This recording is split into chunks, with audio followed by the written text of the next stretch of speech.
kind of slow. I was kind of hoping to be able to jump into game here, but looks like we had the lobbies being made for round 3. So we have lobby 1, 2, 3, 4. And the thing, some people in chat were saying like, I don't know what to follow for the players in like EU. I just want to let you know that all these lobbies are cracked. All these lobbies are cracked. So lobby 1 has Kojnid, Dasik, Xperion, Bensac, Enzo, Blastomoon, Zyko, Opal. And then we have Travis, Volta, Gobosteur, PasDeBol, Coco, top 3 player in EU. Double 61 also here, lobby 3 with Salvyyy, Kubixon, Reven, KlicorneN, Norris.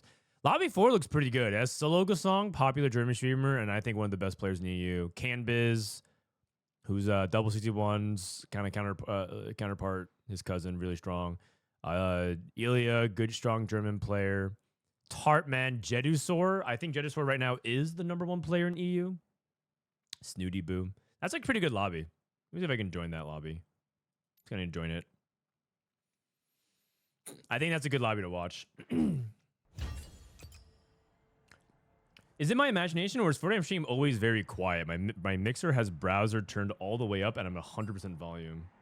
Well, it's weird because everything that I have is maxed at 100, and my volume doesn't peak. Like, you're not supposed to have your volume go to red.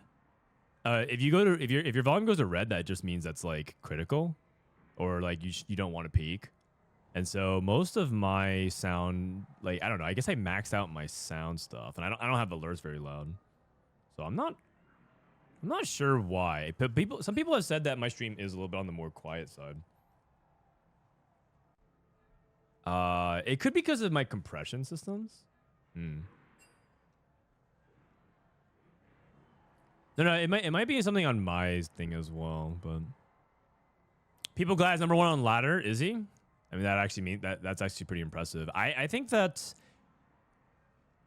EU West is definitely a little bit softer than previous seasons because a lot of the top players are playing on NA, right? If you look at NA, it's still a lot of NA players, but a lot of EU players also practice, right? They haven't been climbing as much the past week because they've been scrimming. Like Canbizz has been scrimming, Double's been scrimming, right? Kojnid's been scrimming, but they climbed high on NA. And EU's a little bit softer, but it's still impressive to get rank 1. Like, yeah, maybe they're missing 20, 25 of their players. But, man, this guy's been pretty impressive. Yesterday, he played a lot of different stuff. Star Guardians, BA, Ashe. Actually, it looks like it's just BA, Ashe, Star Guardians. Some mech, Mentor mech. You know, one thing that's really interesting is that I think Mentor mech is actually something that NA players don't like very much. I think the more I talk to them, the more I think they think this comp sucks. And a lot of EU really likes it. So that's going to be a really interesting thing to see if EU ends up jamming a lot more of it. Hello, friend. How does this tournament work? Is there any rulebook or quick explanation? Yeah, so if you type !scores, actually, we don't have the EU scores up right now. We have the NA scores. I'll just write pin EU Cup scores. So it's pinned right here, and I'll manually unpin it. But if you just click that, it'll take you to the format. So it's going to be a 3-day tournament. Every day they're going to be advancing players. Ignore the content creator program stuff. On day #1, they're going to play 6 games, and then they cut the bottom 8. And then day 2, they're going to be playing from 24 down to 8 players. So day 1 cuts 8 players. Day 2 cuts 16 players. And they're going to play 2 rounds and cut 8 players each. And then the final day, it'll be 8 players checkmate format. It's actually very similar to Worlds. This is actually basically what Worlds is going to be, where the final day, no matter what, has to be 8 players checkmate lobby, which would be really exciting. You follow one lobby, you see who ends up winning, and then they win the cup. The winner of the cup, I'm going to just verify this, but the winner of the cup, I believe, goes to Worlds, but I need to just verify that. Battle Academia Cup Americas. Yeah, the winner of the cup goes to Worlds. So it's actually a big deal. It's actually a really big deal. That's nuts. Your set can just be you could take it easy. You can chill. And I like that day 3 is gonna be checkmate. It'll be pretty hype. It'll be pretty hype. I want more hype in TFT tournaments. So that'll be fun. World slot on the line. But yeah, the best for. I mean, you can also go Liquipedia if you're ever confused about the format. But basically, today is all about doing well. And also, another thing important to note is that points do carry over. So it's not like, oh, the points are wiped clean. You barely got by on day 1, and you know, day 2 you just happen to post the crazy day of 6 game scores. No, your points carry over, and so every game matters. Every game matters. Element Roxor mentioned you. What do you say?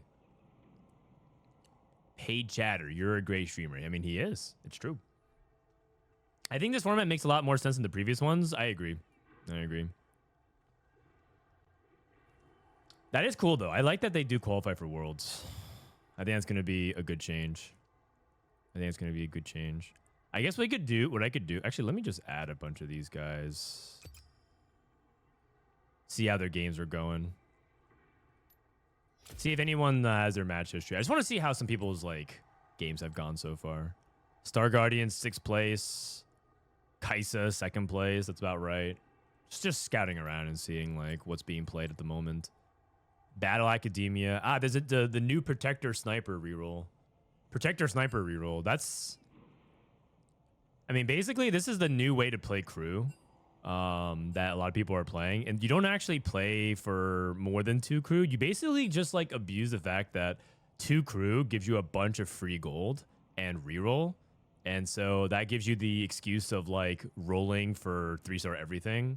And Malphite 3 with Protectors is quite solid. And Snipers can actually put out a ton of damage if you get them rolling. So I expect to see a lot of that today as well. Day 3, the total tiebreaker does not include day 2, game 5, and game 6. It'll confuse people.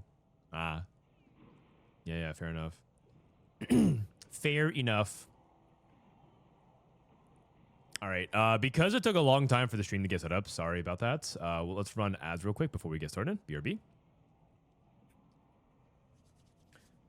Carrying over points will be brutal for those who are behind. I mean, yes, but at the same time, I mean, that also means that every game matters, right?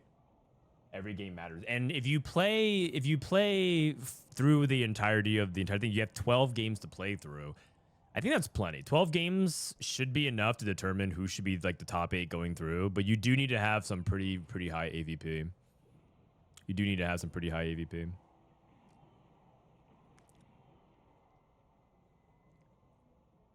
I'm surprised that the tiebreaker doesn't count games 5 and 6, though. That's kind of weird. We will start as soon as the other lobbies are ready. Okay. Oh, actually, I have to transition to a different... I have to transition to this scene when I'm co-streaming, actually. Let me unlink this real quick.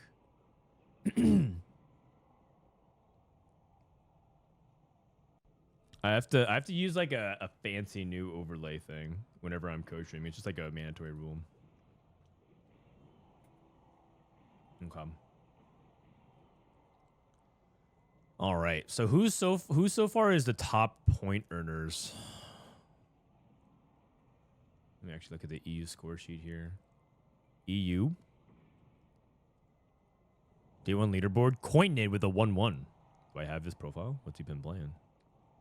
Kojnid. They're already in game, man. Let's get started. Kojnid has been playing Star Guardians, and he played Kaisa. Star Guardians and Kaisa. Kojnid, Travis, Salvyyy, Canbizz. It's good. This is snake seeding, right? Who's doing the worst? Opal, Ken, Kitade, Seiken, Snoodyboo, Jedusor, 6A. That's surprising. Okay, Reven with a 4-6. It's not too bad. You know, the person that I'm cheering for the most is Reven. This guy he's a popular streamer, but a lot of people don't really know him for like his play in TFT. But he's more like an influencer But he's putting in a lot of work. Like he's usually like a player that's kind of influencer for fun.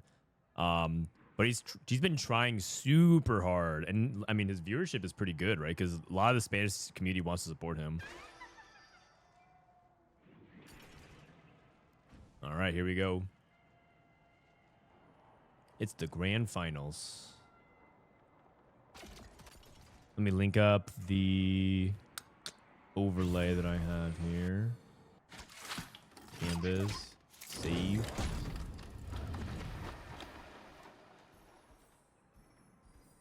All right.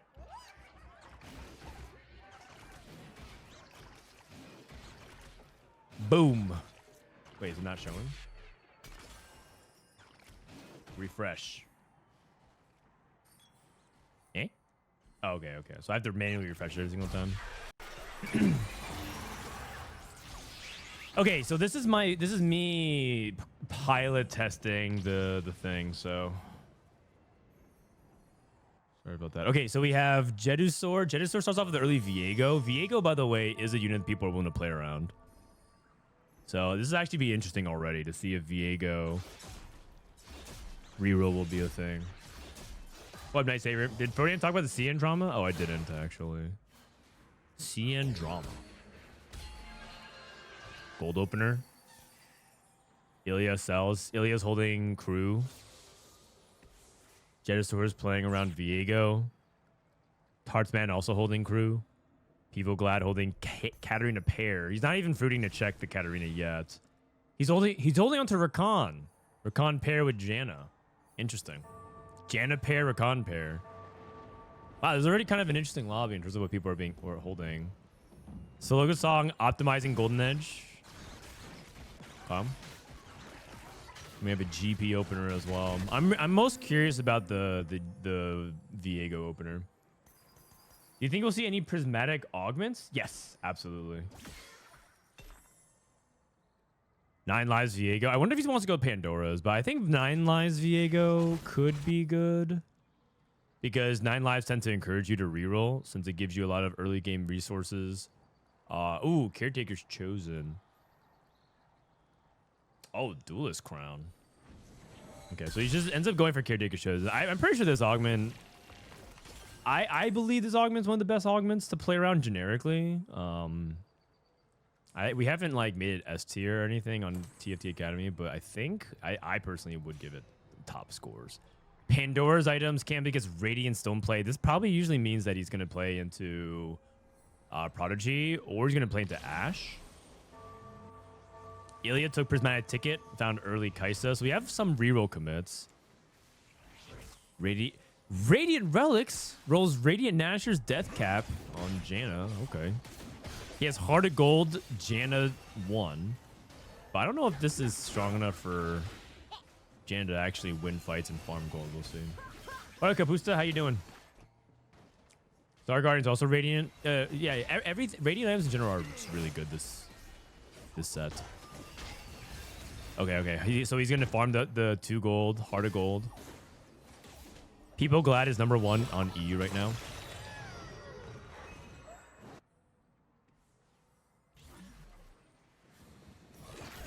Snoodyboo, by the way, Prismatic Destiny and Shimmer Scale Essence.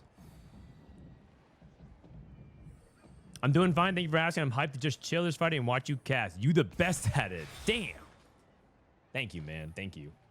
Sologesang took Executioner Crown, which gives a Striker's Flail and a Katarina, and he's playing around this early Senna. So Solo's going to be playing into Mech. The Executioner Emblem is actually pretty good on Yasuo.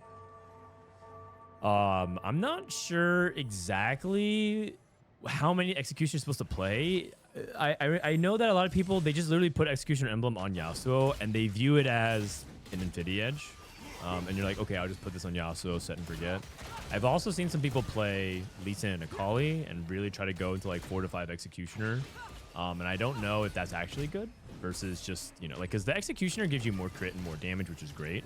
And the Executioner bonus damage is pretty big at 10%. And remember that 10% crits across all of them. It can get kind of crazy because crit is multiplicative, and that's very, very difficult to deal with if you get bursted. But I'm not sure. I'm not sure if we're supposed to lean into 4 or 5 there. So I think you do have to give up something. I think you have to give up like 4 Mentor plus the Senna plus the Jarvan. I think you have to give up like a mech unit maybe to get 5. Either way, something to think about.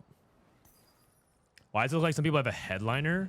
So this is because this is a new UI thing to indicate that you have an emblem. Like this is granted by the emblem, the executioner. It's not a headliner, but it does look confusing if you played other sets. Yeah, this is 100% Ashe. I was saying Radiant Stoneplate is one of the best on Udyr. So he has the Titans. And then pepoglad Loth. Kai'Sa with Shojin.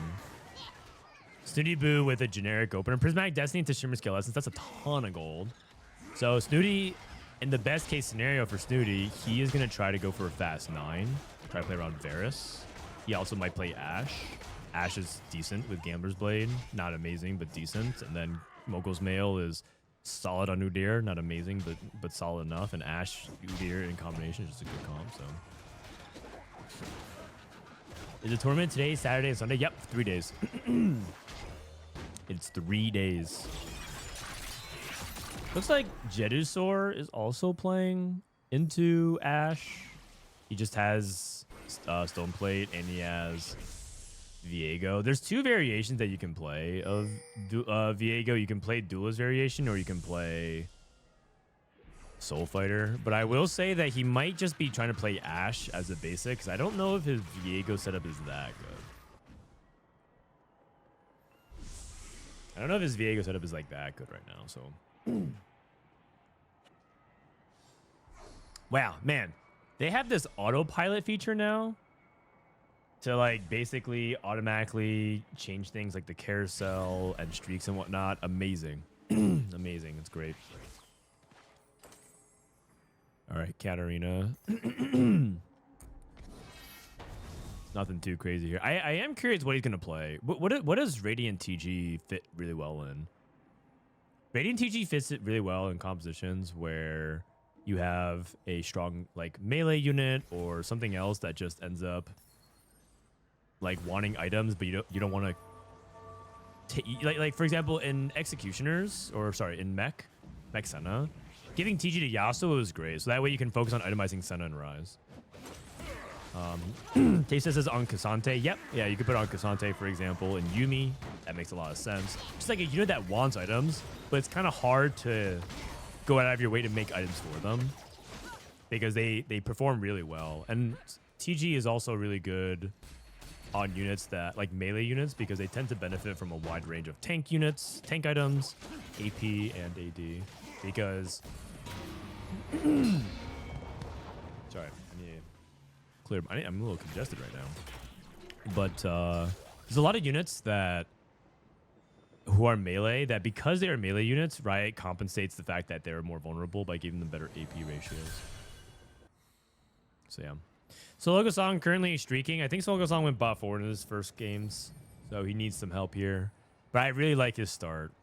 I think highly of this line. I know that a lot of NA players don't, so I really hope that Solo can do well here. Does Radiant TG work on Seraphine? I mean, it does. It's probably not bad on Seraphine, but I also would say that you would probably get more mileage off of putting TG on somebody else.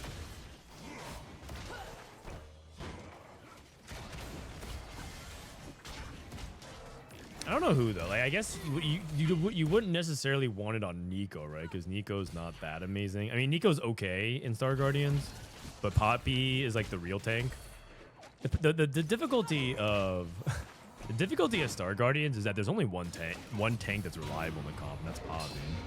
You can't really tank Rel that long, and Nico's kind of. Oh, Solo went first in the second game. Okay. I saw him play his first game. I thought he bot forward. Okay, Jedusor might actually be leaning towards Prodigies. I originally thought he was angling for Duelists, but looks like he's getting out. And it could be the fact that Canbizz is also playing Duelists, and there might be... Wait.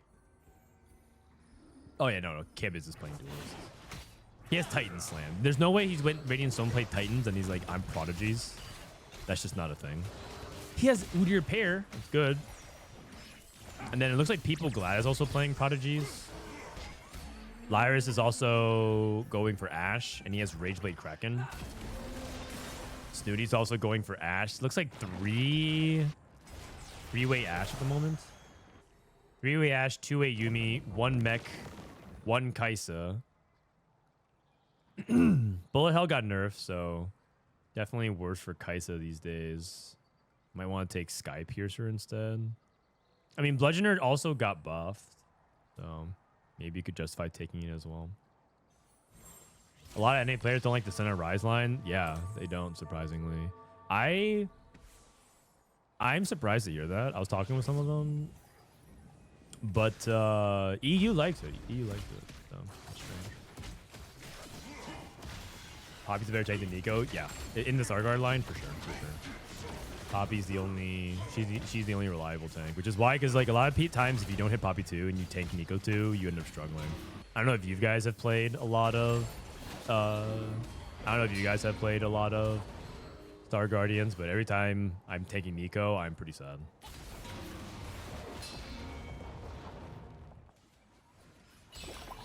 Okay, pepoglad move Radiant TG over to Garen. Is it Tarteman also looks like he's going for Duelist as well with Tactician's Kitchen? So you're telling me there's 4 Ashe players? Oh, good lord. Portable Forge. You can also go with another one. I think another one is actually quite solid. You can make 2 Shojins. That's fine in this composition. I think Forge also has a decent amount of hits. Snipers, Mana Zane, Fishbones. I don't think it's Piercing Sight. In fact, I have a hard time. Every time I pick Piercing Sight, I look at the true damage being dealt, and I'm always like, is this even good?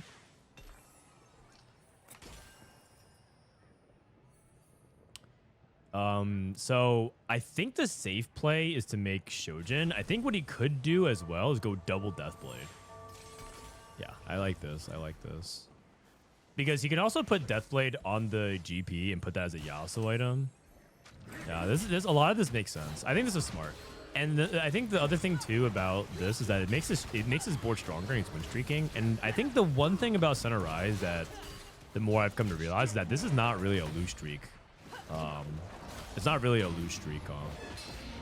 I think what helps this comp a lot is playing it from ahead. And I know that that's easy to say about a lot of comps. There's almost no comp that doesn't like playing from ahead. In fact, I think literally every comp wants to play from ahead right now. Lose streaking is just generally harder to pull off. But I think this composition struggles to play from behind a lot because I think it really wants to get to 9. Like really, really wants to get to 9. Because you're not rolling for center 3, and a lot of times when you're tempoing. Now, the caveat to that is it's entirely possible Solo is going to go to 7 and roll for center 3, Yasuo 3. But I don't think this is the spot to do that. He doesn't have like econ augments and executioner crown. Like this is leveraged by the fact that you can get the Lee Sin and get more executioners in, and that's how you can benefit from having like more executioners. I don't think it's like a roll on 7 type of game for me personally. I think this is push levels. What's the level 9 unit? Usually you look for Lee Sin. Is Canbizz pivoting off of Ashe? Oh, what the heck? I think he is. Because I think he saw like all these Ashe players, so he's just gonna keep Titans. I guess you know what he could do? He could play Titans early and then roll it later, and he might be pivoting to something else. He's playing 4 Wraith. Holy. Wait, what 4 Wraith? I mean, he's probably playing Yuumi, right? Except it looks like 2 other people were playing Yuumi as well. There's a Spatula on Carousel, which is really difficult. Guys playing is gravitating towards BA, but he also has Star Guardians. We have Portable Forge as well. Known pivoter. I mean, it's actually working so far. If he streaks the rest of the stage, then he's kind of a genius, right? Who cares what you play if you just 10 streak from stage 2 to stage 3 and you eventually like get to the board that you want? That's the mark of a good player.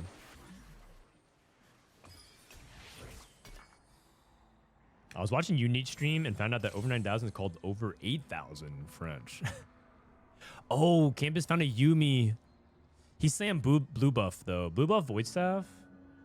Blue buff Void Staff. That's like Rise items. Strange. You could put blue buff on Yuumi. It's just that it's oftentimes overkill, and that sort of means that you want to go for.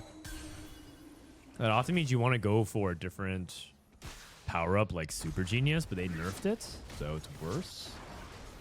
Elia only on Kai'Sa too. Elia's pretty. I think Elia's in really big trouble.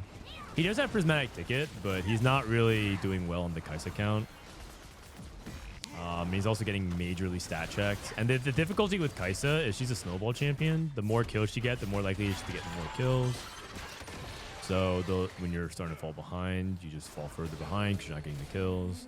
Kai'Sa just needs to start snowballing. Solo getting stat checked, unfortunately, by the Radiant Stone Plate, so that is pretty sad for him, but it's okay for now. Playing 5 mech in the meantime. I like that. I'm really intrigued by this 4 Wraith because I feel like a lot of people are not playing around 4 Wraith at all. Okay, he's going Colossal. Colossal Udyr. Wait a second. What is bro cooking? He's actually going to go Colossal Udyr with AP backline? Wow. Okay. This is something. He has bullet hell. He's playing Prodigy Yuumi with Colossal Udyr in the front. So he's transitioning his way over to Prodigies. He could also just use Titans as like an item for like Kazante or something later on. This is a super unique way to get into the line, but how good is it?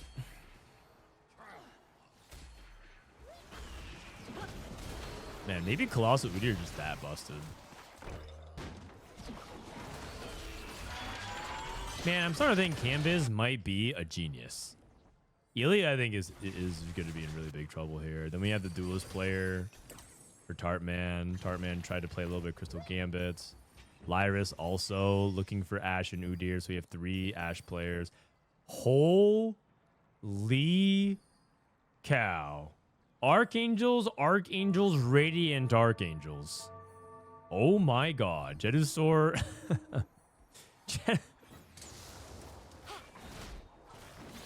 Isn't he playing Rise? I mean, I thought so, but he's holding all the BA units on his bench. He even sacked Econ for it. I thought he sacked some Econ to hold these units, so I thought he was trying to go into Yuumi. Except I said that he was holding Rise units as well. Oh, he has Yuumi pair. Yeah, he's also about to level and roll, right? Nope. Canbizz level 8. Finds Rise. Skips Rise. No, he's playing BA, man. He's playing BA. He's playing BA. BA? He's playing BA? Udyr. Wokch. Just jam the Giant Slayer. Jam the red buff. Jam the red buff. Get all your utility out of the way. Oh, wait, no. He's playing Pandora's. Oh, no. I mean, it's still good to have utility, though. Man, super interesting. Why at this point? Why not just go? He's okay. He's not staying on Udyr though. Okay, is Colossal Udyr not busted? Look what he's playing, and it's still working out.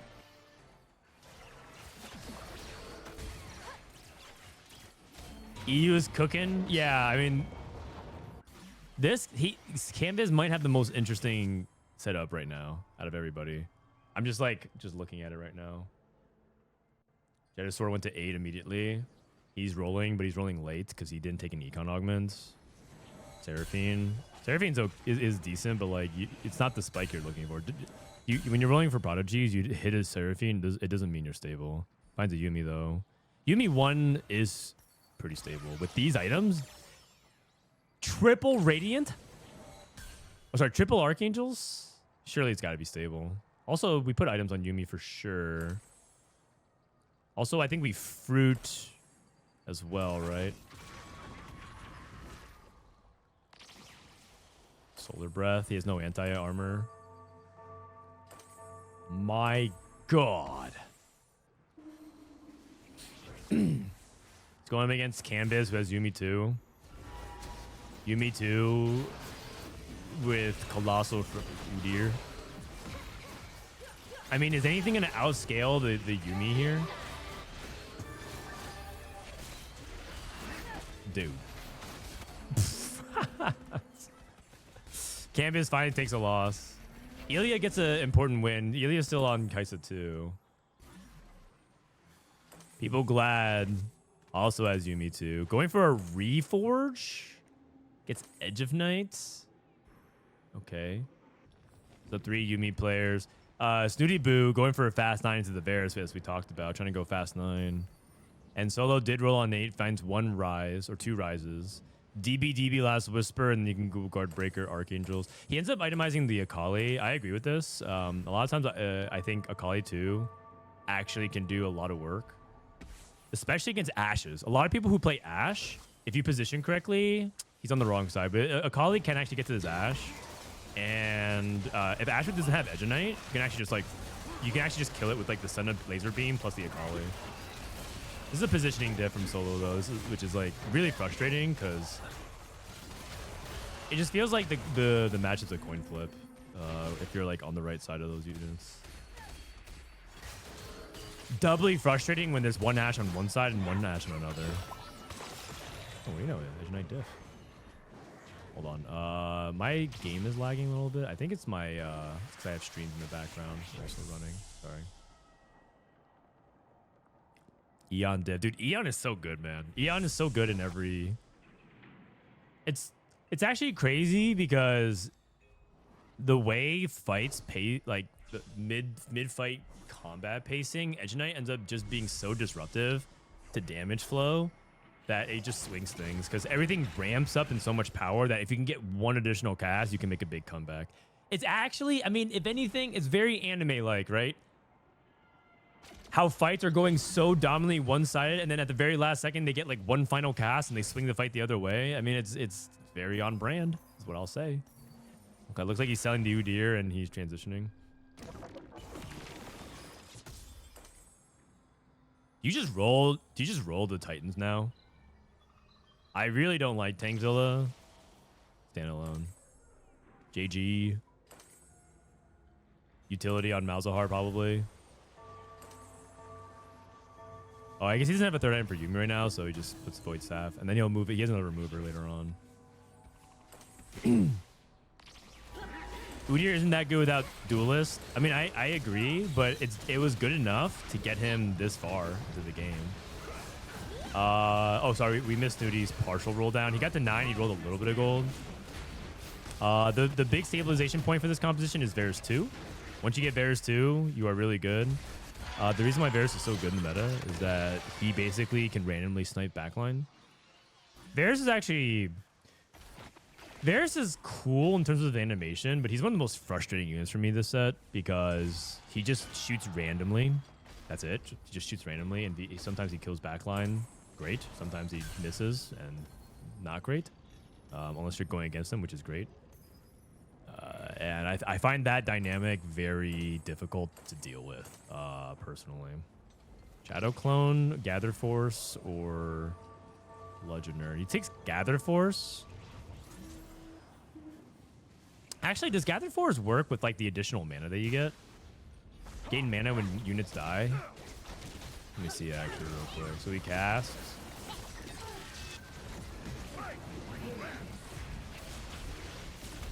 And then 40% of that. 165. Yeah, it seems decent. Ish. I think the nerf to Shadow Clone definitely hurts. Elia went 8th. I'm kind of sad, but I kind of knew that was going to happen because he was just falling behind. I played a couple Kai'Sa games on the first day of the patch, and my Kai'Sa games went 8-1-8. And my conclusion was that I was just playing Kai'Sa from spots because I had Kai'Sa, but I didn't actually have the opportunity to snowball her. If you just are behind on Kai'Sa tempo in good lobbies, you get punished really, really hard because you just don't have the stats to keep up with everyone who's building good boards. So I think pepoglad, unfortunately, is just a little bit too behind in HP, so I think he's gonna bleed out. Jedusor actually pulled back a little bit, which is nice. He just has to outsurvive pepoglad. And Solo, did Solo make it to 9? No, Solo had to roll for a rise too. Yasuo items here, I think Titans and okay, just gonna go Warmogs. That makes sense. That makes sense.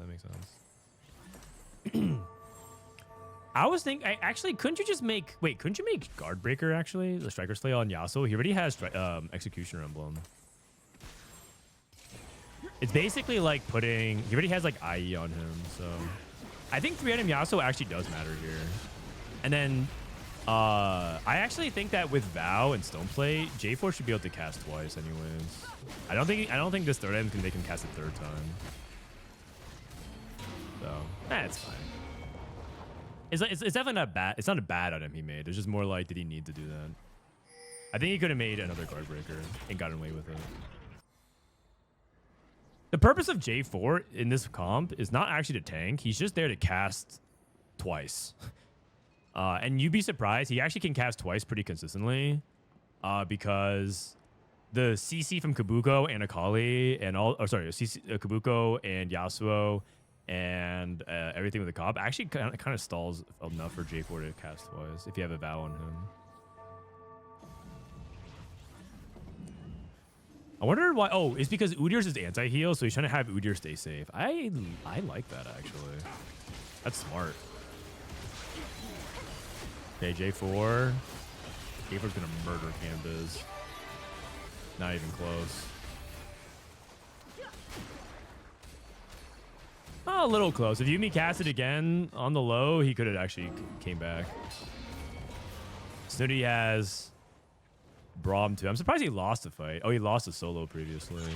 The Snooty's board is really good. I guess he's lacking utility. He has 0 anti-heal, 0 sunder. So that's like probably one way he can get in trouble. The man du Tart. 6 duelists, 4 juggernauts, duelist emblem on Volibear. What the heck? Archangel's Volibear? Blade, thank you for 13 months.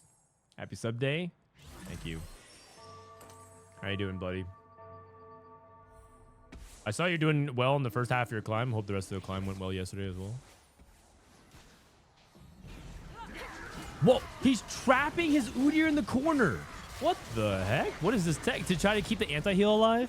Because Udyr sends out his hurricane waves. Wow. That is next level. Also, I don't know if that's good. I'm pretty sure Udyr moving out to the front would have stalled long enough. I mean, it's a clever idea. It's a clever idea. I don't know if that's actually good. Because I think if the Udyr stalled a little bit longer, he might have actually won that fight. It was so close that it might have made a diff. Oh, man.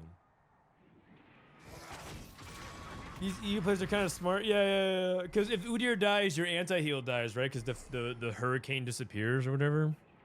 It's clever. It's clever. Udyr is also so contested, it's kind of hard to hit. This is what I'm talking about. You could go 5 executions, but you have to give up something unless you go to 9. Wait, does he have 2? Oh, Shadow Clone.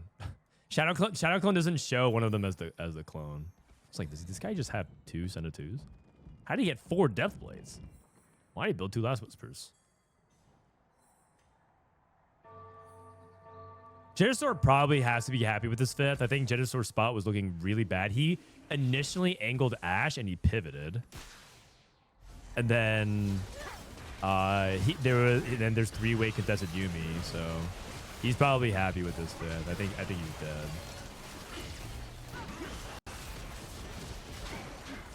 Yeah, he ends up going Guardbreaker on this Yasuo. Narrow loss. After all this, Canbizz is going to go 4th. Really cool early game. Unfortunately, I think his items ended up being kind of sus. And he never found Leona too. Okay, found Leona too. Probably have to sell. I probably downgrade Syndra. Downgrade Syndra. Okay. I guess he's trying to play for like one placement, but Syndra 1 doesn't even do anything, man. It's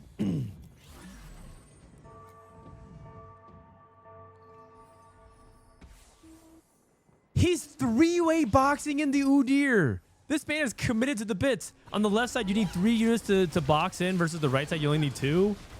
This guy. What? Wow, that is commitment. I thought his conclusion was going to be, it's all right. I guess it's not that good. Yeah, what? Holy cow. That is extreme, man. That is extreme. So I'm pretty sure Snooty wins the game. I think it goes Snooty 1, Tarteman 2, or Solo 2, Tarteman 3. But yeah, I'm surprised EU doesn't. I'm surprised NA doesn't like this guy. I mean, I guess it's like you only can play from win streak, but surely some people should be playing that more.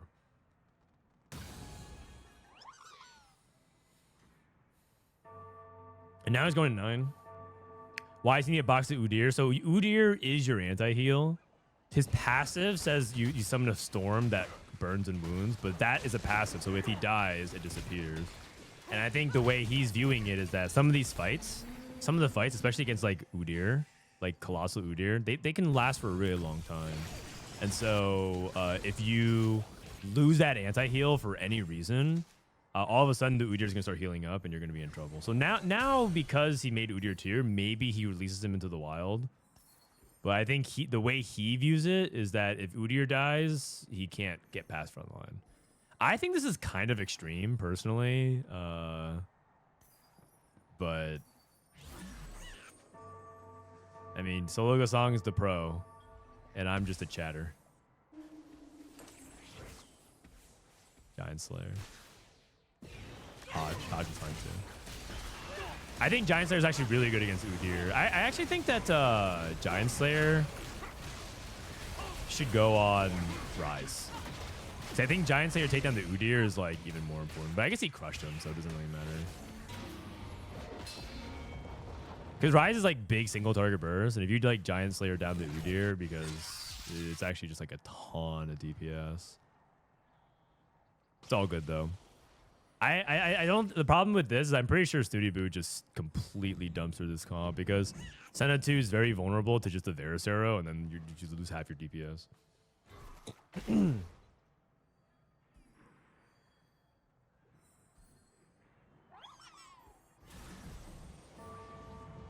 The key to win for solo is the Jarvan, but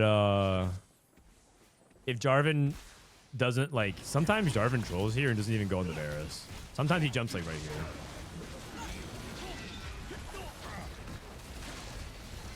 Yeah, he trolled. He didn't even.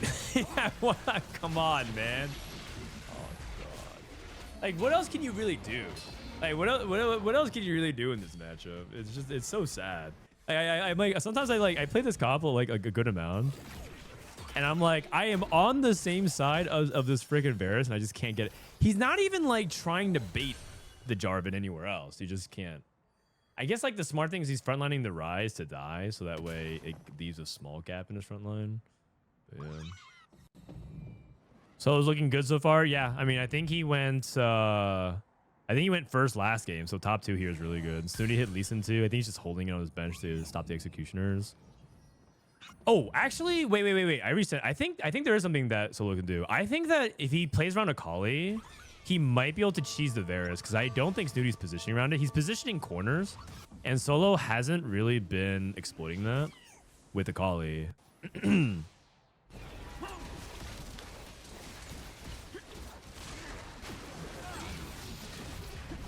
J4, jump in. He still missed the Varus. Okay, I actually turned the other way. I actually think this is winnable. I actually think this is winnable for Solo. If he gets Lee Sin too, items here. IE is good. TG is good. Do you like Gnar over Swain in the Varus Fast 9? You can play both. You can play both.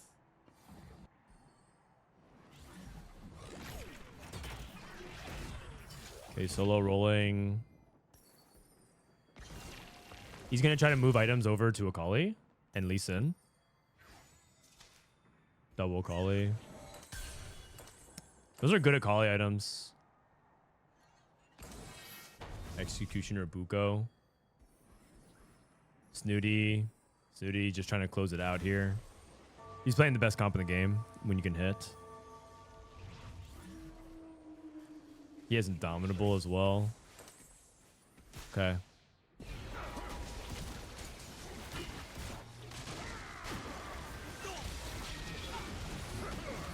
I think this Akali with items can actually do something.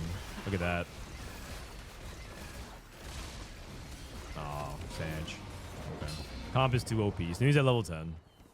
He also got early stuns by the other Jarvan as well. I mean, that comp's just hard to stop, so. GG's. All right. That was a good lobby. That was a good lobby. You want to stay in that lobby, or do you want to go to a different one? Shall we? I mean, I think this lobby is the most stacked one on paper. The other ones were pretty well spread out. Let's see. What was the other lobby? The other lobby was day one lobbies. Kojnid, Dasik, Xperion, Bensac, Enzo, Blast, Psycho, Aphal. These are all like really. This is solid. Like every lobby is solid because it's the pro league. So like, I mean, Coco's lobby is pretty good. It has Travis, Volta, Gobo, Pade.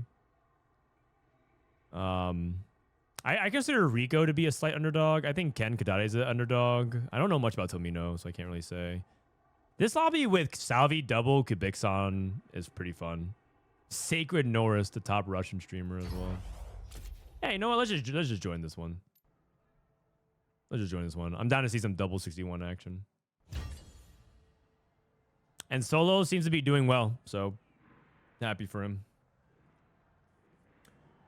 Hi, Mr. Frodan. How does damage amp and durability interact? Is it like one damage equals base amp? Or does damage equals base amp minus durability? Oh, no, it's just separate. There's damage. Oh, my client is bugging out. Give me a sec here. Just like close this one, I guess. I have to relaunch the client. League of Legends. Let me close this real quick.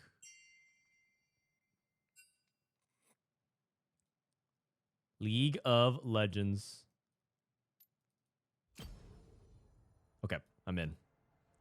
Wow, this lobby. Everyone wants to watch this lobby, man. Everyone's watching this lobby. Okay, how does damage exactly work? It's pretty complicated, but they're calculated separately. There's something called pre-mitigation and post-mitigation. So I would actually, okay, I'm actually scared to get this wrong. So, TFT damage formula, according to lol chess. Oh, this is the, sorry. How is TFT damage calculated? Actually, Mortdog has a clip about it. You know what? I'm just going to copy link this one, and you can go watch a Mortdog video. Let's watch this, and then go do an ad thing. At Wayfair, we get pretty excited about furniture. Around here, it's not a patio, it's patio. Oh, I love. How does durability work? How is damage calculated in respect to durability and ARMR numbers? So here's the short version. Let's say you have 20% durability, okay? And you have 100 armor, which is 50% reduction. And then you take 100 damage. First, the armor and MR reduces it to 50. And then the durability takes 20% off of that, so it reduces it to 40. Right. So it's multiplicative, which is good, but different sources of durability are additive, which is less good. Yeah. So okay. I mean, that's what I thought, but like, I just want to make sure I'm not misspeaking. Anyways, that was from earlier this year, so yeah, hopefully that was good enough. Okay, ad time. BRB. BRB. I miss him. I miss him too, man. I miss Dad. I wish Dad would come home. Sage. Does that answer your question, Tico?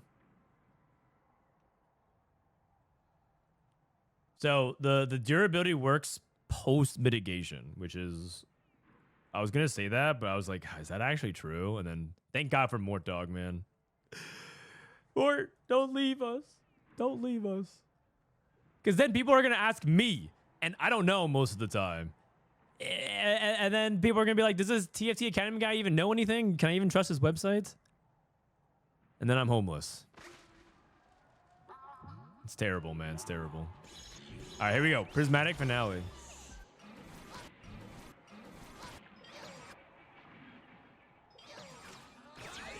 How does damage amp work? Pre-mitigation? Yeah, it should be. It should be.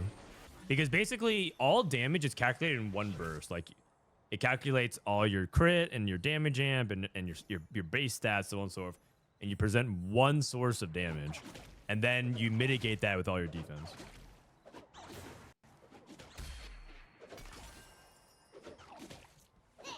Mort announced today that he left. He announced it yesterday, technically, I believe.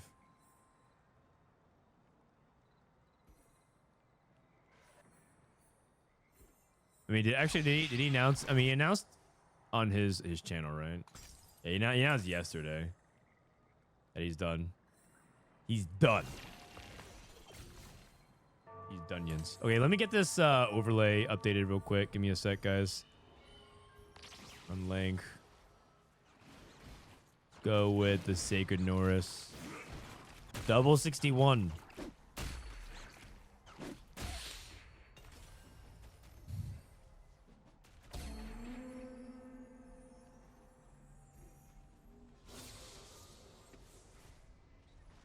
Prismatic finale. Nartube. Kubixon. Where do you announce it? In his Discord. In his Discord. Golden Edge, trapping in the Rakan. This is a nice little heads up thing about Golden Edge. Golden Edge works on creep rounds. So getting extra stacks on the creep round. It might give you like 2 extra attacks, but you know. Maybe like 3. But that adds up, you know. You never know.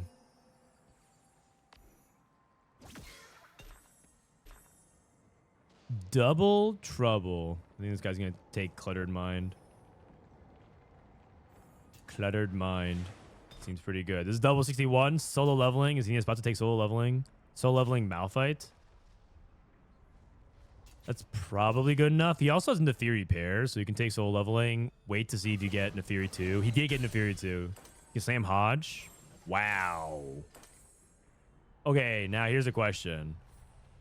What do we play with Hodge? What's the Hodge comp? Ash. what do we play? You play Ash and then you put Hodge on like Lee Sin or Duel or something like that. What's the Hodge comp? Yasuo. Yeah, you can put on Yasuo. That's true. Kali. We're not really in the Akali. Kubixon gets a straight up Katarina off his Wandering Trainer.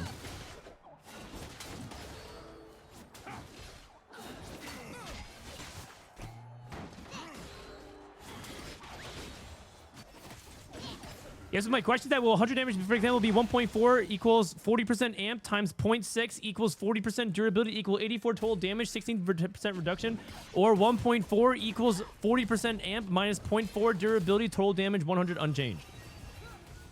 Yes. Yes.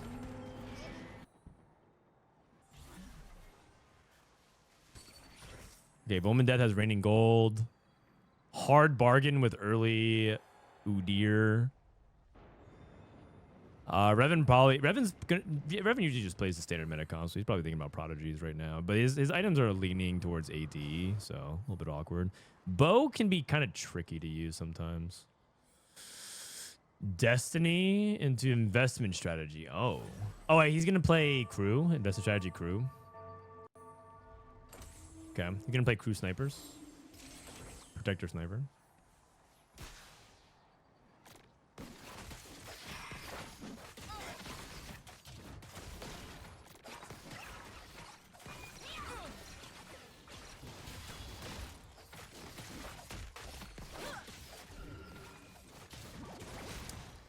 Tico, in case if you missed it, There's a Mortdog YouTube short that answers this. But basically, post mitigation, you calculate damage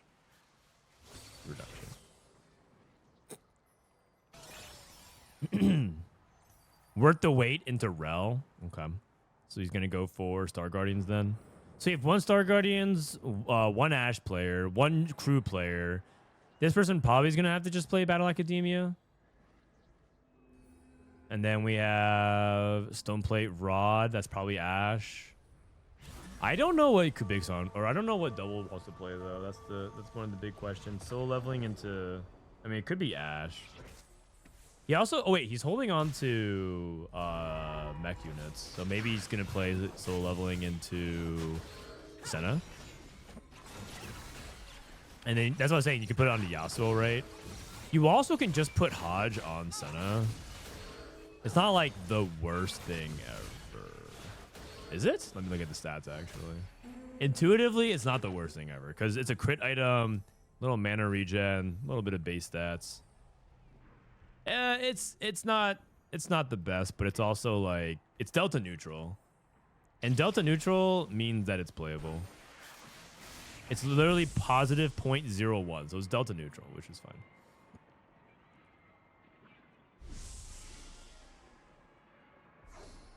What does the little crown mean between Salvyy's name and his point total?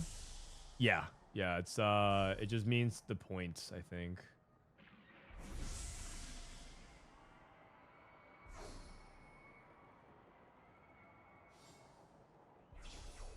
Golden Edge. Okay, just take a look real quick. Hard bargain for Sacred Norris. So he gets a bow. That's pretty good, actually. That's actually really good. Wait, he's playing Ash and he's playing Ash and he has hard bargain last pick bow? What is this lobby doing? What is going on? That is insane. Okay. I'm first pick and I can't get bow sometimes.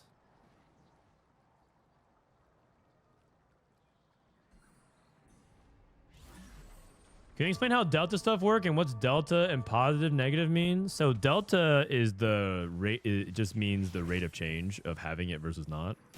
If you follow sports, it's kind of the same as plus minus of people on the court versus off the court. So if you follow basketball, the delta of LeBron James with and without him on the basketball court for the Lakers would be 15. Positive 15 means the Lakers are up 15 points. When he's on the court. If he's negative, it implies that when he's on the court, the Lakers are losing, right? Same concept applied to items or units. Delta tends to be the difference between having it versus not. And that is one way to evaluate the impact of it, right? Because sometimes if you have something on the board, it could be because the composition is good. But if you take it out and there's no impact, it doesn't really matter. So let's say you're playing Ash. Is Gangplank a really important part of the composition, or is he just there because of 6 Duelist? And if you find like a Duelist emblem, can you cut Gangplank or can you cut someone else? And that's where something like Delta can help you understand whether or not it's worth keeping because is he making an impact or is it just because the comp is good? So that's where you use something like Delta. Positive delta in a lot of scenarios tends to be good because how things count upwards. But TFT is kind of like golf because you try to get to a lower number because lower number is better. You don't want to average an 8. You want to average a 1. And so negative delta tends to be the way you want to evaluate things. Does that make sense? And now, but if you want to get more advanced, so this is intermediate stats, right? A lot of people would argue this is basic, but I would say this is intermediate stats. If you want to get into advanced stats, there's different forms of delta. There's delta and there's relative delta. And then there's also other ways you can analyze delta as well. And then there's meta TFT has started to introduce confidence intervals and things like that. That's like for like really, really, really granular nerdy shit.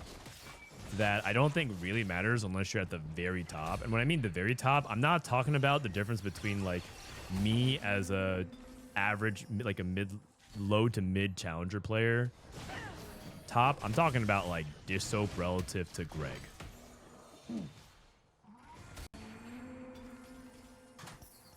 Where it's like the difference between the #1 player in the world and like number 25. You know what I mean? It's like that's the edge that you're gonna have to get at that level. Okay, it is gonna be Ash, by the way. Double 61 hits an Ash. That's insane. That is insane. That's why he's world champ. Salvyyy hits a Rammus. You know, back when the set first started, there was actually a Rammus Malzahar reroll line. You would play Rammus 3 and Malzahar 3 because Malzahar was really, really good. And then you would go like Shadow Clone Malzahar. This was before they nerfed Shadow Clone the first time. Shadow Clone once upon a time used to be like super, super busted, and they just kept nerfing. They've nerfed it like 4 or 5 times now by now.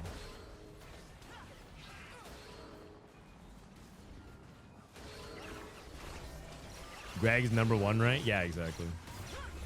I'm a plat player, so I generally had no idea. If you're in plat, all you have to remember is just the delta, like the general delta thing. So the example that I would pick here, as we're taking a look at his augments, I think I like misconnections here the most. Oh, Pandora's. Perfect. Salvyyy. Oh, Rig Shop. Oh. I actually think the Rig Shop could have been really, really nasty because he could have rolled here, hit Rammus 2, Malzahar 2. Hey, you know what? I'm going to go ahead and disagree with this. I think Rig Shop is that good. But whatever. It's fun. It's not like Misconnected is a terrible pick. This guy's going for Zai. This is probably Star Guardians. You play Kraken for Jinx. Clever Mind. Clever Mind Last Whisper. That means Reven's probably going for Mech. Last Whisper is the Senna item. Training reward. Wait, Sacred Norris is going for Mech. He has Senna with training reward for the duplicator. Okay. He went double bow and went Senna. Okay, that's fine. Worth the weights. Rel, we know he's playing. Rolling for days. Trying to go for the Jhin. Snipers, protector snipers, and then... Oh, I think Kubixon might be playing Caitlyn. No, he's playing Katarina. Yikes.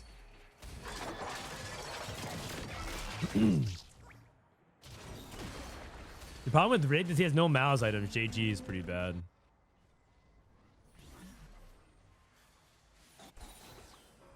Yeah, that's true. Actually, he doesn't. You're right. He doesn't have that many good. Because with Malzahar, I mean, I actually think Malzahar almost was the same thing as Yuumi, right? Like Archangels, Gunblade, or something like that. If you're trying to actually primary carry him.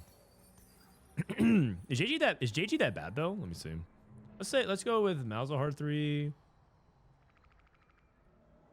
items. Craftable Biss. Archangels for sure. Oh, he actually does well with a mana gen item, like adaptive or blue buff. Oh, interesting. Yeah, JG is not that good.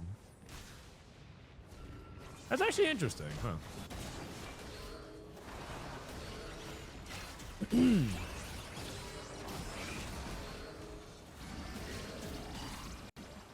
Frodan disagreeing with Torment #1.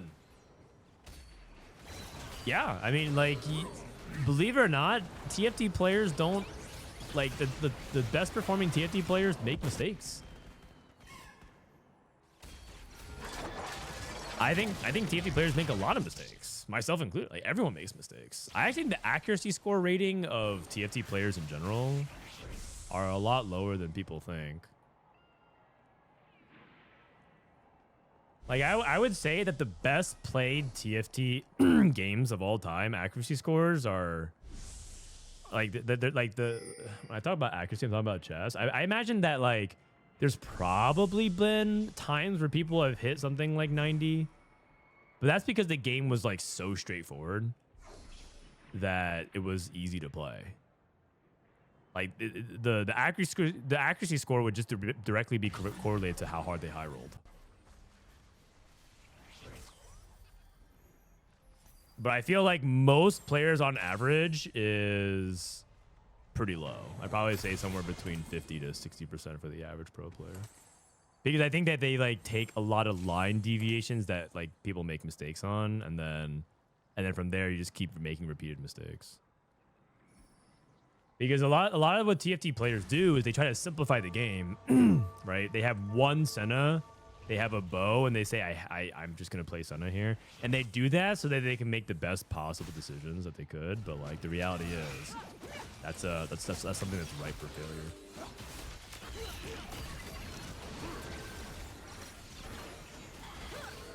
If you have reinforcement on Star Guardian and Poppy and Jinx in the same shot with items for both, who do you pick? You have reinforcement on Star Guardian and Poppy and Jinx. I think I would go for Poppy too, because I feel like you need front. Like you can get damage from multiple sources in Star Guardian. Like Star Guardian, there's multiple ways that you can actually get damage sources. I think there's only one tank when it comes to Star Guardians. Okay, just thinking Norris hits the Senna too. Weights? You can get weights on Braum? I didn't realize that. 2 Star Guardian players. 3 Star Guardian players? He's going for fast 8s. Damn. 5, 4, 3. Dark Amulet Katarina. You see that the Genshin dev is making a TFT clone? I saw some news about that. It was like the Nexus, like the Honkai Nexus Academy or something like that. Arena. But a TFT, doesn't that actually tell you guys that TFT is very successful? Because a lot of games are saying, wait a second, what if we just make our own TFT mode? Because this is clearly doing very well. There's a lot of players who like the Doomsday TFT. The game is doomed. It's doing terribly. XYZ. But I'm pretty sure that is empirical evidence to suggest that TFT is doing pretty well. Wow. 2 rolls, 2 rise. Does it have Hoyo characters? I think so, yeah. When you're in tournament, can you access stats? Yes, you're allowed to look at stats. Largely because it's not enforceable to prevent them otherwise. Okay, the fact that he hit Rise so fast is a duplicator. I think he can get for... He can also definitely go for Senna 3. 3 belts. Wow. I just feel like he's going to hit Senna 3 this game. He has so much potential. Okay. He has no rise items though, so you might have to reforge something. I think I reforge a cloak because you can get guard breaker. You can make guard breaker. Nashor's is also surprisingly not a bad item on rise because you already have Void Staff, Last Whisper, Giant Slayer. You can also do that too. Reforges cloak. Gets a vest. Don't tell me he's about the same Sunfire. Wait, what? I guess because his Udyr is going to die too fast. Same as Sunfire and Mentors? Not so sure about that one. Oh, unlimited power. Well, you can go for 2 forms of anti-heal now. But I think you do need the items. Duelist Crown, Kubixon. Radiant Refractor, that's insane for Katarina. Holy cow. He's also, but he doesn't have Hodge, so he has to go for Radiant Guard Breaker. Oh, they buffed Radiant Edgenite. Maybe Radiant Edgenite? I don't know how long you can wait. Reven, full roll down, finds 1 rise. Okay.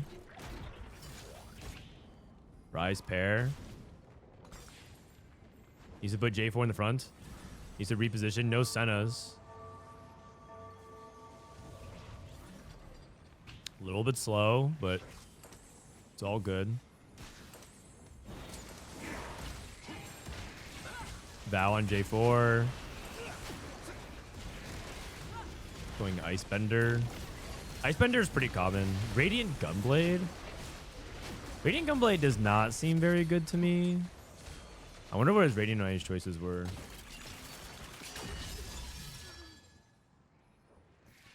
I think he needed to go a little a little faster. Wait, he didn't buy the Yasuo? Oh, he held the Karma instead? Oh lord. Oh, he's going for 5. Oh, is he playing 7 mech?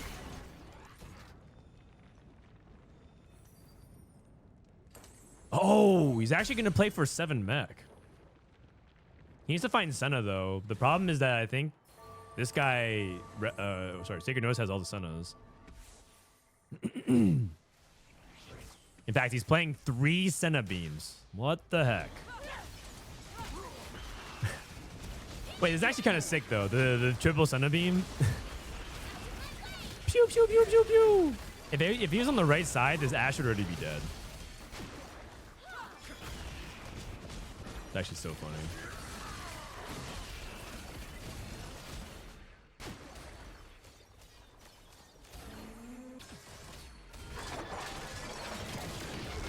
Seven-star Guardian. Dude, I don't know about the I don't know about mech. Wait, this guy hits Yone pair. Oh my god. If he hits Yone 2 on 8s and just plays 7 mech, Yone 2. That'd be crazy. I haven't seen 7 mech succeed personally. Unless you have like a super high roll spot for it. So I'd be really intrigued by that. So Kubixon ended up going for Radiant Strikers, which I think makes sense. This guy took Call to Chaos and got 5 emblems for his Star Guardians. Protector on Poppy, Bastion on Nico. Wow, he actually activated a good amount of them. He hit on 4, that's not bad. RE3 for Star Guardians. Wow. Reven hit Rise too. Oh, he actually did end up hitting the... Okay, so he did end up protecting the Mentor back in. He's itemizing Yone. I just think Yone is so bad.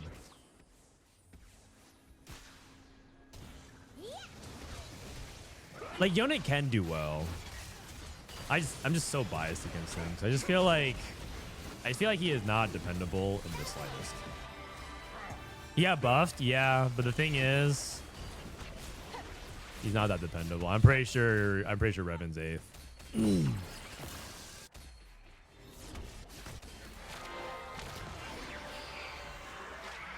Emblems for Star Guardian are great. Well, I mean, yeah, he looks like he got a lot of good ones. He even teched in the Wraith for the Varus. But I will say that he's lost most of his fights this stage. Still getting completely stat checked by Udyr. Kubixon still in a good spot. Who do you TG? You TG one of the mentors, yeah. When you're playing 4 mentors, you generally want items on the mentors. I'd TG Udyr or Kabuko. Yone is not worth it at all. I also would have made the Yasuo too and TG'd him, so...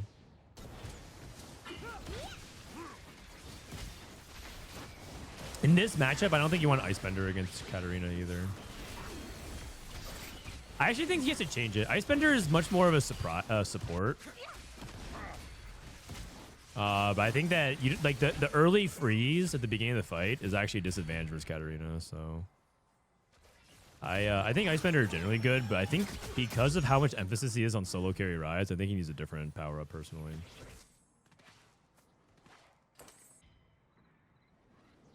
Sacred Norris. Okay, so this is the part where I think a lot of people say the mentor board sucks because they're about to go 7-8. But to be fair, I think one person played it from like hard bargain super loose streak, and the other player I think is just kind of weak. Oh, he actually moved the Ice Bender off Rise. I think that's correct. Okay, so yeah, at least identified that, which I think is smart. Ice Bender is not that good.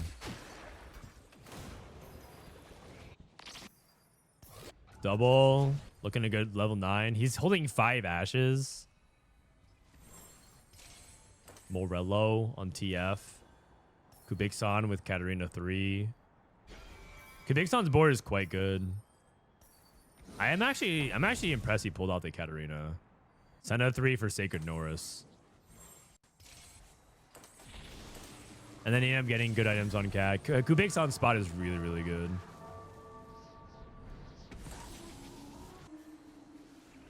Gonna go for some tank items on Rakan, which is smart. Unstoppable Rakan's still really good. Salvyyy going for full crit Yuumi.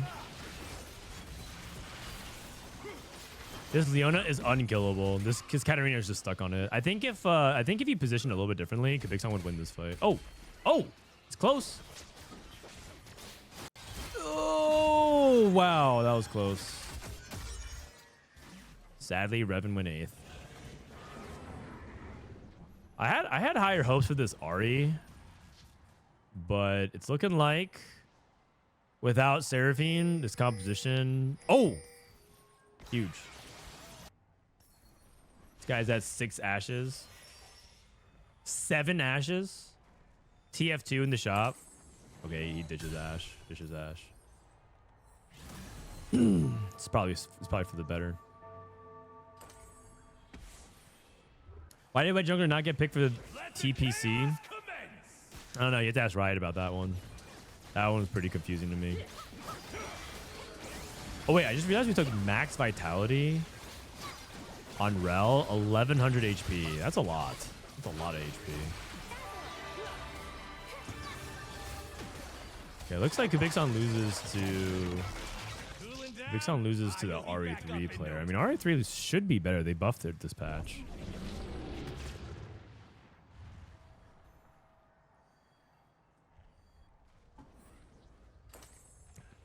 Double looking good. KlicorneN. KlicorneN really quietly just putting together a good top 4 with the Sniper Protector. I think top 4 is double. KlicorneN. I think Salvyyy, and I don't know if Kubixon's going to top 4. It kind of just depends on how strong these bottom players are. The thing about this Katarina build is that I think Dark Amulet... I just don't think Dark Amulet is well matched. Like, I don't know if it can actually, like, get it over the final hump. Because Dark Amulet is good, but the way combat pacing works is, like, it just means that you'll get stronger by the end of the fight, but you're going up against super ramp comps. Like, Ashe is super ramp, Yuumi is super ramp. And front lines are designed to like stop Katarina right now.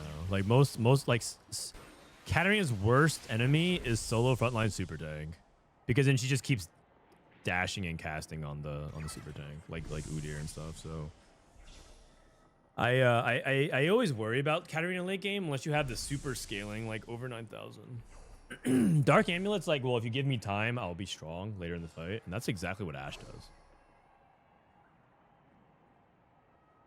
Right.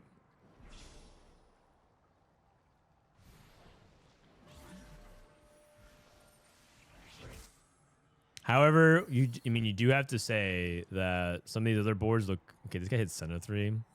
Some of the other boards do look weaker though. Sacred Norris. I can't tell if the new Shadow Clone is playable on Senna.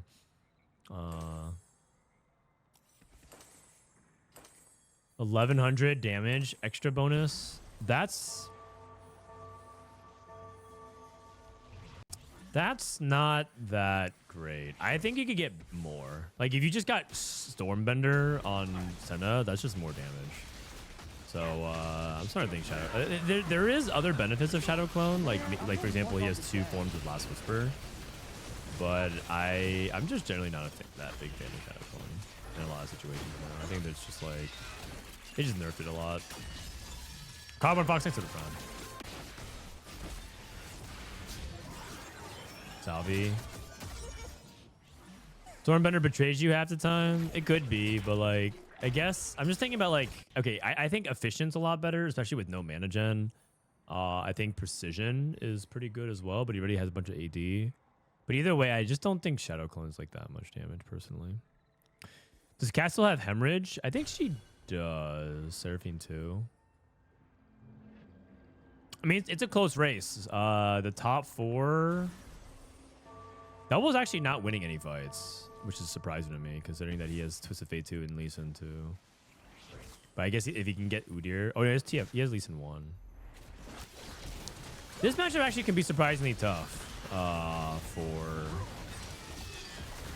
the Ashe, because the Varus can snipe the back one. He only has Varus 1, though. Like, I've seen Ashe lose this fight, like, a lot.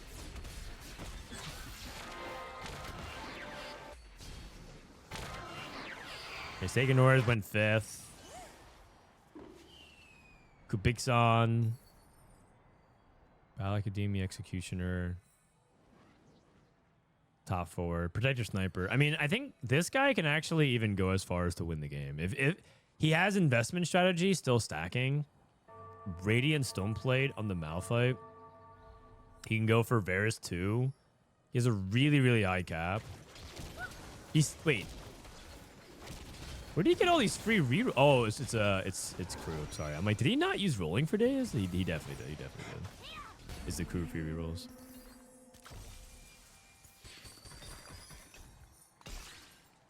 Items for Cassante could be good here. Come, because Cassante's a really valuable one. He's looking for Varus 2. Wow, I think he won the game. Play 5 snipers. Call it a day. Hey, Chad, I'm less familiar with you. Who's the best player of the region? I would say right now the top player to watch is Jedusor. I also think that Double is really good. And less Coco. L3S Coco. Wow, interesting positioning by Double. This is to avoid the Katarina. But by positioning like this, he made himself vulnerable. Okay. Interesting. I guess this was a direct call out to try and have... Oh. Wait, I see. Okay. That was a clever idea. I think if the Katarina was on the same side as the Udyr, that would have been a win. What is this? I don't think I've seen this cutscene before. Is that Kai'Sa? Star Guardian Kai'Sa?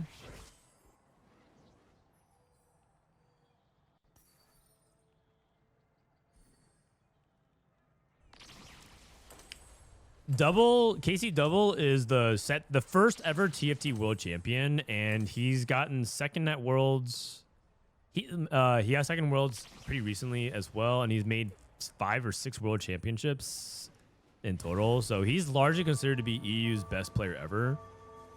I will also say that he's like really naturally talented, and apparently one of the things about him is that he actually doesn't like spend a lot of time practicing and prepping, but he still has the results he has, and that actually frustrates a lot of players because it just seems like he's coasting on his natural ability. But he's still always top 10 on ladder, and he's still always prepared in tournaments, and he does well in tournaments. So you can't even argue that he's not trying. It's just that I think a lot of people think he's not maximizing his potential. Is what it is. Do you like autistic KO? I think it's artistic KO, but not autistic. A little bit of a weird autocorrect there on your end. I would say that it's a pretty decent one. Artistic KO or Spirit Sword, both are good on Jhin.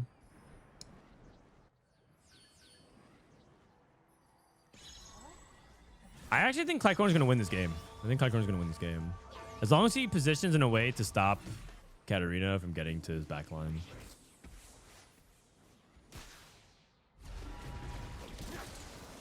Okay, that being said, look at this Katarina just murder. Rakan dies at the backline and Katarina just murders everything. Okay. So the difficulty of what I was...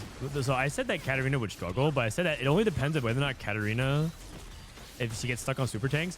No one has been able to get Katarina stuck on a super tank yet. And Kubixon wins the game. That's crazy, man. I think that Radiant Refractor was also insane. I mean, well played at Kubixon. Kubixon's really good. I think if you guys don't know, Kubixon ended up, after he got eliminated from EWC, he ended up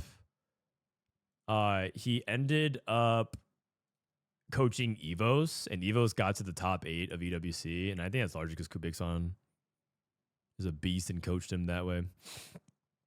All right, let's go to the main Teamfight Tactics channel. See what's going on. Do you fruit Varus? Yeah, you can fruit Varus late game over Jhin as well. Yeah, it looks like main broadcast is just wrapping up as well. Big win for Tomino, who hit Yuumi on stage 3. He did high roll. He did hit a very good setup for Glamify. And Let me see the scores here. Less gold than other players on stage 4 as well. So, all in all, a good game of TFT. And congrats to Tomino.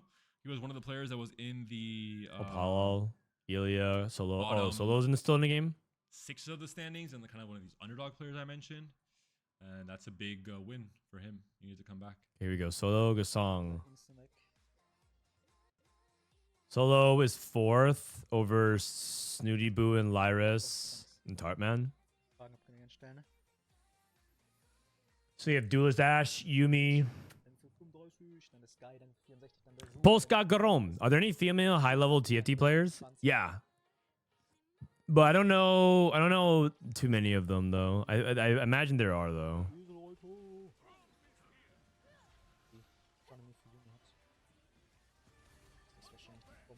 LP than him? Really? Did he say that? He must have heard people say some questionable things about his plays that he must have tilted. Pay for time equals pay to win if it's only a little bit. In that case, everything is pay to win. Everything is pay to win. TFT, if you play long enough, you'll collect medallions. And those medallions can get you chibis. And chibis with that cutscening does mental damage to their opponents. So TFT is pay to win. He's right.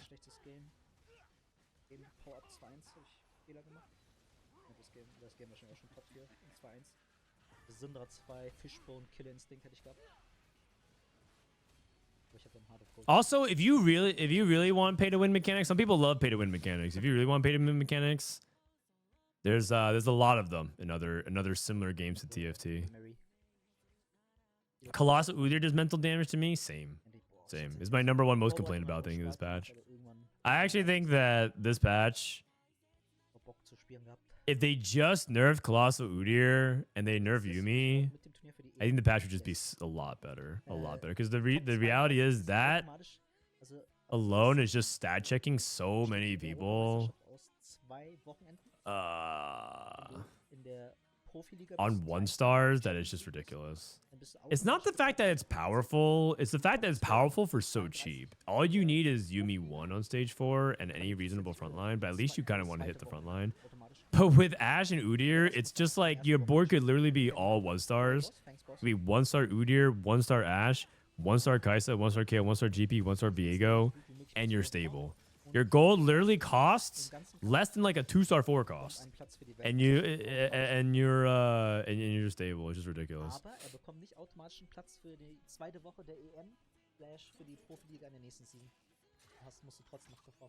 Time to play Clash Royale auto chess. Yeah, no, thank you. That is actually mega pay to win. Merge tactics. I played Clash Royale auto chess for like 2 days and I had fun, and then I realized that their units literally are just better than mine. Because in Merge Tactics, the way it works, okay, it's actually pretty fun. The gameplay loop is like pretty decent. The problem is their 2-star depends on the card level of their units before the game starts. And if you collect, like, the equivalent would be like, let's say you have every game in TFT, you collect a card of Yuumi. If you get 100 cards of Yuumi, you can increase Yuumi power by 2%. So if you just play the game a ton, you can increase the amount of damage that Yuumi will do. So your Yuumi will be literally better than a brand new player's Yuumi. Just straight up, even if you have the same items and same setup. Now the thing is, you can also pay money. You can make money to max out your card level. So literally, their 2-star barbarian tank had 400 HP than my 2-star. And just to give you a frame of reference, that is the equivalent of 1-star and a 2-star. That is the like, I was looking at it, I was like, you're fucking kidding me, man. Like, this guy literally has, I have the same exact board than him, but he has a literal star level over my units because he just has like a level like 19 whatever, and I'm at level 1 or level 2. I mean, I just couldn't believe it, man. I was just ridiculous. I'm like, this is complete.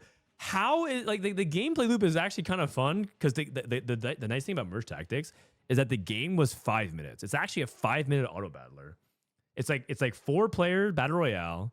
There's only 4 players. This is a tree, and the gameplay is like so fast that you kind of get like, you can get like 10 games in one sitting. It doesn't even feel like time's passing, so it's really good. But my God, I can't get over that. So after 2 days, I just quit.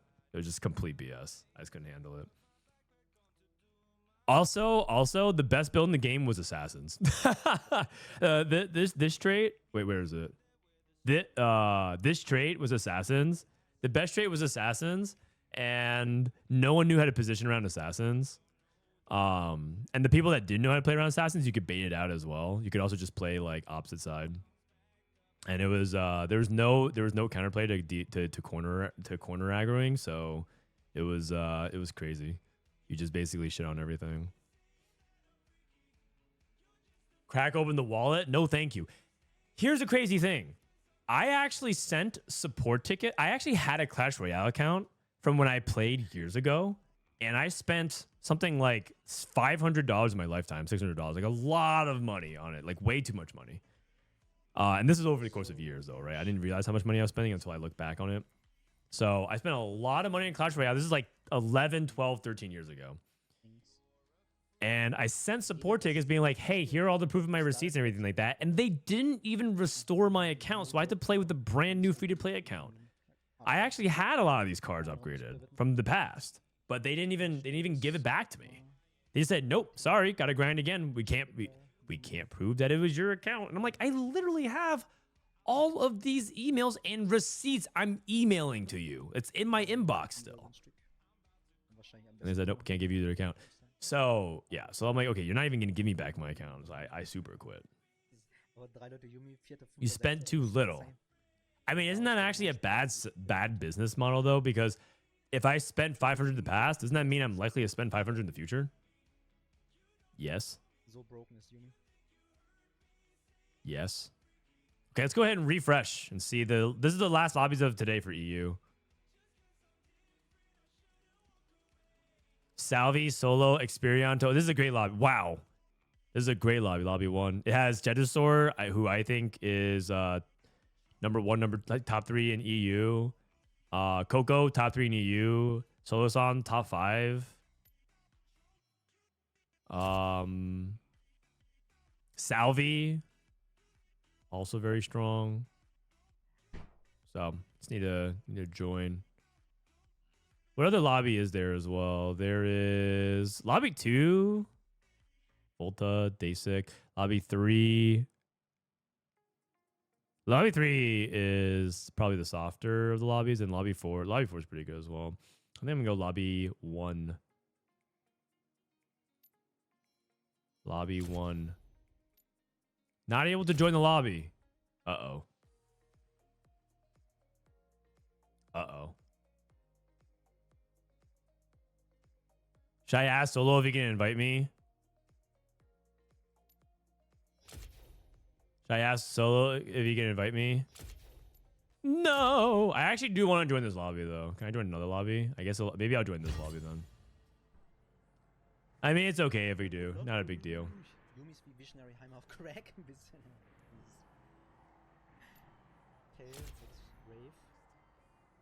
Why does it stop us from being invited? Who's my boy? Who's my boy? Elia? Elia, I'll just add Elia. Can I get invite? Man, I'm getting more dogged again. I want to watch that lobby.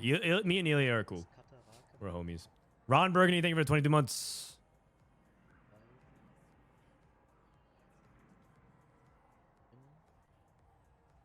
Can you pressure Riot to fix Volibear?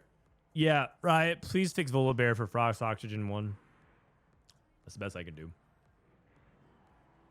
I'm pretty sure mobile game devs simply do not need to care for the 99.5% of the player base because the 0.5 make it for the vast majority of the revenue. It's true. It's true. But the thing is, I'm part of that 0.5%. And they didn't even take care of me. I'm part of that.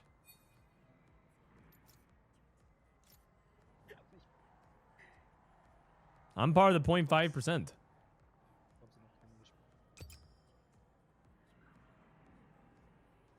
So, like, they don't even take care of me, man. I should be valued. Nice, with that level of pressure, we're going to have a deal with the non-stop Volibear meta. Dude, Volibear... The problem is that they nerfed everything around Volibear. They nerfed Luchador, they nerfed Samira, they nerfed Mundo, and they gave him zero compensation. Zero compensation. So, yeah, it's just not playable. It's the worst line that exists in the game that that can be played.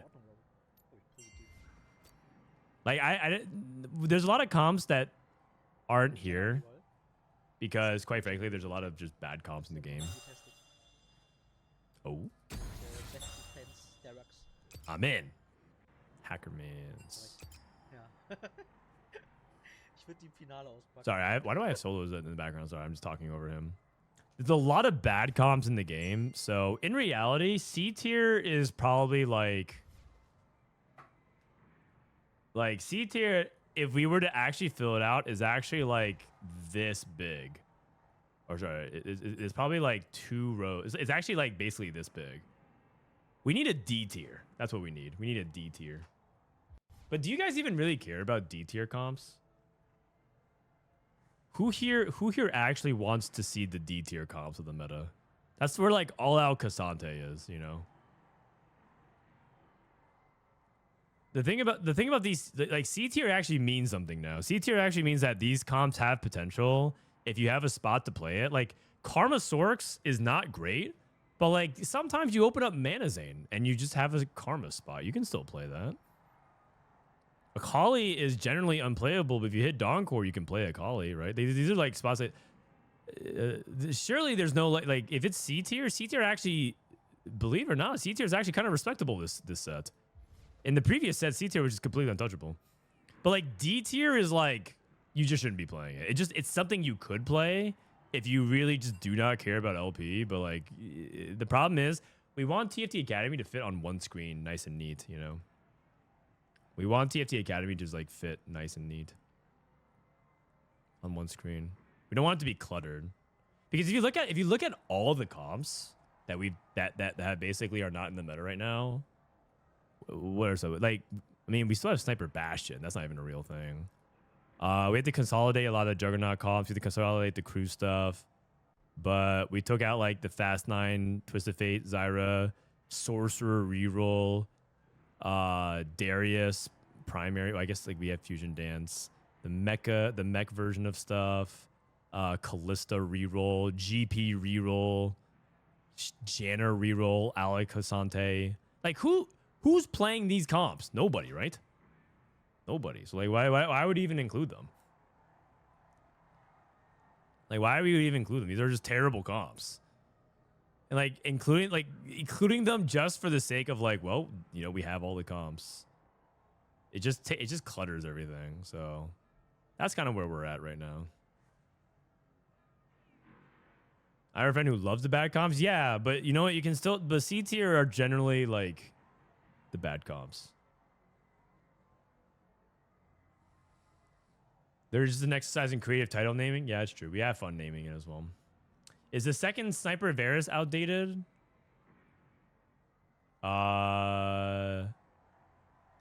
Sort of. Actually, if anything, this is the other variation of Varus that you can play. Although Gwen being here is outdated, yeah. I don't think you're supposed to play 5 Sniper with Gwen, right? Actually, I haven't looked that up. But like, Cassante Nico, should, like, that's actually fine. Let's see. 5 sniper emblem. Oh, sniper emblem actually makes the comp worse. Oh, it's because it's reroll. Let's say you do have a sniper emblem, though. Sniper emblem. Who's the best holder of it? TF. Not a lot of people play it on Gwen anymore, right? It's not that great, so I think for now it's probably worth disabling. I think you're right. I'll just disable that. The sniper bastion is kind of real though. Sniper bastion is kind of real. Hi, Frodan. What do you think of a real world championship for esports where it's country versus country? I remember Hearthstone tried it once, but thought it was a cool idea. Do you think it's a possibility for esports in the future? What do you think about it? Country versus country? The problem with that is that well, people did try that. It was called the World Cyber Games. This is like really long time ago, but it was like basically qualified by country, and it wasn't. But the thing is, like, people still didn't really make it about their nations, but the World Cyber Games was part of it. Then there's another one that was called IESF. IESF was also like a nations based thing, so it's been attempted, but yeah, like it's been attempted. It just never like really stuck. I think part of what makes nation or country based competitions interesting is long-standing tradition. And I think the problem with a lot of esports is that those country-based traditions stick around for a few years at best. And I think right now, and a lot of things, as you guys know, the landscape shifts so often that it feels impractical to try to expect that to happen. I'm usually a lurker, but I'm diamond. I've been playing fan service even before the Xayah buff. And that comp is best at 4 Protector, 4 Edgelord, 2 Bastion, 100%. 100%. Are you willing to stake a 24-hour timeout on that, Sand6? This guy, I think, is so confident. Let me see. Let me look at the statistics here. Xayah, Rakan, 3-star.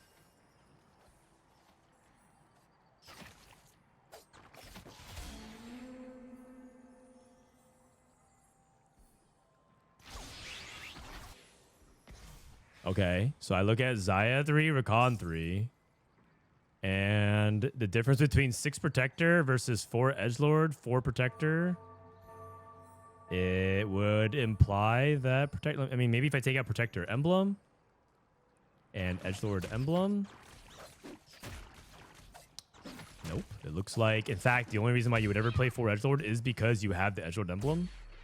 So 100%, eh? You remember WC Ultimate Gamer? I do.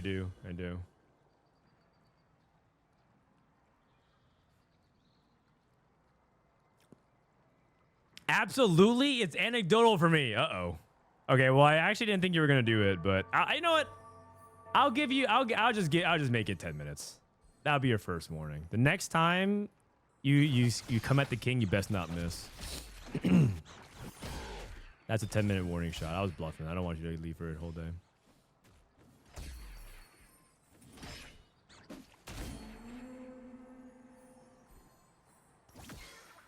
All right, here we go. Let's go. Perfect form Zac with no Zacs. I think I took this actually yesterday and it did well because I already had Zac too. He's gonna click it. It is the only hero augment that I think you can click off of 2-1 with a silver without protagonist, and I don't even think protagonist is that good anymore. He also has BT.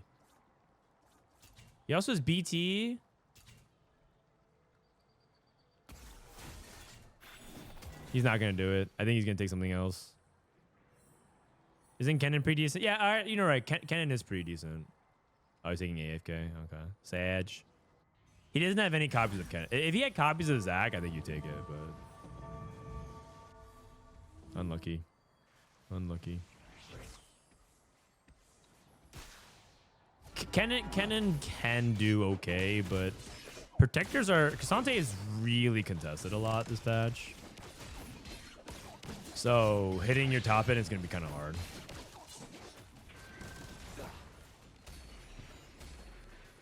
Protagonist sucks now.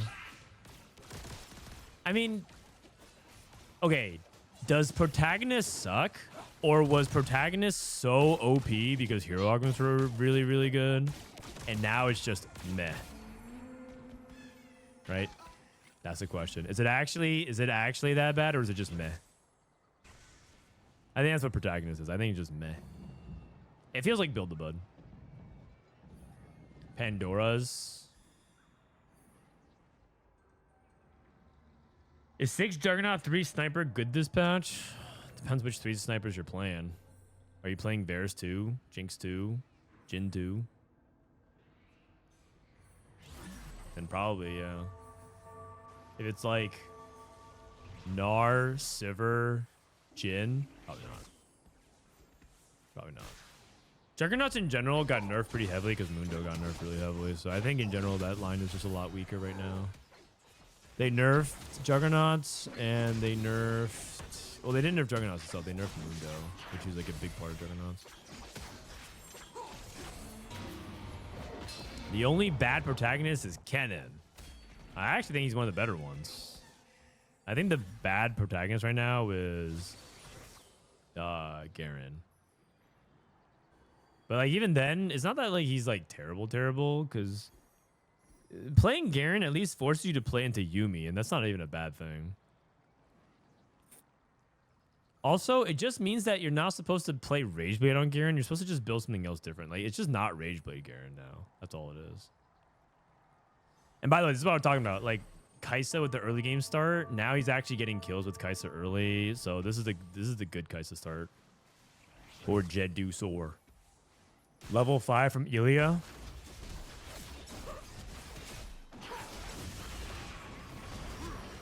Did they destroy Mundo and his hero augment? Well, they nerfed Mundo, but they buffed his hero augment, and your hero augment uses a different ability entirely. So his hero augment's actually not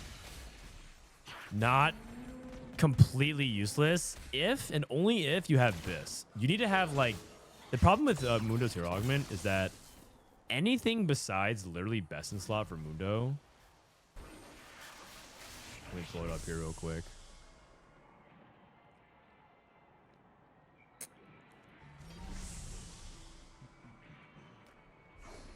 Anything besides best in slot Mundo is terrible.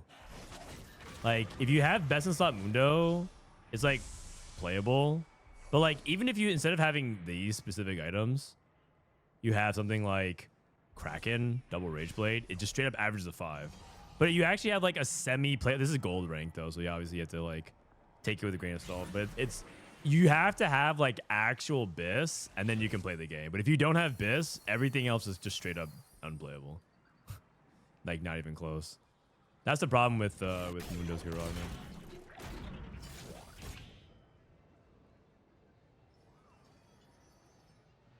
And even then, you're playing for like a 4th and a 3rd. But the good news is, Mundo is so uncontested, you should be able to get there. Viego. Trickster Viego. That's how K Juicy forfeits at 3-1. K Juicy. K Juicy.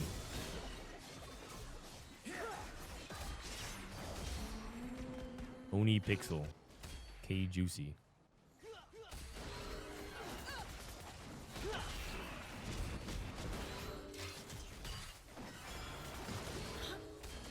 What is Oni Pixel? Is he like German? Or I forgot where he's from. But the way he was just saying it was just so funny because his accent. Because he has a thick accent. And it's just like I forgot how exactly he said it, but it was just so funny, man. This guy hit Viego 2 on 2-6. Holy cow. Insane.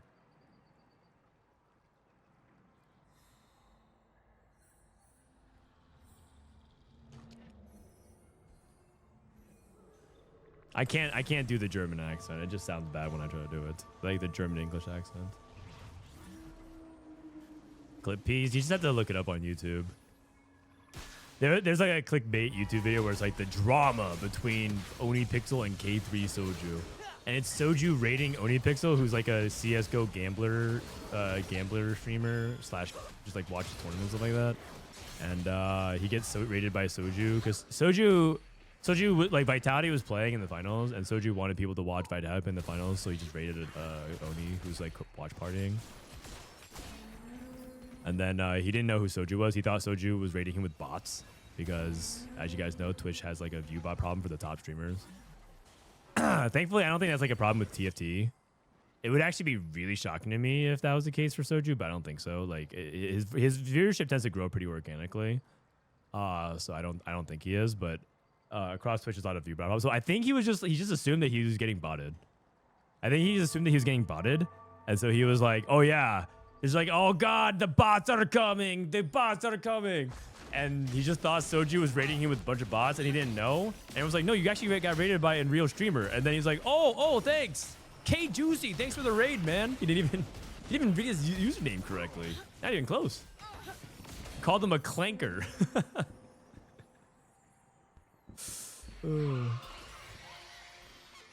The clanker attack. Dude, people are so prejudiced against robots these days. Okay, we have Kaisa. We have 4 Kaisas. Component buffet. Sword. Sword and glove. So is he actually going to contest Jedusor? Oh, no, he might be playing Ashe. Just kidding. He might be playing Ashe. Because Jedusor is playing Kaisa, right?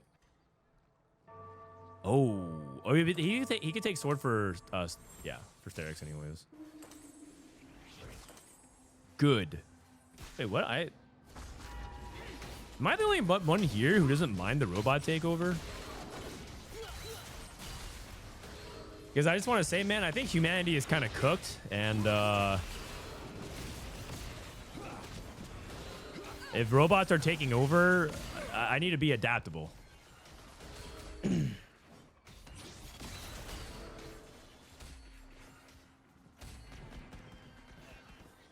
He's not going to buy the Kaisa here, so that makes sense.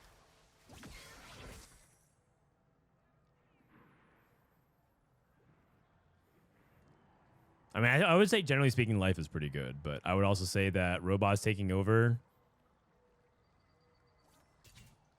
it might not even be that bad, because the way humans are running shit is not too great either. Why are we going to pretend like humans running the ship is anything remotely better right now?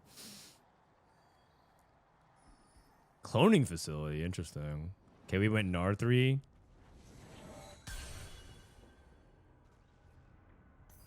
Yeah, buddy, let's see you beat a clanker in 1v1 in TFT. I mean, I do. I literally sometimes at the end of a set log on to the EUS servers and I face off against clankers for weeks on end. Straight up, all the way to Challenger.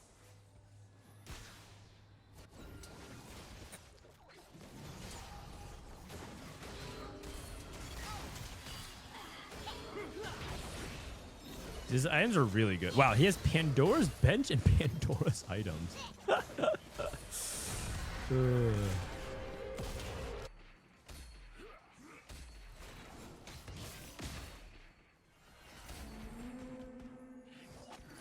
WTF, man, hurtful. Sorry, man, I'm not trying to be hurtful. I'm not trying to be hurtful. Oh wait, I don't have the overlay up. Sorry, I need to get the overlay up. I need to be better about that. My bad, guys. Here you go. Overlay up. I need to do that because that's like part of being in the Costream program. You need to use this overlay. It's standardized.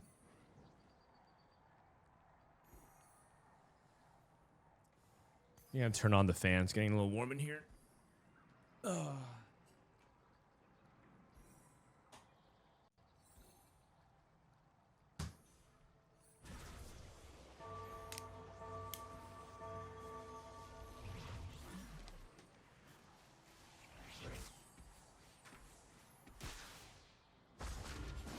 Turns on fan instead of taking off shirt. Trust me, you guys don't want me taking my shirt off. I'm not. I'm in dad bod shape. I'm not impressing anybody with this these days.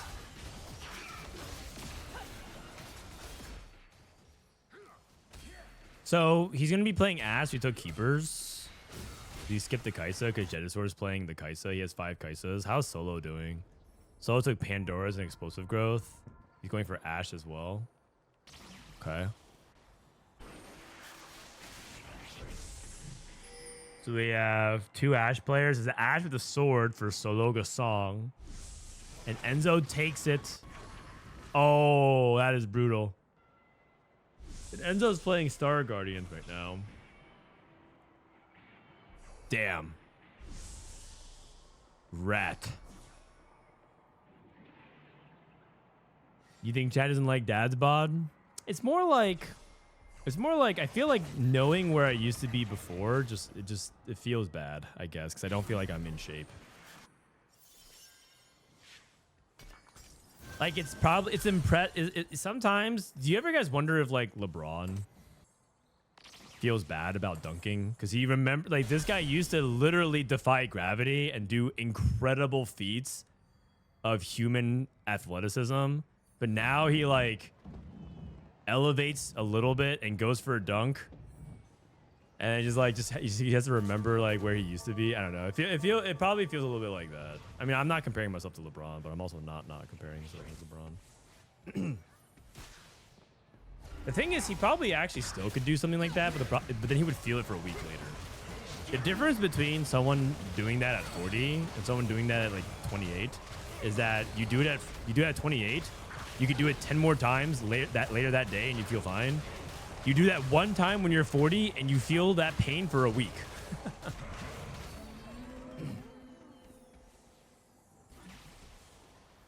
That's the problem with aging. You could definitely do it. It's just that there's like an associated cost to that.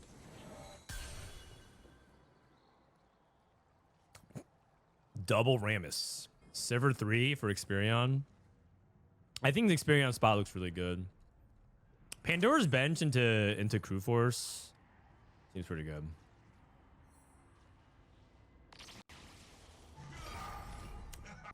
The home gym is easy. Let me tell you something about my home gym. My home gym is just me doing like 40 pull-ups, 50 pull-ups, doing like 100 push-ups, squatting like 4 sets, doing some curls and calling it a day. And I'm just like, okay, that's good enough for me. I can't even be asked to finish my workout. I'm just too tired, man. It's got so much to do. I can't believe I used to spend like 2 hours at the gym when I was younger. Like when I was younger, I went to the gym 5 days a week or something like that, 5-6 days a week, and I would spend like 2 hours at a minimum. I'm like, holy cow, man. How did I ever spend this? After 30 minutes, I'm just like, I have to go back and do something else.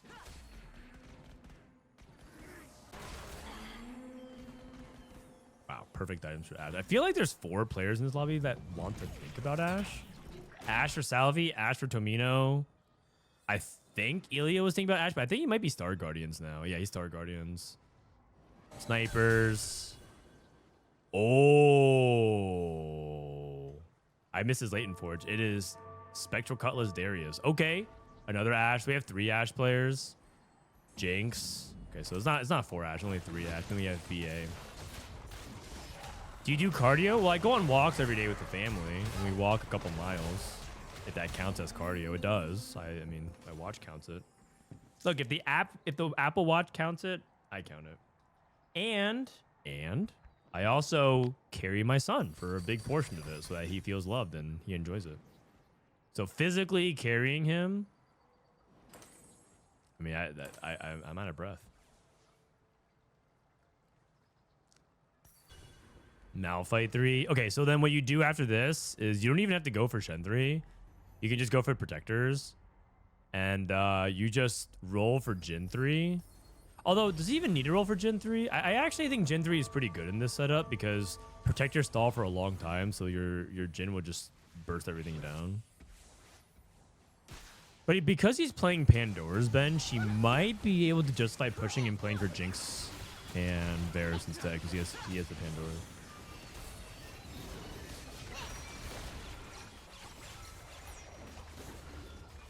weighted walks are very good. Yeah, that's basically what it is. My son, we weighed him yesterday, 26 pounds. So he's becoming a mini Chungus now. Love that for him.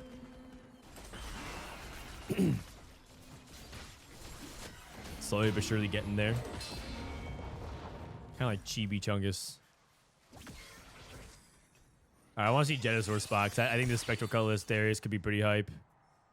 Cut. I think the only thing you would take here is Item Collector, I think. But I think oh, Glass Cannon is interesting. Spellweaver. He's thinking about Spirit Link. Spirit Link technically has more value on Cloning Facility, but okay. Come on. Kaisa Wave. No wave. Yes, wave. Wave. 5. Okay, stop it. Not that confident. He's not that confident.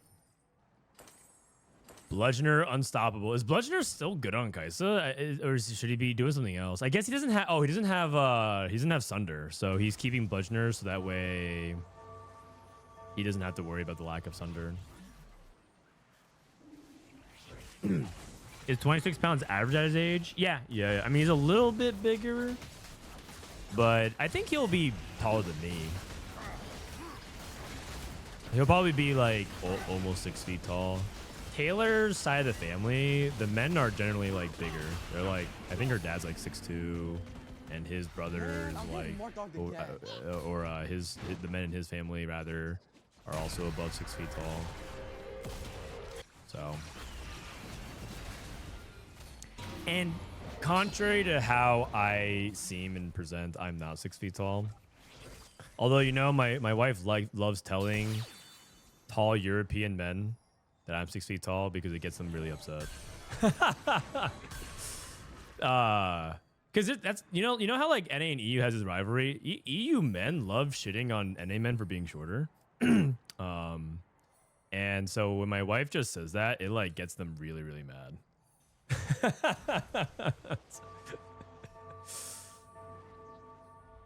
Okay. Coco's at 37 HP. Ooh. Oh god, he has no backline. He's playing Volibear. That's not good. He's playing against Volibear. He's going up against Rakon. Oh, is this fan service? Oh, I thought Enzo was playing. I thought Enzo was playing for Star Guardians. He's playing fan service. Oh, and he's going 8th. Oh. You know what the problem is? He can't hit Xayah 3. I'm 6'6". I'm not even the tallest in my extended family. Dude, if you're 6'6", that sounds like riding planes is the worst experience of all time. Like riding economy on a plane. Holy cow, man. Because I'm 5'9", and that feels painful already. Like, I'm convinced that being tall is only good for impressing people. Like, let's say, you know, you're trying to go on a date and, like, people love tall people. Or that you get to make fun of short people. That's literally, like, the only two. And if everything else in life is just an actual inconvenience. So, I let tall people make fun of me now because I feel like that's, like, all they have. If you take that away from them, then this life is just, like, a bad experience. It's because the world is not made for them. You forgot sports? Yeah, but then you have to go outside and you have to be in the sun, so that's actually a debuff again. You can reach high shelves. Dude, you can also get something called a ladder. Try again. What, you think I can't reach the top shelf? I just get my little step-up stool, pat, pat, pat, and I'm there. You're acting like I can't reach the same spot. It's not even an advantage.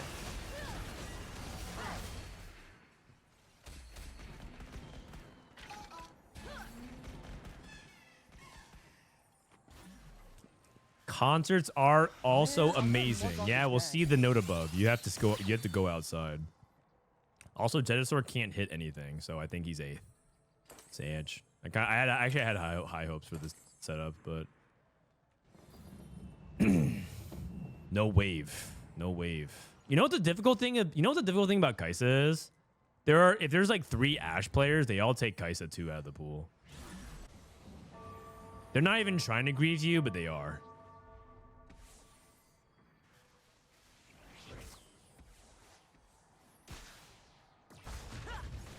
Who's taking it for the prime?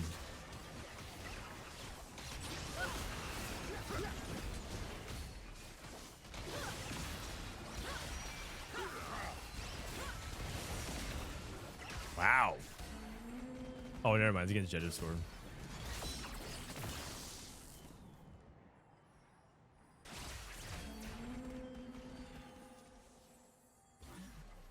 All right. Well, last chance for Jedusor to make this comeback. His Rammus, level 26. If he can hit everything, I'm actually convinced that his setup is pretty good. But yeah. Also, Coco's playing Volibear Jinx. I've heard about this comp. I think in general, it's pretty bad. I think he's only playing this because it looks like he's low rolling. He's just playing low roll protection. He got a lesser duplicator. He needs to find Jinx too.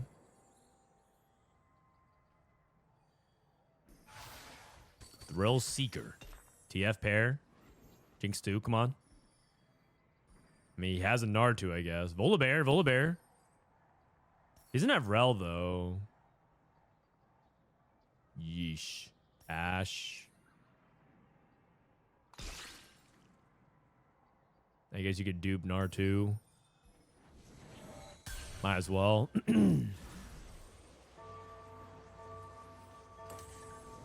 Moves to Nard front line. Jinx items. Shojin. Last Whisper? No, he already has it. Oh, he needs front line items. Step fast. Steadfast. Jedusor hit the 3-star Kaisa. Did not hit the 3-star Rammus though. Sag. And then Enzo. Enzo actually did hit. Okay. He got the full board online. It's just that it took really, really long to get there, and he can't get the 6 protector. 6 protector is really valuable here. Sad game for Coco. It's sad game for everyone in the bot 4. I feel like, wait, this guy is actually falling off really hard as well. It took a long time to get Gen 3, I guess. It's just really sad for the fan service player, for the Kaisa player, and for Coco. Is Volibear really better than Jinx? Wouldn't you rather just itemize Jinx? Okay, but then he has his fruit on Volibear. Crap, I think that's a mistake. Okay, whatever. Fan service. Archangels, Rakan. Archangels is good if Rakan can stall long enough, but looks like he's dead. It's close. Jin's last shot. Oh! Wow, that was a close one. Elia also falling off. All the Jinx players are just struggling to stay afloat. Jedusor is not having a good day. Yeah, Jedusor struggling today. And it's crazy because he was doing well in scrims as well, but probably a go next for him. He's gonna have to play next tournament. I think today he's gonna get eliminated. What even makes a fan service spot? That's a good question. I myself don't know. I'm pretty sure you have to just hit a lot of Xayahs early, and you have to make sure there's not many Rakan players in the lobby, because the problem with fan service isn't even hitting the Xayah and the fan service. It's the fact that Rakan is really contested by the Battle Academia. Same reason as like when you're playing Kaisa, it's really hard to play Kaisa when there's 3 Ashe players in the lobby, because they're just going to take all your Kaisas. Wow, I'm actually really surprised that the crew player fell off so hard. I wonder. I guess you just can't take Pandora's items and don't have real combat. Maybe that could be it.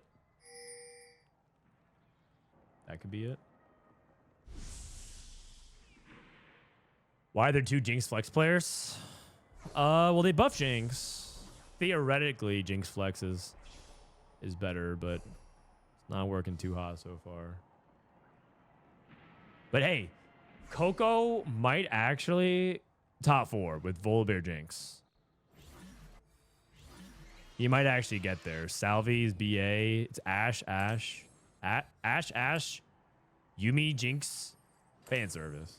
I'm actually kind of rooting for the fan service, though. I'm not going to lie. I'm rooting for the fan service. Holy cow. He has 4 Tesla coil value, 5 Tesla coil value. Okay, surely he wins now. The thing about Tesla coil is that he doesn't have a shred, but he has 5 units that have Tesla coil. That's just gonna be a lot of damage. Coco against Tomino.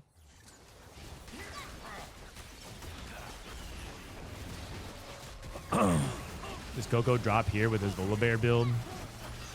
I think he actually... No, he's dead. Death. Enzo wins. Damn, he was 1 HP off from getting 4th. But you know what? 5th is probably good, all things considering. His spot was looking pretty low roll. 2 components. I would take tier here. Oh, he's going TG for another... Wow, he's going TG for another Tesla coil. And you get TG on Cassante. Oh, yeah, that makes sense, actually. Void Staff. You put that on Zyra. I think I think Enzo has the potential to make the full comeback. 6 Tesla coil value. He has no shred, though. The thing is, like, this magic damage being mitigated by a lot of, like, Leona makes it not as good. He also is still behind. Also, like, nothing outscales Yuumi. Nothing. Cassante still hasn't revived. Okay, not even close. Is start with full mana fruit on J4 Biss? Yes. He rolled the voice staff? Yeah. But sorry, my point still stands, is that nothing outscales Yuumi. And like if Tesla Core is like, oh, we'll just zap you to death over time. NT.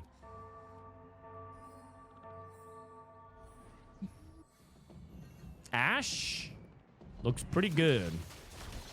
Udyr, Colossus, Ash.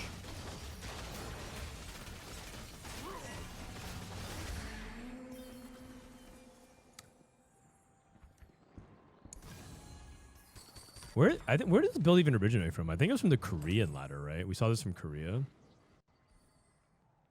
Korea figured out that Colossal Ash was just unstoppable. So we played 6 duelists. Duelists.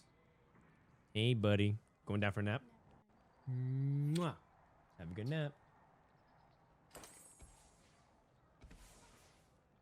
Thoughts on the patch so far? I think the patch would be a lot better if they just B-patched Colossal, Udyr, and Yuumi. Those comps are just so much better than the rest, in my opinion. On average. Lo and behold, this might come as a surprise to you, but Colossal units and Dragon mechanics, when they're good, are too good. I feel like we learned this one before, but... I mean, we kind of knew, right? When we were talking about the set at first, it was like, oh, dragons are back. Dragon Udyr. No concerns with Rising Chaos? None. They bug fixed it, so it's not that good. You think the GP build or this Ash build is stronger if they were to fight each other? You mean peak GP versus peak Ash? I mean, most people would lead you to believe that GP was the most broken 2 cost of all time, and that this was the worst patch in the past 2 years. And then now I'm listening to people say that this patch is worse than that patch, which I don't know if I can get behind that. I don't know if I agree. This patch is worse than the GP patch. I was listening to some people say that. That just sounds like a tilted player's response to the patch. More broken than Syndra? Yeah, first of all, I don't think GP is more broken than Syndra. I think people misremember that if that's the case. And then I think if people think that this patch is worse than the GP patch, I think that they're speaking out of emotion. They're not actually speaking out of rational thinking. Anyways, what would be more broken? I think GP. I think GP would be more broken because your Ash wouldn't even get to play the game.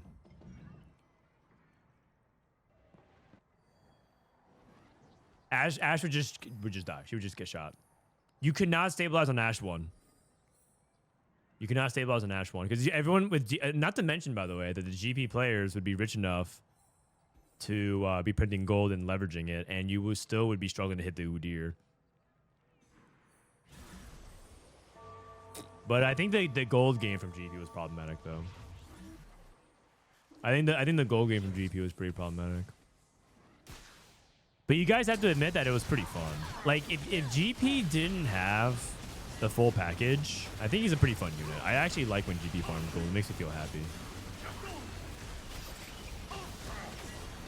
It's just really satisfying when you're like, oh, I'm at like 17 gold, then GP prints 2 and you win. You're like, oh my god, I made 20. That's crazy.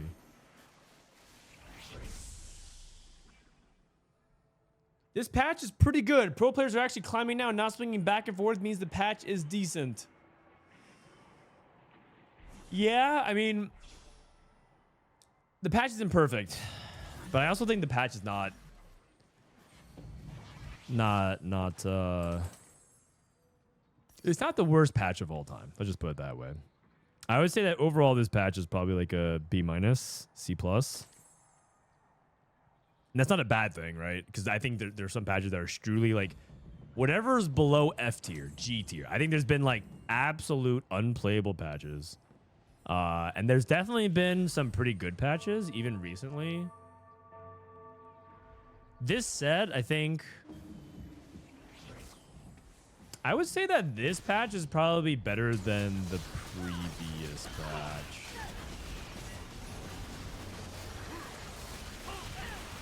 But it's so far, but that could change in the next couple of days, right? Depending on how the meta shifts. Because I mean, like, everyone's like, well, it's like Ash and X, and it's like, well, that was last patch too, and this patch has more diversity at least.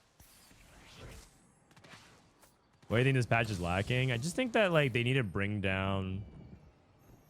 I don't think the solution is to buff the weak things. There's basically two approaches that you can have. One is to buff the weaker stuff to try to match the power level of what Ashe and Udyr and Yuumi are doing.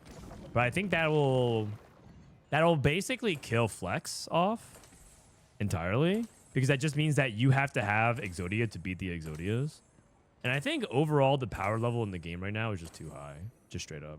I think there's just too much power. When you get artifacts and radiance and augments and items and traits, and maybe something crazy like a prismatic orb dropping in the middle of the game. It's just too much. There's just too much going on, and carries are too strong. Tanks are too unkillable. Utility is too powerful, right? And just like all this stuff is just like the game is just way too explosive. And I think that's intentional. But what happens is the haves just absolutely shit on the have-nots. Like if you just like have anything remotely not in the meta, it's so hard to compete against Udyr too, because he's just gonna stat check you, be like, well, that's great, but you can't beat me. And maybe that's intentional, right? Because they want the anime theme. They want everyone to feel like, you know, the unkillable. They want everyone to feel like Sukuna. They want everyone to feel like Broly, right? They want everyone to feel like, I'm just trying to pick iconic characters. They're trying to make everyone feel like ridiculous. But the side effect of that is if you like are trying to play the Volibear Jinx board, 5th is actually an amazing spot for that, because it's not a very real thing. Because you just aren't lining up the crazy stuff. You're not getting the power ups with the artifacts, with the traits, with the augments. You know, there's too much multiplication.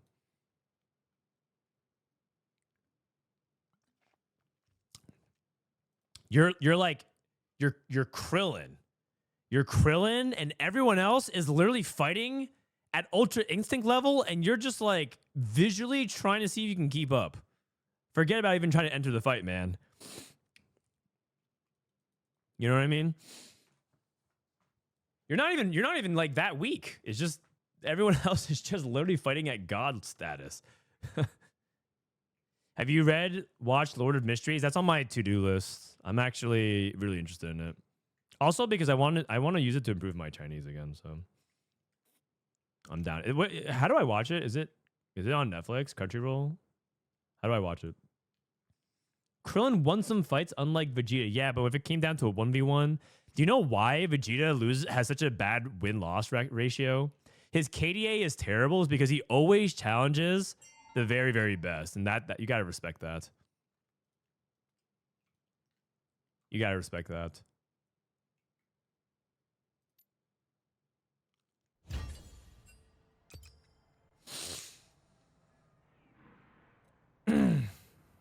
Vegeta has aim for the top augment. Yeah.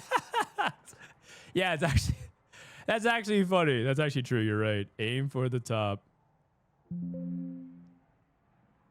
Bro, Vegeta has aim for the top. He just can't. He's more likely to fight stronger opponents. And let me tell you something. He's gained a lot of EXP.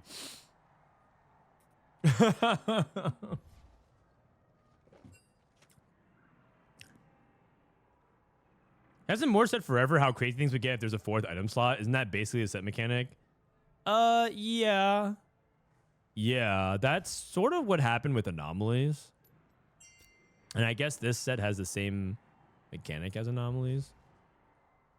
All right, let's take a look at standings, by the way, for the tournament. So that way we can see where people are. People who are playing for not to stave off elimination, Jedusor. I mean, Jedusor went 8th twice. He is having a rough day. 11 points in 5 games is... He's averaging like a 6, almost a 7. Wow, that is pretty bad. Reven, Kitade, Jedusor, Opal. Yeah, she's trying to survive the day 2 so he can get qualifier points. Because where you get eliminated matters. You get 0 points for going dead last. So at least if you play for like 26 or something like that, you get 5. Like Jedusor is playing for points. You don't want to say like, well, I'm 32nd. I'm getting eliminated anyways. There's no point in trying. These qualifier points do matter. Because these qualifier points ultimately help you determine whether or not you go to regionals. And like that, you don't want those points to be the difference maker. So... Solo moved the player slot. Yeah, Solo. The Saiyan's hidden passive is literally gaining EXP when you lose. That is true. That is true. It's like Last Stand. They get the Last Stand augment. I would legit rather have hacks back than power-ups. I mean, I think power-ups are really fun, though. They're like really imbalanced, but they're pretty fun. Don't you think? Like, don't you think power-ups would actually be a banger mechanic if TFT was like not a multiplayer game? I think it'd be kind of fun. It's not a bad mechanic in a vacuum. They enable so many new things. They enable so many, like, all of, like, I would say half these compositions exist solely because of power-ups, and we're discovering new ones as well. I don't know. I think they're fun. That's just me, though. That's just me, though.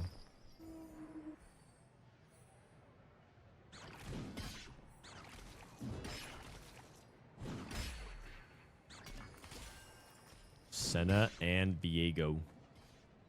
Le Coco.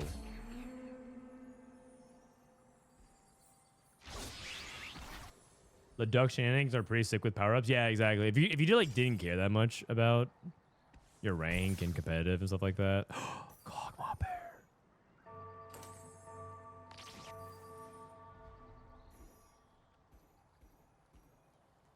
I mean, I still think the best mechanic was Charms. I think Charms is very fun. I think Charms is my favorite mechanic outside of some of the stupid ones like. There's a charm that gave you one that like you couldn't die no matter what, so you basically gained like 2-3 placements if it was very close in HP. I don't like power ups mainly because Riot is bad at balancing. I mean, fair enough, but like I said, if you go in with the expectation that the set's not going to be very balanced, the set is way more enjoyable. And at this point, I guess maybe that's just me. Like, this is where I am in life. But I just want to like have a fun game. Because I've played balanced sets. Like balanced sets for a while now. I think last set was actually pretty reasonably balanced at times, even though it was pretty bad patches. I think set 13 was pretty balanced. Like all things considering, set 13 was very well balanced. But I have to say that it was a lot more boring. I'll be the legs. Oh, he's got to do it. He's got to do it, man. You got to do it. You got to play for the mech. You got to play for the mech Prismatic. Deals 7 Mighty Mech, reach level 10, and hold all 3 Mighty Mech augments. He's got to play for first, man. Yes! That even makes 8 shocks, too. Whoa. Hold on. Mech Woke? Oh, yeah, absolutely.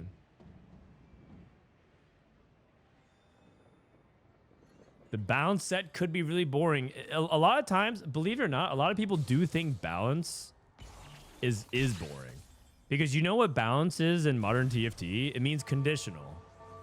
Another word for balanced state is everything is conditional. You can't just like sit here and play Ashe because you have to have the right start for it. Otherwise, you're going to be far behind everything else. And a lot of people hate that too. They feel like everything is so conditional. It's not fun. It's so boring. It's so boring. I need the conditional. It's so boring. It's so boring. It's not fun.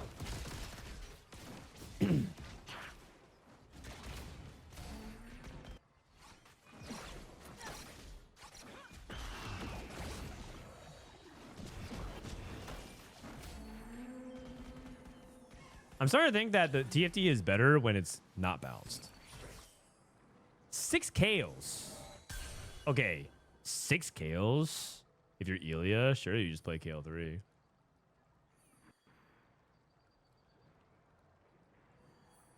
In League, a lot of people are complaining right now that the game is boring because it's too balanced. I mean, I'm pretty sure I'm pretty sure gamers don't actually want like true balance. They just want things to be better balanced than completely skewed. Like I think the optimal thing is when things are like just slightly imbalanced.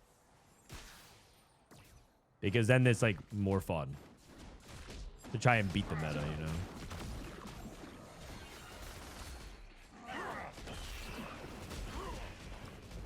Okay, there's no way he 5 streaks with this comp. He needs bow. The problem with Elia spots, I don't think he can actually get Rage Blade on KO. Sounds kind of hard to get, right?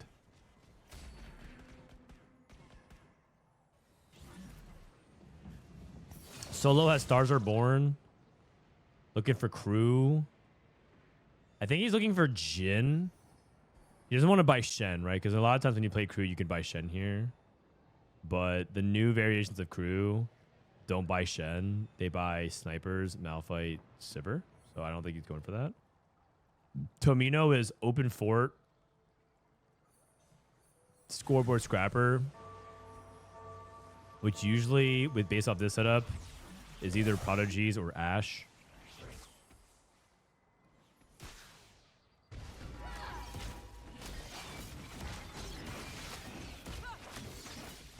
Oh, another thing about like a lot of the balanced metas in the past is I don't think this is true about balanced metas in general, but it just so happened to be true the last few times that was the case. When things are balanced, lose streak is pretty bad. I don't know if you guys have noticed that, but like generally speaking in TFT, when we've reached a balance, like a point where a lot of things are balanced, lose streak tends to be pretty bad because it just means that you're just behind. And everything is like more reasonable, like pulled toward the center. So on average, you're just going to be suffering a lot. The exception would be like when there's a quote balance meta and there's like a really good lose streak trait, like Cypher or something like that. But or I don't know, Heartsteel. Heartsteel wasn't really even a lose streak trait. Mercenaries. But like in general, when the more balance you get to things, lose streak tends to feel worse as well.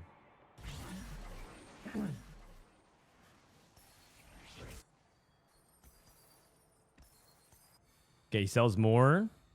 2-trick. Wait, is Salvyyy playing KO? Wait a second. Both these guys have 6 KOs.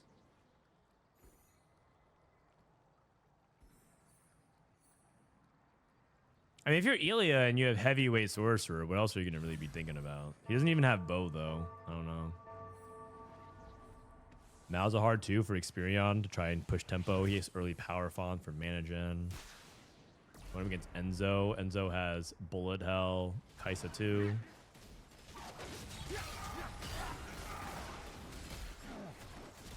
I feel like this set's champions are extra tied to items because of power-ups. Well, that's true of every set. Every set, items have mattered a lot. There's never been a meta, a set where items weren't very important for your champion. Never, ever.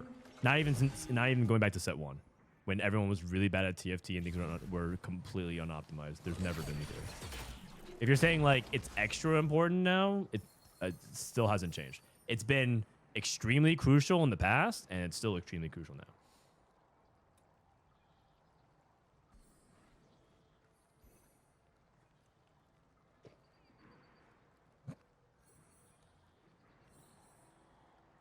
Okay, Enzo's still trying to end on a 5 streak, going up against Jedusor.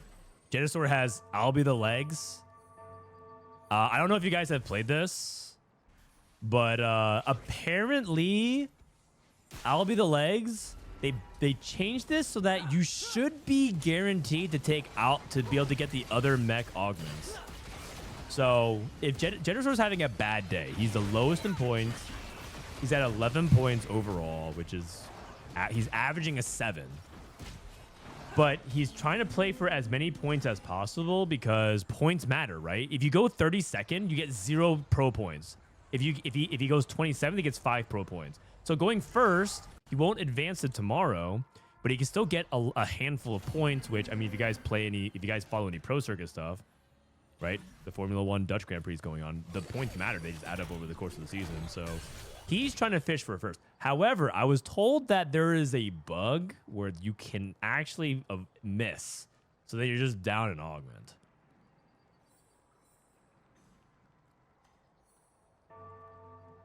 It's bugged though. It's bugged though, lol. It's bugged. At Frodan, it's bugged. It's still bugged. Not guaranteed to get no. Can you guys let me finish my explanation? I was literally in the middle of explaining that, and everyone just needs to correct me immediately. I'm just literally, I'm in the middle of explaining it, guys. I'm just in the middle of explaining it. No, it's all good. It's all good. You guys, I mean, you guys are right though. You guys are right. What if I didn't know?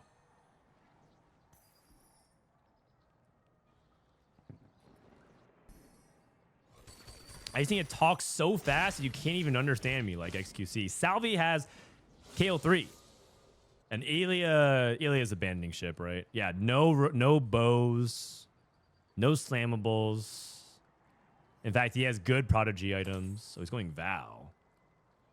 Oh, interesting. Solo has Nico too. Rolling for the Malphite. Artistic KO. Coco has Zaya too. Kraken. Okay, good Star Guardian setup. Tomino got Vest, Cloak. Oh, this looks like Ash. You get 1 bow and you have Stoneplate, Kraken. Stuff like that. Okay, let's see it. Jedusor needs I'll be the arms. I'll be the arms. I would love to see that. How are you supposed to know that you know? Oh, he got it. Oh, you just instantly click it. Ha ha. Wait a second. I think this guy is actually going to do it. My God. My God. And so now he needs the head. He needs I'll be the head. And then he has it. And then the thing is, they buffed I'll be the head to give Yone now if it's the prismatic. But the thing is, they could give him the gold version and not the prismatic version. And the other thing, he needs to get the level 10. But he's win streaking so hard that he might be able to do it. He might be able to do it. And then we get to see level 10 Exodia mech. I'm excited, man. I'm excited. This is the game. This is the game. I've never actually seen it in game. I've only seen clips of it on YouTube and TikTok. He has Bizz Senna. Yeah, it's true. He also has Bizz items. He's going up against Kai'Sa 3 at 3-2, though. No, come on. Kai'Sa 3 at 2 is far too early. It's far too early for Kai'Sa 3. Senna. Yeah. Wow, Enzo must be pissed. He hit Kai'Sa 3 and he lost. That's unbelievable, man. It is Kai'Sa 3 one item in bullet hell.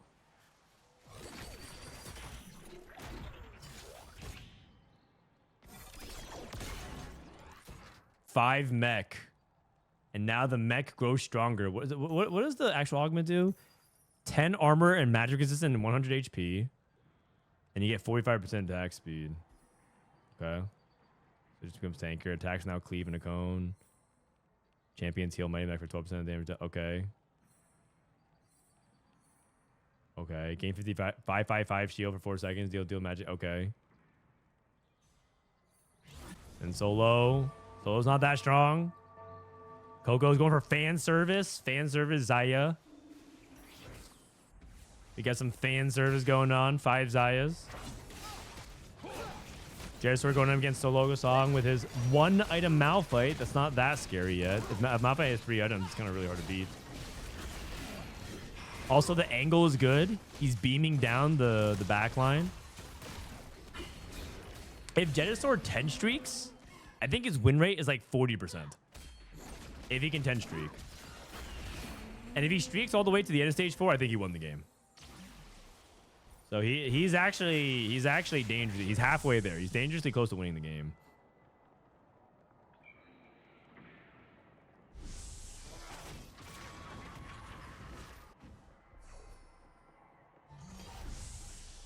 Okay, Xperion takes a spat. What does he want with the spatula? Playing prodigies. Okay. Mech is so hype, not gonna lie. I mean, it's hype because people just don't play it, right? That's the funny thing about TFT. If people played this, if mech all the time, it wouldn't be anything special. J4-2 on 6. Huh? Okay, I think he won the game.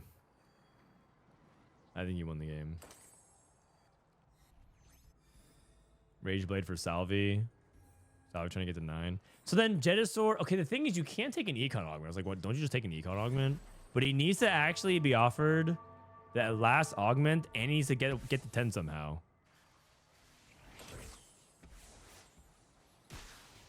How crazy is it if it's like Jedusor's been sweating all day, playing all the meta lines, doing his absolute hardest, and he just averages 7 when he comes in hyped as like a top 2 player in EU.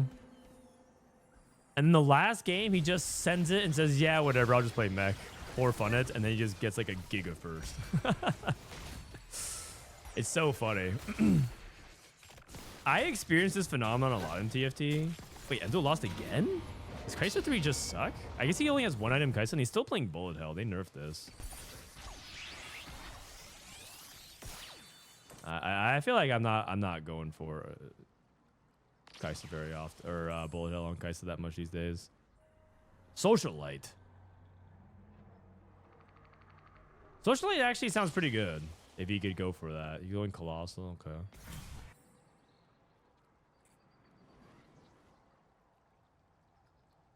He has 5 Xayahs, 4 Akons for fan service. I mean, I think Coco's playing a cool con with fan service, but he's not the protagonist of this story. The protagonist of the story is M8 Jedusor.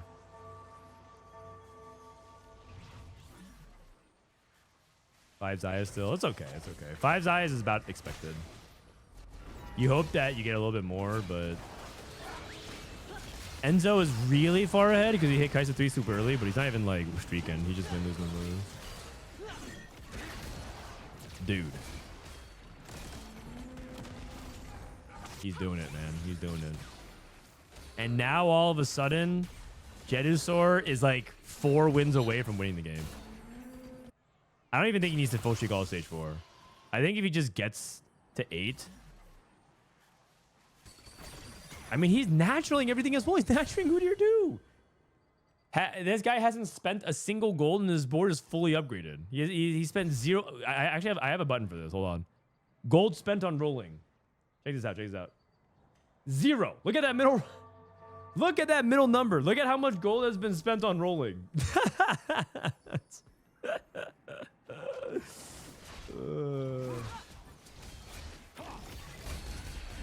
funny, man. It's funny.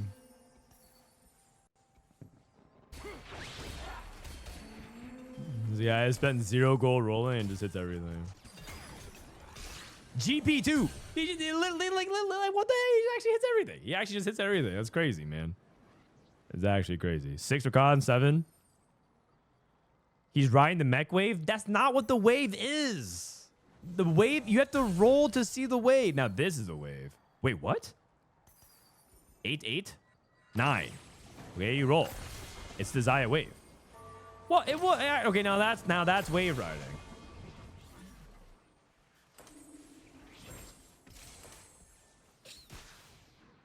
Quicksilver. Oh, he reforged full item because he was really unhappy about his items. Okay. Going up against KO3 from Salvyyy. Double fan service. Archangels Rakan. Is that the thing? Is that what people are doing now? Archangels Rakan on fan service. I would believe it. Multiple EU players that I respect are doing it. It has to be good. And that will be the head, but no prismatic. No prismatic, but he's got there. Now you can go to 8s. Now you can go to 8. And now if he wins a couple more fights, I think he's going to get to 10. He makes a Ziggs too. Holy cow. The countdown has begun. Because the thing is, if you can get to level 8, if he can keep his streak going and get more gold, then he's just going to have too much HP for them to stop. I guess he also needs to find Yone though. He still needs to find Yone. And he needs to find Karma. So he's not fully there yet. This is the fan service board. He has Tesla Coil. Okay. Tomino, this is the loose streak scoreboard player playing Yuumi. Sologesang struggling a little bit here. Salvyyy took Tesla Coil as well. Slams the glove for the full Tesla Coil bat. This is Elia.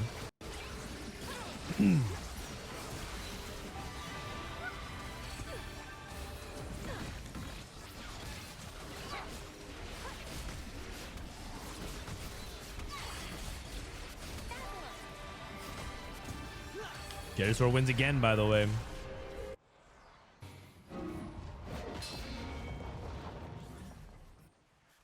Oh my god. I'm just expecting him to hit something every shop. Like, he didn't hit Karma yet. But you know what? Ain't nobody even want to buy Karma. Like, everyone's going to buy Yuumi's, Leona's, Ashe, Jinx, Poppy. Like, no one's going to buy the Karmas. Oh, wow. Leona 2, Yuumi 2 in the shop. That is brutal. And he's at 1.5 lives. I mean, I think you have to lock. You cannot, you cannot sell one to buy the other. You have to hold both.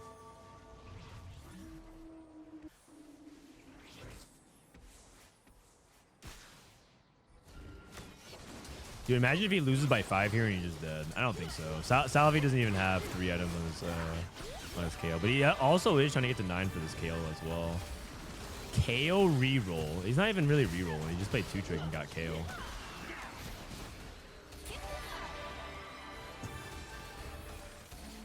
Close. He was actually really close to winning that fight. No! Jedusor lost versus the fan service. Sag.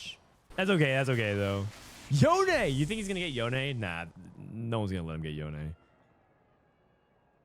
Nah. There's no way people let him get Yone. Last pick. Yone. What is Tesla Coil? It is an augment that does damage, magic damage. Oh, actually, I kind of thought for a second. Two people passed it. Max gold. Max gold. It's an augment that deals magic damage every second? Every 5 seconds. It deals magic damage if you have units equipped with 3 items. So it's supposed to be one of those things where it's an augment that gives you a lot of power. if you have a lot of items. Oh my god. What? Double Archangels, Quicksilver, Rakan? Okay. Okay, we're just playing, we're playing carry Rakan. Wow.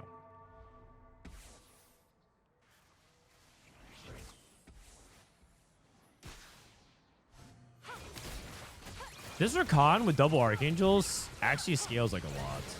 If he gets like late into the fight, he actually does a good amount of damage. And he heals for so much as well. Man, I'm getting more The thing about Quicksilver is that I feel like...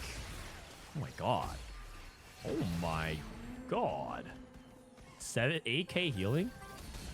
Oh! Okay, you know what? Good loss. Good loss. Good loss. Okay.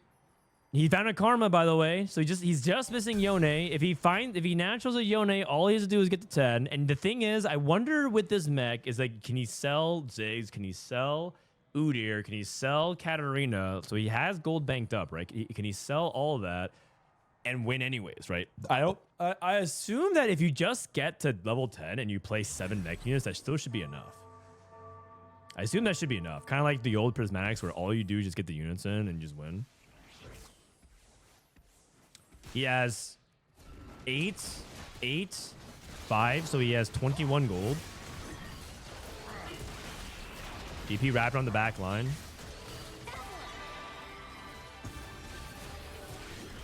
I mean, he's just killing units, right? Even if he's losing, he's probably not going to win a lot of these fights. But even if he's losing, as long as he can kill units. Oh, he didn't kill many units here, sadly. Salvyyy is about to go to 9 as well, 21 HP. Elia is falling off. Sadly, I think his Star Garden board is cooked. Coco is win streaking with fan service Zaya. Kaisa looking okay. It's M8 1 2 3. M8 1 2 3. What stats is I'll be the head give? The mech gets 250 HP, 10% damage amp, and 10% damage. So basically, he just gets a bunch of resistances, attack speed, just like a ton of stats. And now the mech is supposed to be dealing a ton of the damage. Yeah. He's looking for a gold orb or something like that. This is like the instance where you want your prismatic orb just to give you full gold. Oh, it's gonna be close. It's gonna be close. It's actually gonna be close. I feel like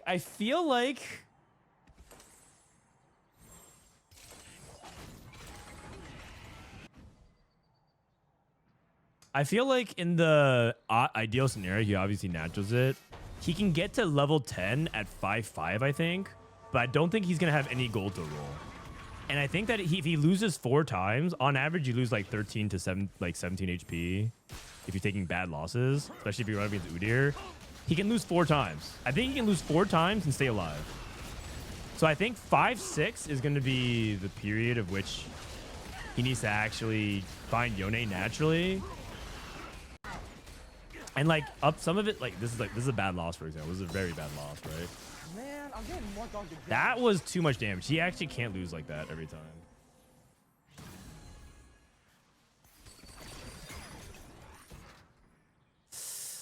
He needs every ounce of gold. He can't even afford to go to 9 here because it's just too expensive. He has also nothing to play. Malzahar 3. Another, okay, wait. Another thing though, my flash thing for the prop. Another thing though is that these players can all die. 5, 6, 7 can all die. And then Jedusor is first pick on carousel. So another thing too is that he could lose. It's okay if he loses twice badly if Yone's on carousel. Holding the J4 and send it to downgrade. Yes, that's actually good. Great observation. He's also holding these extra units in case he wants to downgrade and sell. If he can also scam a fight, this mech is wrapped onto the Malzahar. If he can actually scam a fight. Malzahar's dying. Mech, finish it. Mech, come on. Mech. Oh no. It took too long. Hey, but that was a better loss, though. And Salvyyy down to 1 HP as well. Okay, so he levels to 9. He pre-levels. He pre-levels. He can downgrade Aatrox as well. Oh my god, man. He pre-levels. Can't waste a single gold. Exactly. This is how much he values every piece of gold. He min-maxed his game every possible way he could. He gets a ghost fight. Oh, but it's against the Xayah board. That's so hard. The Xayah board is going to be really painful. All right, let's take a look at Coco's board in the meantime. This fan service board is win streaking, right? And he got Titans on Rakan. Double Archangels, Titans. Okay. Bro, every time Rakan casts, full heal. Full heal and shield. Full heal and shield. Damn. Jedusor is third pick. There's a Yone off carousel. If only, if only, if only. It's okay, though. I mean, is anyone going to take it? Maybe they leave it for him. Maybe they just leave it for him. No. Oh, man. Oh, man. Okay, now the thing is Salvyyy gonna sell that Yone or keep it on his bench? Maybe he naturals it. Ah, he's still like 20 gold off. Salvyyy sold it. He sold it. He sold it. He's not like that. He's not like that.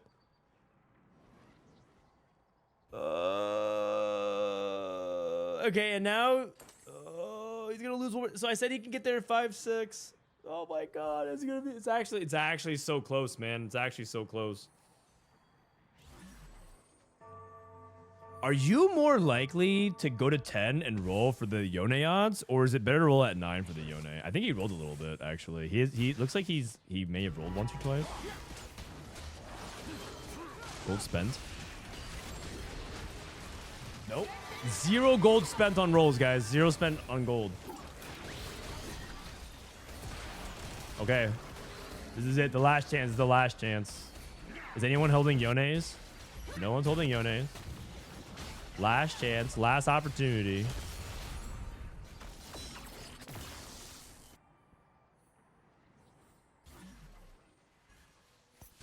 Nope. He sells everything. He's rolling at 10. He can downgrade.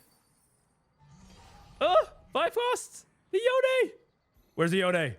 Where's the Yone? Where's the Yone? Where's the Yone? Where is he? Dude, no one wants to play this unit. Downgrade the Aatrox. Downgrade the Aatrox. No. No, he hit it. Aatrox. Aatrox. No! He bought the wrong unit. He bought the wrong unit. No! No! He bought the wrong unit. No! No!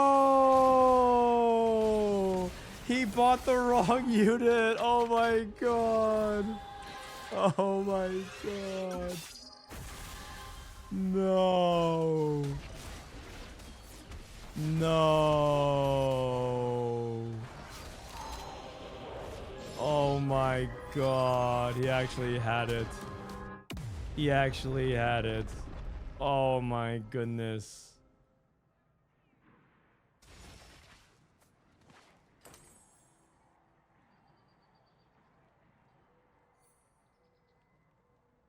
Would he have even won? Okay, that's the thing. Here's the question. Would he have even won, though? Was he going to win? Like, because he had an all one-star board. And he went up against... Who did he go up against? Enzo.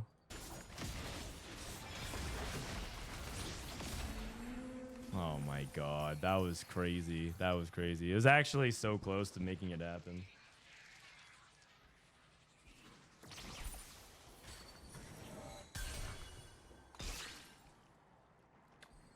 It's like 10 Eldritch. Damn. How was that so hard to hit, though, on 10? How much gold did he spend? Oh. Well, it says defeated, so I can't actually say. Oh. Guys, I feel like I got blue balled. That was such a tease, man. He had it. He had it. He had it. That's brutal. The rules were unlucky. Yeah, I think he mentally gave up. He mentally gave up, and he had one more chance. Except he actually went for it, and then didn't think he was gonna hit, and he actually could have hit. It's one of those things where that's why it's like in TFT you can't ever give up until the very last roll. The very last roll. You can't give up to the end. Oh man, that is sad though. That is sad. It's also like it's also doubly sad because it's off the back of like a lot of low rolling today. Like today he low rolled like a lot, and so mentally he was just like, yeah, I'm done. Okay, I can't even hit this. And yeah, he actually had it.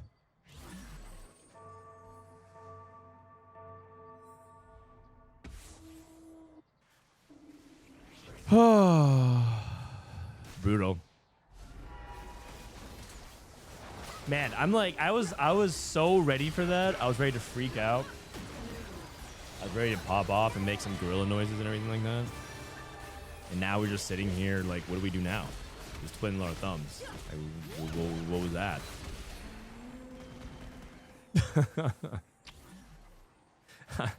Like I'm actually devastated, and I can't even imagine what it was like to be him. That was brutal.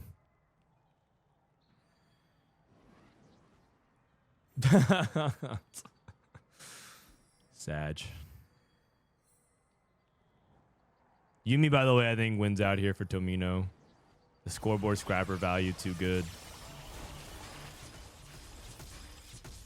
Oh, you might think that he's tweaking, but that's actually correct because scoreboard scrapper sometimes gives you a little bit less than intended AD and AP, so you have to bench and rebench to get full value. So you might think he's being schizo, but it's actually correct for him to do that.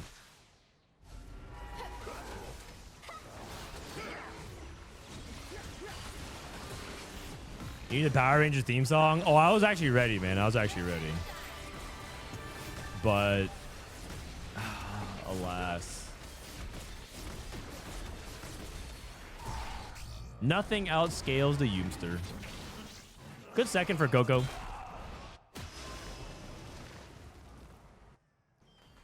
I would just grief the person who took Yone for the rest of the set. I mean, it wasn't personal. Salvyy's trying to play for placements, and if the guy hits Exodia, he guarantees like takes a worse placement. It is what it is.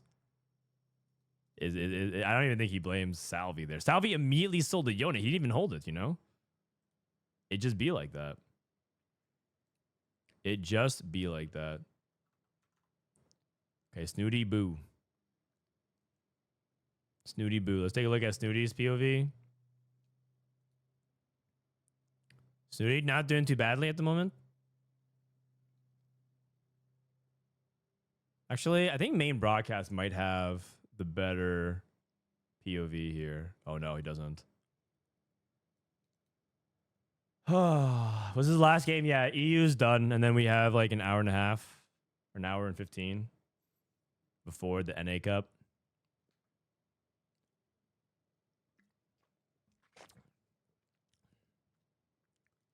Is the tab muted? I think it is. Si él saca Leona, seguramente por diferencia de vida yo puedo hacer todo garantizado. Tampoco sé si gano esto. I guess he's talking in Spanish, so there's not really much to to hear him commentary wise. Playing the Star Guardians, going up against Prodigies, going up against Mech TF. Okay. Man, if he just sold Aatrox and bought Yone, they would get dragged on the board. Yeah, exactly. He actually clicked. He just clicked the wrong unit. He knew. I mean, he knows more than anything. He knows what he was looking for. 1 HP. How does this do points wise for him? I guess one off Leona 3. Oh, okay. Let's see.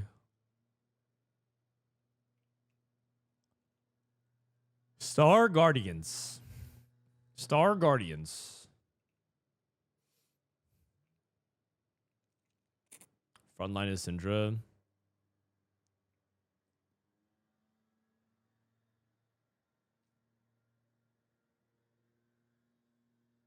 He's trying to scout and see where he should position everything. I think you have to like make sure you don't clump around the Jinx because the Lee Sin sometimes dives into the clump. Okay, his opponent didn't move. He scouted like 10 times just for his opponent to not move.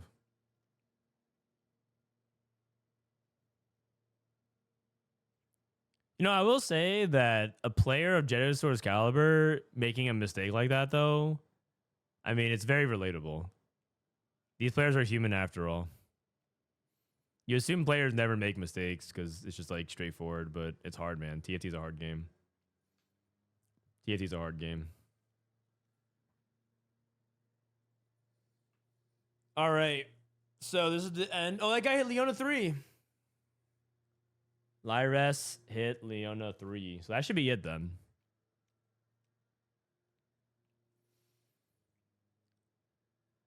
Leona 3 versus...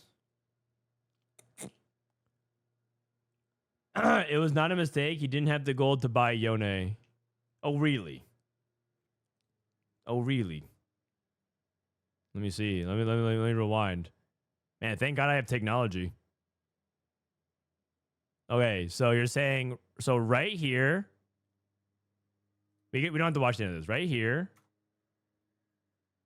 Let's watch it again. He's like... Okay, I don't have the gold to get there, so I'm just going to sell this and roll. You're saying he does not have the gold to afford it. Except he actually does, Sammy. He has 2 Aatroxes. He has an Aatrox here and Aatrox here. If he sells this, this is worth 3 gold. He can buy the Yone. But when he realized it, he had this much time left. He had 3 seconds. He sells and rolls. He had 2 seconds to react. 2 seconds to react. Not even. It was like 1.5 seconds. Oh, he just clicked the wrong unit. He actually just clicked the wrong unit. It's actually equally as painful to watch it back, man.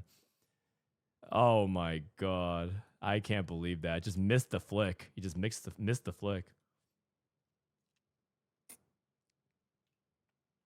2 old. Dude, man, that's crazy. That's crazy. I can't believe it, man. I can't believe it. Unbelievable ending to that game. All right.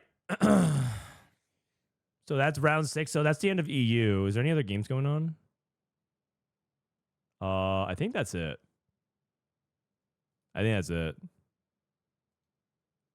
serious TFT player should do aim. I mean, people can sit here and say TFT has no like mechanical aspect of it, but when mechanics matter, they matter like a lot. There's no like no APM in the game. Sometimes that APM will save you or make or break you. Does mech even win with anything 1 star? That's what I asked. I have never actually seen it outside the YouTube videos, and I was saying, does it even beat? Does it win? Let me actually see. Can you look up the stats? 7 mighty mech. Is there like the prismatic version of it? No. There's like the meta TFT version of it, right? 7 mighty mech. Yeah. Oh, there's no even stats of it because you can't even see it. Okay. But sometimes you can look at games of it and whether or not it actually goes first. Counterpoint, Robin made Worlds last set and that man's APM is awful. That's actually not even true. I think his APM is actually good. Robin actually has pretty good APM. I think a lot of people project onto TFT pros. Believe it or not, pros at the top level have pretty decent APM. It's more about the exception. Some people are good despite their APM, But I think a lot of TFT players themselves have bad APM, and they just say, "Oh, these players have bad APM too." I actually think Robin actually is pretty good APM. You've ever watched him like roll for real? Okay, that's all the games, right? I think they're just finishing up round 5, round 6. Let's just watch main broadcast. Put on some background. My voice needs a little bit of a break, anyways. Katarina, 1.5 MVP. That's impressive. I would like to know what those games look like because they have Katarina stats. has fallen off a little bit in the meta, but from the right spots. And I know there's players like Wigwug in NA who are kind of OTPs, and they are very, very good with Katarina still. So Anyone it is a line that with the have right edge and the right link understanding, I to think the they still stats? perform very, very highly. Jinx Juggernauts, Travis played a bit of it. Zyricon, not looking too bad. 3.5, 4 games. Kog'Maw reroll, played 4 times in total. Not looking too hot. I mean, I guess I could just An screenshot artifact check, this. to be honest. But the biggest winner, of course, Scuffed. Yubi. All right, back to stats. Do we have scoreboard, leaderboard? Yes. Here we go. Are we? Yes, everything's in order. The eliminated players for today in the very first pro circuits are Jedusor, in the biggest surprise of all time, maybe, considering how Dude, if you went how good he's been first, the last 5 sets. he would have not been last. 14 points only, so very, very unfortunate for one of the favorites in the entire region. Sad. Kitade, one of my underdogs. Unfortunately, going to be a day 1 elimination for him. Elia, one of my X Factor players who I thought could play at a very high level, has not quite been able to make it work. Reven, also one of my underdogs. I think a reality check. This is the TPC. You Not have to bad put though. in I mean, even more work. He's been very hard working the last few weeks, but I think like if he just actually got a few more placements, he's actually through to the next day. that a lot of these players have been playing at for 8, 9, 10 sets in a row now, basically, without any breaks, really. KlicorneN, not really able to have the momentum from last set into this set, despite making top 8 at Tech Crown. Unfortunately, a day 1 elimination for him at 20 points. Volta? Paul, Oh, wow. despite a fairly good result in this final game, it was not enough. Not able to find the Ram mystery, for example, I think was what maybe took away his win. Unfortunately, and the win would have been enough. Or actually, no, it's still Did not he used to have actually drops? to qualify. So Yeah, it's yeah. just starting off with 2 8th places. But that was back when they had and then another casters. game 5, not ideal. That's back when they had obviously. casters. Volta, surprisingly. Yeah, Volta started off really is good. known I'm to be a surprised. little bit inconsistent at the start of the sets. Really, it becomes a much stronger 13 points. set. But unfortunately, day 1 elimination for him. And Sacred Norris as well, one of my underdog players who has shown up to many EMEA Okay, regionals. honestly, Many, you have to give props to Ken Kitade.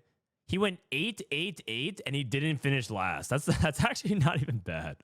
consistent player, but at his He went peak, I think he 8-8-8 is and somehow really avoided strong dead player. last. That's pretty I good. think deserves to That's at least pretty be in the good. conversation for top 32. But another underdog player that bombs out in day 1, unfortunately.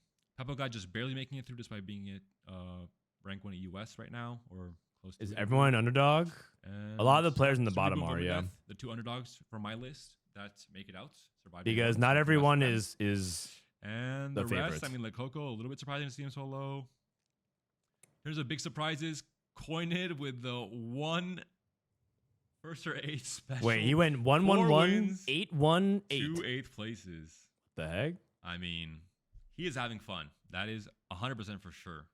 Especially with a triple first place to start things off. Bensac looking very strong. I mean, this is top 4 all EWC players who put in a lot of work. It's with, true. the Lyyyress fact that from you see obviously AEG, how much of a Salvyyy mistake from there, so Mouse, Bensac from not too Fnatic. surprised to see them doing that well. Kojnid especially though. Wait, great doesn't that first mean result, Soju's I gonna think. pop off today? It was a long time coming for him to find good results, and finally he's getting a little bit of time in the spotlight, I'll say. Travis and Tomino also. I mean, Tomino was one of my underdogs actually, and top 6. So Who very, are very the good results. overdogs? I would say that the top 3 in things. EU are Double, Solo, Coco, and Xperion. Jedusor. So Jedusor getting eliminated is pretty Not really surprising. surprised to be honest with these players. And yeah. Gonna But be it's an okay. I interesting mean, it day two happens. tomorrow with obviously just the one early cup. cutoffs and the same point totals here. So these 8 players will be in danger. They do have to claw their way back up in the standings. But that will be it for this day number 1 from me. I see, Wait. Frodan, you got your link. Do you guys see So this? that'll They be actually it. have Questions as stats well as an from the emote broadcast and with from dish myself, soap. I think. Yeah, looks like it. Wait, So- I feel like we should. I feel like These we are the should stats add for the this end of the emote. day as well. Just last quick look if you guys are interested or curious. Stats. America's starting soon. Check out Frodan's co-stream. Hold There's on going to a be other second. co-streamers if you speak Spanish or Brazilian. I assume I think Kubixon might be streaming. I think we already have something for Taji stats. will be streaming from Brazil. Brazilian co-streamers as well. So Dude, the you will have your main pick channel actually of different added. languages, although not. Yeah, I'm not coming back here. And enjoy the Americas broadcast. I hope you guys enjoyed the tournament today and the broadcast. I tried my best as a first-time producer slash. What's the co-streamer Flancy slash situation? broadcaster. Yeah, I can tell you guys. So Flancy, Flancy got penalized. Oh wait, actually, I can do this as well. Open image and new tab. Okay. So we got the statistics. TPC 40-point nuke. This guy went Nico hero augments, Starfall Nico, Varus Fast 9, snipers. Just Varus. Oh, Jin reroll, I guess. Senna, Kaisa, snipers. I mean, Chaos loves rerolling. He's a reroll player. So he rerolled 5 of his games.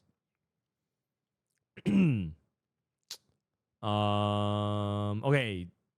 So basically the China drama is that in one of the Chinese cups, they don't have just point standings. They also have bounty rules in TFT tournaments.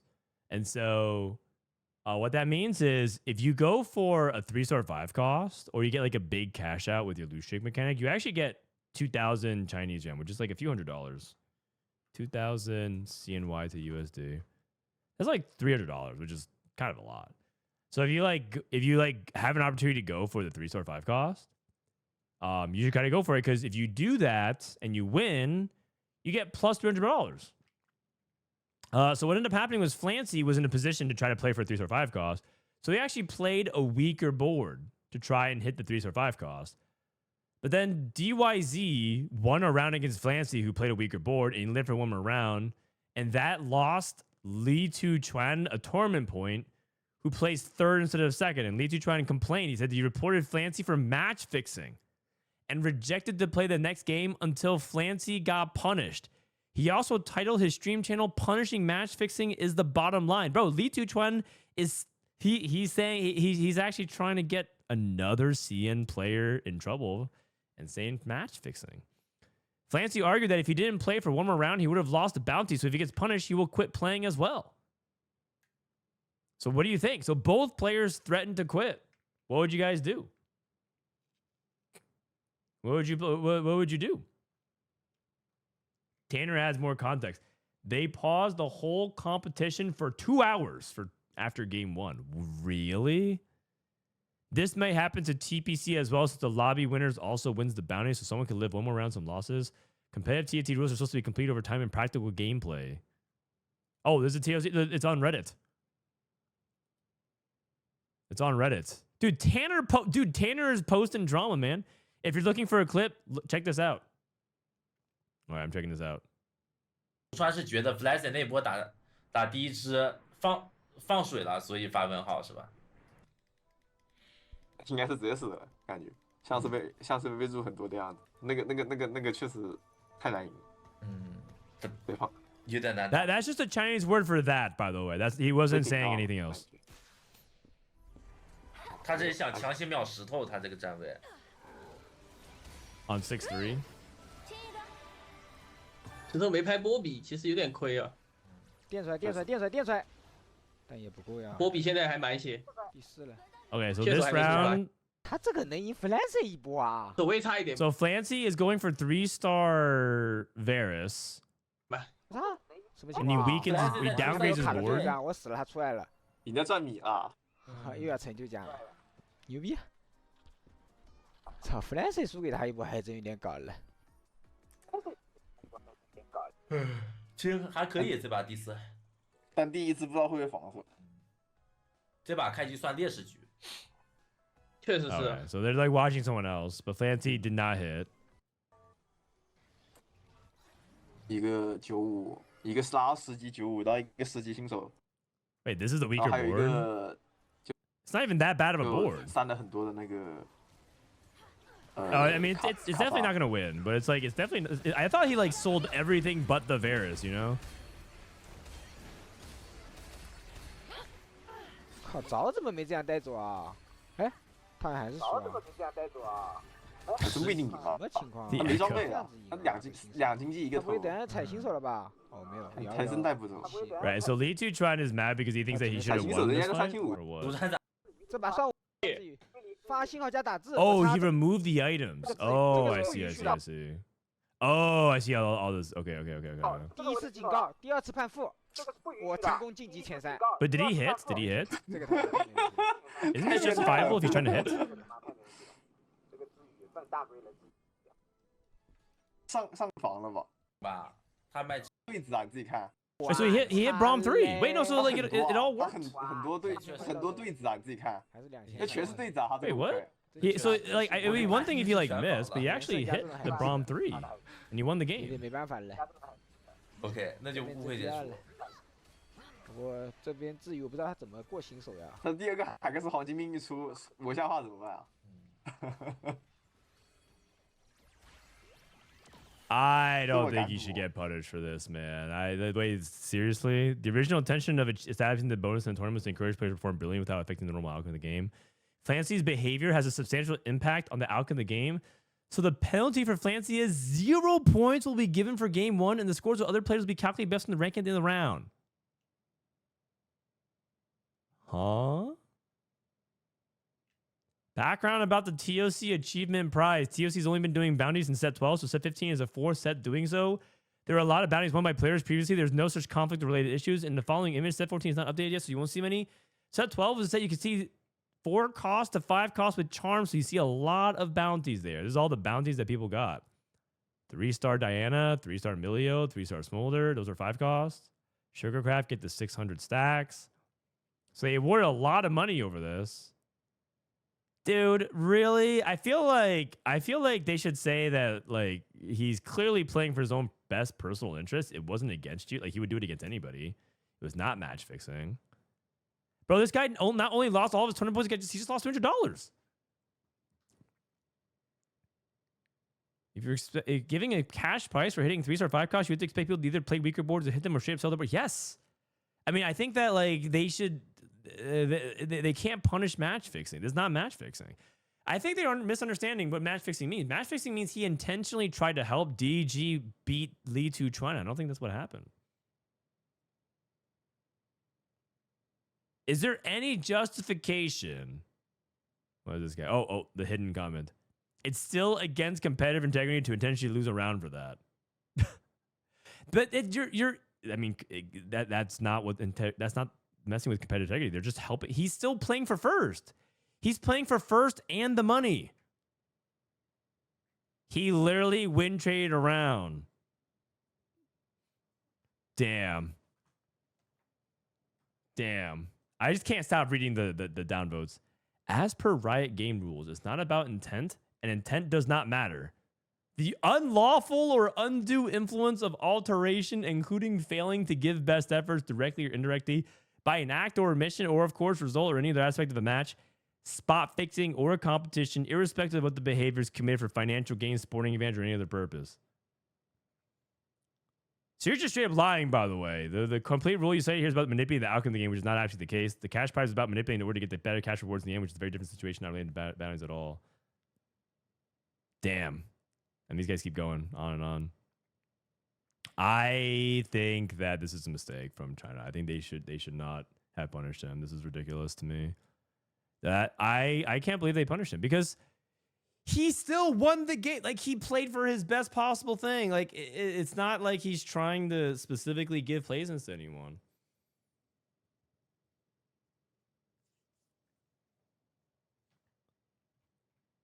I guess they're trying to protect competitive integrity now or something like that. But like, I think Flancy got fleeced. It's actually crazy. I personally don't believe that Flancy was really involved in the win trade. He might be the TFT player who most resembles the Kung Fu nerd from the Chinese wuxia novels. He's willing to do anything to improve his game understanding, and he also wants to deliver the best possible performance on stage. This punishment is truly unfair. I mean, in the end, even the 2,000 RMB prize money was also taken back. So what was the point of even setting a prize for 3-star 5 cost in the first place? Are pro players supposed to learn 20 ways to hit 3-star 5 cost smoothly, and also 10 ways they could potentially break the rules, all while being busy and stressed from practice? Lyyyress should also fight for his own interest, but where's this ruling coming from? I'm baffled. I'm baffled by this decision making. I'm surprised that this ends up being the case. I think this is completely unfair. I don't even think Lyyyress is being reasonable here. I'm actually level 1. Thank you for the 6 months, and KlicorneN, thank you for the raid. Congrats on a great day, man. I'm happy for you. I don't even understand. I don't even think this guy's acting reasonably. I think he's acting pretty selfishly. That is crazy. CN drama. This is ridiculous. He's just pissed he lost a placement. Yeah, exactly. Also, probably don't put performance incentives like hit 3-star 5 cost in general. If you're not willing to accept some of these consequences. Also, just as a little side note, not that anyone asked, but this is theoretically one of the problems that will always be like an issue in TFT, which is like everyone has misaligned incentives, and that is why ultimately, not that anyone brought it up, but this is what is why people love 4v4, because you don't have any of this nonsense happening. Not that anyone asked though, but that's partially what like is a flaw. The reason why I bring it up is because it's a flaw in solos, which is like misaligned incentives. No flame to both players. I think the way CNTT admins handled this is the most awful example of esports history. Yeah. Riot made decision. It's not technically Riot. This is CN. This is CN. Bounties just don't work in TFT. Yeah. It could be.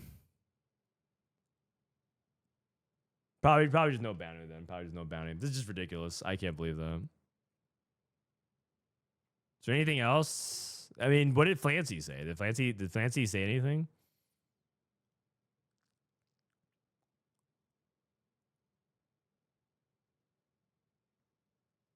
I mean, did Flancy just say okay and then move on? I'm pretty sure he was pissed. Oh, hold on. Translate section to English. Here we go. Flanky has made his journey clear and does not recognize the fake game.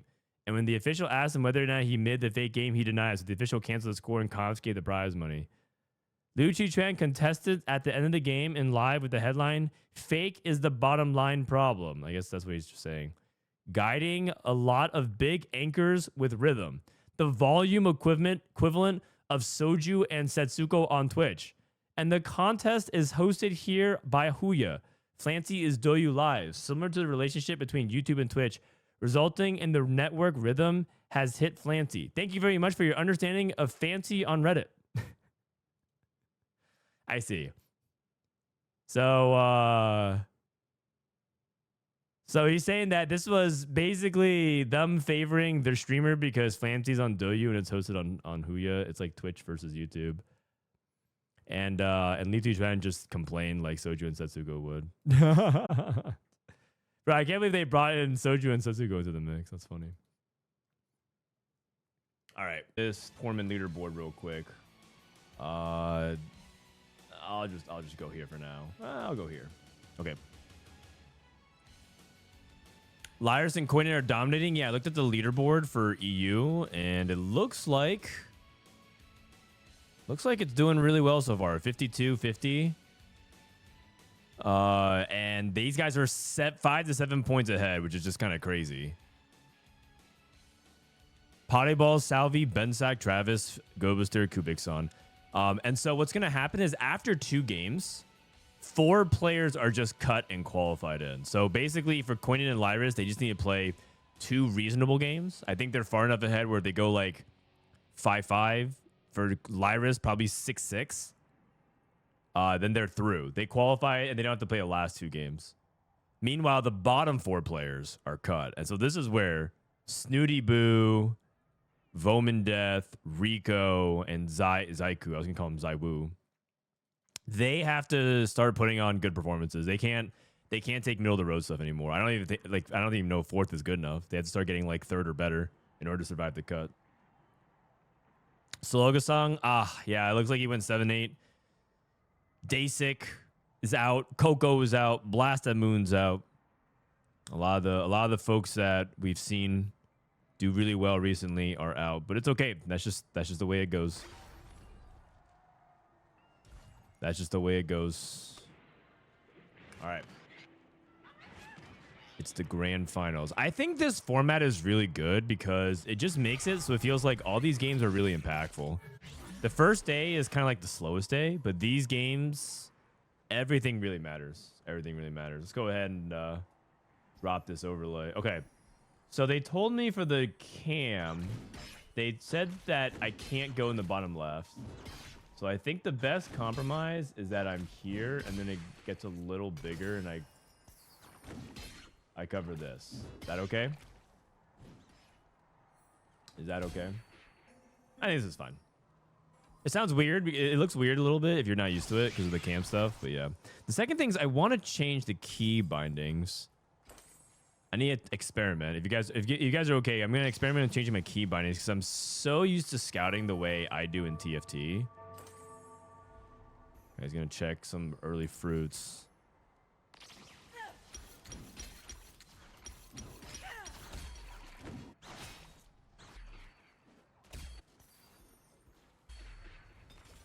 And then I need to run the actual focus tracker.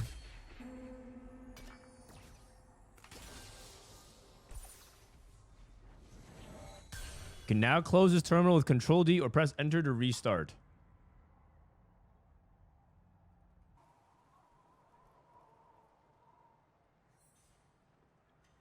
Control D. I think I broke it. So I think I'm gonna have to like just go back to the way it was before. Okay, never mind. I think everything broke. Sorry about that, guys. Give me a second. Give me a second. See processes.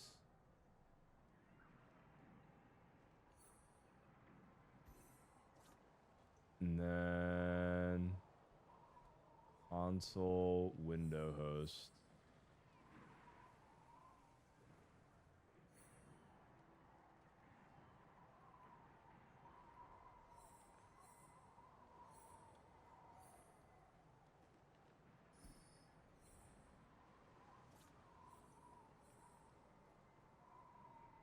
Okay. Something broke when I was running it, so okay. I got it. I think I got it to work again, so I need to rechange it. Okay, everything's fine. Nothing to see here. Okay, so this is PasDeBol's POV. This is Double's POV. I think everything is good.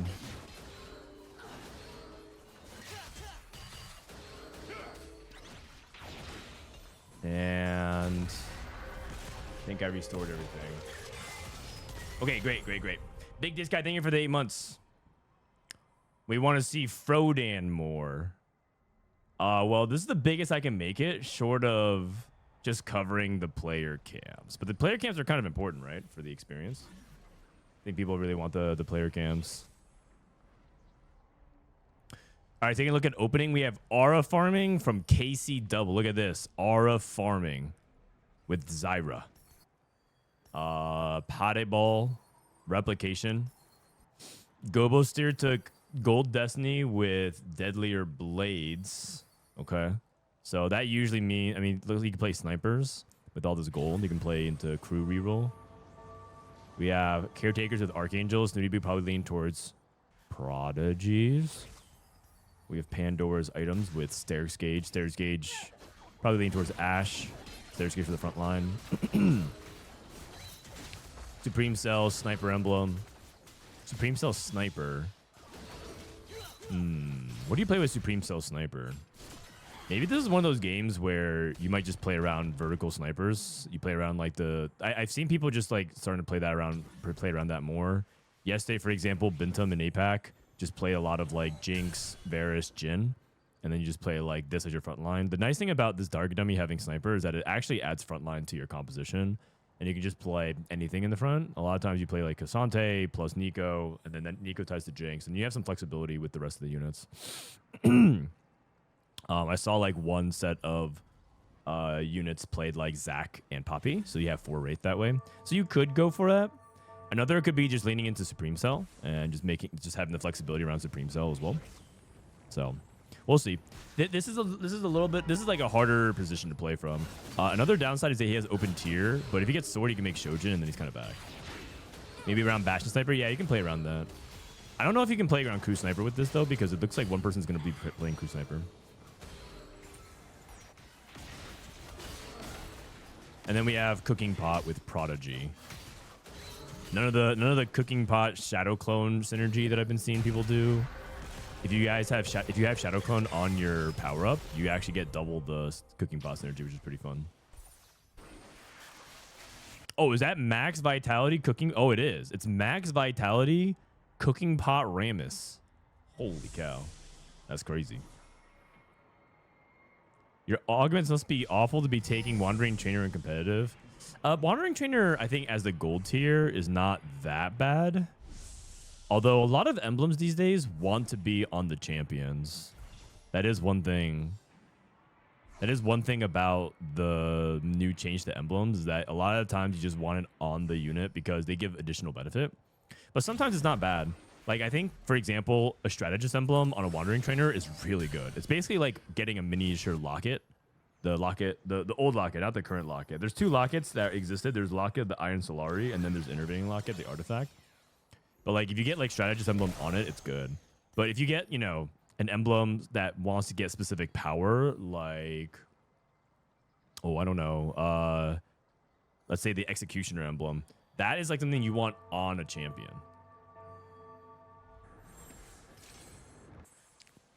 It's also gold over, so it's less bad. Yeah, there's a little bit of that as well. The true difficulty around a Wandering Trainer setup is that sometimes you just don't have the units that lead into it, and so your early game has a lot of friction.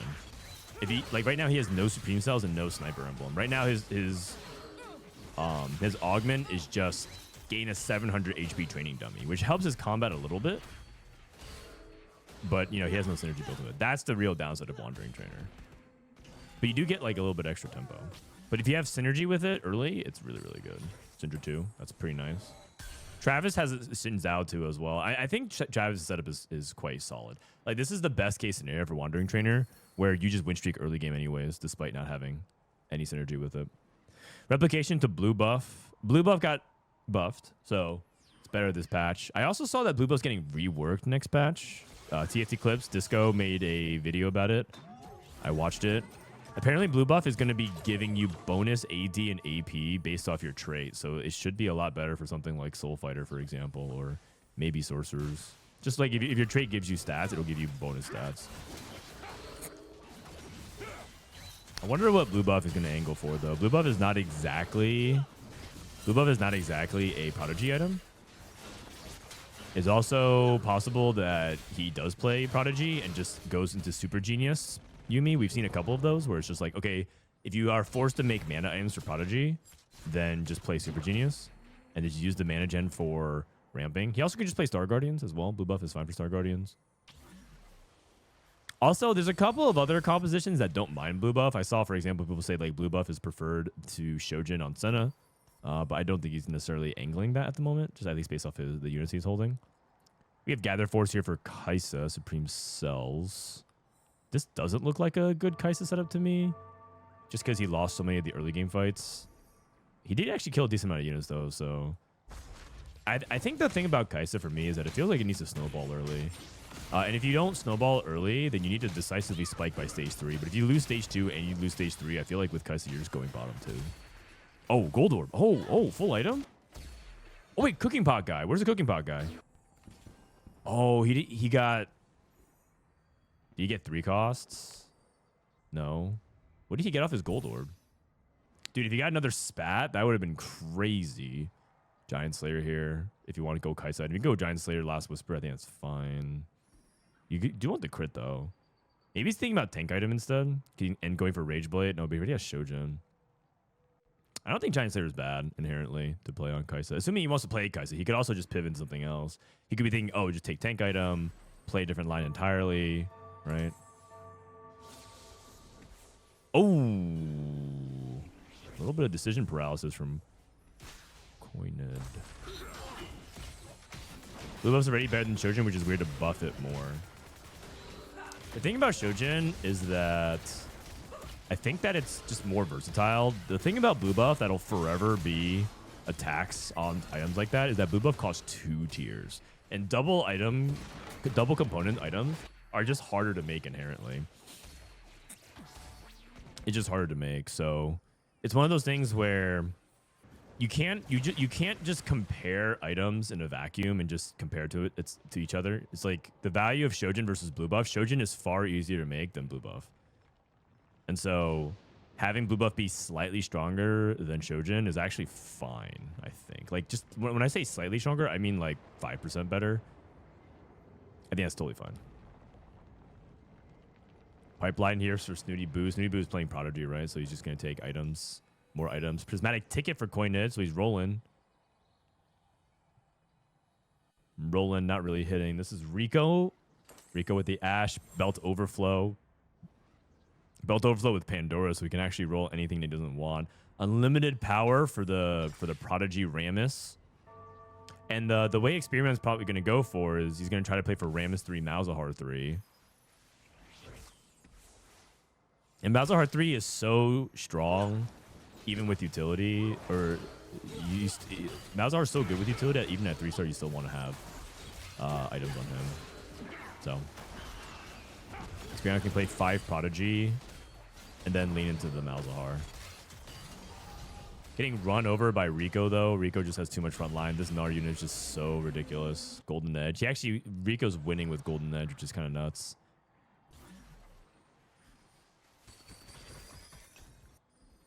Travis took quality over quantity. This heavily implies that he's going to go into Star Guardians. Although I looked at the stats. I looked at the stats of sniper flex quality over quantity, and it also is not that bad. You basically just put front, like, you give this to Jinx, you give this blue buff to like Varus or something, and then you just make frontline items, and that actually still gets a lot done. Just because all the snipers chip in a lot of damage. And the thing is, the sample size was literally like 10 games, but it averaged like a 3.x. So the 10 times that it's been played, it did well. And again, this is like one of those rare scenarios where maybe you can actually go for something like that. But I'm not sure. It's so theoretically, snipers is one of those composition where you can actually get by through team effort, because it's just a lot of damage aim for all of them, right? Like if you give, let's say 25 plus temper, if you give like 55 to 85% damage amp to a bunch of 2-star units, it can't be that bad.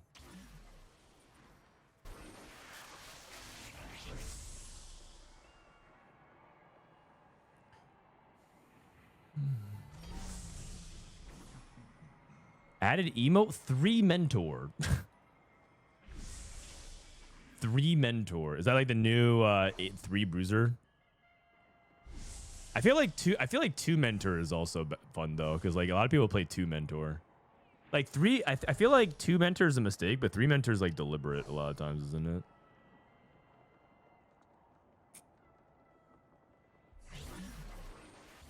No amount of damage amp can make Sivir a good unit. You're not supposed to really play Sivir in these kinds of builds, though. I'm pretty sure he's Star Guardians, but you're not really supposed to play Sivir, even if you're playing snipers.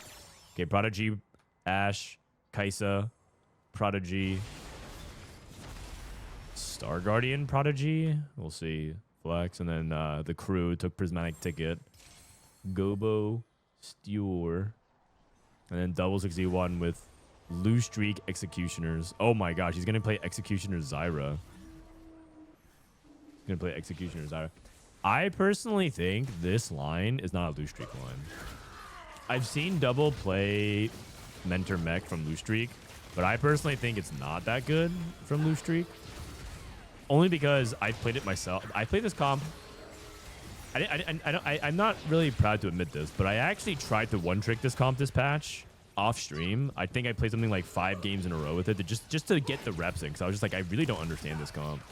And my conclusion was you can't really play this from Loose Streak because the real key to this comp is getting to 9, and you're not stable unless you roll to Rise 2. But if you have to roll to Rise 2 in order to stabilize, you oftentimes nuke your economy and can't get to 9. And so the spots to play this from behind is very rare. Because if you're stuck on 8, you just lose. And that's why playing from ahead is important, so that way you have the wiggle room and the leverage to get to 9, even if you don't hit that Rise immediately. And I prefer to play it from ahead. So I'm actually really curious, because I think Double is also a very strong Loose Streak player. He's actually, I think that's one of his MOs. He's very good from the good spots, but he's also good from the low roll spots. But I'm not that confident in this kind of position. I think that this kind of spot is where this composition fails often. So we'll see. Body change. Body change is just generically good. I think body change might be the most underrated frontline power up in general. That or atomic. But atomic is like one of those things where you're supposed to take it off early, or you're supposed to only play it early. But I think body change is just good always. Okay, not good at 2-1 because you don't actually have that much HP to work off of. But I think body change is just underrated. 46 HP, 6 loss. He also has a streak grief, which is kind of problematic. So he kind of needs to natural a bunch of units. He does have the rise already. That's actually really big. Got another buried treasures as well. Aura farming buried treasures, 2 delayed payoff augments. It's gonna be really, really tough. Wait, is it underrated? I think so. You're talking from the perspective of you already talked to the best players on the servers. I'm talking about the general populace. You see, the thing is, Raptor, you have the problem of like you don't talk to the noobs, you don't talk to the casuals. You just talk to your study group, so you don't actually know. But a lot of people don't pick this this power up.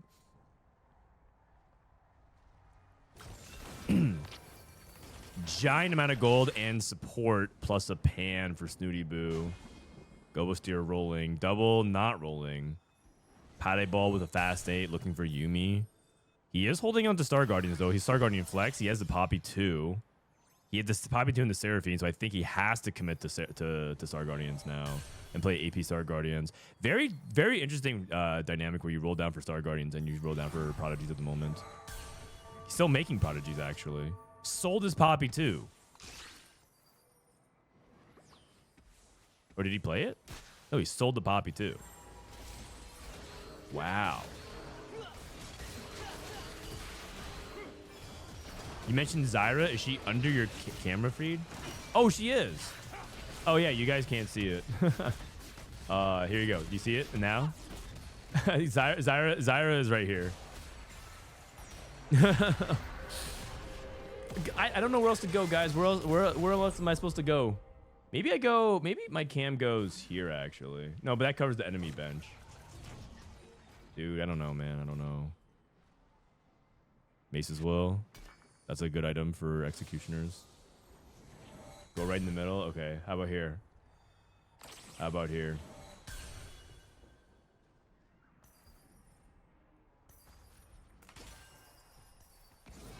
He needs to survive 3 more turns. He has a dupe. Guard breaker. If he can get to Rise 2, he will survive to aura farming. But then the bigger question is, even if he survives to aura farming, is this board good? Doesn't like his fruit. Annihilation. Okay. Gonna put the double vow on J4. One way you can make up for your front line is just have J4 cast really early into the fight. Execution Emblem also surprisingly pretty good on Yasuo. Lacking a little bit of the items. You know, I actually wonder if he's gonna even itemize Zyra too. Like I wonder from Devil's perspective, is he just gonna put the Nashers onto someone else? Like, does he just Nashers Zyra, or sorry, Senna 2, for example?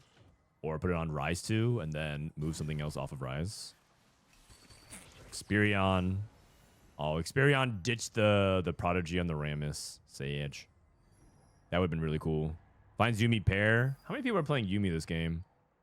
Ashe, Yuumi, Kai'Sa. Kojnid's still stuck on low count of Kai'Sa. Snipers. Oh, Travis ended up playing into Varus. Varus flex. Okay, but Travis... Did he take pair of 4s?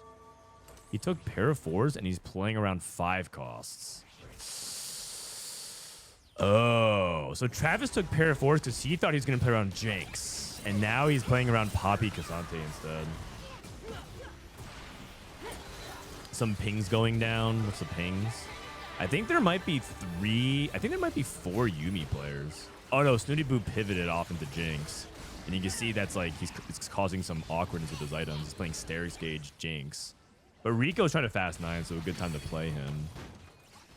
Double loss, so Double's going to be at 1 life when he hits his aura farming.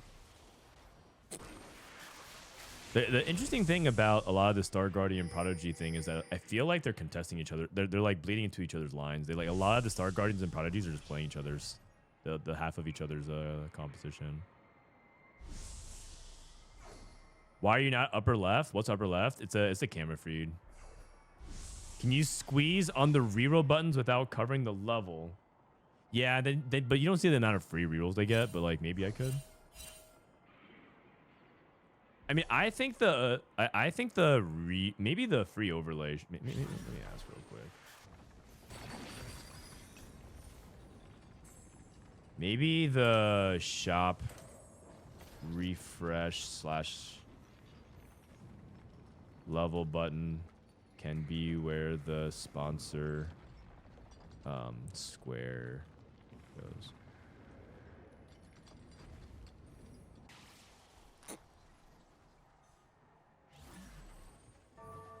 Yasuo 3 for Kojnid. Wow. I did not expect him to go for Yasuo 3. He probably just rolled to whatever he can get. He's going for max cap. If he can get for Kabuko 3, Kai'Sa 3, Yasuo 3, Darius 3, his board is he's gonna win the game. But I don't know if he can get there. It's very, very, very expensive. His board will be the most expensive board in the game. It'll be pricier than a lot of the 4 costs. The only person that can actually hold up to him would be Travis's board if he can get to Varus. But I don't think he ever will. I think Travis is bot 4. I think Kojnid's bot 4. Double wins an important fight here. And now the aura farming kicks in.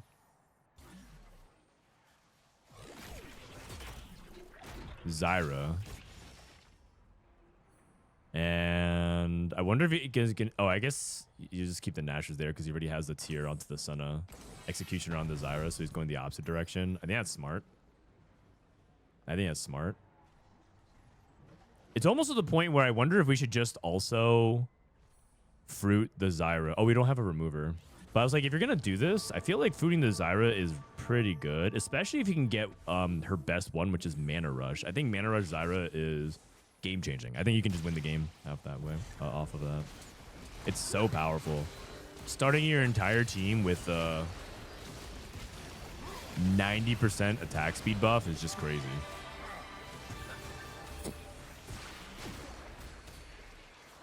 That's like giving your whole team like 3 Zeeks.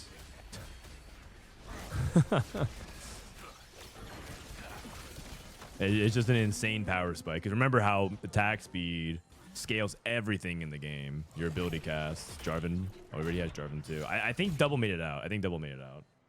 We'll see. I think PasDeBol is also dead. So Kojnid's dead. PasDeBol's dead. I think Travis is dead. He's just stuck on 8, rolling for 2-star 5 cost. Although he could hit the Varus and Twisted Fate too, but he's playing pair of 4s, quality for quantity, right? Like he wanted to play around Jinx, and then ends up he thought that maybe there's going to only be 1 Jinx player, and he was right, sort of, except he still didn't hit. And Gobosteur, by the way, with his protector is really good. Cassante's on like every board. What is he rolling for here? I guess he's just rolling for 2-star mentors. Okay. Pops. He can go like a mana item on Zyra and then Quicksilver.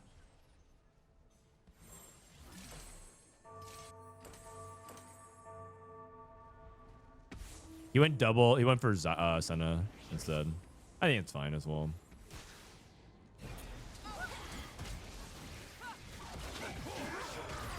The attack speed from Zyra helps like the rest of the team though like a lot. But Zyra's out damaging the Senna.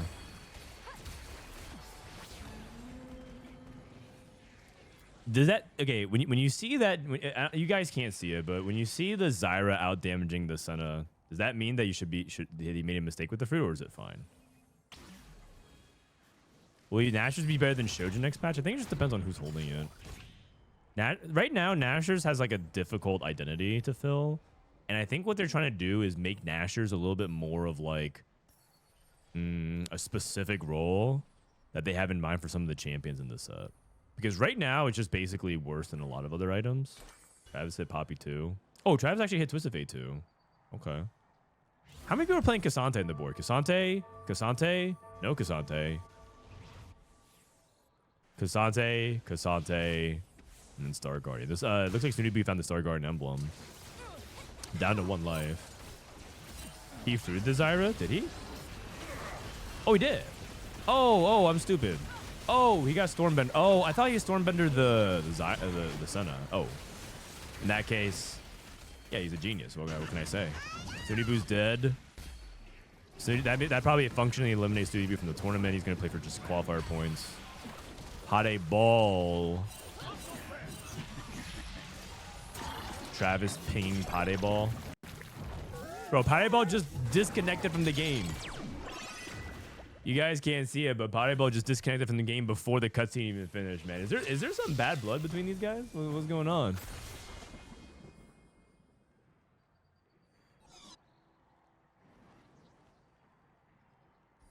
Kojnid not 8th. That's pretty good, actually. And he also hit most of his board. He hit Darius 3, Yasuo 3. He's just missing Kubuko 3.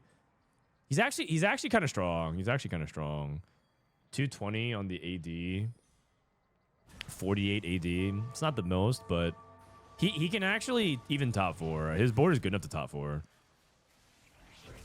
Gobosteur. This guy is so hard to deal with, though. This guy is really, really hard to deal with. How much Deathblade value does this guy have? 13 and 22.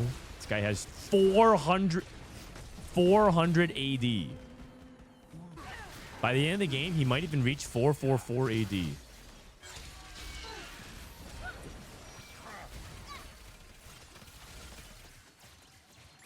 Okay, Travis. I mean, I think Travis is probably fine with like a 5th here, considering how this game has gone.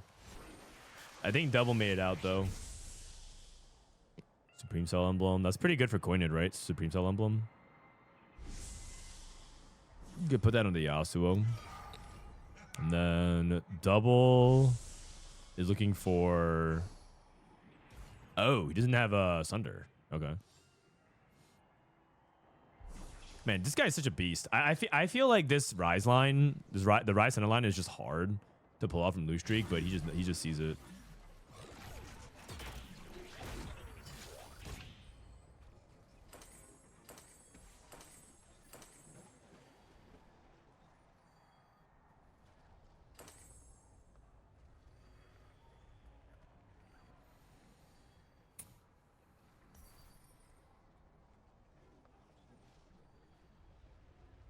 Okay.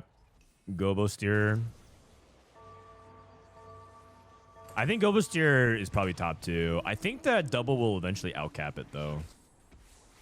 Unless Gobosteur can find 2-star Varus. Kaisa. Going against Rico. I actually think you should beat this. He's going against Ashe 1. Although he's on the wrong side. If he was on the other side, he would like 100% win. Okay, no, he definitely wins. Definitely wins. There's that Kaisa on the same side just like assassinates the Ashe. Okay, Travis with a 6th place, but honestly, his start was looking like really bad. I think he was hoping that he can tempo into a top 4, but it was optimistic.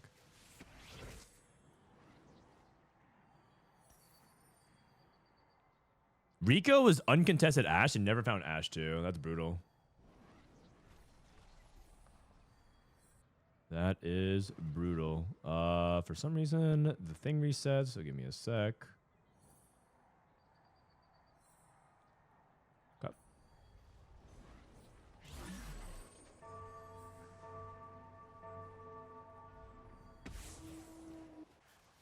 Double 61. I think Double might have won the game. Because he's gonna get to 9. Actually, he didn't hit center 3 though. I think another thing, a win condition for this composition is hitting center 3. And then Kojnid's board is actually very strong now. It's very strong now. Oh, the Yasuo? Oh. Rico wins as well. The one thing that I wasn't sure about was how much Double rolled on 8, given that he already hit his board. Like, Double rolled for the Kabuko 2 and the Udyr 2, and I don't feel like those were like... I mean, maybe they were impactful, but I think that's like basically sabotaged his ability to go to 9 quickly, and now he's at 1 life. Also, he hasn't played against... he also hasn't played against Gobosteur.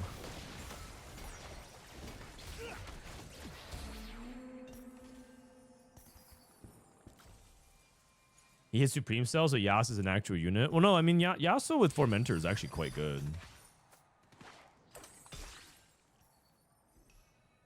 Looks like Gobo is rolling for 2-star Cassante. Also looking for another item. Oh, he's holding 6 Ashes on the bench. What the heck? Wait, this guy's going for Ash 3. Gobosteur is personally griefing. Wait, Rico can't hit Ash 2. He has 7 Ashes on the bench. Is there like a, let me see, is there like torment implications? Because like, why is this guy griefing Rico? Okay, Rico is, he's in the bottom 4. And Gobosteur is in the top, he's 7th. Wait, what? This guy is 1 off Ash 3. He's gonna pivot into Ash 3. And as soon as Rico dies, he can just go for the Ash pivot. Kojnid's dead. Wait, Rico's dead.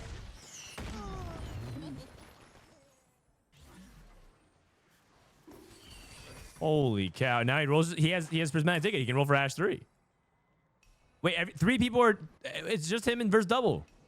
Okay, the thing is, all the forecasts got shuffled back into the pool, so odds are a lot worse now. Odds are a lot worse. I'm trying to see if we have the odds, the pool data thing. We don't.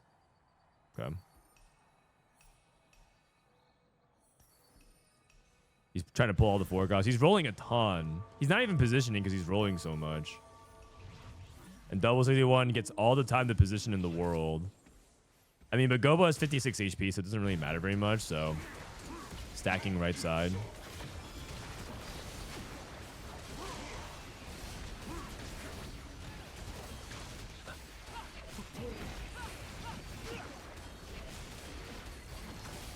Okay. Easy victory for Double. But Gobosteur is just 1 off Ash 3, and then he just pivots Ash 3. He's also going for Jinx 3, by the way. And Cassante. He's rolling for Cassante 3. Oh, no! He missed Ash 3. I mean, not really, but... Oh, no! He missed Ash 3! Oh, no! He missed Ash 3! Oh, no! He missed Ash 3! Oh, no!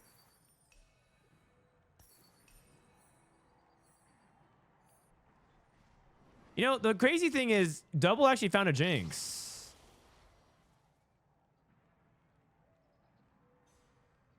Uh-oh. So, like, he actually rolled for the wrong one. He was holding out for the Jinx possibility, but Double actually stopped him. Oh, wait, he has a dupe. Oh! Oh, he has a... Wait, I actually missed that. He has a dupe, actually. Oh, wait, I missed that. So he doesn't actually think Ash 3 is that good. He'd rather play for Jinx 3 and Cassante 3. Oh, sorry. I forgot that he had a dupe. I was too busy obsessed about it. But okay, I technically said he missed Ash 3. Oh, he has Jinx 3. Oh, just kidding. See, guys, come on, man. You gotta trust the process. Just gotta trust the process. He has Jinx 3.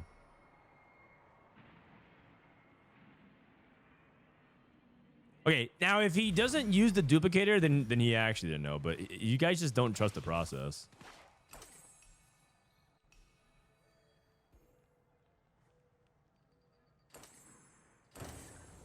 Yeah, see, he knew. Can you guys relax? Can you guys relax? He knew the whole time.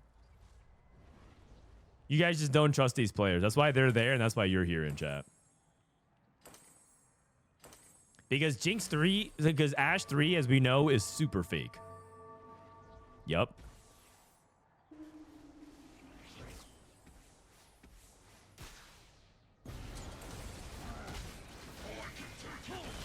Ashe 3 actually loses him the game. This is the game-winning line. Jinx off carousel for Jinx 3 with the dupe. Okay, double 61 with the second place. That's not bad. Not bad. No power-up, Jinx 3. It doesn't really matter. Come on. Who cares? Once he hits Jinx 3, the game is over. But if he hit Ashe 3, he actually lost the game. Professional teamfight tactics. Exciting stuff. That was a fun lobby. That was a fun lobby. So, do you guys want to watch the other lobby? So, there's 2 lobbies going on. The other lobby is Lyyyress, Salvyyy, Bensac, Kubixon, Canbizz, Tomino, Zyko, and Vomendeath. I think I'm going to say this lobby.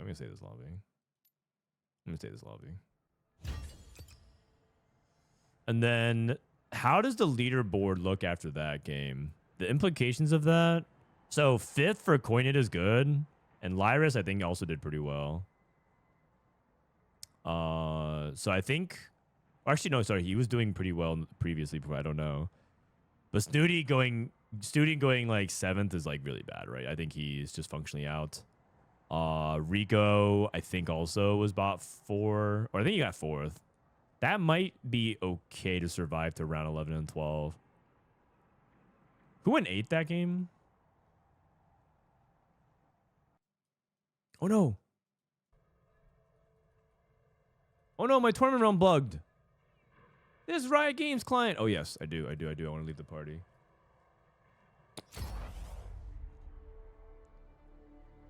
Bro, this client is just so terrible, man.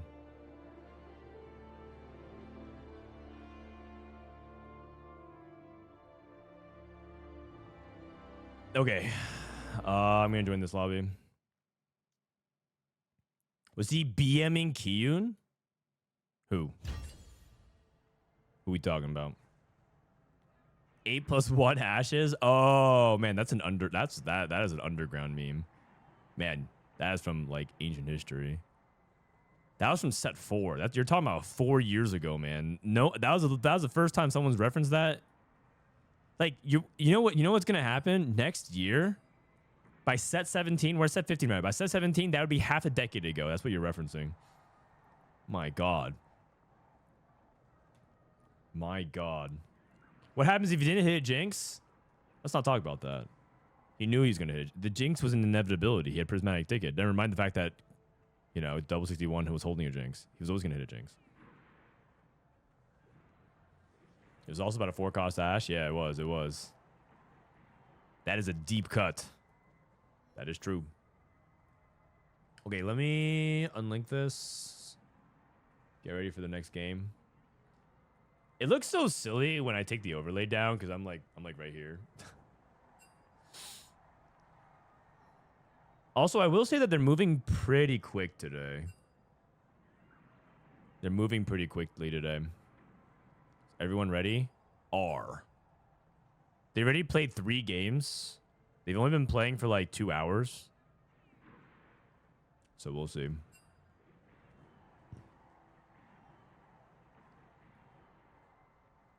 Alrighty. Let me refresh and see what the standings are. Isn't today 1,000,000 games? Yep. If you round to the nearest million, it is 1,000,000 games today. And by 1,000,000, if you mean they're playing 6 games today, just like they played yesterday, that is correct. That is correct. Okay, so who needs to play for what? So Snooty needs to play for first. He needs to play for first. He is behind. Lyyyress went 8th that game. Oh. Wait a second. Now it's interesting. Now it's interesting because the lead that KlicorneN and Lyyyress have evaporated. Bensac and Gobosteur are right behind them, and Salvyy's in striking distance. They can't rest too easily now. I think Kojnid is probably the most likely through. I think he's probably at like an 80-something% likely to make it through. What's day 3? 2 million? Yes, 2 million games for day 3. 2 million games for day 3. You right about that. You right about that.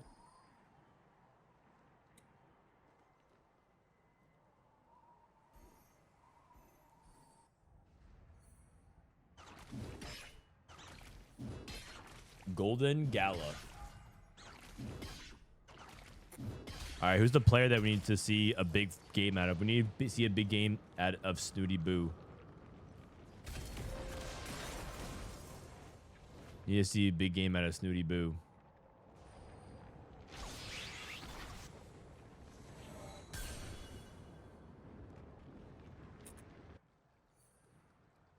Meanwhile, Gobosteur is trying to lock in his top 4, and I think for a player, I mean, let me put this back here real quick and refresh. Doubles at 48. I mean, he's just keeping himself competitive. I think that second brought him back. 48's good. And then we'll see if Kojnid can lock it in here. I think Kojnid just has to go like 5th again. I think 5-5 is more than enough to guarantee it.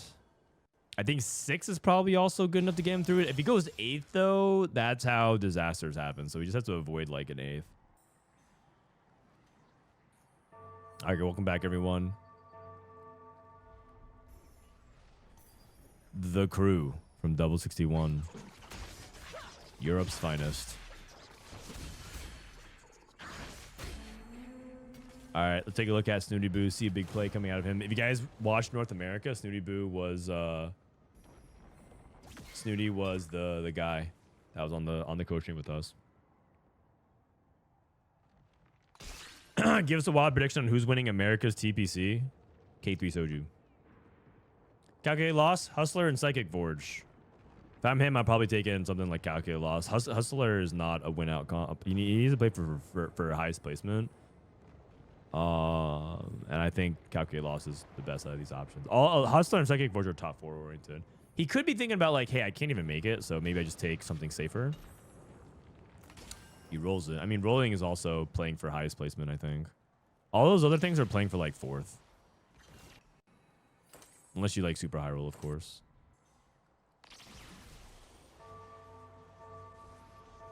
Speaking of, we have Psychic Forge from Xperion.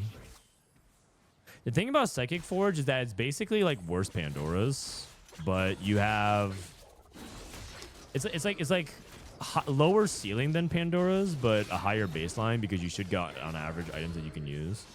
But there are ways for you to get screwed by it. So is this EU? Yeah, this is EU. K Juicy winning a tournament? Yep. I mean, that is a wild prediction, right? That guy doesn't win tournaments. He gets to the final lobby a lot, but winning tournaments is something that he just doesn't do. Until tomorrow.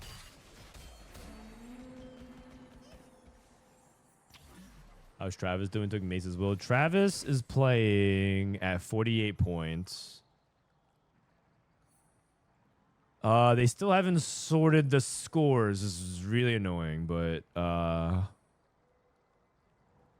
Travis just has to do well to play himself into the final lobby for today.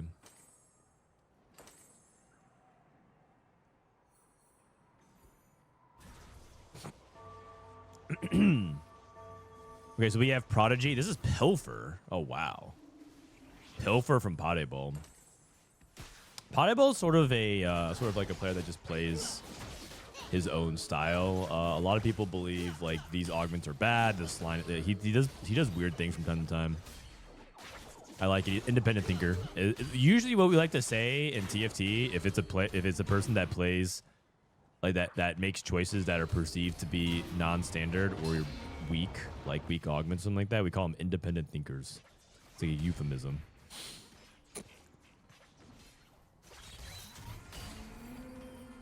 Kind of like alternative medicine, you know. FYI, if you have Psychic Forge and Pandora's bench, it shuffles your bench first, then procs the Pandora's. Oh. Oh, weird. Okay. That's wait. So you're saying that the Psychic Forge releases the item onto the bench and then it Pandora's it? So you're saying it's anti-synergy then? Well, that'd be terrible. That sounds like a terrible combo. You take Psychic Forge and Pandora's and you grief yourself.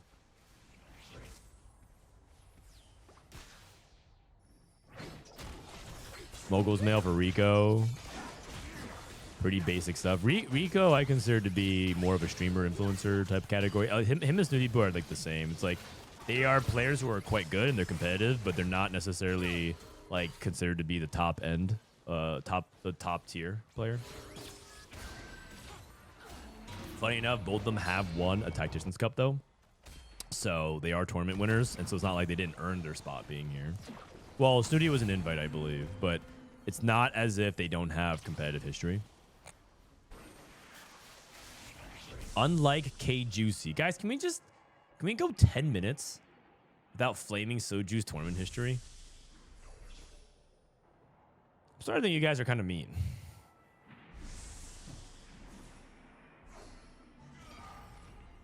Nope. No power combos here. There's a Malzahar though for Kojnid. What's Kojnid playing? Kojnid has a Prodigy opener. Excuse me.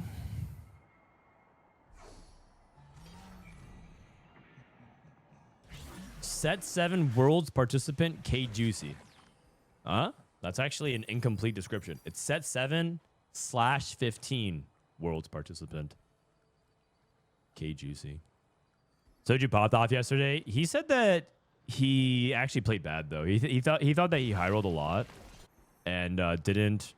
He thought he high rolled a lot and didn't play well enough. Like he basically left a lot of placements on the table.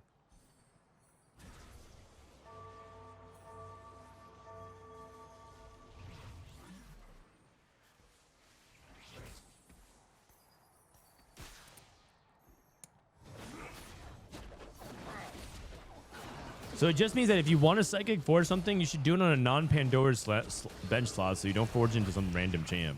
Yeah, apparently. Apparently. That is really, really weird.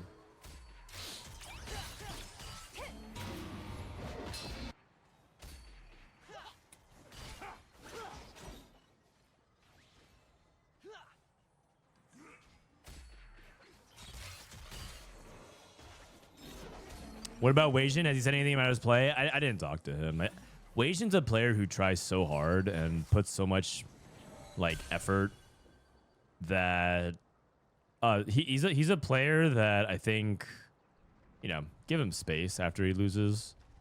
He's the hardest on himself, you know, and he's not gonna blame luck in those situations especially when you're off by like one placement. Sure, his luck was probably bad all throughout the day overall, and that happens. But he probably knows better than anyone that it was probably on him, and that's tough. But it's okay because I think that's just the ebb and flow of competition, right? Even if you're the best player in the world, you're gonna have bad days in competition. There's not a single person ever who there's not a single person ever who hasn't like had a bad day in TFT. Everyone's had bad days.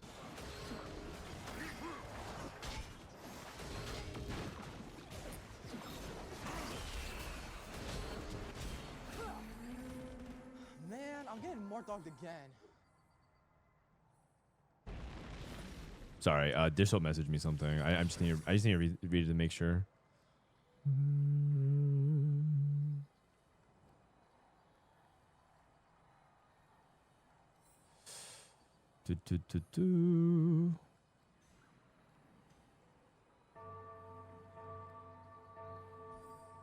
Okay, sorry.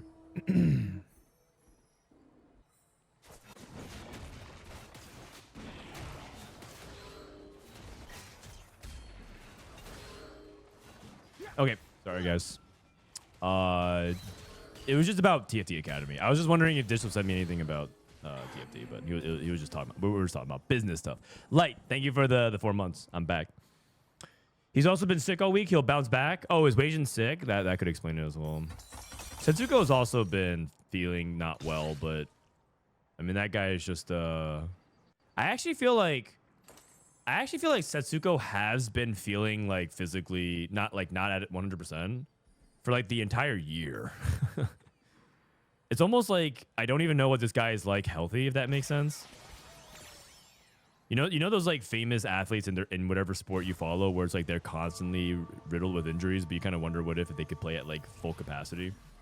If Setsuko's on an actual sleep schedule and if he was actually physically like at like regular capacity, how good could he actually be? He doesn't feel very healthy mentally. Yeah, probably not. Although I have to ask, is there a TFT professional player, like a full-time player who doesn't have like some other part-time, like full-time job or family or things that help? Is there any like no-lifer TFT player that feels mentally 100% like all there? Who is there a single person? Because I used to think that maybe there were like two people, and like one of them was like Marcel, but then I saw Marcel getting unhinged from the shop odds. I think Marcel's losing it, you guys. Magic roll. Okay. Greg. Oh, that's because okay. But the thing is, you guys don't see Greg off stream, man. That guy tilts so hard. I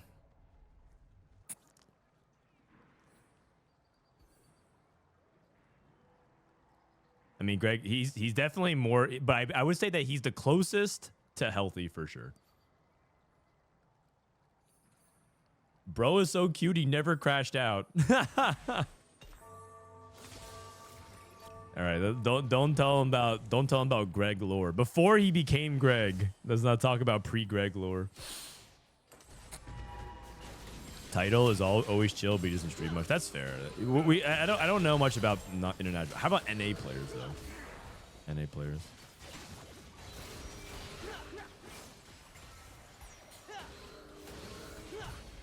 Yeah, we don't talk about the Thai ladies era. That's right. The Thai ladies era.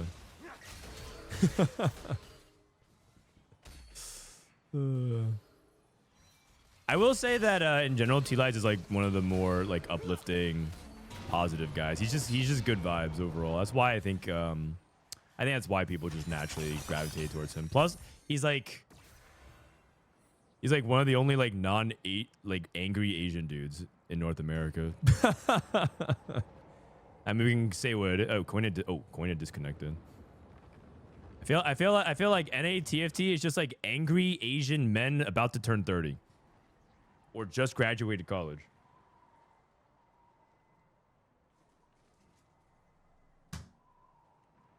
Kind of a tired trope, if you will, you know. Is that not there's nothing wrong with this. It's sort of just the same thing.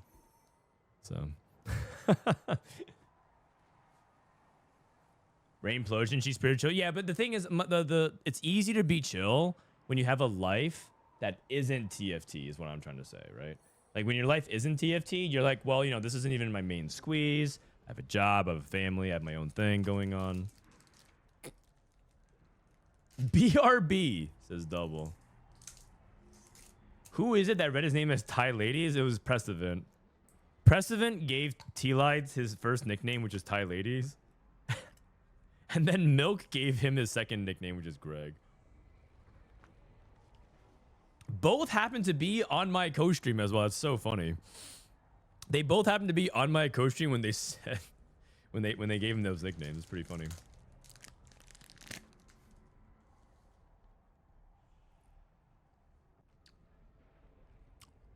Robin's pushing 50. Really? He's that young? Okay. BRB. Wait, it's actually funny because we have these cams. We can see them literally typing when there are.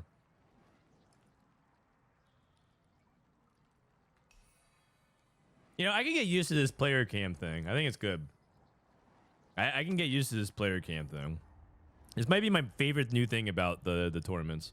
Having player cams. Star Guardian Greg is a cursed emote.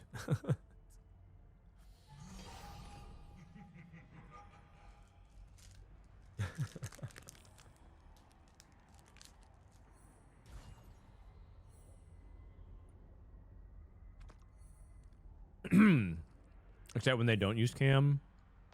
I believe using cam is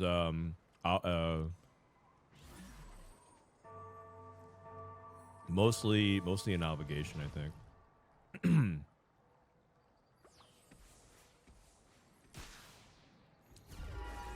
Rain can get pretty frustrated at times in terms of chillness. I would say Keen greater than Wasian game in Rain. Dude, nothing affects Keen. That guy is the monk of TFT. I feel like if he's just tilted, he just doesn't say anything. Super chill. Like, I mean, the thing is, Keen is so chill that I wonder if he's even there sometimes. Is this guy even on the same dimension plane as us, or is he just in a different existence?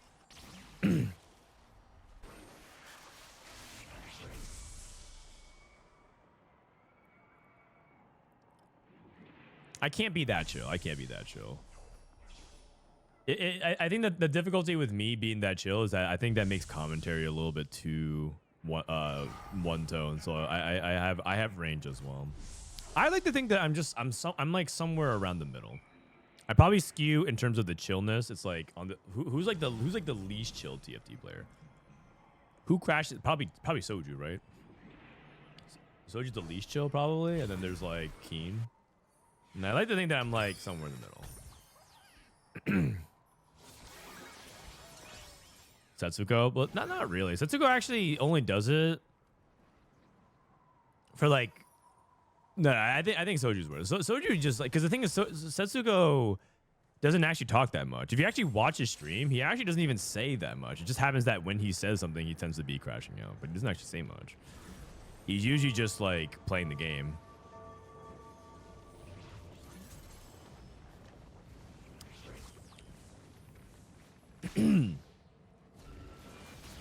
Deathblade, Gunblade. That probably means Senna. You could put this on Jinx, but I don't think you would want to use your... Actually, he still could play Jinx. But I think Snooty is probably going to go for Mentor Mech here. You're on the same level as Disoap as far as Crash Out. You know, Disoap's starting to develop a reputation of like crashing out a lot, like pretty often. You think I crash out pretty? I feel like I crash out like once a week, at most. And that's usually like if I just have like a really like either I get rage baited by somebody in chat flaming, like there's just saying stupid things in chat, or I just have like a bad day.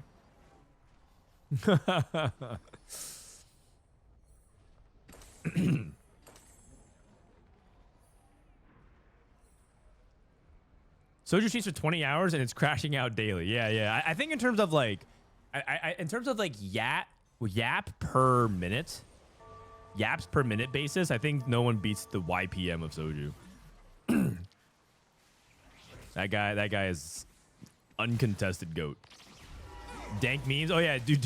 Actually, you're right. Dank memes actually might even be a bigger. Actually, you're right.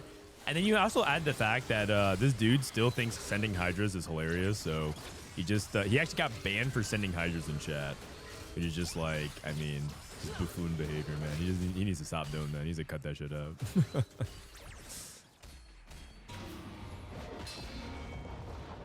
That thing was like out of the meta for like 2-3 years, and now you're trying to like bring it back. Okay. So Star Guardians, maybe Prodigies. Star Guardians, maybe Prodigies. Although he has a stare. Oh, it's probably Poppy for sure. It's probably Star Guardians for sure. But you could play either. Prodigies. This is Jinx items. Travis has Jinx items, but I think he's holding on to his mentors. Okay. Snooty, I think, is mentor mech. This is crew.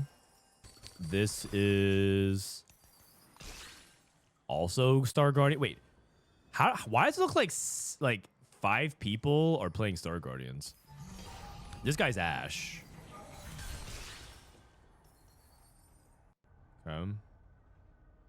Double hit Malphite 3, kind of late, but he has investment strategy. Oh my goodness. Oh my goodness, that was crazy. What up, Kana? How you doing? Esha is calm. Yeah, Esha's actually surprisingly pretty calm these days. He sort of developed himself as Australian Soju. Actually, he was more like Australian Kiyu when he first started becoming like known as a streamer. And then kind of has deviated a little bit since. Okay, Snooty, I think is not a good. I think that this is the end of the run for Snooty. Solid run. Made top 16. I think it's pretty good, but I think he's probably gonna play 16th or something like that. Let's look at Kojnid's spot. Kojnid's trying to lock in his spot for top 4. Remember, after this game, I need to show you guys the score sheet. After this game, the top 4 point earners automatically qualify for final lobby. They're done playing, and the bottom 4 players are eliminated. So spots 1 to 4 are cut free, and then they cut loose 13 to 16. And I'll show you guys the score sheet here. So Kojnid is currently in first, but he's only has a 4-point lead. So if he goes like 7-8, then players like Kubixon and Salvyyy can catch him. And that's where like people like Double and all of them are playing. PasDeBol is trying to play for a spot into the top 12 as well. So it's a really good system to make sure that the last 2 games matter, because if they keep Kojnid and Lyyyress and Gobosteur who are doing well and they have like a 5-point gap, it feels like the last game's over.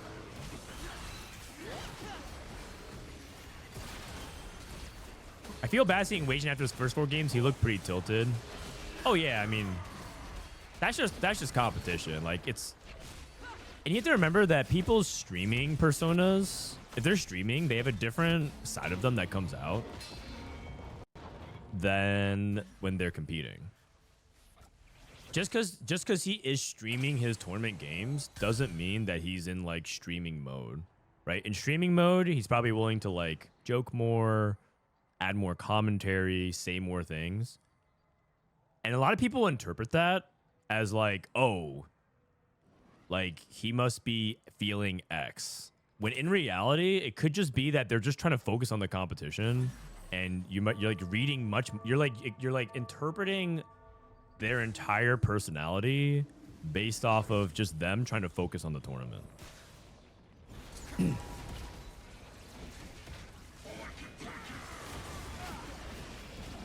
Which is a little bit unfair to them as people. If you like, I mean, you don't have to treat them as people, I guess, because they're technically streaming, and that's just like the way streaming dynamics work. You can interpret it the way you want. But when you're in like a competitive mode, you need to shut down like extraneous activities and thoughts that like aren't relevant. And so a lot of people don't like even commentate their games, right?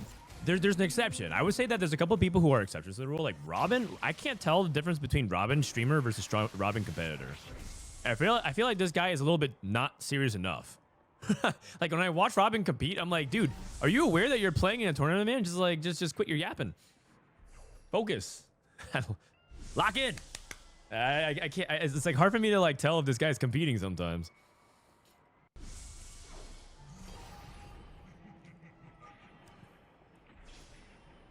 I can't imagine Frodan in competitive mode. I signed up for the Tactician's Trials.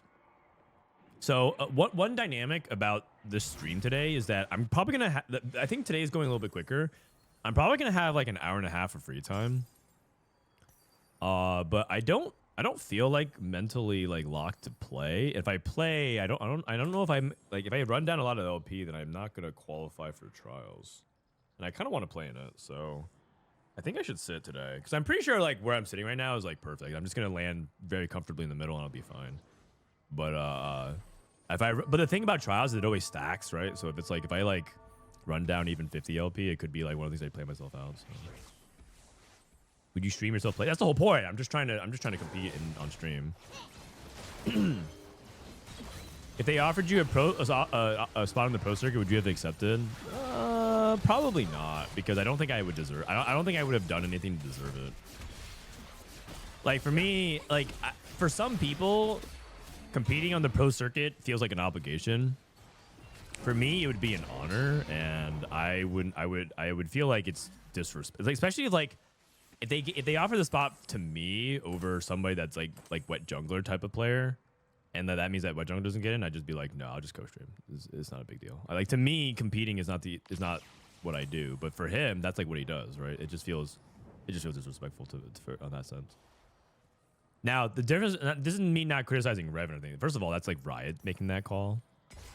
So it's not me. I'm not trying to say that like Reven is that, you know, XYZ. He should accept it, and he is a person that wants to compete. And I think I actually, maybe hot take, I actually think it's good that he got invited. I just don't think he should have got invited. I think they should have also invited wet jungler. I think both of them, because like I think that in the end, Reven is doing a lot to stream and prep and raise a lot of visibility for it, right? Get the Spanish community really excited about TFT. I think that's a good thing for the scene as a whole. I just wish it wasn't like at the expense of like one of Europeans' best players ever. It's mind blowing to me. By the way, can we talk a little bit about Gobosteur's? He's playing edgelords. This guy actually is literally playing what I perceive to be the worst 4-cost line in the game. And I think like ultimately it is a 4-cost line. So if you hit it, you should theoretically be able to get not 8th if you hit everything. But the problem is I think he hit everything and he's still going 8th. So I feel like this comp is just like unbelievably bad. He doesn't have items for his Voltariux though. Oh, wait. What's happening here? What's happening here? What's happening here? What is happening here? Hold on. Long Yone? Artifacts everywhere? Artifacts everywhere? Snooty gets... Yeah, I don't know. What did Kojnid get? Dude, Kojnid might struggle too. He's low HP. Kojnid can't go 6th or 7th, or he can't go 7th here. Travis rolling. He got a Radiant item. Radiant item is not that good for Senna, I think.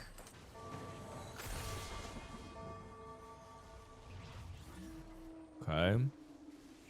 Dude, crazy lobby spike out of nowhere. What? He's just playing Long Yone. Holy cow. Hold on a second. Wait, is Gobosteur back? Long Yone? Sounds busted. With edgelords?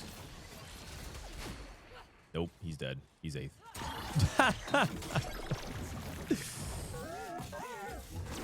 Yeah.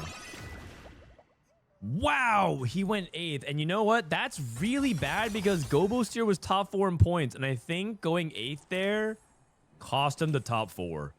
So now I think he has to play in rounds 11 and 12. And I think that is, wow. Is TFT Academy down? Let me check. Nope, it's working for me. It might be your browser. Probably refresh. Edgelord is unclickable. I mean, to be fair, we kind of knew that going in. But I think, like, I just want to say, in general, I think Yone is unclickable in anything that isn't, like, the mentor mech setup. Like, I think that's the only setup that I think Yone can be clicked in. But, like, he actually kind of can do stuff, though, in that setup. But the reason why he can't do well in edgelord is because he just you don't have the front line to support him. He's a delicate flower that must be preserved. You need to have front line, and you can't have him. You need to protect him, but you also can't have him be the primary carry.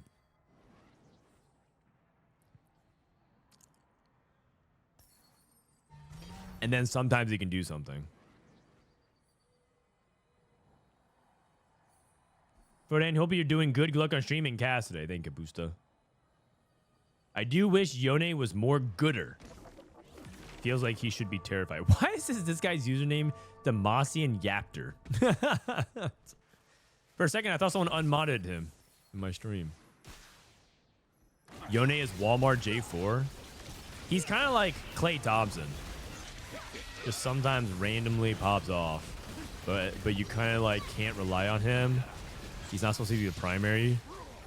And you need to compensate for his bad defense. Kojnid went 6th. That's not good. TFT Academy down. I'm not sure. People keep that's the second time someone asked, but I'm refreshing right now. It looks fine. No? It looks fine. It's loading a tiny bit slow, but it looks fine.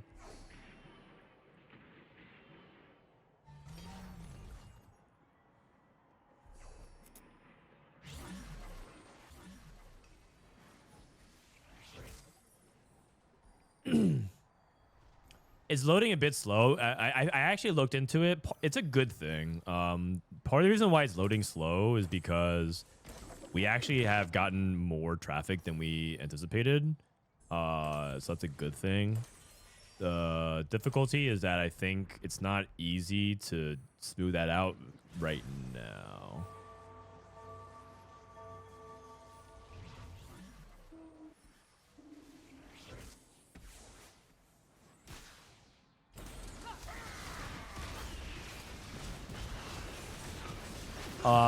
And I think it's because it's actually really funny. But the number one reason why that's happened is because we added a button to show power up, and that has taxed our website immensely. It's so funny, actually. Double's dead. Okay, so Double's gonna play in round 11. Xperion, I think, is out of the tournament as well. But in TFT Academy, when you click on something, let's just click on this Yumi comp, and you click this power button, and it does this lightning. This lightning bolt, every time you click it, actually just like slows it down for everybody else. It's kind of like traffic, right? Like, oh, you think that like shifting lanes or slowing down just a little bit won't affect the highway, but it does. The fact that everyone does it and they click it actually slows the website down so much. So stop spamming it. If you do, at least un-ad block.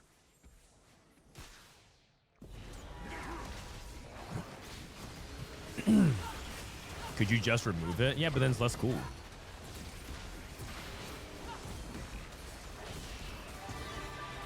Just remove the lightning effect. But then, like, okay, would you play TFT if they just reduced the amount of effects? A lot of people would say yes, but then you like play the game, you're like, everything just feels so empty.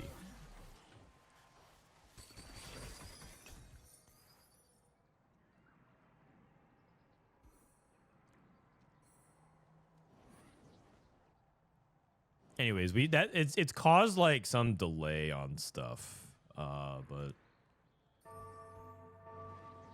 yes, I can't see shit. No, you say that,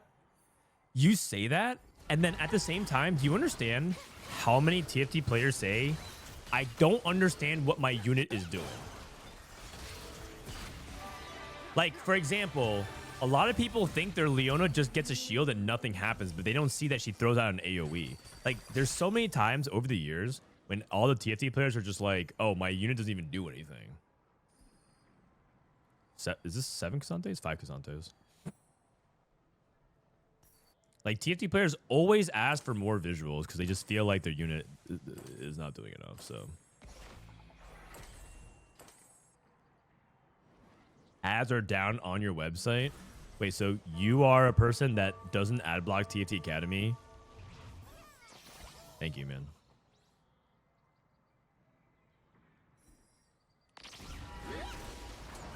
%90 of the player base didn't know that Nico chilled. Yeah, like look at Leona. Do you know that she does like this giant AOE thing? Phew. Right. But if she didn't do that, everyone would be like, "Oh, she doesn't even do anything. She just like shields like this, and that's it." But a lot of people don't even recognize that. And I know this sounds silly, but TFT players have a really bad problem with perception around the game. There was a patch where everyone thought Nasus was dealing more damage than intended because his ability made him grow larger.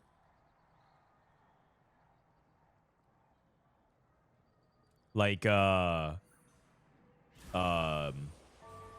Nasus used to cast and just grow bigger.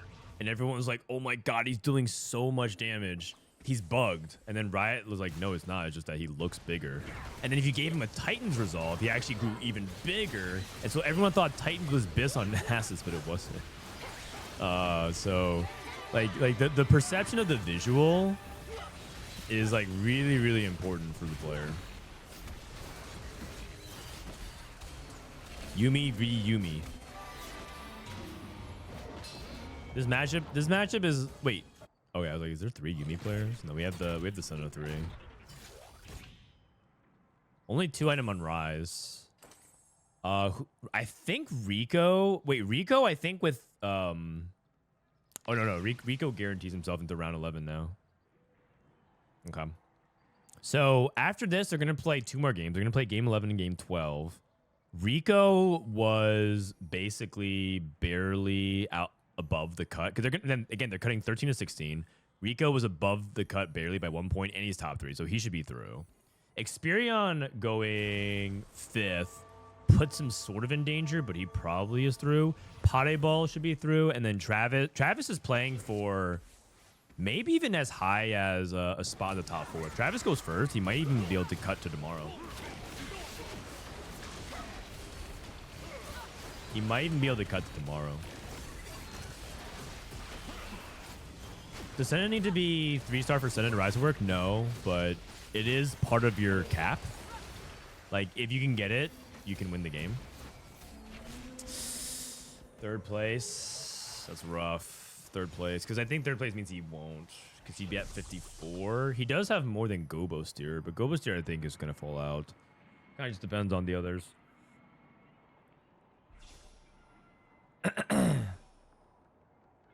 Is there any point to mechanics that increase size in TFT? Yeah. Size. In TFT, size does matter because it actually affects targeting. Bigger units tend to get prioritized. Also, Riot doesn't say it. They don't like acknowledge it, but it actually affects pathing as well. There's been times where like units, if they're walking up, the size of the unit like affects like the way they path into things or and target like prioritize. Yuumi 1-2. Yuumi.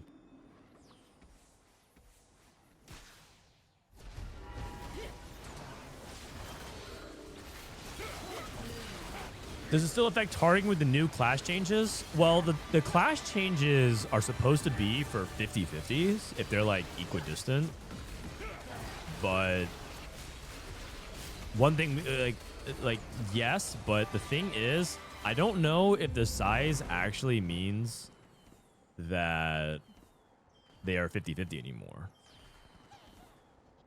Because you know the thing about TFT is that hex distance is not actually consistent. Or let me rephrase that. That sounds worse than it actually is. Let me pull up a builder here. Kale is here, and then Aatrox is here, and Kale is here. Now this is actually like kind of even, but the problem is that if you see like units like here, 1, 2, 3, 4, 1, 2, 3, 4. Oh, well, okay, maybe like here, 1, 2, 3, 4, 1, 2, 3, 4. This theoretically is like hex distant, like equal hex distance, but it's not. It's not. That is why that when you play something like Akali here, and you have, you know how you play the back line, like you play KO, and it seems like Akali always dashes to the bottom right. It's because hexes aren't actually truly equidistant, because the way things are asymmetrical with the hexes, and that's like the part of the design. I think some people think that that's like a bad thing, but that's actually a good part of TFT. That's what makes battle interesting. It creates randomness in a way that I think is ultimately healthier, even though it's like less consistent because you can kind of like manipulate those kinds of things. But I think when Aatrox grows larger due to things like, I don't know, let's just say Colossal or whatever, I think that does affect it. But I have no confirmation. I need someone like Leduc to test that. Who names the comms on TFT Academy tier list? I mean, why do you ask? Do you like them? If you like the names, then it's me who named them. But if you don't like the names, then I don't know who named them. Okay, looks like the other game is finished, so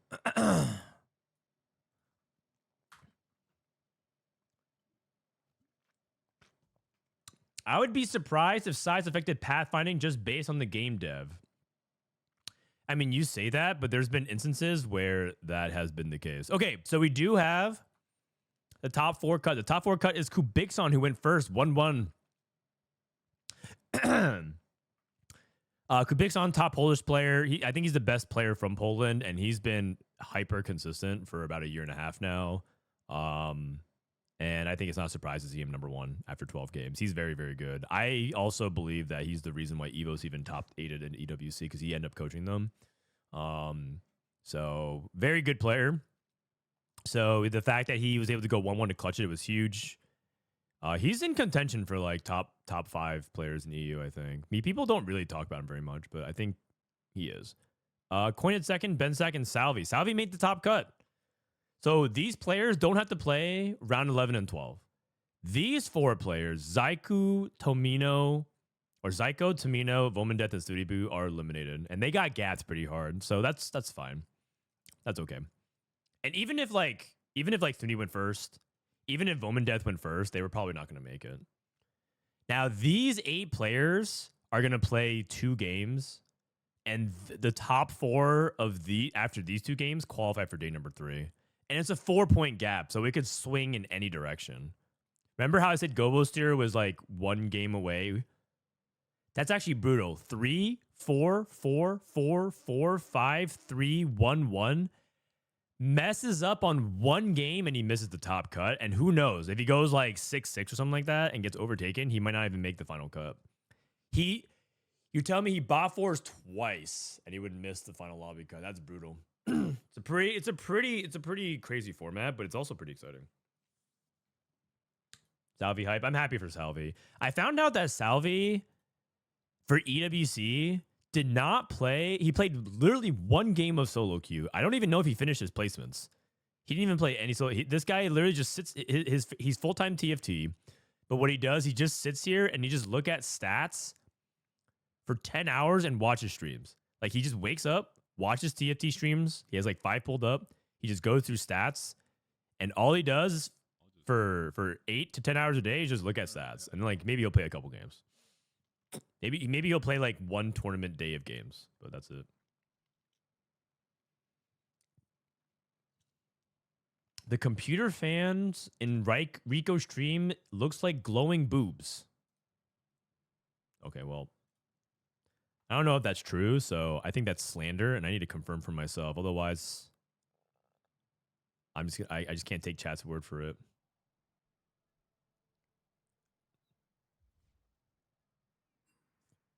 Okay, not that I'm questioning your sense of biology, but what type of anatomy are you looking at where there are 3 boobs? Unless you like your favorite movie is Kung Pao Enter the Fist. The top 5. Caribou, you might be down a little bad. I guess you might be down a little bad. Futurama? Okay. Yeah, fair enough. Is TFT Academy the GTO Wizard of TFT? GTO Wizard? Who is GTO Wizard? He does poorly. He's that random Austrian player trying his best. Crush their competition with AI. No, we're not doing AI. Okay, so we don't have to pick lobby anymore. There's only 1, right? No, we're not. We don't use AI. I wouldn't say that we're the GTO Wizard of it. I guess it's like for poker though. Great teacher Onizuka. Oh yeah, it could be that as well. And now for any chatters who are. All right, we're going into the final lobby. Holy shit, 26 people. Final 2 games. Wait.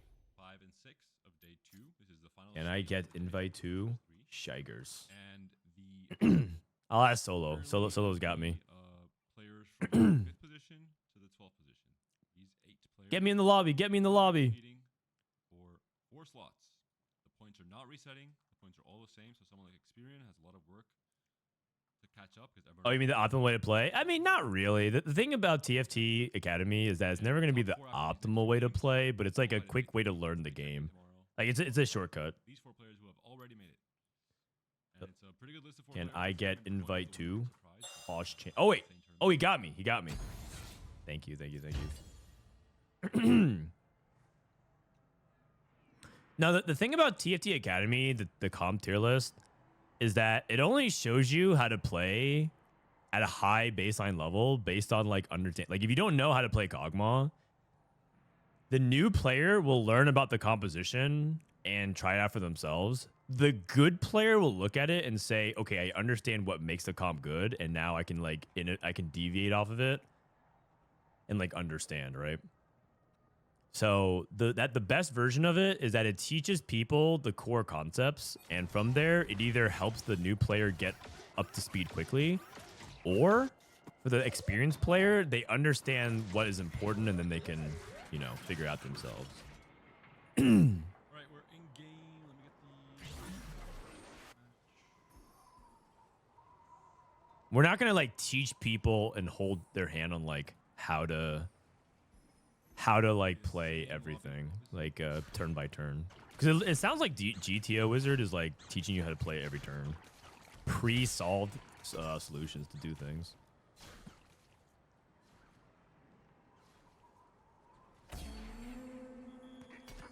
But I appreciate the love. I appreciate the love. Thank you, man. All right, let me run this focus tracker again. Focus tracker.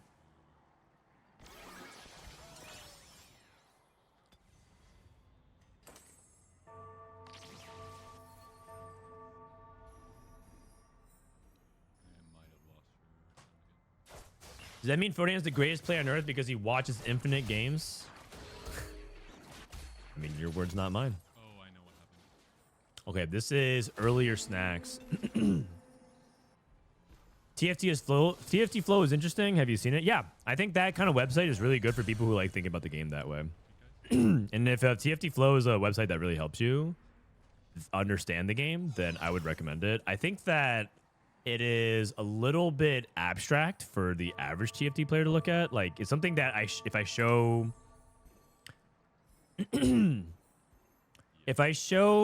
like some of my friends, my streamer friends, the website, I think they're not going to be able to understand the game that way. Like if I show it to like Sykkuno's like, okay, I don't get it, man. Because Sykkuno talks to me about TFT randomly, but I don't think that he would like process information in this way. So I think it's a good website for people to use if you are already pretty familiar with like inner workings of TFT. But it sort of like asks you to have sort of this preemptive knowledge burden, and it's not easy to jump into. So I think like it's a really valuable tool for people that like it and can think that way. But overall, I would say it's worth checking out. I would say that, for example, a lot of people here in chat, if you're here in chat and you're watching EU tournament, right, the end of the first circuit event of the set, then it's probably something that you can use. But for TFT Academy, we designed it for much more. Like, we want it for more than just the people in this chat. We want it for people who literally just Google. They're playing TFT. They heard it's a good game. They're just Googling things, and they're like, and they want to be able to immediately get into the game. That's like who we think about as well.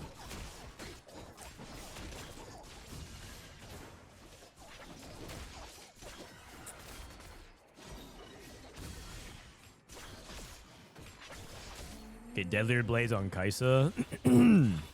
Worth the wait. Kennen.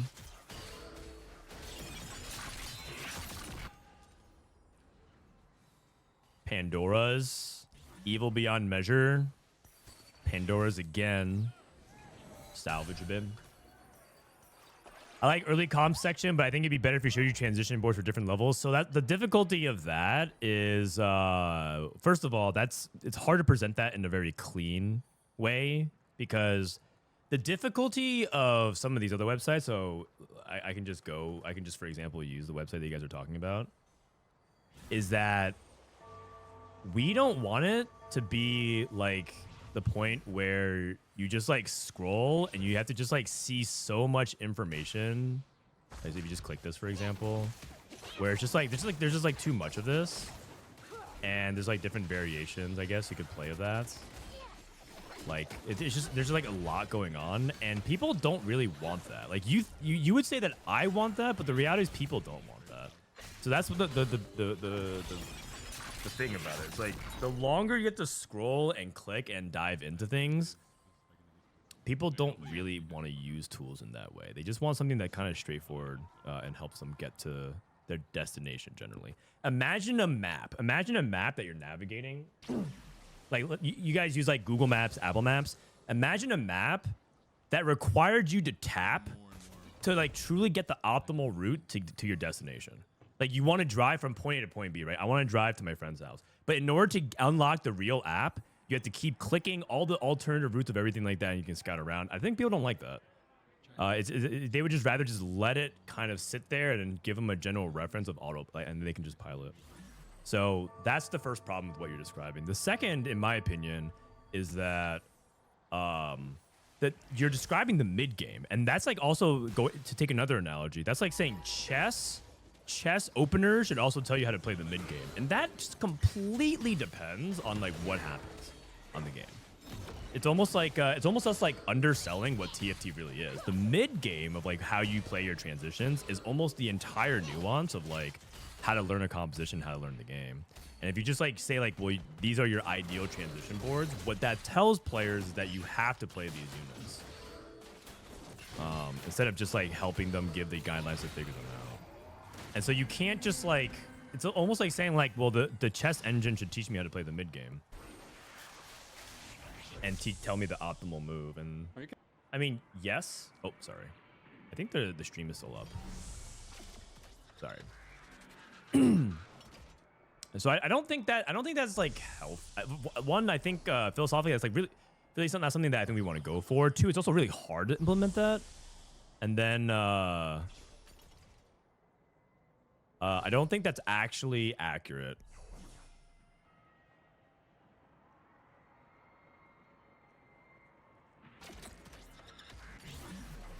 So yeah, I mean it's and again, you're saying like Meta TFT presents it in that way. That's great for them. Happy for that. But it's also like, it's also not exactly.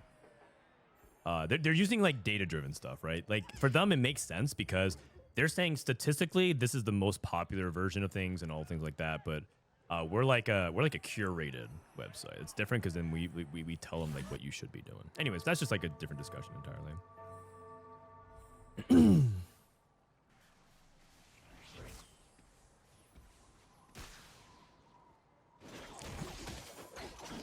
Okay, so Travis is playing what? Gold Destiny into Clear Mine, Rageblade Bow. So I think he's playing Ash, maybe even Fast 9. Lyyyress is playing Salvage Bin, Open AP. This actually leans Star Guardians to me, so we'll see. Deathblade for Double. I mean, Double's been playing a lot of Mentor Mech. If he also gets Deathblade, he like with this specifically, he plays it a lot. The other option that people play with Deathblade a lot of times is like getting on the early Kaisa, but he doesn't have Kaisa, so we'll see. Then we have Prodigies, most likely. It also could be Star Guardians, but I think Archangels leans itself. Archangels is either Yuumi or you play Rise mainly, because those are the two units that use it the best. You could put Archangels and Star Guardians though. It's not like the worst item. It's just it's not as effective as you would hope it to be. Rico is playing AP Pandora's. Canbizz has Pandora's Duelist, so it's probably leaning towards Ash. Evil Beyond Measure, so PasDeBol is re-rolling Crew. And then Xperion is Worth the Wait Cannon, okay. Worth the Wait Cannon's kind of interesting. I guess this guy wants to play Kaisa then. Worth the Wait Cannon. And just play this as... You know, there used to be a variation that played around Protector Kaisa. You'd play 6 Protector plus Kaisa, and then just go for Supreme Cells afterwards. But the problem with that version is that you really want to play 6 Protector, but you also really want to play Supreme Cells. So you kind of have this like friction of like, I can't get into level 9. And a lot of Kai supports, you just really have to play. You really have to have a good duo carry. And so that variation made a lot more sense when Akali was in the meta, but she's not really. So you're telling me TFT Academy can't hold my hand to a first? Not right now. Maybe in the future when TFT becomes even further optimized, people will want more hand holding. But for now, you have to handle it yourself. Duelist emblem from Canbizz, that's really good. Duelist emblem cap support pretty high.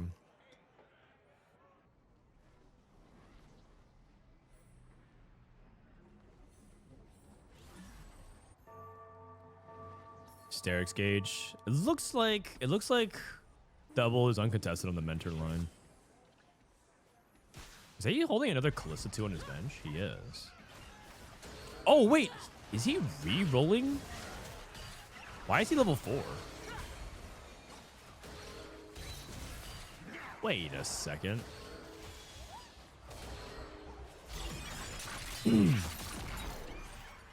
You're not casual watching Frodan? Yeah, I don't think I have casual. I think I have like competitive casual viewers, as in like they play the game, but they're not like hyper competitive. But I wouldn't say that watching me is like I don't tailor myself to a casual audience. I don't ever really expect to be the biggest TFT creator or streamer or whatever. Like he is rolling. Oh my god, he's rolling for Kalista 3. He's re-rolling Kalista. What?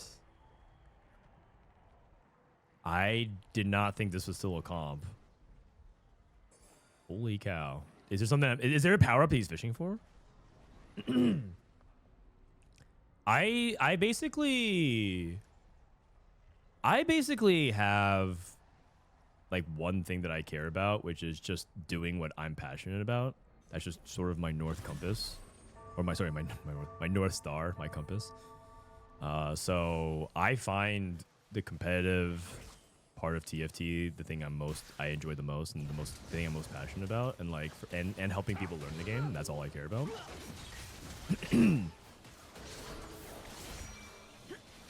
And I don't think that's necessarily conducive to like becoming like, you know, the biggest creator. But I don't care about that. I mean, I do, but like I don't, if that makes sense. Because if I wanted to be the biggest creator, I would do other stuff. I would probably go like a YouTube approach and do like the top 10 most hilarious K3 Soju moments, and like do like historically these are like the best TFT units ever, and then I'd probably go for like, well, who would win 4-star Twisted Fate versus 4-star Zyra, you know, like do these crazy stuns, and like that's what people care about, like at the mass casual level. And if I did, I mean, I might do stuff like that at times, but that's not like that interesting to me, because that's just not what makes TFT a great game to me. I mean, yes, it's a great game because it has these like ridiculously flashy and fun elements, and there's gambling involved, but like I also think that it's like one of the best, if not the best, strategy game ever made, like at its core. I think it's like it combines like everything that I ever want, and I want people to see why I see it that way. And less about like who would win, Superman versus Batman, and that kind of content is great for the people that enjoy it. It's just that's just, yeah. I think I would burn out on TFT creation if that was the case. I think I would hate the game if that was the case, because it feels like then the game's not fun a lot of times. The game's really not, TFT is like really not that fun if all you optimize for is like the highlights, I think, in my opinion, because then you're just gonna get completely bored and burned out on the Ashe and the Yuumi, the number of Ashes and Yuumis that appear in lobby. You're just gonna be like, wow, this game is terrible. But I like that's not what makes TFT interesting to me. Like, I would love to see comp diversity, right? Don't get me wrong.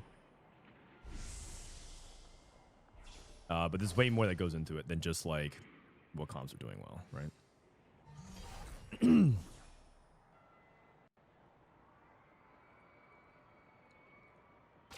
Kalista reroll is crazy. I think so. I can't believe that this guy is going Kalista Nefiri reroll. He's one off. He hit set as well on 5. Sinzao 2. He had set pair at 5, I just realized. Oh my goodness, man. Oh, he had to roll the 0. What on earth am I watching, man? He actually... Is this guy just for funning? Is this actually worth it? Going up against Duelist Akali. Sky Piercer.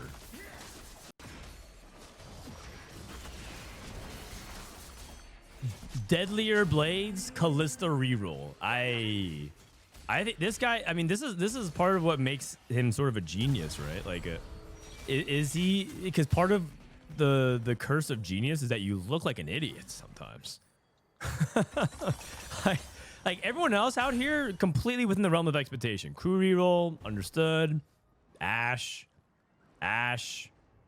Kai'Sa. Whoa, hat trick Kai'Sa. That's kind of fun. 19 hats. Yuumi, or Jinx. Yuumi, Jinx. Then you have this guy.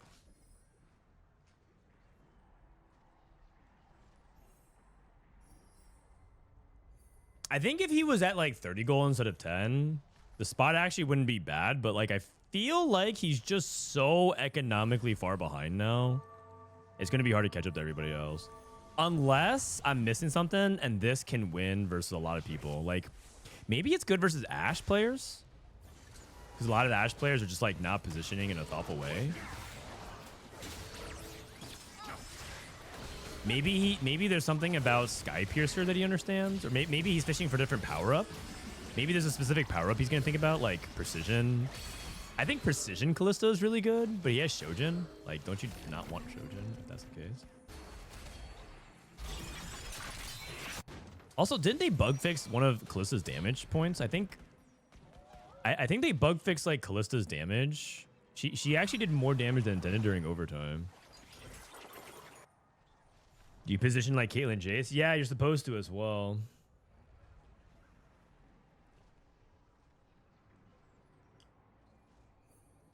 The line between genius and idiot is super thin. Yeah, exactly. This is so strange. It's such a strange. It's so strange.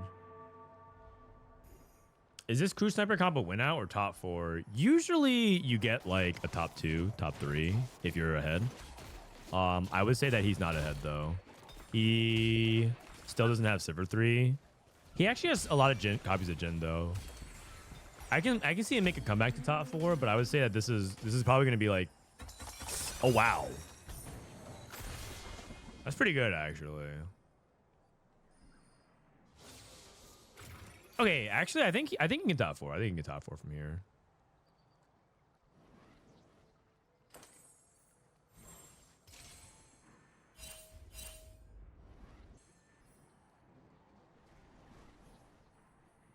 What? Wait. Did he just reforge all of his items? Wait, what just happened?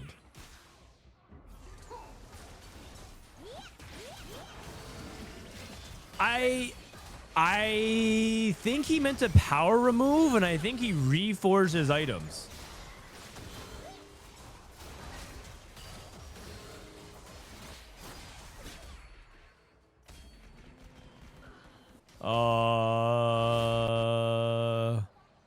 That's not good.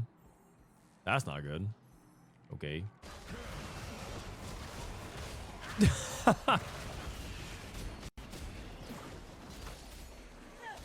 Well, you know, I talked about looking like a genius or looking like an idiot.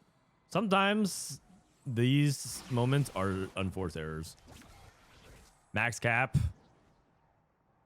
That's actually good. And now you can just roll. And now what's the game plan? What is the game plan? Hit Gwen on 7. Gwen on 7 into like a 5th. Oh my god. What am I watching? What am I watching? Viego 2. Kai'Sa 3. Max cap Kai'Sa 3. It's also good. Gobosteur. What is double play? He was playing Deadlier Blades, Callista, the Fury roll, and then he accidentally reforged his items. Efficient? Isn't it? Is it not efficient? This is just peak TFT. This guy got called the Chaos 5 emblems. He has 2 Wraith emblems.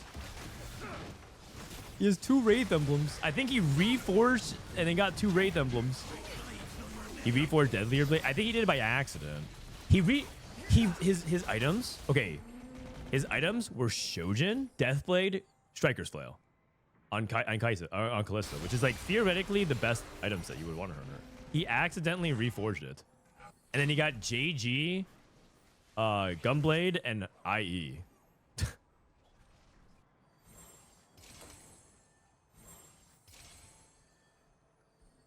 Okay, Yumi, Gobosteur, looking for the Jinx. I mean, wait, he's win streaking though. He's win streaking though. I just want to say. Yumi, Kaisa, Ashe, Travis trying to play Fast 9 Varus, J42. How many Wraith does he have? 4 Wraith? That's probably fine.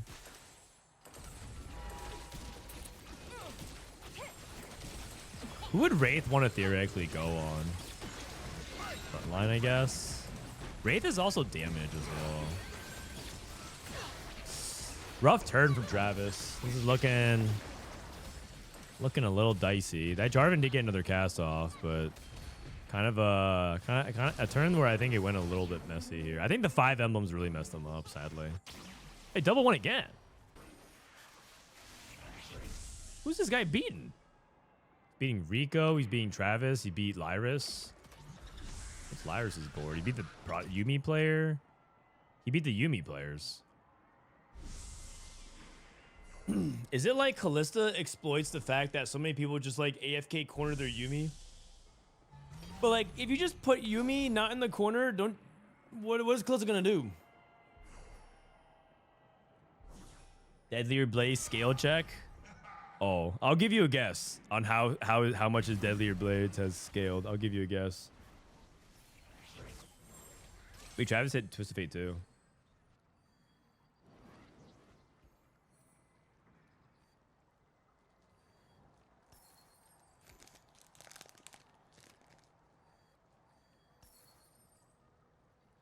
Doesn't have Zyra yet. 3 Luchador. He's missing Gnar. That's actually brutal because Gnar is actually kind of important for this comp. Oh no, he has Gnar in the front line. Oh, just kidding. He has Gnar. I was looking at the back line.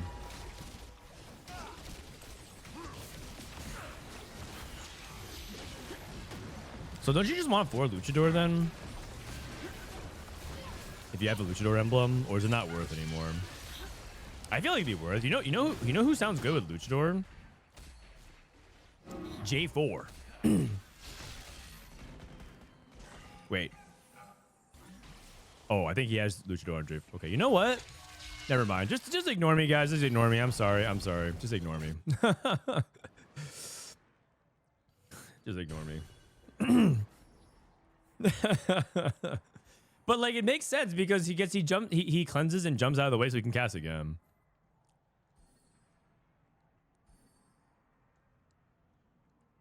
I don't get it. How do players like YBY, Casey Double, Title, Solus, Bintum, Distop dominate every set? Because TFT is a skill-based game. TFT is a skill-based game. You know what? I feel like you know the meme where the guy that says the Brave. I forgot what it's called. There's a meme for format, whatever it's called. But there's a guy that just stands up and declares something that's like apparently a brave take or something. Yeah, I think Travis is dead. Wait, unless Edge Knight? Oh no! He got outcarded. Outcarded by the cat.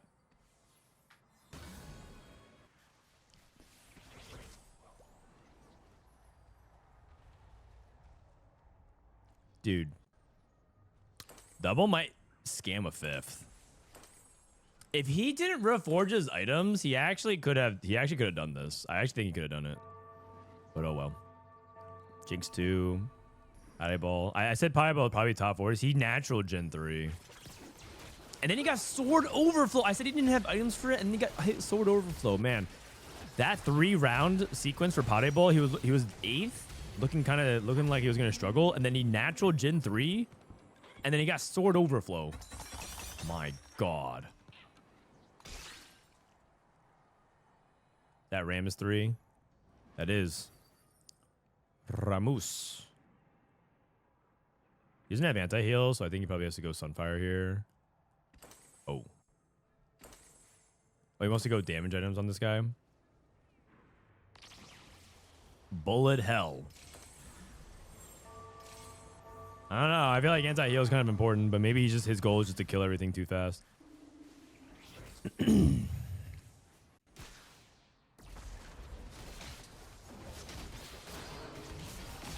Xperion versus Yuumi.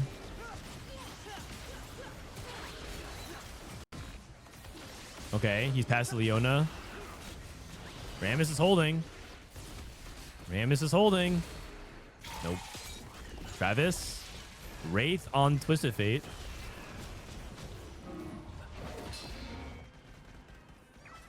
Why do I feel like there's some world here where Casey Double whips out a miraculous top 4 based off HP preservation?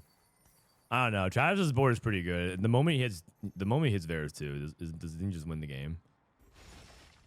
He's only 6 Wraith. Oh, he's taking out Luchador. The 6 Wraith would be Malzahar or Zac. I'm not exactly excited to play Zac.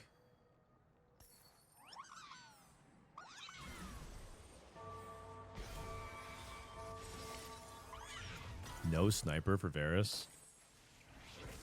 Taking in Strategist and Crystal Gambit. 4 Gambits going against Rico. How much damage is being generated here? Seraphino doesn't do much. We don't have... I just realized we have no Sunder. I feel like the utility is really lacking. Oh, no, he has Sky Piercer. Just kidding. He has Sky Piercer.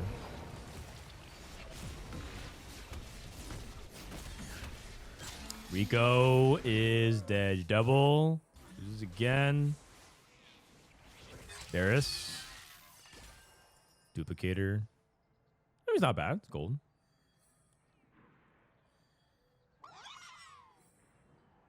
Okay. Canbizz. Canbizz is just win-lose trading down. Gobosteur also win-lose trading down. I mean, Double 61 just won't win a fight for the rest of the game. Efficient. He re-rolled his power just to get efficient again. But I feel like Double is just trying to like get out of the game. He's just like, just let me, just please God, someone kill Travis and let me top 4. Okay, Rico's game. Rico's going against the Yuumi Mirror. Travis going against triple DB Jin. Jinx survived. Our front line is really tanky though. I mean, I think Travis can win the game. Okay, Rico's dead.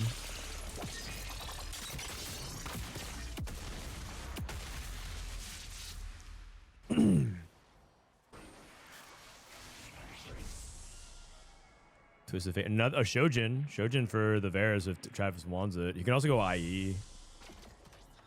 Think about taking the Braum? I mean, I would favor Shojin here. And what does Double want? Double wants to just leave the game.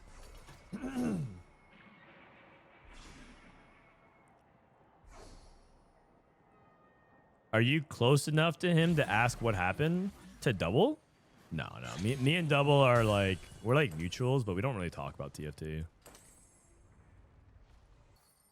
Like, he would, if I asked him, he might answer me, but I wouldn't say that, like, he wouldn't like type LMAO to me, you know, or whatever French people type to each other when they're laughing. What do the French say?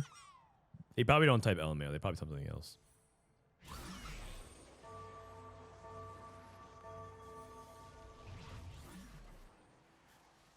They type MDR. Home, home, home, home. Foge.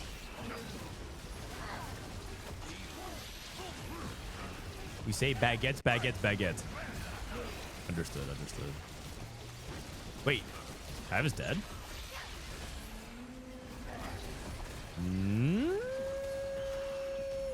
Barely alive. Wait, you know, double went 5th from there. That's honestly pretty good. Don't you think? Given that he played Kalista reroll and he accidentally reforged his items, I think 5th is pretty good. I think that's pretty good. All things considered. Because there's some momentum shifting this game.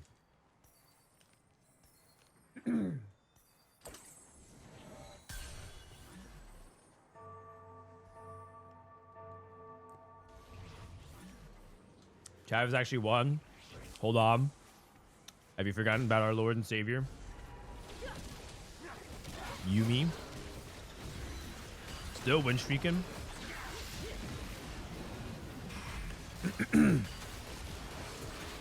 Nah, I think Travis won the game for sure.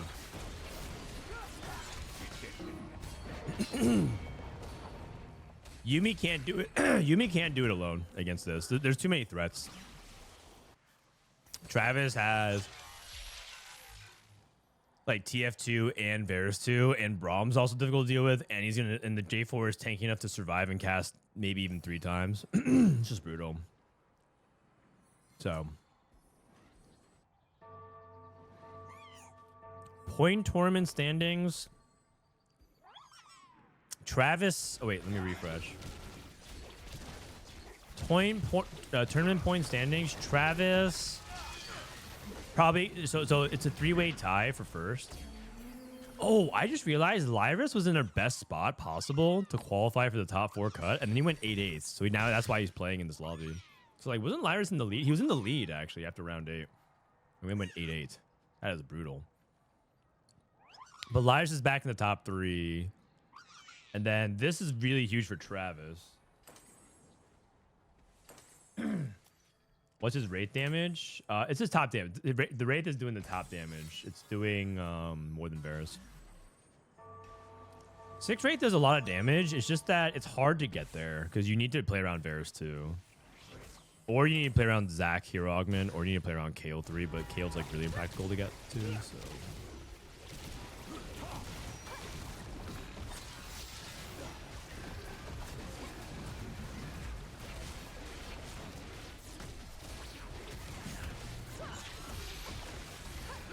Is it me, or is this like Jhin board actually keeping up? I feel like if PasDeBol made it to 9, yeah, that fight might have even gone the other way, but Travis is now level 10, so he just won the game. You can play second Braum or something. Ooh, Zyra. I like it. Zyra. It's great team utility. And then Lyyyress wins against the Jhin player. Okay. Solid game. Solid games all around. Solid games all around. Although I will say that the story of the game for me was Double 61 playing Kalista Neferi reroll and accidentally reforged his deadlier blades and somehow going 5th anyways. That's crazy to me. That is crazy to me.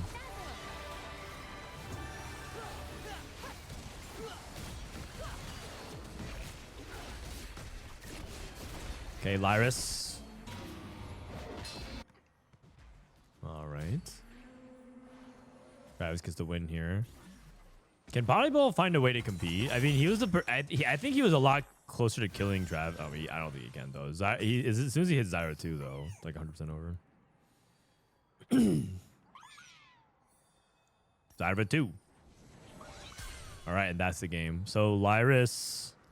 Is there any way for Lyyyress to get, or PasDeBol to steal a 2nd place? Maybe if he hits Varus too, he did get to 9. If he can get to Varus as well. Get the Varus and switch the items around. Calista's broken. I wouldn't say Calista's broken. I would say that double is a madman. Dude, there's just too much stuff for Yuumi to kill, man. She's gonna have to go through the plant multiple times.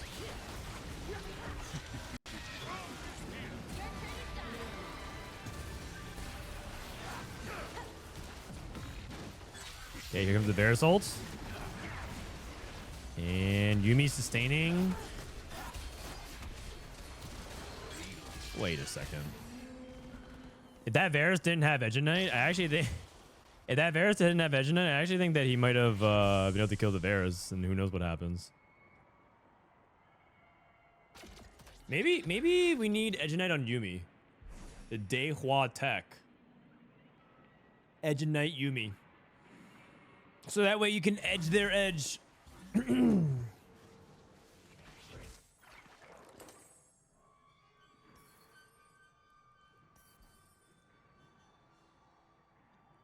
Edge Knight Yuumi does have good stats. It is a solid item on her. It is. I think that it's a good alternative build on her. The best thing about Edge Knight, on top of the fact that it saves you with lifeline and you're able to like swing fights, is that it uses a sword as well. Sometimes you just get 30 swords in Yuumi and you just don't know what to do with it. Edge Knight's fun. Trav is on board with it. He keeps putting the grasping root in front of the Yuumi, so the Yuumi's not actually killing anything of value. And then Zyra resums it. Lyyyress is getting kind of out positioned. Does have one final chance.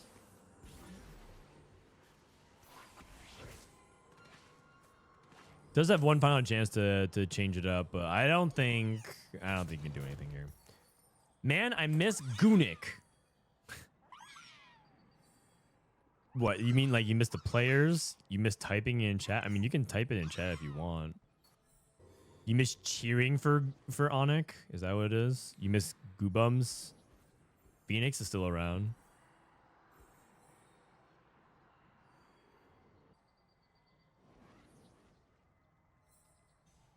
I mean, Travis is going to win out the game, right? Like, there's nothing that can stop him. What if he positions on the right side? Oh, but the thing about positioning on the other side is that he's into Jarvan then. I see. That's rough. So it's not that he's just trying to, like... It's more that he's just going to have trouble dealing with the right and the left side. Okay, hold on. Varus didn't kill the Yuumi. Here comes another Yuumi cast.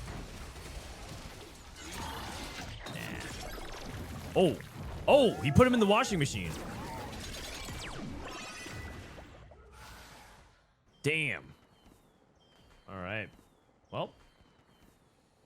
Traviscwat.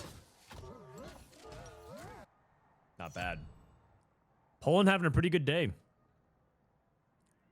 Travis is Polish, right? I think so. So that's game 11, and then they're going to play one more.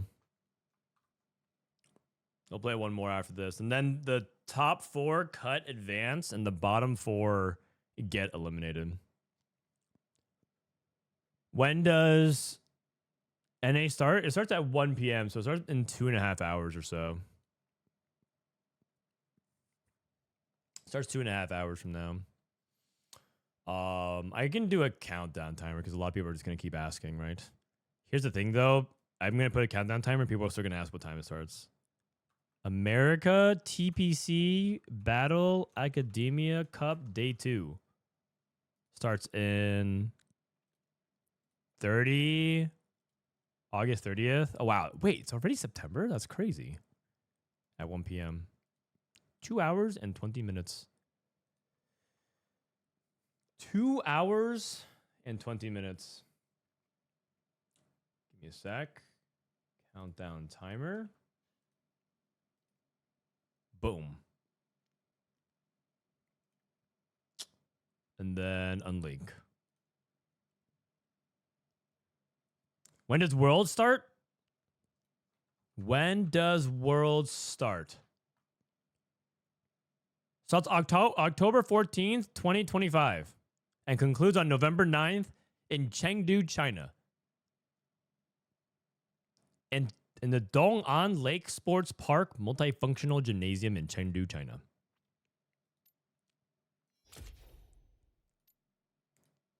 Are you going to Worlds? No. RL Admin Dean. Hopefully he invites me. You were not able to join the party. Sage. All right, let's run ads real quick. BRB.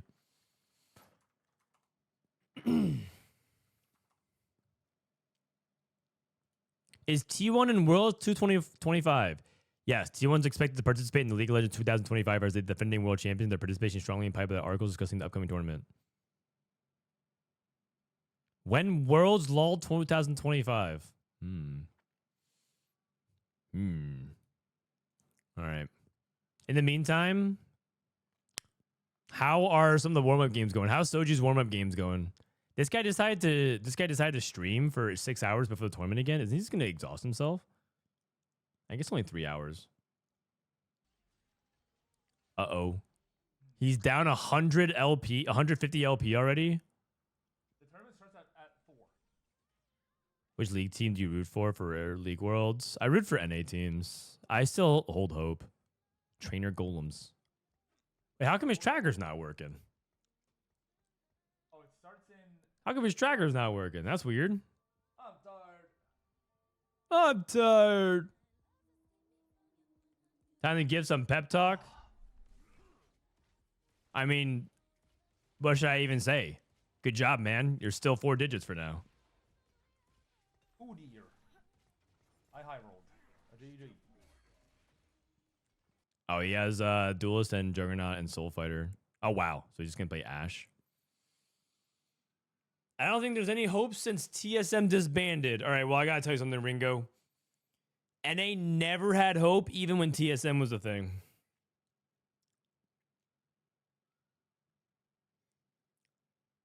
Wasn't TSM supposed to join, like, China or something? Like, I thought TSM was supposed to, like, go to, like China and participate in the LPL.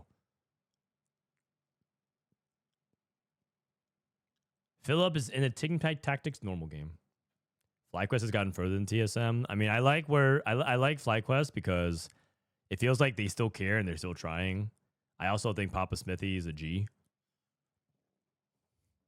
Not like the G the way Soju says, but okay. I mean, I guess it depends on like how you interpret that, but I think he's a smooth operator. I like the way he thinks about things. And so I genuinely support a lot of what he does in League of Legends. It's cool to try, guys. It's cool to try. I think half-assing it is the lamest thing you could do. Bob Smithy's the GOAT? Yeah. I mean, I like him. I like him a lot. Ooh, dude, Strom's streaming it to the huge French audience. He's just waiting for his invite. Holy cow, this guy has like an entire greenhouse behind him, man. Bro, this guy is streaming straight from the jungle. Even his microphone has like leaves and it's like a tree. Oh no, sorry, that's just a visual. That's just a optical illusion to me. Oh no, this is a microphone. This guy is streaming straight from the jungle. I miss Papa Smithy and LCK as a commentator. Maybe I should become the general manager of a TFT esports org and retire. That'd be cool. All right. Wait, I'm in the how come I don't go automatically to the spectator slot and I'm just in the player slot every single time? If TFT were shut down tomorrow, what game would you stream? Me? I have no clue, man. If TFT were shut down tomorrow, I probably would take a break for a while. But I guess if I were to stream, what game do I play the most off stream? Right now, the game I'm playing the most off stream is like this free-to-play spiritual successor to Storybook Brawl. It's like a really simple auto battler, but it's very chill, and you play on your phone. And some of the devs from the old Hearthstone made it, so I enjoy it. It's called Once Upon a Galaxy. It's actually like pretty chill. In fact, it's probably like a good game for me to play between Q. Once Upon a Galaxy. Is it on Steam? I heard that they like maybe released it. Once Upon. Oh, it is. Oh, snap. I can play on my PC. So essentially the way this game goes is you have 5 slots, and it's like Hearthstone Battlegrounds where like the cards will attack each other in different order, and how you build based on like tribes and synergy. So it's a lot like Storybook Brawl in that way because of the way you position frontline and backline. And then you get like heroes with different passives, and it's all like, it's basically like offshoot Disney theme. So they don't have Disney characters, but it's like very much fairy tale theme. So you'll have like a bunch of characters that resemble like the Snow White, the Cinderella, right? The Big Bad Wolf. Like they'll have like a lot of characters like that. And it just mixes a bunch of different things together. It's actually a pretty good game. It's fun, it's chill, it's free. You could buy, basically the way you spend money is to buy more captains, which is like more hero powers and passives and stuff like that. But you don't have to spend money. I don't spend any money at all. I just play for fun. I got Soju into it while we were in EWC because the plane rides are pretty long. Is Ben Bro on the team? No. It's Matt Place, who used to work on Hearthstone and Magic the Gathering. I think Matt invested a lot into Path of Exile before he got big, and retired and decided to just make a fun game for himself. They remade Storybook Brawl, basically. Yeah, they basically made it fairy tale themed. It's chill. All right. Let's get into it. The final game of today. The final game of today. What MMO did you play in the early 2010s? If you count Diablo as an MMO, which is not really. People would define it as an action RPG. But functionally, it's like an MMO to me.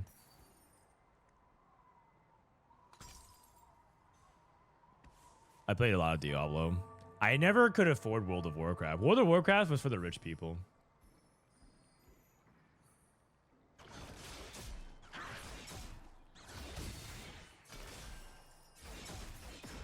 All right, here we go.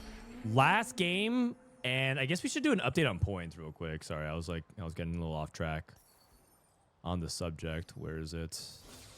Where's the EU scores, you guys? No, I don't have it. Is it here? I think it's here. Okay, let's refresh.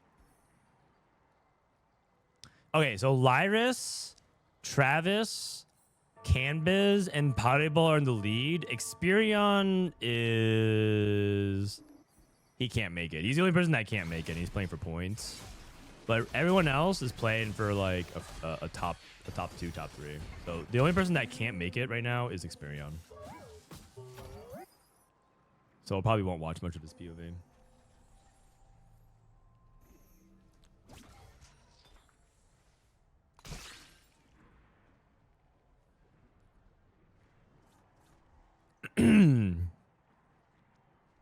Worth the wait.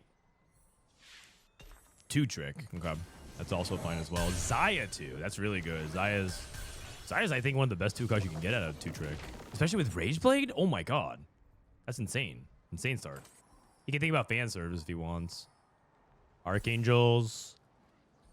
Gobosteur. Gobosteur with Mogul's Mail. Okay. Canbizz.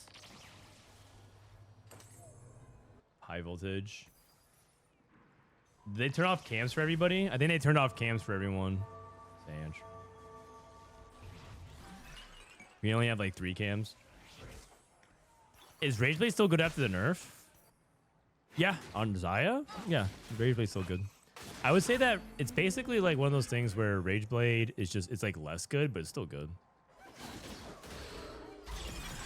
They also nerfed a lot of Rageblade holders, like the hero augments, which is kind of sad, but they needed to do that, I think. I played WoW on integrated graphics and dial-up. Oh my god, you are like old. You are saying terms that gamers that were born in the 21st century don't even understand what that is. If you say dial-up, they don't even know what the hell you're talking about.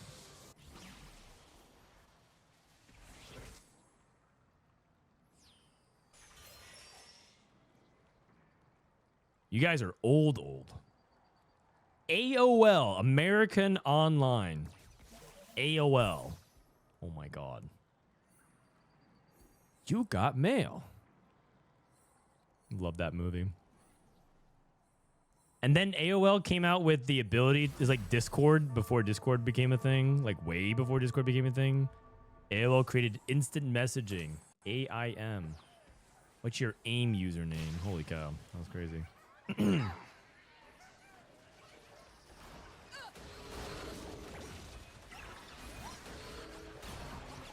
My AOL username back when I was like, my first username ever was me when I was 10 years old. And I thought that I was really clever, so I tried to spell my name backwards as my username. Except I misspelled it. I tried to type my name backwards, but I mistyped it, and that just became my username. So that's awkward. But I was just 10 years old. You can't even blame me. Okay, because the thing is, if you spell my name backwards, it's this. But if you spell, but I was so used to A being the second letter, so I actually spelled it like this by accident. So my username was that. Oops. Did you ever play MapleStory? Yeah. I played a lot of those like free. Was it Korean? Is Maple still Korean? Games. I played MapleStory. I played like Gunbound a lot back in the day. I love that game. That game was like a game that I grinded a lot of. Dude, this setup is so crazy actually. I'm pretty sure Double should be able to at least 5 streak and maybe even 10 streak if he gets to Gobosteur and plays into fan service. But I'm not sure if he's gonna actually play the fan service. The vibes were good. It was very cozy. MapleStory was like basically, I don't know, like it just felt like a place to hang out. It felt like Fortnite. I felt like people were just playing MapleStory just to hang out with each other and just listen to the music, chill at the cafe. You always felt like you were just hanging out at some chill cafe. When I was 10, I was edgy. My first username was Thanatos. XX Hades. XX. Because he's the god of death? Hades. God of war? Sorry. Oops. Treasure hunt into crew for Xperion, but he can't really do anything. What is Rico trying to play with the calculated loss open for? Ash? Probably with the bow. Calculated loss. The thing is, I don't think calculated loss Ash is like true win out though. Over 9,000 Kaisa. Okay. The thing is, he's a few rounds behind on that front, and he also doesn't really have like the setup for it, but maybe.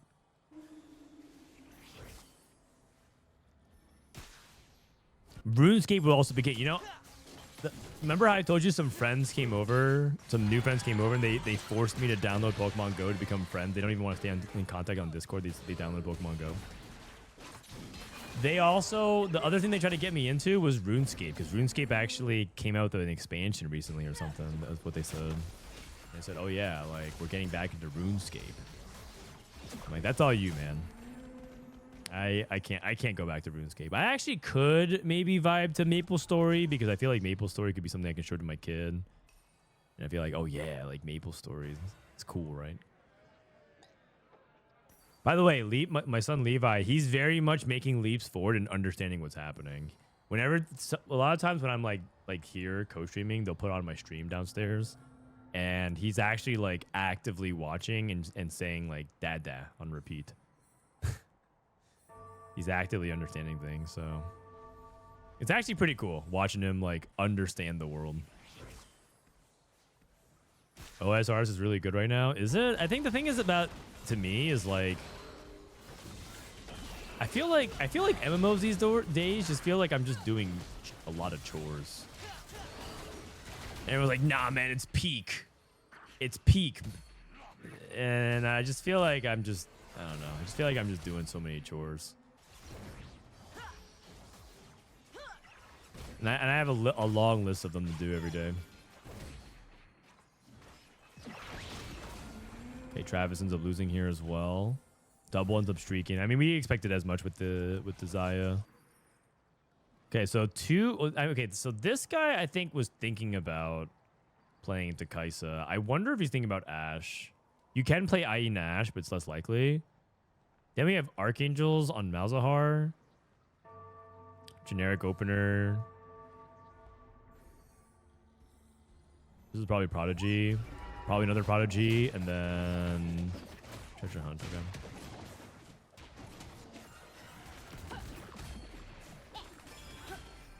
Would you rather play a game like Minecraft with your son or go into League bot lane? I'd rather play Minecraft. I think Minecraft is way better for kids than League of Legends. Not even close. No flame to League of Legends, but I think Minecraft at least inspires creativity and a lot of like it's just more helpful, I think. Games are scary nowadays, man. I watched my son play Roblox. I wish though I was a kid game. You know you can make murder in Roblox? There's some weirdo adding him over and over. Wait, what the heck? I also heard that Roblox has like an adult gaming section now. Like that's like stuff that's like NSFW. Which is like kind of messed up.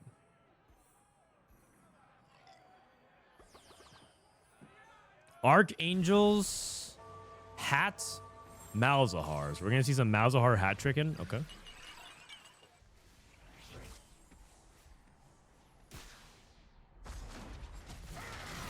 Whoever TFT Clips editor is awoke my urge to grind Maple Story with his music choice. It's Disco. His name is Disco TFT.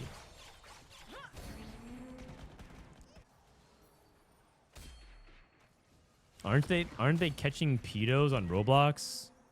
Are they? I have no clue. If so, that actually sounds about right. Ooh, Portable Forge? Or is it Shimmers? Ooh. Forge? Maybe Trickster's Glass for Frontline. I wonder if Trench Coat. Nah. Probably just Trickster's Glass. Unless he's gonna do something crazy here and take like Prowler's Claw, but I don't think that's possible. Up. Exclusive customization. You could probably use it on backline, try to look for the Ashe. Like you use it on Kale and you'll get like high chance you get like Rageblade. Nice. Oh, actually put it on. Who did you put this on? Oh, you got Kraken. That's also fine too. Was that offered on Kale? Who did he put that on? Senna? No. Oh, you put it on Jhin? Oh, okay. Gobosteur. Kai'Sa 2 with mentors on the bench. So he's probably going to be playing into Kai'Sa then. So what is Rico then playing? He's just Ashe? Oh, he's Ashe for sure. I am not a fan of his spot though. I think that Ashe can be played from loose streak, but I don't know if Ashe is like open fort, go down to 1-2 lives type of comp.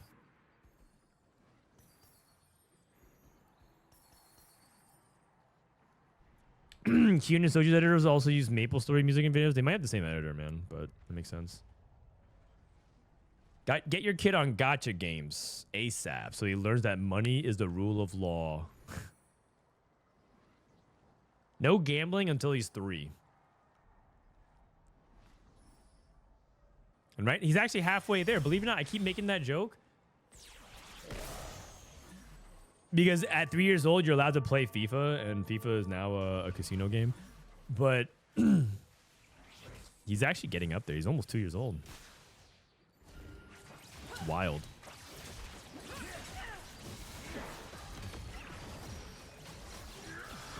They grow up so fast, man.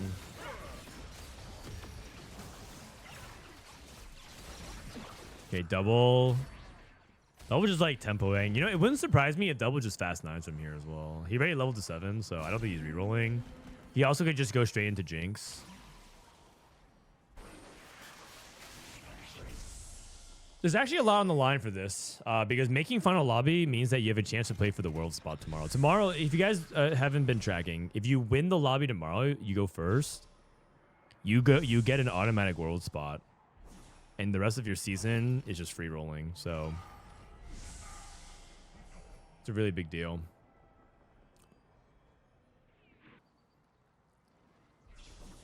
I feel like Ashe and like Udyr's like really contested this lobby.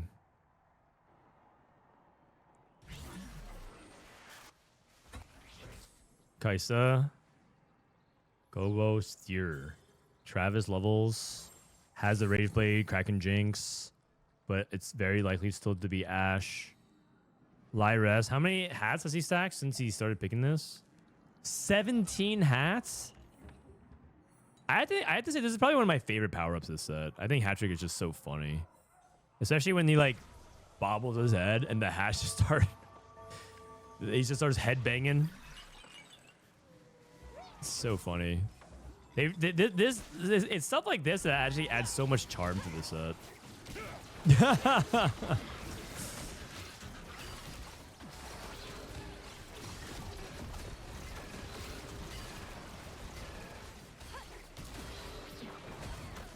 Oh, he lost all his hats. Oh, man. They nerfed it, no? Yes, they nerfed it, not no.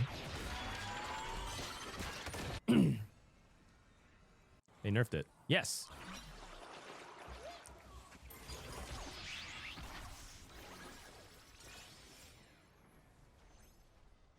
Gnar. The thing about it is, like, even though they nerfed it, doesn't mean it's unplayable. Just because they nerfed it doesn't mean that you can't pick it anymore. You're allowed to pick things that are nerfed. Level 8. Selling his Xayah. He's looking for the Ashe. No Ashes.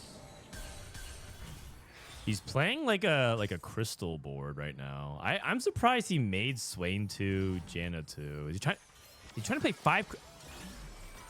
He's trying to crystal his way back into the game. Whoa. 22 kills? That is ambitious. Corrosive.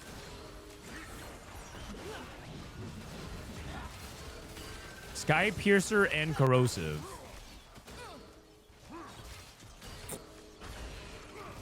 This guy said fuck armor. All my homies hate armor. Historic playable after the nerfs? Sort of. Sort of. I would say that, like, it's playable in the sense that you could top 4 with it, but it's not going to be, like, a very reliable comp.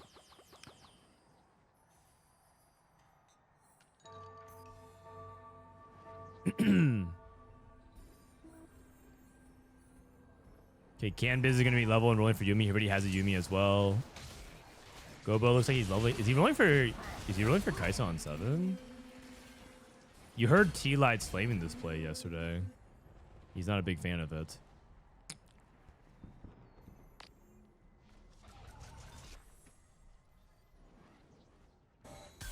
Okay, Travis. Level 8 rolling, looking for Ashe as well. Or he might still go into Jinx if he hits Jinx too.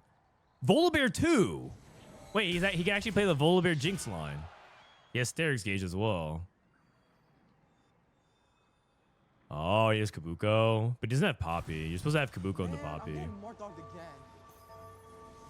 He's selling. He's actually going to go for it. He's actually going to play Volibear Jinx. Holy cow. Tawara, thank you for the prime, man. So Jinx Volibear Flex is basically what you play exactly in this spot where you just roll down and you just play what you hit. This is probably the closest thing to a flex line right now. The thing is, I think it's like he's gonna win this fight, which is good, and that's partially because that's why you buy it, so you can win. I think that this composition just like falls off so hard in the late game once people actually hit like Leona 2, Yuumi 2, Ashe 2, things like that. But it's still cool.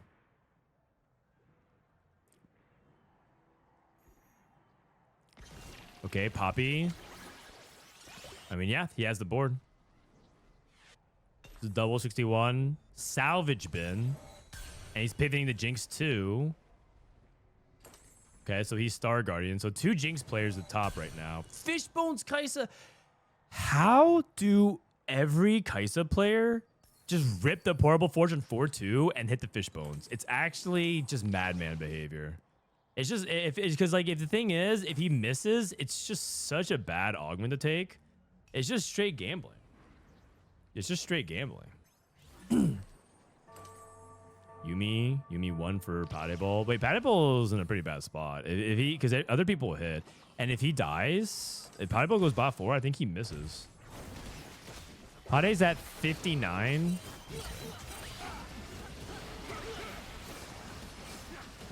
PasDeBol is in the upper. There's basically a top 4, the upper 4s, and the lower 4. He's in the upper 4, but if he goes like 7th, 8th here, he's out.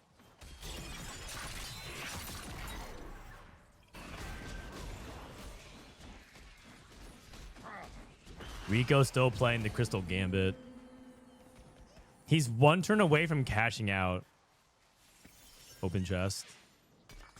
And then he also has to kill 5 more units for the Crystal Gambit. This is exceptional degenning. Okay, this is Wraith Emblem on Malphite. Okay. Remember, Xperion's the only player that's got that functionally can't qualify for the final lobby. Everyone else can. And they also can all fall out of the final lobby. Double, for example, is on the outside looking in. So him at 57 puts him just barely out. If you hit, you have a 50% chance of winning the game. But like, what are the chances of hitting Fishbones? How many artifacts are there? Fishbones feels grief on Kaisa. No, it's her best artifact by far. It's not a grief. It's not a grief. It might feel bad sometimes, but it's definitely. PasDeBol disconnected. PasDeBol DC. Bro, I think this guy rage quit. But he's dead. I think he just straight up left. 4 out of 33. There's 33 artifacts. So people just literally ripped an artifact because 4 out of 33% of the time, you win 50% of the time.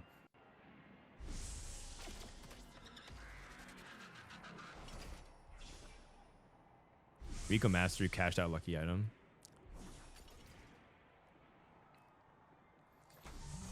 Fish bones.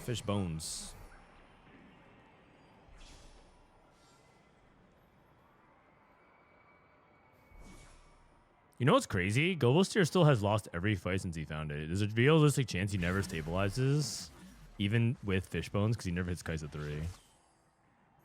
Like all of this is pointless unless he actually hits.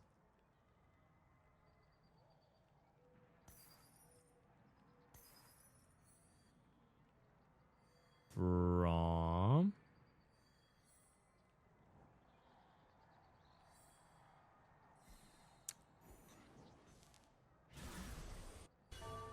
okay, Yuumi, Canbizz.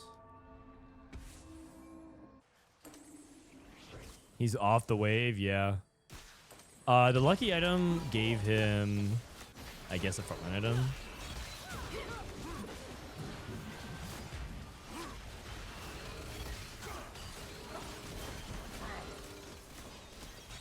Dude, Rico really trying. He's staying with Crystal Gambit.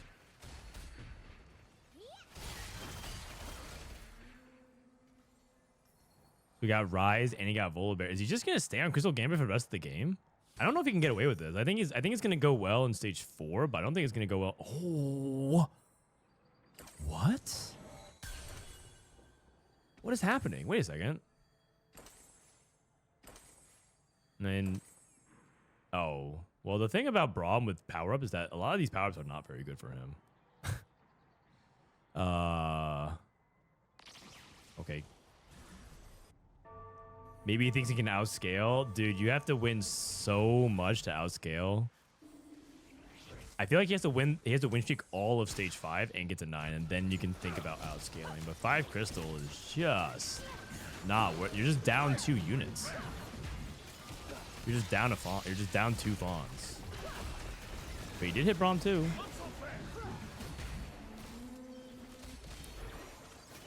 He's dead. Okay. I think he got too greedy. He should just transition, but Dude, the Fishbone's Kai'Sa player still hasn't hit. Double 61. Finally lost. But he already has a Star Guardian board in place. Yuumi. More Star Guardian. So Travis ended up transitioning. He played Volibear temporarily, transitioned out. I think that's smart. I think there's not a lot of future in that comp.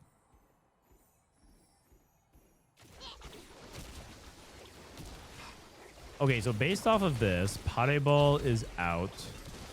PasDeBol is out. Rico is out. Xperion is out. Which means that double should be through based off his HP total.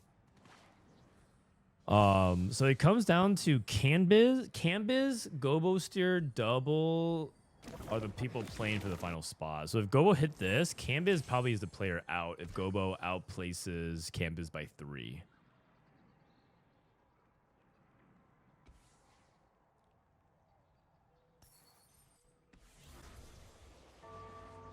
So Canbizz needs to get a 4th to guarantee that he can go through.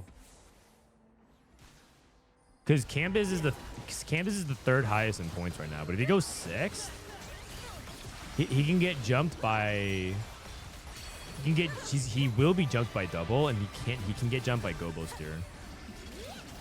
And Canbizz is dead. So basically, it comes down to whether or not Gobosteur can outplace Canbizz by 4 placements, and then we have our finals for tomorrow.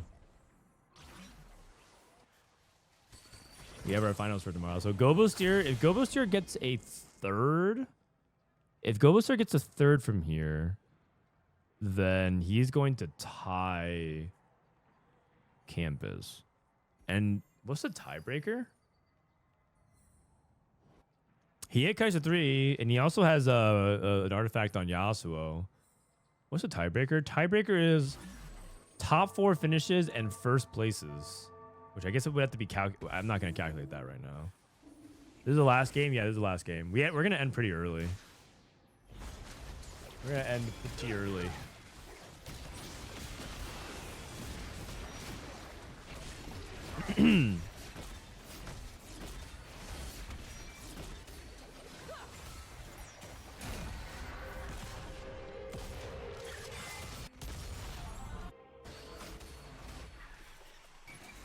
Okay, Lyyyress. It's kind of quick, yeah. Yeah, I need something to do for like an hour. Maybe I'll queue up, double up with Solus. Nah, he wouldn't be down. He won't play like a low Edo shitter like me. Play TFT. Oh, I'm trying to sit so I can make sure I qualify for snapshots. Because if I like run it down, I don't actually feel like I'm actually in good form right now. I also didn't sleep very well last night. I actually haven't been sleeping well for the past couple of days because I've been having some really terrible dreams. Like people kidnap my family type dreams. I also had a dream about Mortdog. Mortdog was in that dream as well. But he didn't kidnap my family. It was more like I was in search of them, and then I found Mortdog was trying to like disconnect from society. I was like, oh, hey, where's the family? He's like, oh, I'm here by myself. Like, we were like in the mountains somewhere. Watch APAC? Oh, yeah, we can watch some APAC. Yeah, that's a good idea. Watch APAC for like an hour. Gobo down to 1 life. If Gobo loses here, so Gobo has to get 3rd, and then we go to tiebreaker. If Gobo goes 2nd, he clears, right? Just to give you a picture of the scores, okay? So give you a picture of the scores. So Xperion 51 points. It doesn't matter if he goes 1st. He can't make it because he's gapped by 8 points. So Canbizz is guaranteed 1. Rico is dead in 7th place. He can't make it. PasDeBol went 8. He's at 60. Everyone here already has passed him. And so Gobosteur, and Canbizz and Gobosteur's gap is 3 points. And Canbizz is dead in 6. So if Gobo goes 4th or 5th, he has 1 less points than Canbizz. If he goes 3rd, he ties Canbizz. Lyyyress and double. Okay, theoretically, double could also get outplaced by. He could go 5th from here, something like that, but that's not gonna happen. So that's the points that we're looking at.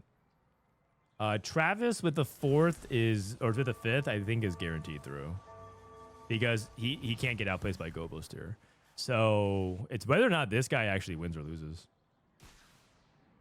Why not play on the EUS account? It would be my placement games. I mean, do you guys want to watch me play my placement games on EU?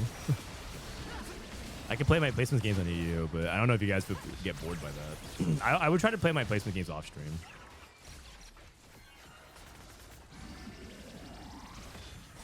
Did Hoyoverse approach you for their new game like Robin and Disso? Man, I'm getting maybe. again.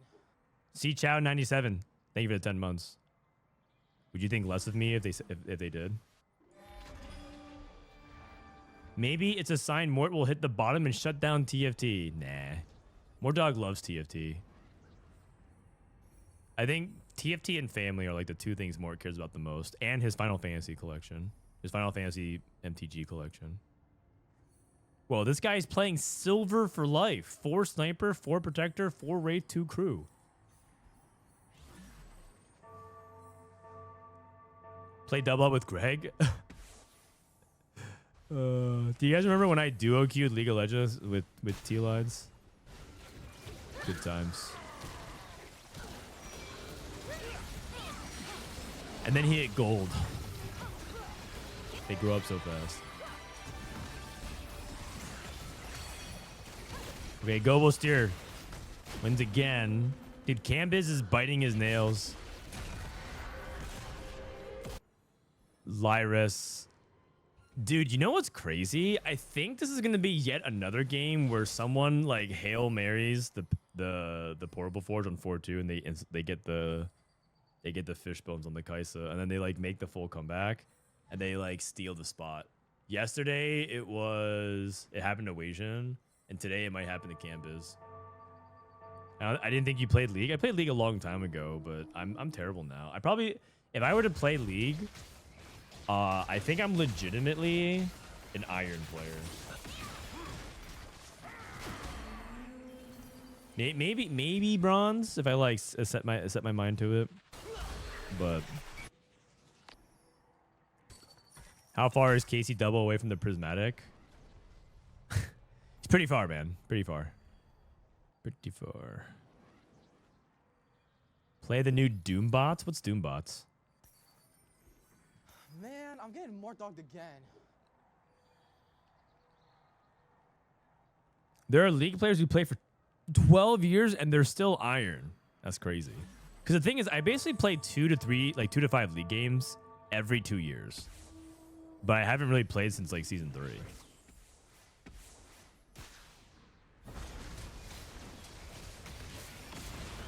All right, this is it. This is for Gobosteur's chance to make the final lobby. If double wins here, Canbizz. If double wins, he's got his boy Canbizz. Oh, Poppy, the stud. Oh. Wait, but Lyyyress is dead as well. Wait. Who takes the bigger negative? Oh my God. Wait, Gobo gets a third. Oh, it's gonna be a tie. It's gonna be a tie. So then now Canbizz and Gobosteur. This last fight doesn't matter. Gobosteur and Canbizz are tied in points because they're separated by 3. Holy cow, man! Double actually did his job. He actually finished off Gobosteur.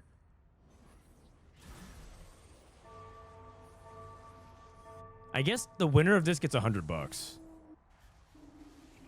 The winner of this gets $100. So.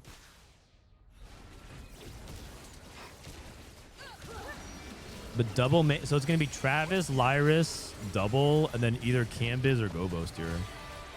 Travis. Because Travis went 5th.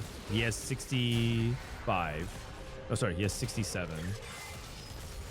Lyyyress went 4th. He has 66. PasDeBol has 60. Canbizz has 62. Gobosteur has 62. And double has at least 64. So, oh, man. All right, $100 for going first here between these two players.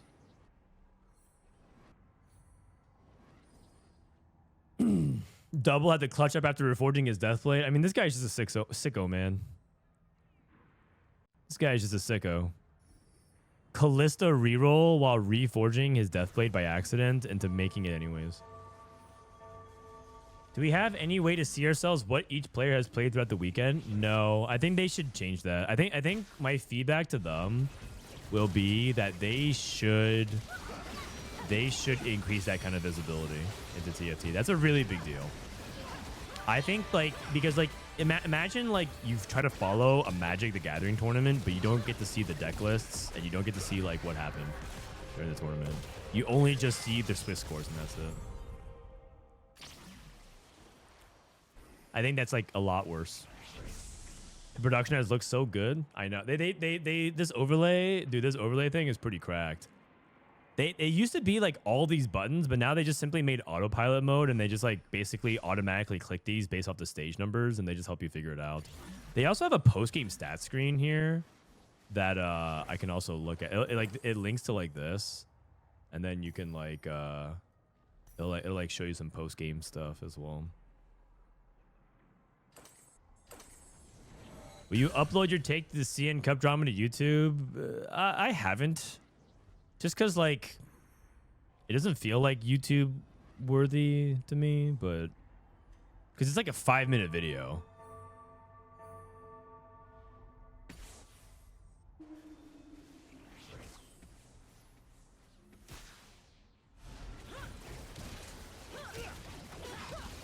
A YouTube short. Yeah, maybe. Yeah, I could link it to them and make a YouTube short of it. The thing is, like, I don't know if that's like worth it. I don't even think it's like real drama. I just think it's like a dumb decision. But like, Double's alive barely.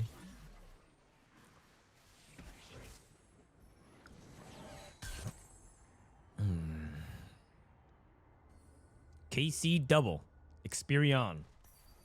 I think Double disabled his cam. I think cams had added a lot for me though. But the funny thing about cams is I had to look like off screen to see their cams. Far away. Cassante with Trenchcoat looks gross. Yeah, it just basically gives you 2 Cassantes and they both can go all out. So you just basically get 2 revives. So Trenchcoat's pretty good on Cassante. It's also pretty good on Luchador Braum as well. You just get all the Brahms doing stuff, and if they can all cast with vows, it's pretty nuts.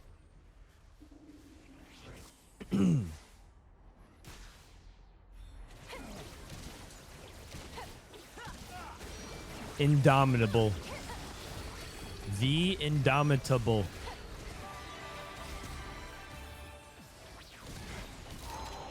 All right, Xperion. You know what? He can't make it, but at least he gets $100 on his way out. Not bad. Not bad. And that was his first of the weekend. So can't make it, but hey, at least he made a pretty good run. I think he got 10th today. Okay, so point standing wise, I mean, we'll have to refresh it. In fact, you know what? I'm just gonna pull up the main broadcast, and we'll just have the main broadcast revealed to us. The drama, the intensity, team fight tactics.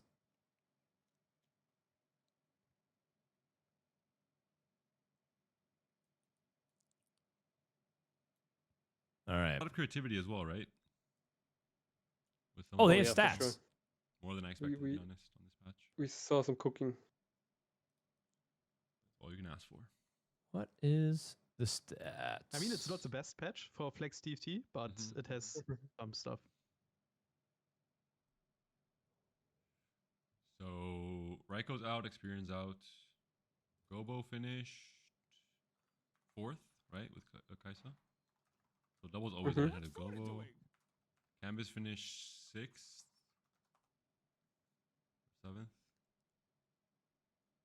7th. Wait. Oh. Where is the stats? No. Give me a sec.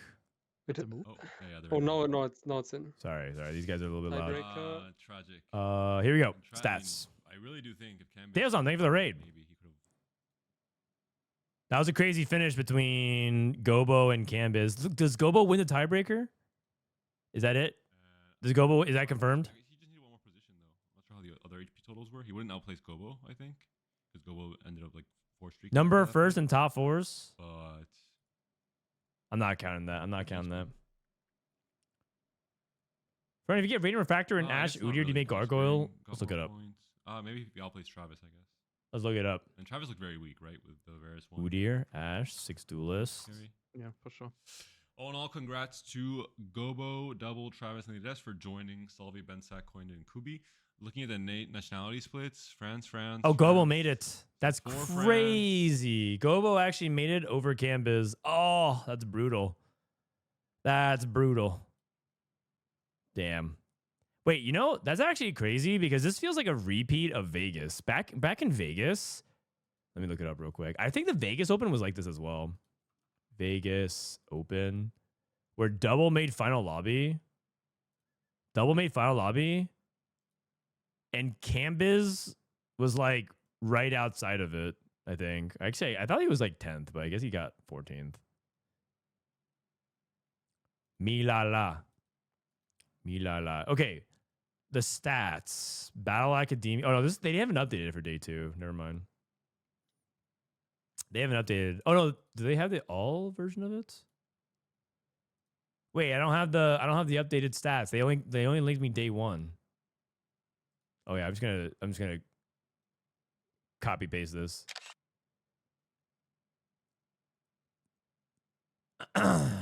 Okay. So Yuumi Prodigy stats coming down a little bit. Star Guardian stats, I guess compared to day 1. I guess we could do the side by side comparison. So the side by side comparison from day 1 to day 2, Yuumi went. Sorry, let me reorder it the other way. Let me reorder it the other way and then unlink this. Okay. So it's Yuumi went. Yuumi did worse day 2. Star Guardians did better. Ashe did worse. Senna did a lot better. Kai'Sa did worse. I mean, this makes sense. Everything's just converging towards the middle. Sniper did better. Sniper crew. Fast 9 Varus was about the same. And then Cog reroll. Dude, is Cog reroll bad? A lot of people play Cog reroll. It looks like it's just averaging a straight 5.x. Maybe Cog reroll is not good. Cog reroll literally, I mean, okay, it's 10 games. It's still a small sample size, but it looks like Cogmod just doesn't really do that well. It might be just because people are playing Cogmod without the artifacts. How did Cogmod do on the other game or the other region in APAC? 5.25. Wait, what? It's like the same thing. Cogmod might not be good in tournament, you guys. Hard to say though, right? Kind of just depends. It feels super conditional. I can see that. It's only good with artifacts. Yeah, I mean that is the condition that we set on TFT Academy, right? When we set TFT Academy, we did say that you want to play it with Portable Forge, but it's kind of this strange. Oh, by the way, artifact. What artifact do you make? It looks like you can't really go wrong with either. Like either are fine. So let me see if it like changes as you get higher rank. It looks like Radiant Stoneplate performs a little bit better. Let's say if it's only Udyr 2. It's still relatively the same. Yeah, it looks like it's relatively similar. It seems like the win rate's a little bit better on Radiant Kraken if you only have Udyr 2. I'm not sure. It's artifact only. It's too expensive to stabilize, and Cog early is not good. Yeah, agreed. Are they gonna do an interview? Later. I think it's not even that bad. Are they gonna do an interview? Yeah. Overall, good TFT. I learned a lot. Hopefully, I can transfer some of this stuff, like Callista reroll, to my latter games and do well. Yeah, I have to log in for. What's the takeaway? Play Callista reroll or play Jin Snipers? Thinking. Oh, dude, you know what the problem is with watching TFT in another language right now is that you can't understand the power-ups. Sorry, broken in chat. Tomorrow again. It's been really hard to watch China TFT because there is APAC, but this is all in Chinese. I can try to. I mean, maybe you can watch day 2 of the cup. Is it in English? and will have to fight to keep their slot in the pro circuit. They'll be joined by 36 players that have qualified from the 2 Tacticians Cup. Let's see. Let's see.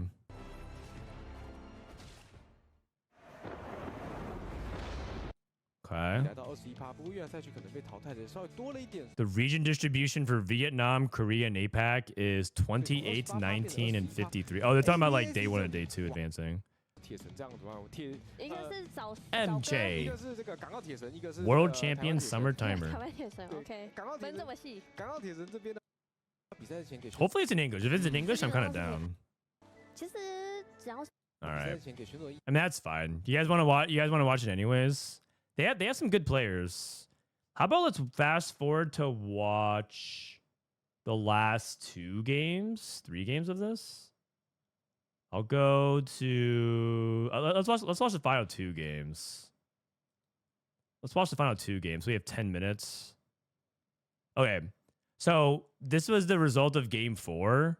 So just spoiler alerts. And I can go here. Let me cut this bottom left. Okay, so Chaos, 62, Bintum, Sangyap, and YBY, they actually cut through and they advance. And then the bottom 4 get cut. So Title missed. Title got eliminated, PK got eliminated, Jazz, Latte, and Seal. So the lobby is going to be Mche. That's actually pretty hype. Mche, Baomyang, Terry, Asta, Yatsuhashi, Ironbox, Steppy, and Dr. O. Mche is basically the most popular TFT streamer, I think, that's not from China. He's like 3 times bigger than Soju. And he got invited, and he's considered to be like influencer, like not that good. Like I asked Maris, like, is Mche good? And he's like, no, but he's really funny and he's good enough. So he's like massive. So for him to do well is really big.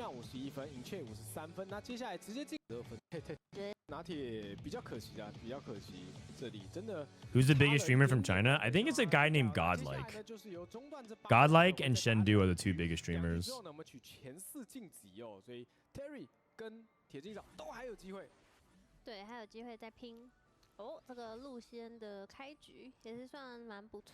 Alright, let me put up the timer as well. Actually, I'm gonna go to the bathroom real quick. BRB. 对，就是基本上前期你如果能够去订正到雷兹或者说猫咪的体系都是蛮不错的。腰带，看等一下有没有个，其实现在前期如果有个虚空或者说大天使，都蛮吃香。腰带还是好消化的。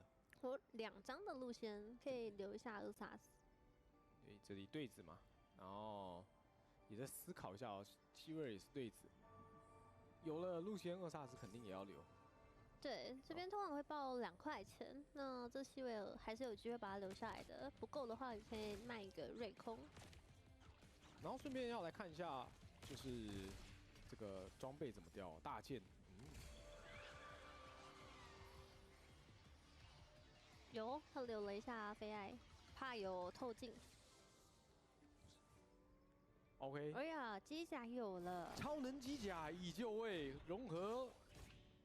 有，这个开局香的。然后来看一下，哦，超过9000啊，超过9000的凯莎。Alright, I'm back. 现在野怪的回合没有办法叠了，但如果你能尽早开始叠，也是行的。而且通常高手们都是相信自己能够。Alright, Iron Bog. 直接来。对，没有问题。 所以这个什么几率削弱了，不慌。哦呦，而且他还是有达输的。I want to see if anyone's gonna play like the crazy Volibear or the Jinx flex lines that Bintum did. Bintum apparently crushed the competition this weekend playing Jinx flex. Why so few Zyra Khan when it comes to when they do seem to place well? The problem with Zyra Khan is that yeah, it feels really hard to play if people are contesting your adjacent trees.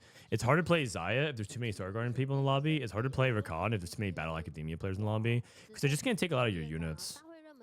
The issue with some of the rerolls is that you have to make sure there are people who don't play your line. Like if you're playing if you're gonna play something like Darius reroll, you have to make sure there are 0 Kai'Sas in the lobby. 我觉得这里哦，对，拿三还是比较强一点的。是，那他可以升个等。哦，这里应该是，哦，有没有 Any chance for the VODs for the tournament to be uploaded before you go live tomorrow? 如果是 For day 2, you mean? 上个版本这边抓了一张2星蒙多，已经开始。Yeah, I'll try. Oh, okay. The thing is, I stream like a lot.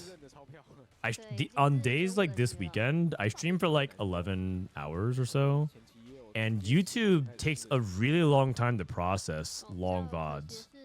It's not even necessarily like the problem is that like YouTube, it's not like if you stream for 6 hours, it takes. Okay, if you stream for 5 hours versus 10 hours, it's not like it just takes twice the amount of time to upload. It just depends on how YouTube uploads it fast. So we'll get it up as soon as we can, but I can't tell. I can't tell how long it's gonna take. 啊，你是哦 ，You are 任马合一。任马合一，然后是抽到了拉克斯，因为他觉得他的开局 Warpath， 这开始 Warpath 这一张已经挺好的，因为他刚好跟 What？ 开到巫师的羁绊。然后这里如果在上 Warpath Lux 2对 into stairs gauge on GP. 对，拉了，毕竟是任马了，我觉得任马这边拉是合理的。I don't mind Warpath this set. Okay, let's queue it up. You take Warpath. You take Warpath in my games, please. 那你知道他现在装备合不起来，他可以先下去等个无尽。看到无尽还是什么样的启动装，等下看哪一个好，拿哪一个。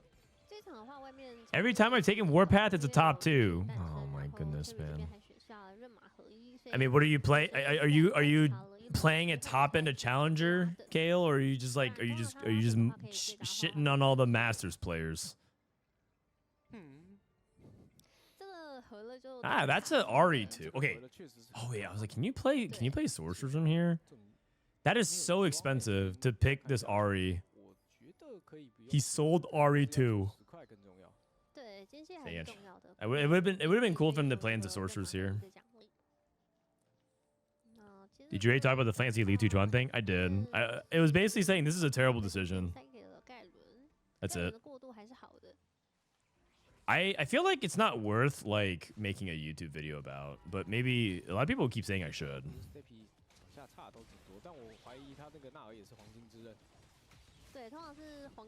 It's bad because the thing is, there's nothing. It's just a straight up bad decision. That's it. It's just a bad ruling. It's a bad rule, and it's a bad ruling, and it's just bad. So that's it.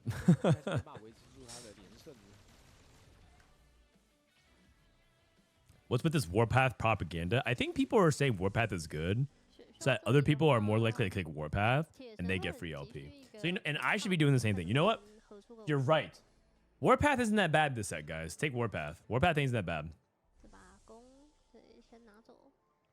Is Weijin out? Yeah, Weijin's out today, sadly.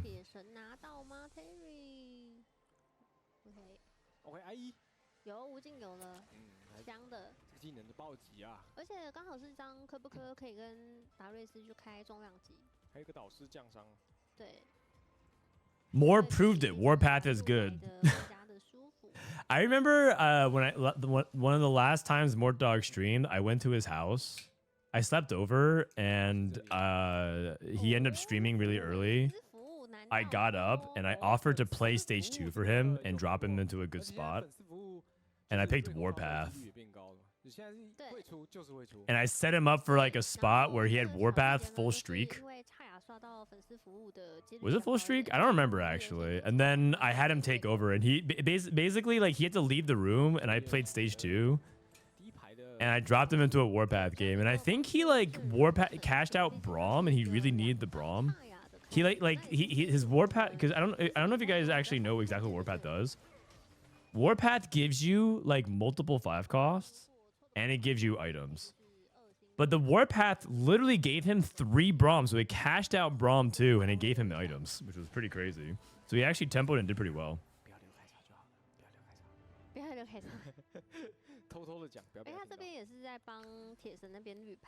You slept with Mort? Can neither confirm nor deny. Oh, I think this is fan service. 对，根本就起不来，那个闹钟 He has 直 two 接 fan service. 从未起 Oh. Okay, so we have fan service reroll. So Yatsuhashi dropping the fan service. 就差性 Okay, 质 okay. 真的这么 Pretty 早就来一 exciting. 个双粉丝服务，这个 So Warpath is OP. Yeah, Warpath is OP. Conclusion is 对 Warpath is 因 OP. 为有一些赌阵的节奏在这个场地是会更加吃香。 Waging had an uncharacteristically poor tournament performance. It happens. I wouldn't stress out about it too much. It happens. It's just life. 小顽皮会 What 是 happens 在 in Mort's 后面 mansion 比较 stays in Mort's 基本能够 mansion. 反杀，所以现在的亚素也是 Yes. 蛮愿意能够 Much like the 理解 streets 小 of 顽 Las 皮会 Vegas. 对面这个恶性路 The 线 caverns of Mort Dog's mansion 躲到了 Terry 的 must 头 stay 上了 hidden. 应该是哇，有没有机会？有没有机会？看拉克斯，拉克斯这边拉克斯，缺点装备启动，没办法直接炸出去这个伤害哦。对这波非常 Dude, these guys are kind of woke. We have fan service. We got 对 Warpath. 都是体系牌，所以他这边也 Also, 蛮 is the 要 quality like a little bit low? Oh, I don't have 1080p. Sorry. Ah, I can finally 这 see. 波算是蛮可惜的一个状态，但如哇果我3阶段能够拯救回来的话，节奏还是可以的。 Okay, is this guy's name Yes Sports? Oh, it's YE Sports. OK，这边看 I keep 到 reading it as like 哦 Yay Sports. 他说哦，这边已经有一个 It's 鬼 YE 手 Sports. 在疯狂打人，应该已经准备要4块。 Oh, well, Warpath lost at the end of stage 2.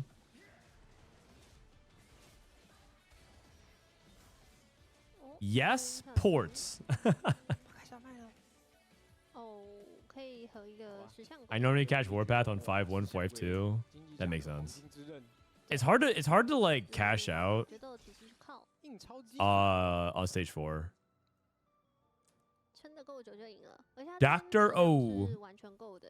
Dr. O. This guy is one of the I think he's like the second most accomplished Korean player. He's made it to Worlds like 5 times, I think, or 4 times. 整体的 But the problem is he's never done well at any Worlds, I think. I don't think he's made any final lobby. 选择这个巨星的诞生。 So he's made it a handful of times, but I think his international performances still lack a little bit. 阵容要么就是你希望自己的 I guess it's not like 过渡是舒服 in, 的，那如果 it's not like 是 lacking 不够的 because 话才 technically 是 this is 比 an 较 international 中间 competition. I meant more like at the Worlds level. 我记得他也在打钱我，记得前面双戏法应该是没给到， Dr. Sandro, yes. Is he like Dr. Oz? 应该双戏法给的。 Yes. 那两边 Neither of them are real doctors. 又是那句老话，旧版的蒙多 I think. 但这里厄萨斯 Wait, is Dr. Oz an actual doctor though? He might be one of those fake doctors. 应该已经4块了，眼睛都在盯着旁边 Like he has a doctorate degree, but it's not real. 有 Kind of like Jeff Winger from Community, 亚洲他洗这里的话，因为他 or 第 the 一个已经 plot 拿 entire 到 plot 第 of 一个他 Suits. 这边最好其实是可以去补一个装备，但重整装置 You know, the 跟 other day I actually 跟红 rewatched 色 the 特别 first episode of Suits. That show was actually really good. My wife and I were like, you want to just like watch the first episode of Suits again? It was like, and we did. It was really that show was kind of a banger. 爆的，所以比较 Good writing like that is it's hard to come by these 这个 days. 底牌有点臭哎，虽然说有卡 Obviously, it became a soap opera later on, so not as good. But 恶心，这个 the good writing is just like always it's like timeless, you know. 嗯，来了，老板，但低了不少钱，花了不少钱。这其实低的有点 Fire sale plus trade sector, so we can hit the Recon and the Zaya 3. 能够直 The, 接 when you know that the lines are contested, what you should do is try to roll for the Zaya and the Recon before other people can get there. But that's why it takes a double econ. Dumbify. Stars are born Dumbify. This guy took mega tempo into Dumbify. 和回锁的一个状况下，就要看 Jeff had a 有没有 real 办法 law degree, 那 but just a 这 fake 个他们这边 bachelor's. 是有留 Oh, I 着 thought he had a 的 fake law degree. That's why he kind of got 真的很可能。 in trouble. That's why he had to go back. 这样 Actually, maybe you're 金钱 right. 牌直接把动画蹲下去了。 Oh, right, because that's why he went to community college. Well, either way, he's a fraud. We can all 通 agree. 常血量这么低的一个状况下拿钝化，其实是非常危险的一件事情。所以心脏要够 I feel like I'd take Warpath over Tuchik if I had good items to slam and had one upgraded unit 蹲 already. 下去，然后没有角色，很尴尬。 Yeah, it also kind of depends on it all kind of depends on what items you have open as well. Because part of it is item flexibility is really 哦 important. 顺便追这个亚素乌迪尔。 This guy took rigged shop. 但 Terry 这边 He's 也是 playing 非常危险 Senna 因为他直接 Senna 3 Rise. 连败，就代 Oz became a professor of surgery at Columbia University and later retired to professor emeritus in 2018. In May 2022, the institution cut ties with Oz and removed his presence from their website. So he got an education, then pivoted to profit off of quackery. Interesting.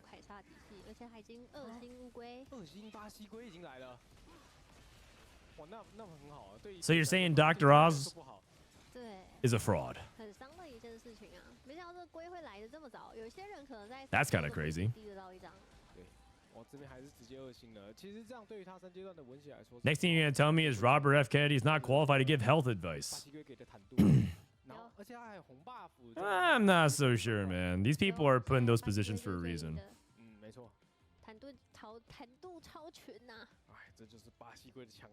Peddling snake oil? Spreading BS makes more money than being a doctor? I mean, it's true. It is. Grifting is very profitable these days. Where's Dish Soap? He's in North Carolina. How the hell is Fishbone still a thing? Not that anyone in this cup got it right now, but fuck me. Actually, believe it or not, we just watched someone scam with Fishbones again. It happened back-to-back days. Weijin got scammed by Fishbones, and then Canbizz got scammed by Fishbones. Both these guys just literally got scammed. And how much time does the cup start for North America? No clue. No clue. I have no idea.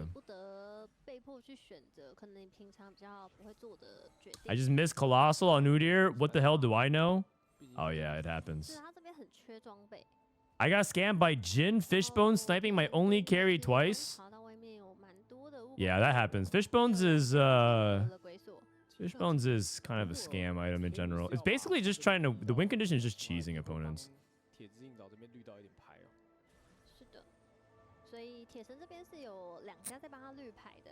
guy's going for Kaisa as well. A lot of reroll in this lobby. Yeah, I think the rig shop guy is actually trying to go for Senna Yasuo reroll, which is kind of cool.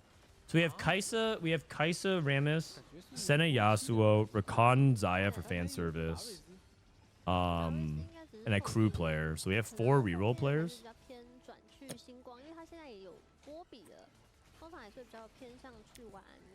I think it would be nice to have a timer on screen that would tell you when it starts. Yeah, that's so much work. So much work. I think you guys should just like, what happened to just patiently waiting? Remember the days where you would just line up outside of your favorite game store, right? Black Friday or like the release of your favorite game. I don't know. I stood in the release day for like Halo back in the day, right? At my local Best Buy. What happened to just waiting in anticipation and it opens when it opens?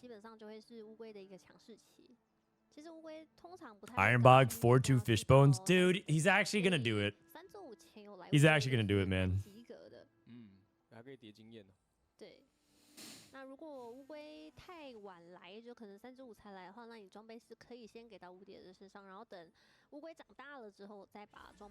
Who's the Star Guardian spat best on?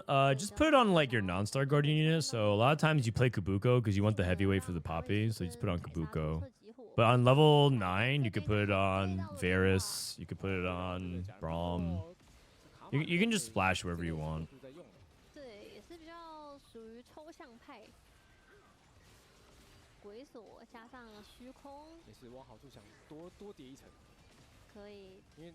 Karma? Rageblade? Rageblade Void Staff. What's Rageblade Void Staff for Dr. O? Dude, what is Dr. O trying to play, man?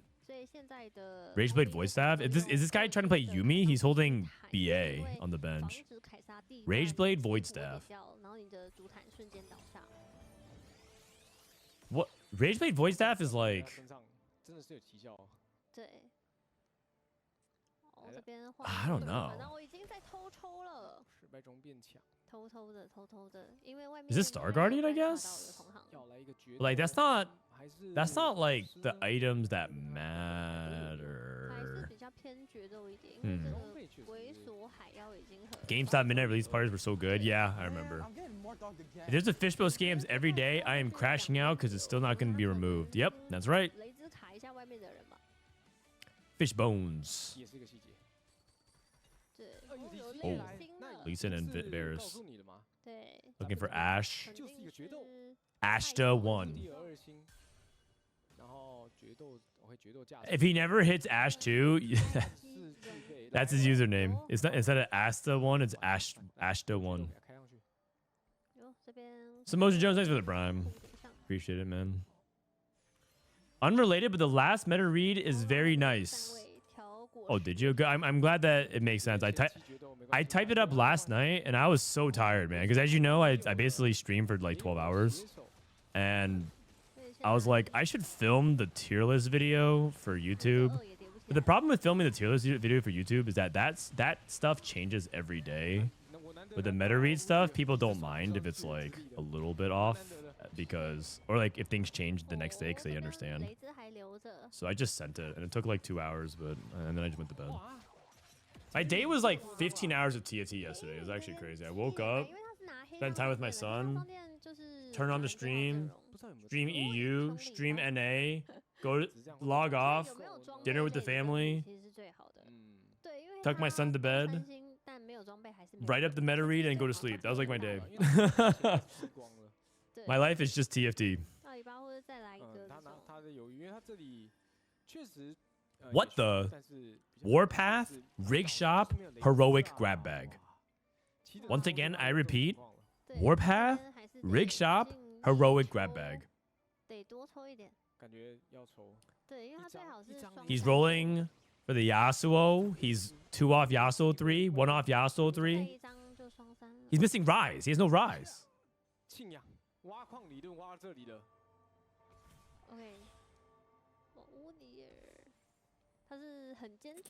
He's that low HP. He took Warpath. Okay. I wish my Chinese was good enough to tell you, but I will say that like all these different like things like anomalies and power-ups stuff like that has made watching other regions like kind of hard because you can't really see what's going on. Like when I watch, at least I like understand a little bit of Chinese sometimes. But when I watch like Vietnam or something like that, I'm just like completely lost.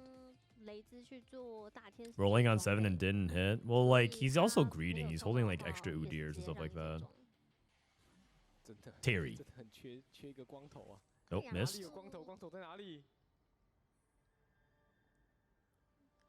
Big shot. No. Think he's to sell the Udyrs and roll.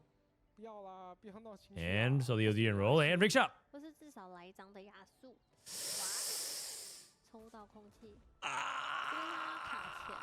You know what's kind of crazy? I actually think Rig Shop is better to go for Jace Caitlyn than it is to go for Senna a lot of times. If you can't hit Rise. If you just, he's just Rise gated. His board is actually good, but the problem is he doesn't have Rise. And then Yasuo will never become a legitimate duo carry. Even if he hits Yasuo 3, if he doesn't have 4 Mentor, this Yasuo unit doesn't do that much. You know how like have you guys ever tried to play Battle Academia units without Battle Academia active? Like have you ever tried to play like Caitlyn without Battle Academia? Or have you tried to play Katarina without Battle Academia? They don't do anything because their entire ability is gated by their trait. And that's the same thing with 4 Mentor. Like you just don't have your ability. You're an auto attacker. Is fully adapted Garen the tech? I cooked one yesterday. You know what? That's an interesting one. Thank you for the 2 years tangent. I haven't seen that. I heard some tech around Garen, but I haven't heard about fully adapted Garen. Fully adapted Garen. Are you talking about? You're talking about no hero augment Garen, right? If you had level 7, I'm surprised he hit no rises. Yeah. Yeah. This inherently is the most frustrating thing about playing mentors, is that I personally don't mind the 1/4 type of dynamics, but I think the fact that it's so gated makes it bad. The more I play the 1/4 stuff, the worse it feels.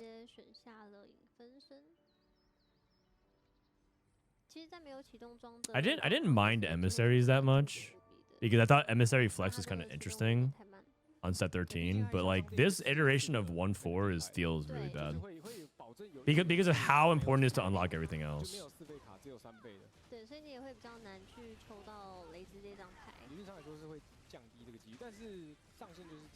He's dead. Warpath 8th at 4-5.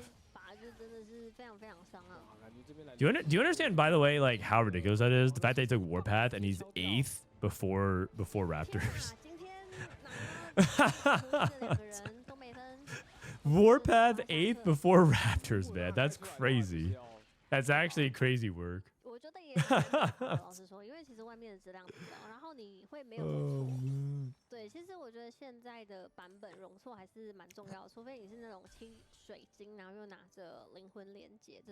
Fully adapted Garen, he gets a 10k HP by the end. Okay, I'll keep that in mind. That sounds like fun tech.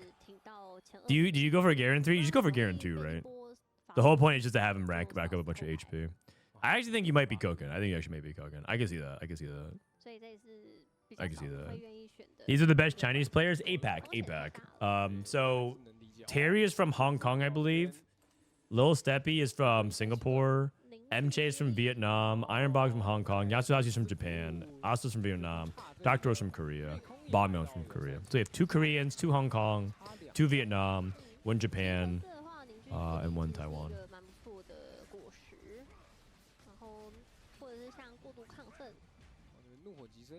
Oh, sorry, 1 Singapore.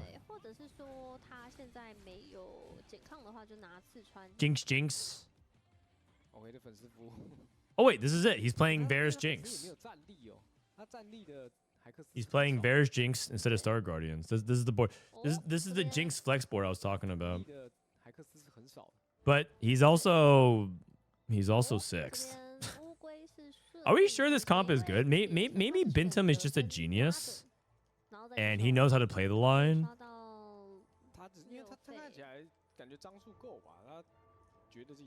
But yeah. Frodan, are you gonna do a pre-show like 30 minutes before? Yeah. If you need to go do something, come back in 45 minutes. We'll do a pre-show. I usually want to do the pre-show for like 20 something minutes. 30 minutes, because the thing about 30 minutes is that I feel like I don't think I have the endurance for a 30-minute solo pre-show. But 20 minutes is like enough.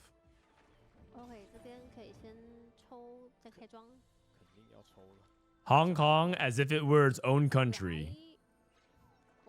Yikes.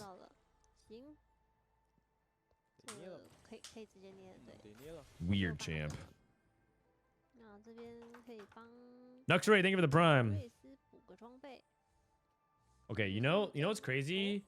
If you ever do this, I'm just shaking out my keyboard and you see what comes out. I'm like horrified at myself. I see so much hair and like random crumbs. But it's good to do. Gotta clean your keyboard. I mean, I don't think you guys can see, but there's like a giant. This is just an amalgamation of my hair. Do you guys see it? Probably can't see it actually. It's kind of thin. But... Eh?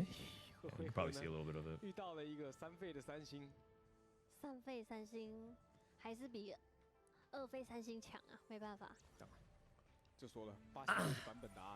Bald Dan? Nah. I got plenty of hair. See, the difference between me and someone that's bald is I can afford to shed the follicles. I might not be the richest man in the world, but I'm a billionaire in terms of my hair compared to these guys. I got plenty to spare.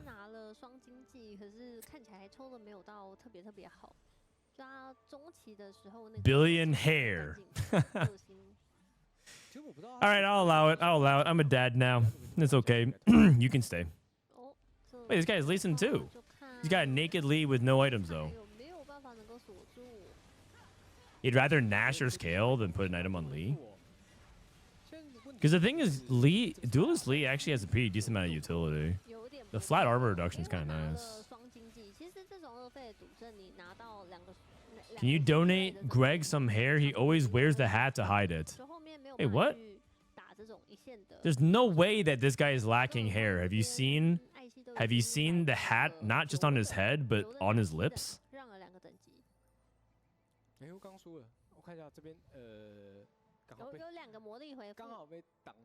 Nasher Scale. I mean, it's fine. Taxi's okay. Your hair looks really healthy. I take pretty good care of my hair, I'd say. The number one thing is that you shouldn't like wash out your hair too often and dry out your scalp. You can definitely do things to take care of your hair, but like people overwash their hair a lot.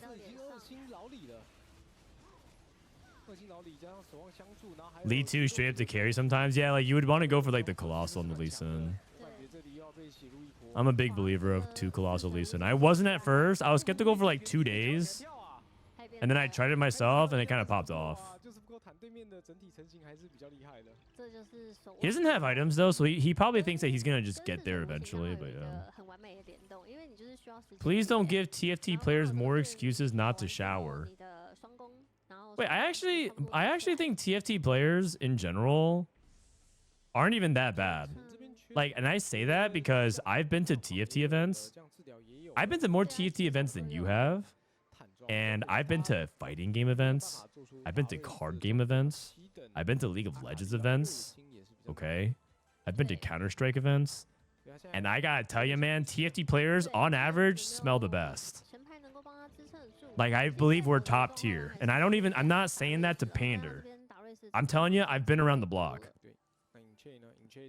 They're not that bad.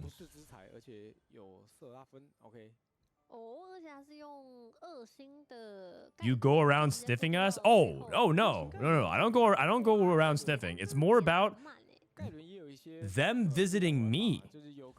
They visit me. Right? When I'm going to some of these events, the scents wander over to my area. I'm not going around investigating. I ain't no sniffer. But I'm just minding my own business and all of this. But TFT players, all I know is I don't smell anything, and I couldn't be happier. I couldn't be happier. Why is it in Chinese? We're watching the Taiwan stream. There's no English stream for APAC. There's no English stream, unfortunately. But we can look at all the fancy pictures and the cool particles. The good news is I understand Chinese pretty well. I got you. This means zigs. And this means gangplank. This means over 9,000. My Chinese is really good.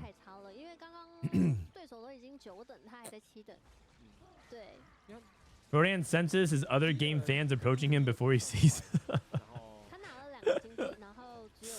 Who smells the best in TFT? The thing is, TFT players don't wear like a lot of like cologne and perfume. I wear so I decided to spoil myself.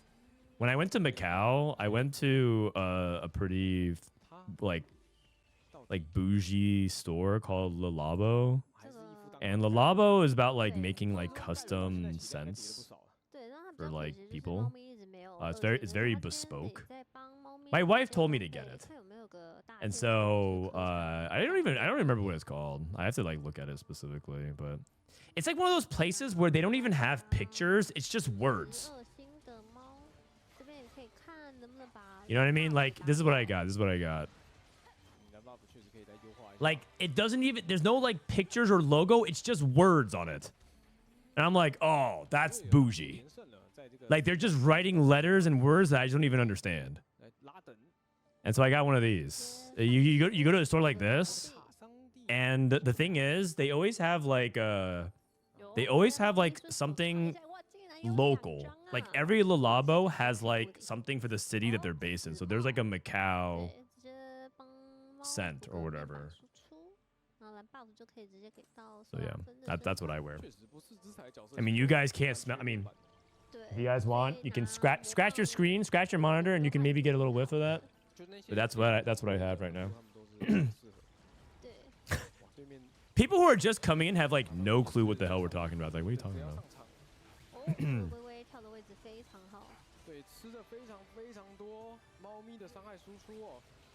Can do a little.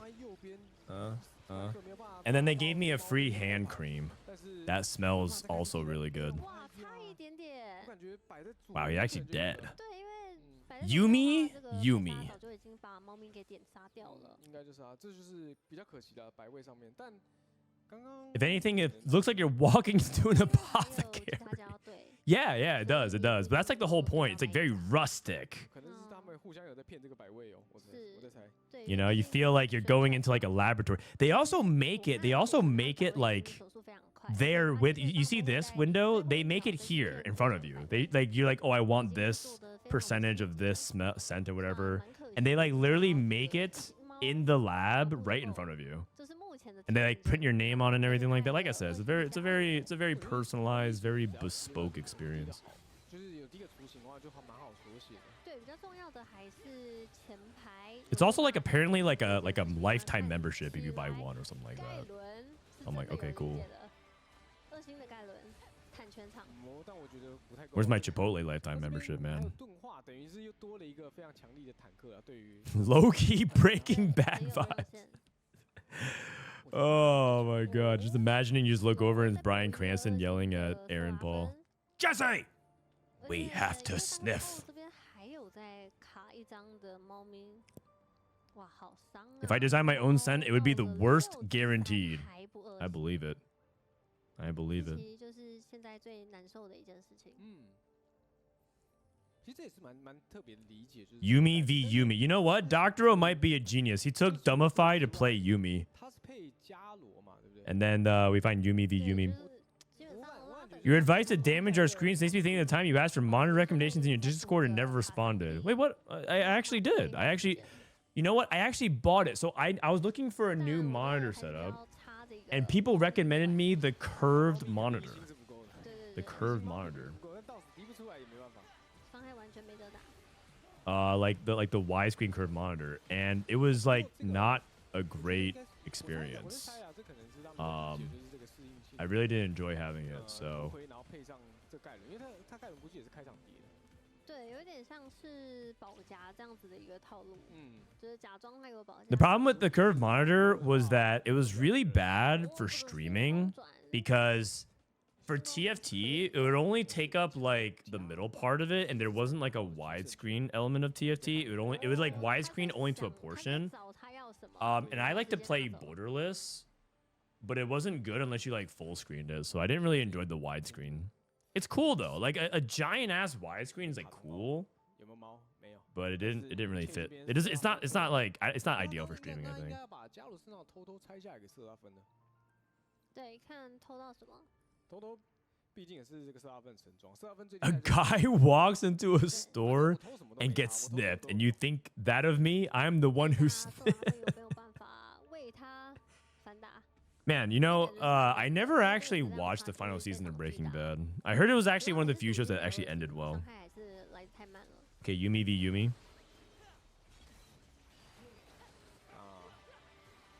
I mean, I think the Dumbify is the big X factor. It's just like anything that gets in the way, and I think Dr. O just has too much stall.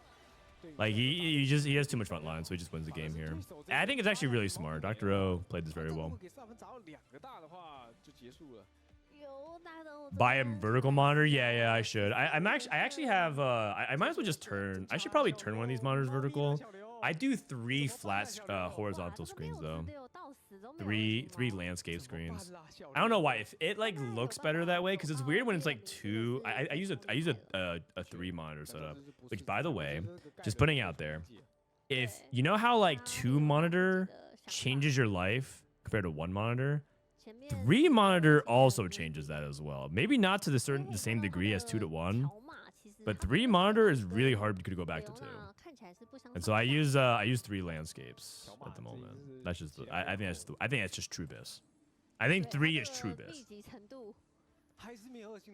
And so it's weird to have like 2 landscape and then 1 portrait. It just like doesn't feel like symmetry. Also, it just feels like I'm putting out into the world L energy, right? Like it just spells the letter L, and I'm just like out here thinking about Tetris. I don't want to put that out there. What do you think is the most underrated comp that we see in Battle Academia Cup? The most underrated comp? I mean, statistically, if you want to go the most underrated comp, let's see. Probably Zyricon. Fan service. It's done well in the stats. It's done well in the stats. But the problem is I don't think you can play it very often. 4.5, it's like fine. You can't play it often, but it's pretty underrated. Put the portrait monitor in the middle. I can't do that, man. 色拉分比猫咪先2了。对，这有的时候就是蛮悬的一件事情。对，那还有一点就是不太确。All right, so that was game 11. We got one more game, and then we're gonna start America's preview. Yeah. Boxing gloves. Wait, wouldn't this set be the perfect set to have a TFT boxing event? KO Coliseum.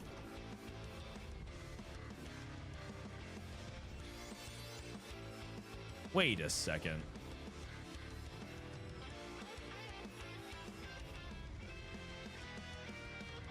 We should do like the Masked Singer X boxing event. Chess boxing, but TFT. I like the way you're thinking. I like the way you're thinking.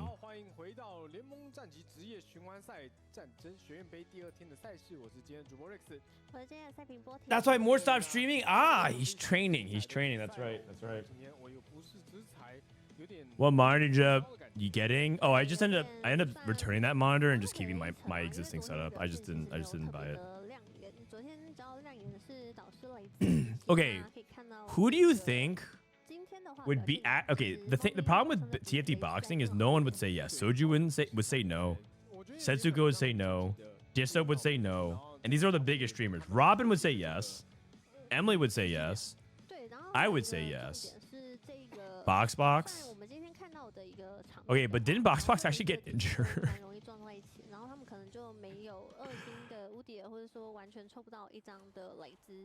Maybe. Okay. Greg would say yes. I think. Okay, but Greg's a lover, not a fighter. What if it wasn't? What if it wasn't like actual boxing? Cause I don't think they want to get hurt. But what if it was like Beyblades?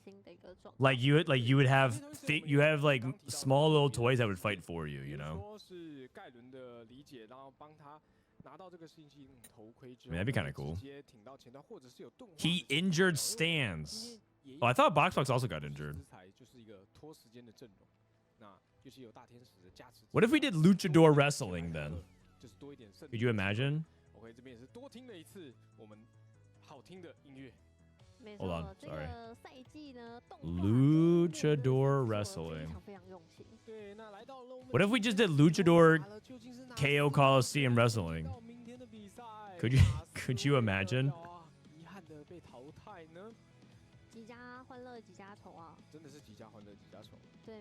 All right, looks like a little bit of a tactical pause, and we're back.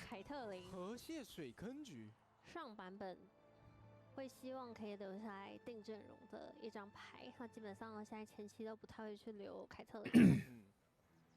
河蟹水坑局啊，哇！那这场应该会比较多人会想要奔着95的体系去走。如果再开个彩的话，不过今天我们看到这个盾护区的次数其实比较少。 Wait, now I actually kind of wish that I wish TFT creators were more motivated in general. Like on the one hand, part of the charm of TFT like content creators is that we kind of like, you know, just stick to our niche. We just love games. We're just kind of quiet nerds. We love numbers, delta, you know, and look at advanced statistics. But on the other hand, I kind of wish that we were like more motivated as a group to actually do fun stuff like that. Imagine Mordog coming down with a chair and just slamming milk. Right? He could never do that. Imagine a Riot dev actually boxing a player. That'd be crazy. That would be crazy. 如果有个钢谱的话就舒服了，或者说直接来个山娜也可以。It's kind of sad that no TFT streamer cared about the streamer awards. It's difficult because I think a lot of TFT streamers don't want to make it feel like they're a sellout. Like there's a big element of TFT streaming and content creation that's about authenticity. And it feels like going for like the awards and going for like the other like the pie in the sky stuff feels like you're not being authentic to yourself. You're like selling out. And so even though we can come up with really cool ideas like, oh, it's KO Coliseum, we should do like a TFT creator boxing event or something like that, or some kind of like wrestling match or whatever. Wait, he has the over 9,000 Yasuo. Oh, Sag. He's actually chickening out. It feels like too try hard, if that makes sense, because we're just TFT gamers at the end of the day. That's also like our limitation, because I think that's where we won't like really truly grow that much if everyone just kind of stays in their comfort zone. Which is why actually I actually think the a streamer that I actually really appreciate for this very reason is Emily Wang, because I think that she actually really tries to go out of her comfort zone really often to do things. And that's also why I think she's gonna eventually outgrow TFT to that extent, if that makes sense. Because she actually wants to like do other stuff. Meanwhile, a lot of us are just comfortable complaining about the game and playing solo queue all day.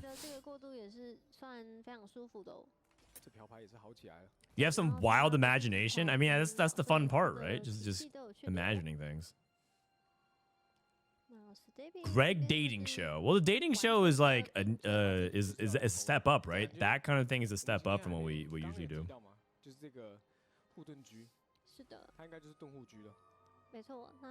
The problem with me doing a lot of stuff is I think I'm a little bit too old for that now. As in, like, it'll be kind of weird if I'm like a 40-year-old dad. In a few years, if I'm a 40-year-old dad, like doing, I don't know, doing like Mr. Beast challenges type stuff. It just feels like, you know, come on, man, aren't you a little too old for this type of energy? I mean, if I hosted it, it'd be different, but I don't know if it's like for me. It's for them to figure out, you know. Like I locked myself in a room with no windows, no internet, or sorry, like no internet, no humans, and the only way I can get out is if I like play TFT with my toes and get to masters, you know, that kind of silly stuff. It's like that's, I don't know if that's like me, you know. What's your opinion of Ari Map playing volleyball? Great. It sounds like volleyball would be a great game mode in TFT.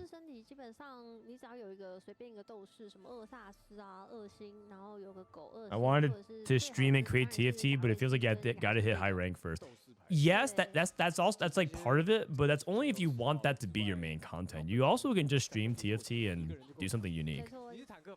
It's just that like the whole like, oh, I have to hit a high rank and be a TFT to be like a TFT content creator is like really overdone. It's like quite saturated, but there's like a huge portion of the TFT audience that doesn't really care about that, and they want to just like do you could reach them in other ways. Oh my god, wait, what is this going with this Yasuo, man? I think he's got Midas touch. Solo leveling Yasuo.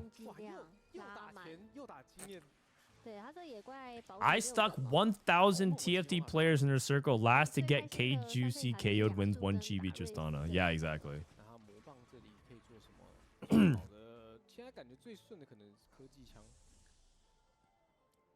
I would run a social experiment like that where it's like I stuck 1,000 TFT players in a room, and the only way that you can ever win is to be the last person to say, is it my fault? And no one responds to it. Is it even my fault? You have to keep the person who wins is the person who says that, and no one can respond to it. And I just want to see how long it goes.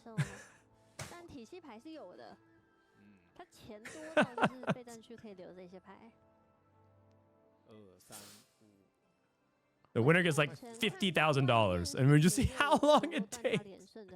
It's a never-ending show.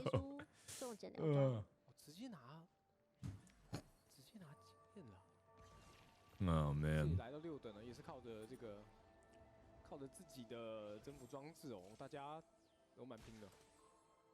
Can you solo leveling Yasuo win this? Also, what are you even playing off of Crown Guard BT? Crown Guard BT is like Viego items.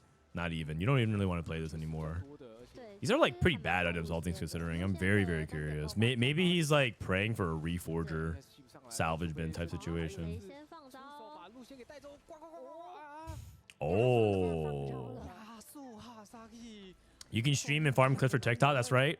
I also believe that like an actual TFT podcast is a space that's also still like not really explored a lot. Like I know the podcast that me and Jedusor do a lot of like TFT type stuff, but there's like people love talk shows about that kind of stuff. I think true noob content, like real noob content, not like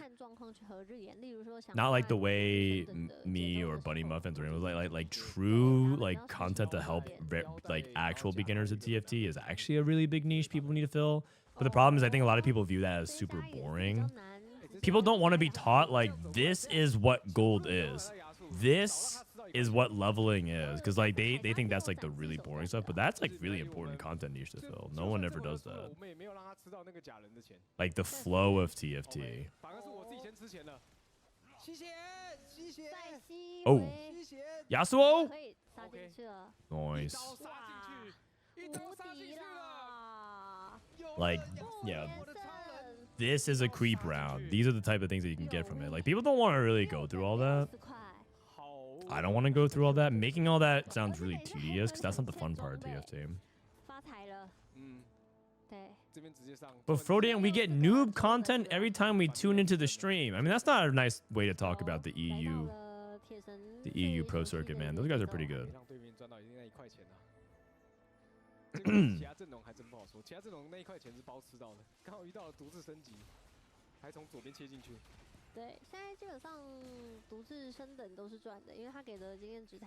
That was a big transition from Battlegrounds to TFT. Yeah, exactly. Like, there's a lot of people that want to get into TFT, but they just don't know how. And everyone says just watch a stream, and then they just like tune into the stream. And like TFT personality isms aside, it's just there's just like a lot going on. Like, what am I looking at? Like, what's happening? Like, okay, this bottom row keeps changing every 2 seconds. Some units are lit up and some units are not. Why are they playing these units? Okay, they're teleporting. Where are they going? Like, what are these little icons doing? They're just like clicking and dragging them. They're making new items. How come they didn't stack more items? How come they put one sword onto this tier? How come they didn't put another sword on it? You know, there's like all these questions that people have that people really take for granted because they just have so much assumed knowledge about TFT.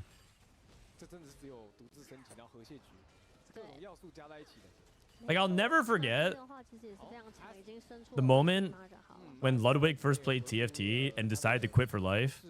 Was when Sea-Dog was like telling him to make items on Yasuo. He's like, first of all, he's like, you need to play Yasuos. He's like, how do I make my Yasuo better? It's like, oh, you have to find 3 Yasuos. So he played a Yasuo 2, a Yasuo 1, and a Yasuo 1 on the board because he thought that's what he had to do. And then he did. That was wrong. And he's like, okay, I'm still losing. He's like, oh, you have to make items. He's like, what do I do? He's like, oh, you want to make like an Infinity Edge. He's like, how do I make that? He's like, oh, a sword and a glove. So he puts one sword on one Yasuo and he puts one glove on another Yasuo. And he doesn't get to actually play the game. And he's like, people don't understand, like, that stuff is not intuitive, right? Isn't that just teacher diff? I mean, yes, sort of, but like, TFT is hard to learn sometimes like that. And then he rage quit. He said, this is the worst game ever made. I'm never playing this again. I'm gonna go back to playing Super Auto Pets.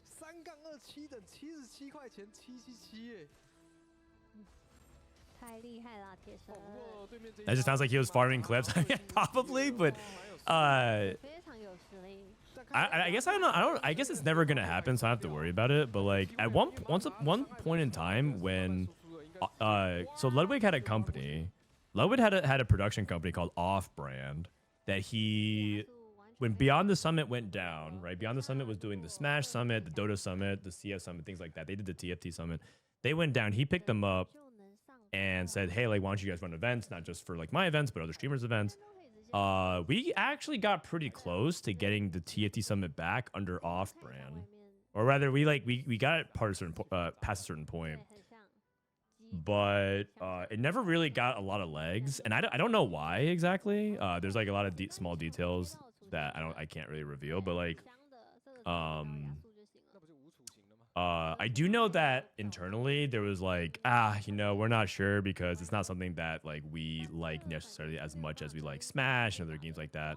Because there are people who are part of Arcband that really like TFT, but I don't think like we ever got into it.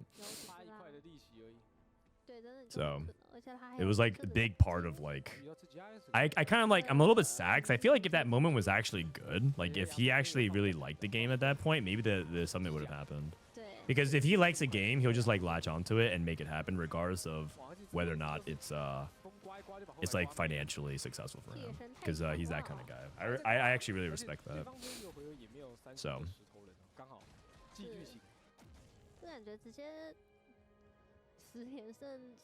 There's also a problem that the D button is the best to hit, but also the button you should hit the least.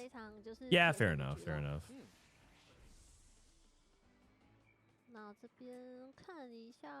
Okay, what do we have here? What do we have here? Oh, Yasuhashi took the branching that we just saw with the Executioner +1. That's pretty good. So he's going to play into Senna. He actually has Senna too. It's stage 3 with the Executioner. That's pretty good. What happened to the company? It's just not financially viable. Running events, it loses money on average because everyone cares about the most people watching it and being accessible. And so running events is really expensive. Unless you want to nickel and dime people and make it not that good of an experience. Like if you run an events for streamers, for example, a lot of streamers want things to be like compensated for. They don't want to pay money out of pocket. If I run an event, I would want to fly out Soju. I would want to fly out Box, and I wouldn't want them to pay for it. Even though they're like, successful, it doesn't feel good. But in order to do stuff like that, the events are really expensive, but you also don't want to charge people to watch the event. You want to sell things like merch and everything like that, but you know it's going to be really hard to make your money back. So events are a losing proposition for most people. And then you combine it with the fact that streamers are lazy. So streamers don't want to do their own events. They're willing to join other people's events if it is convenient for them, but they don't want to actually do their own thing. When I say streamers are lazy, I'm talking about North American ones. I think a lot of other creators from different regions are good about it. Like I think the French creators are pretty good about it, but yeah.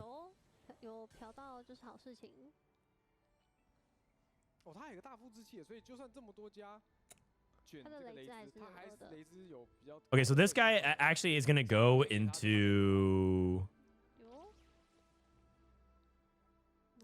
Wait, actually, what is he play? Is he playing Edgelords? What's Ironbog trying to play? He's playing solo leveling, IE, Crown Guard, BT. Is he playing Mentor Mech? If so, where do these items go? Right, the Morello is wasted. IE could go on Senna. I'm really interested in where Ironbog's gonna go. Varus fast 9. Oh, he's level 8 already. Oh, you're right. Oh, okay. Okay, yeah, he's Varus fast 9. Yeah, you're right. He's gonna kind of get to level 9, and that's why he's holding things like Janna. It's 3-6. Yeah, it's 3-6. He's really rich. Have you watched the Penguin show? I have not. No Sojin Varus is kind of sus. No, you can go for precision. Dude, how is he so rich? I mean, at Scuttle Puddle, but this guy is so rich. He can fast 9 at 4-2. He actually can like fast 9 at 4-5. This guy is so rich.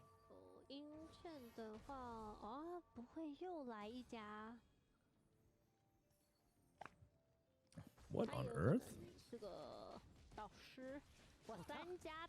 Solo leveling, full win streak, Midas touch. Yeah, it does a lot actually. Another gold orb? Dude. Okay. Everyone's gonna. This lobby is gonna be so high power level.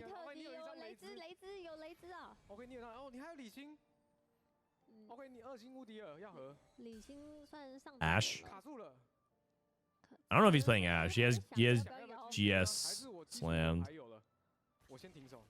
No, he's 100% mentors. He's 100% mentors. 好了，留钱的这边先摆位别，摆位上装备。不过他的装 2 dupes. Wait, mentor Senna is so popular. Wait, 4 people or 3 people are playing the line. This guy is Gwen 2. This guy is Gwen 2 on 8 with 2 dupes. Gwen 2 on 8, 2 dupes. Wow, what an insane setup here. 反正我觉得这个复制器要用了。对，这里是不太能接受再掉血了。但它整体的质量还没补上去。1是可以选的，2先不要吧，对，然后3也不要，我们就选。可以补个。Okay, tons of stats. 这应该不是那个，这个啊。 哦，它是融合之舞的2星官。 So what do we use these dupes on then? You know what's crazy? This guy could also dupe Yone 2, and I actually think he could lose every fight for the rest of the stage. I think the 5 costs in this setup is that fake. I think Rise is that important. 他这边毕竟前面是有先拿一个竞技类征服，他这边就是舍不得捏这个。What the? We look over and this guy is Varus 2, Cassandre 2, 2-star 4 costs across the board. What on earth, man? How's that even possible? That's crazy. It's because APAC Day 1 mentor stats have the best stats. Yeah, it's true. It's true. It did really, really well. That's actually interesting because in EU, Senna Mentor is much less popular and they have worse stats. Also, NA thinks Senna Mentor sucks. Mentor, a lot of NA players just think like Mentor Senna is like bad. It's actually really, really interesting. But I'm pretty sure it's not that bad, but it's also like this is a lobby where I think it will do bad because there's 3 people contesting it. And it's Scuttle Puddle, and like this, for example, Ironbog is just going to cap too high because he made it to 9, he made it to the Varus board, and this board just beats everything. Like, is there any board that plays in terms straight up? Like, does Yuumi beat this? I don't think so. Does Ashe beat this? I don't think so. Does Star Guardians beat this? I don't think so. Like, what beats this? Maybe Fishbone's Kaisa?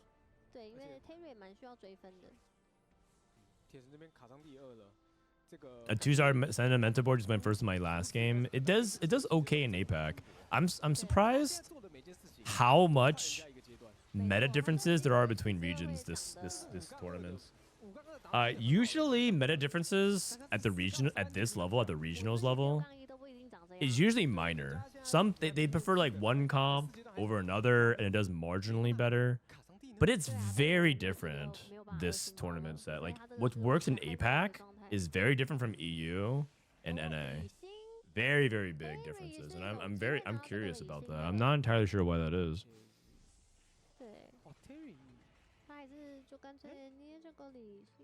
And like another example would be that Bintum and a few other people were playing Volibear Jinx, right? Like they're playing Luchador Sniper or like Sniper Flex stuff, and they were having a lot of success with it.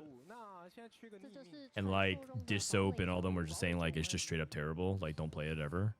So like why play that when you can play Ashe Yuumi? Is Soju not in? No, he is. He is. Soju's in. Soju's in. We're gonna watch. This is the last game of APAC. This is game 6. And after we finish this, we are gonna go to the preview of Americas. So we're just watching the end of this game. And then we'll preview it. Who is saying Bintum plays Volley Jinx? Clement tweeted that, didn't he? Let me see. Clement Chu. Bintum and his Luchador Snipers seems to be the best angle on the patch. I'm just literally reading what his tweet said. I looked at all of his games. He doesn't play it. Sushed. You're saying someone's lying here. 6 Bastion Zyra. I've seen this as well. Oh, wait a second. Was that what he was angling this whole time? He wasn't trying to play around mentors. He was trying to play around Zyra Bastions and just like play infinite. 6 Bastions, Zyra Gwen. Dory showed me all his screenshots. Okay, so that probably just misunderstanding then. Actually, what's the fruits he's playing on this? Because he was playing Fusion Dance, but he took it off. Any Chinese readers?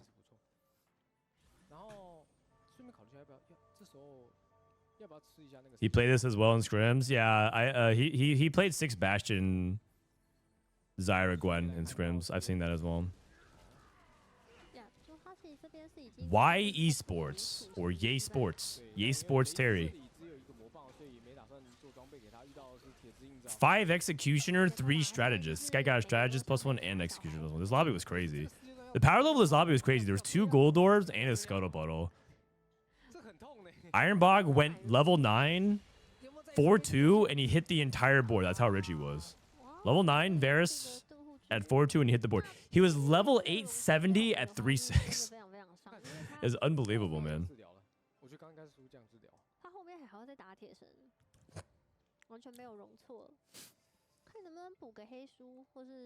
This guy took Cluttered Mind into... Wait. I just realized he's level 8. He's not even level 9. What the... I thought he was level 9. Oh. Wait. He's level 8 and he had 2 golden dupes and he hit this board with 1 dupe left over? Eh? That's insane. The totality of his board is just ridiculous.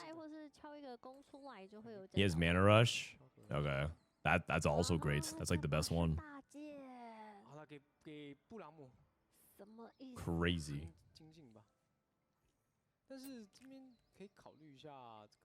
Zyra is buffing just the Gwen here, dude.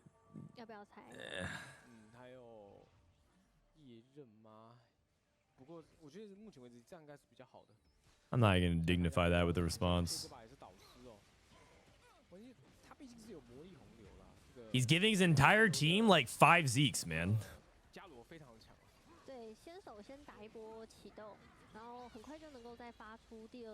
Also, Gwen 2 just deletes everything as well. You're making it sound like that's not even a big deal. Gwen 2 still does a lot of damage.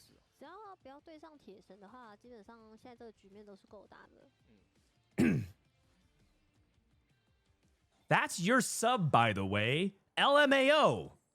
All right, fine. 1 hour timeout. Don't make fun of my subs. Who the fuck are you, man? I can flame my subs, not you.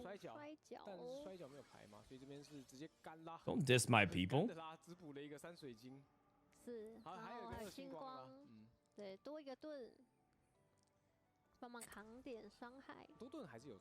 This board is good. I just don't see the line. I mean, I think I feel like it's a Scuttlepuddle thing.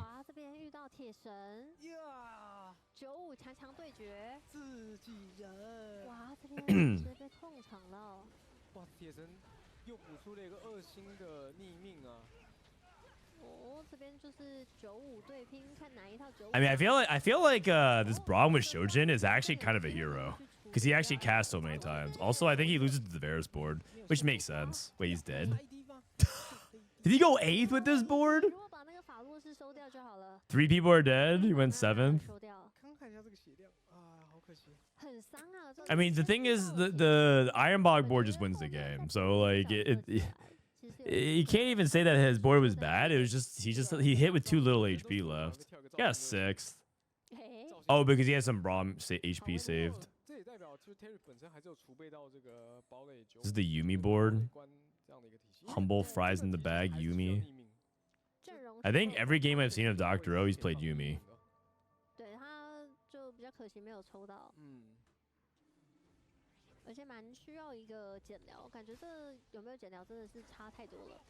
都大后期了。对。那Dr. O 这边的话是有二星的色拉分的。5-3就2星色拉分，来这一颗。Dr. Yo's a Yuumi one trick. I mean, it looks like he just plays Yuumi all the time. I've seen this guy play Yuumi like 80% of the time in scrims and also in tournament. This guy just plays Yuumi, which I don't even blame him. Yumi's really good. I actually think it would be the one line that you would 20 out of 20. If you were to one trick something, I think you would want to one trick Yuumi. Not like Ash or anything like that. I think it's the only line that you theoretically could. Okay, so we have Yuumi. I guess we have a Malzahar 3, but a Yuumi 1. And then we have a Jin. Oh, a Protector Sniper. And then we have the Fast 9. Hefty Rolls. Hefty Rolls Malphite 3. You could one trick Jin. I mean, the problem with one tricking is like if people just contest you at all. But yeah, I think the thing about Yuumi is I feel like you can play it contested, no problem. This is the one that says like you get you get stats for playing Battle Academia units adjacently, right? Like it's like keepers for Battle Academia. 真的耶！不知道，我想说，怎么奇怪，怎么没有合起来？主播怎么9张了没合3星？怎么会这样？这是什么影分身？确实是影分身。对，我们这边看一下，不是之才。Varus TF. I mean, the setup is like Yuumi just gets sniped randomly, but if Yuumi somehow tracks to the backline, like I think it's more like Dr. O just can't win. If he ever wins, it'll be like complete fight RNG win because like Varus just trolled. But like the thing is, Ironbog has 78 HP, so I don't think that's gonna happen more than one time. Ass is down to 1 HP.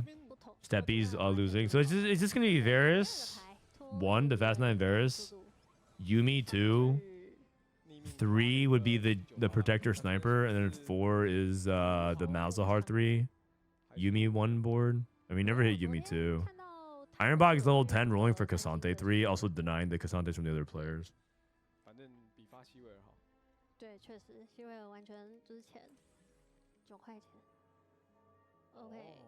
Only high rollers can one trick. True. One tricking is not actually that as easy as a lot of people make it seem to be. Like they may think like, oh, one tricking, no skill. But it's not as easy as it sounds, unless the line is extremely busted. Like I would say like last set, probably the Amp Strategist one trick was probably not that high skill relative to some of the others, but like it's not easy, man. Because ultimately it's a suboptimal way to play the game, and there's a lot of ways you can get screwed by variants.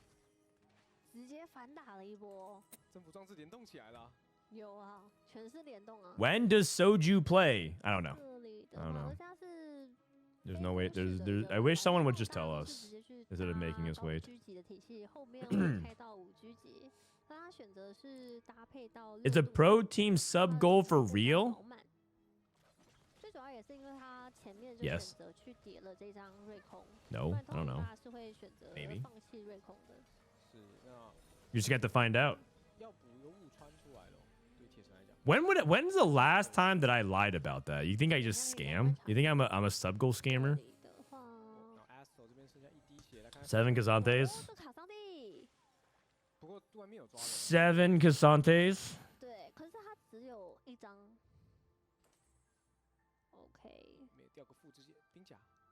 I mean, I feel like we can just kind of like fast forward, right? I mean, this is because this spoiler. This already happened. This happened like 4 hours ago. Into the last game of the day.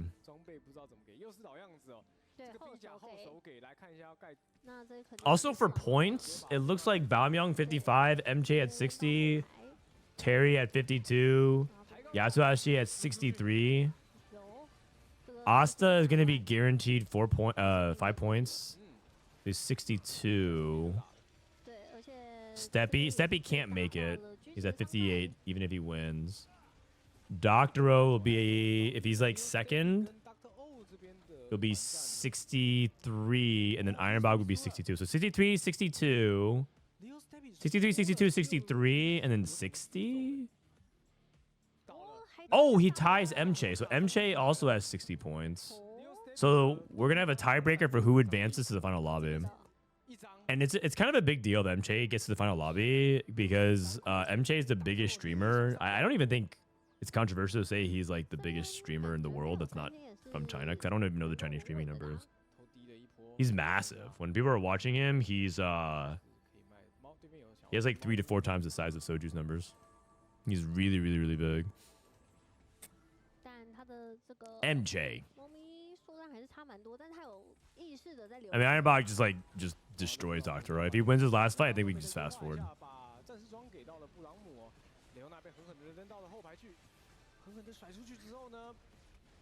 Okay. Not even close. Just completely murders him. Doctor is waiting to die. Okay, so then that'll be it. Sorry for the anticlimactic ending, but it is what it is. And then I want to see the final standings. Who makes it? Who makes it to the final lobby tomorrow? Tomorrow lobby will be Dr. O, Ironbog, Asa, and Mche. Okay. Oh, 62. Oh, I thought there was a tie. Wait, what? They have Bombyong twice. Okay, whatever. That's probably they still probably have the four correct names. Bombyong, the Korean guy, and Bombyong, the APAC player. I think it's supposed to be Little Steppy. Okay. So that'll be APAC. And they're going to play the final lobby tomorrow. And then that will be it for our coverage there. All right. Good morning, everyone. Happy Sunday. Happy Sunday. It's Championship Sunday. It's time to figure out who's going to win the top 8. And I'm in the middle of... we literally just joined the EU lobby. I was just getting on. And the EU is underway. So let's go ahead and hop into it, shall we? And go into it. So... all right. So where are we at? So this is game 3, I believe, of EMEA. Ignore the top right. And if you want to check the scores, let me see if I can pin it real quick for you guys. EU scores, /pin EMEA scores. I'm going to open up a separate tab for that. For day 3, right now Travis is in the lead, or Gobosteur's in the lead at 13 points. It's checkmate 20. So no one's there yet, but I believe if Gobosteur gets a second or better, he's going to be in check. So he's going to be the person to pay attention to, see if he can get a second or better. We're also on artifact start. We're on artifact start, so should be pretty explosive in terms of who gets what. What up, Pippo? How you doing? How long until NA starts? In about 4 hours. 4 hours and change. Oh my god. Everyone has like these double artifact starts. Mana Zane plus Blighting Jewel.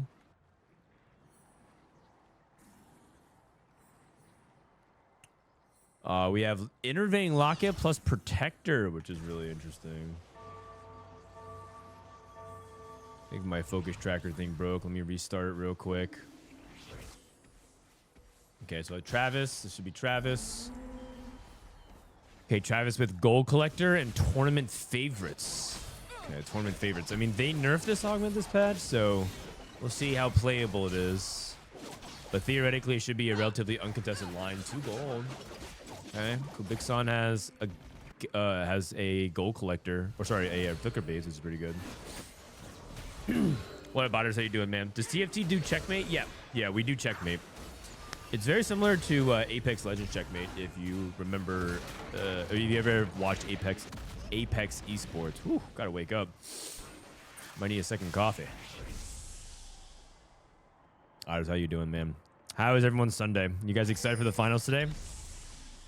For EU, let's see. I mean, I think that any of these players winning, I think everyone here has been to the World Championship except for Kojnid. A lot of these people have been there multiple times. Double's been there the most. Double's a world champion. So him going back to Worlds would be, I mean, just fitting, right? But we'll see. We'll see. And then for North America today, everyone has also been to the World Championship except for Arctic. So all these lobbies have like 1 or 2 players who are kind of those underdogs, so to speak. But a lot of players who have been there, done that. Bensac took Static Shiv. That's really interesting. So Bensac, Static Shiv, Shojin, Guardbreaker. Okay. Ready for the finals? Finals are going to be great, man. Is this the final lobby? This is the final lobby. That's correct. This is the top 8. The top right is wrong because they have me as like... They only updated... So basically... To give you guys a small summary and snapshot, they give me a dashboard to use for the Americas. And whenever I don't have this dashboard up for, like, it only works for the Americas. So they only update my account when Americas start. So I'm technically using this for EMEA, but I'm not even really a co-streamer for EMEA. I didn't even really apply to do that. I just think that they're letting me do it because I don't think they want to tell me no. I just basically joined their lobbies without permission, and I just start co-streaming, and I just start using the tournament panels and everything like that. And I didn't ask for permission, so I think everyone's just being cool with it because they recognize that, you know, I don't have to do it. I guess it's like free promotion, I guess, or free marketing. I'm not sure. Either way, I enjoy doing it. I think it makes me more well-rounded to like understand what's happening in other regions. Plus, I legitimately believe, and this is not just pandering, I promise I'm not saying this because I know a lot of the people who are tuning in right now are EU because it's early in the morning. But I'm pretty sure EU is good. They were like clearing a lot of the other regions and scrims. A lot of the tech that's been discovered this patch has been largely innovated in EU. EU and China. NA hasn't really done much tech innovating this patch. I actually don't even think NA is that good right now. Largely because our top players, like, I mean, Disso was tweeting as well, right? He didn't do much prep going into the event, kind of thinking that he could wing it. I mean, our one of our world champions literally didn't play a single ranked game going into it. I didn't think NA was in the best form. Don't people say this about NA every single set? I mean, they're the ones admitting it, though. They're the ones admitting it. Like, they literally are tweeting like, I wasn't prepped, I didn't prep very hard, and some people are just literally not playing the game. So, I'm not saying NA is bad. I'm just saying I don't think I think EMEA EU consistently was trying harder. They looked better in scrims. A lot of tech came from EU. Right, a lot of NA players are just asking EU players what the tech was and then just stealing it. So, I think watching EU is good.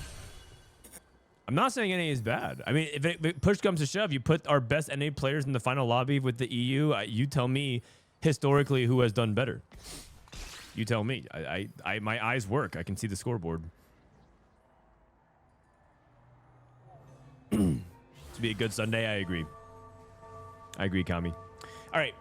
NA is bad. That's not what I'm saying, man. That's not what I'm saying at all. NA is the best region in the world. For now.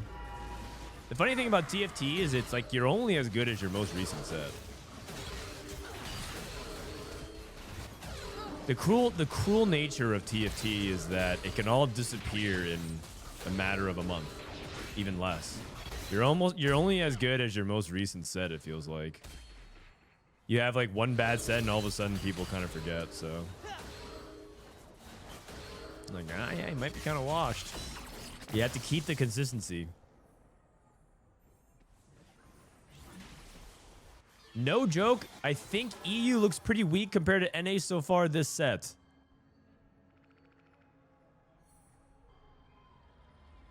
I mean, from all the VODs I've watched. Okay, I mean, that could be one take, or the other possibility is we're really, really, really far behind.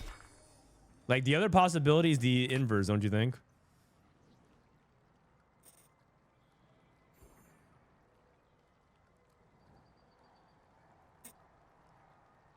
Dehua at it. Dude, it's 8 in the morning and Dehua's already rage baiting in chat.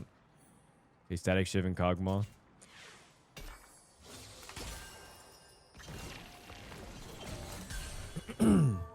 Radiant Shojin. It's gotta be Radiant Shojin. If you're playing Kog'Maw, you're trying to go for like the double Shojin, so Radiant Shojin makes sense to make on him. Plus, it just works really well with the way his abilities work.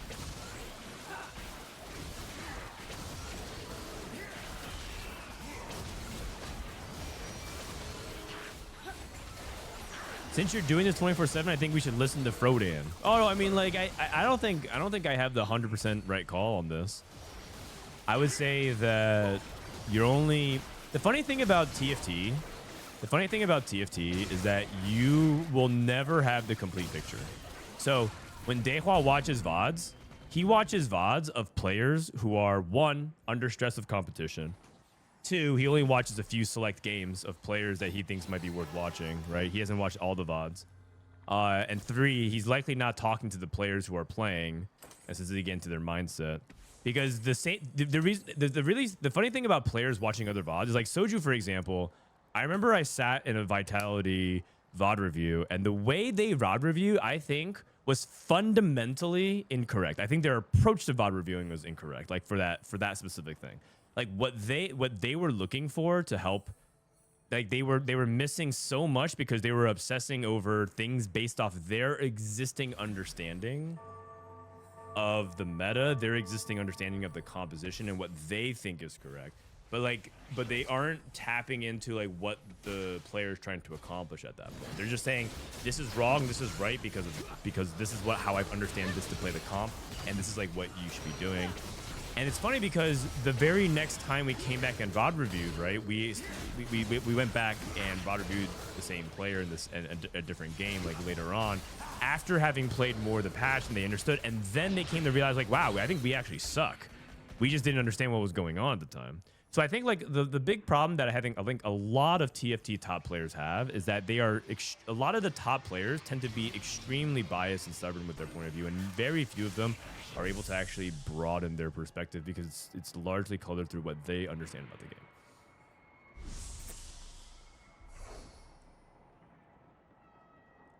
the game.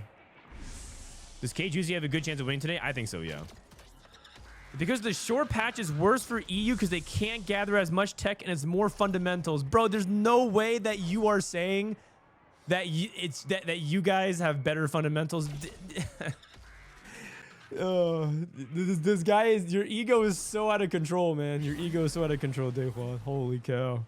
It's more fundamentals. Holy cow. Buddy, you're struggling to get out of Masters. And you're here preaching about fundamentals. Holy cow.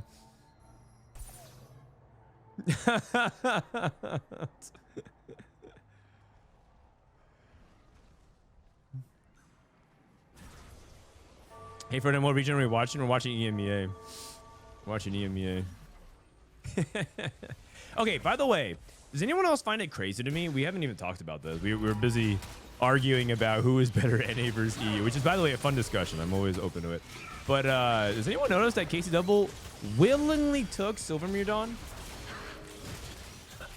Willingly took Silvermere Dawn in the great year of 2025, and I think he's leaning towards Caitlyn Jace.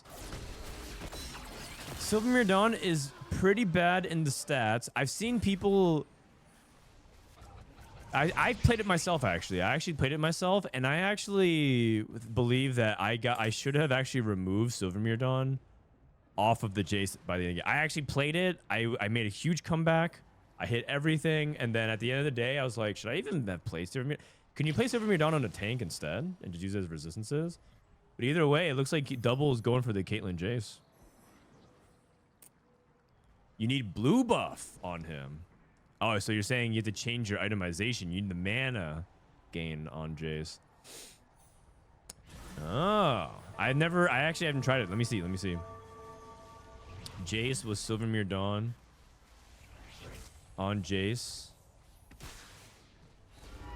Wow, there's no sample size in this. In fact,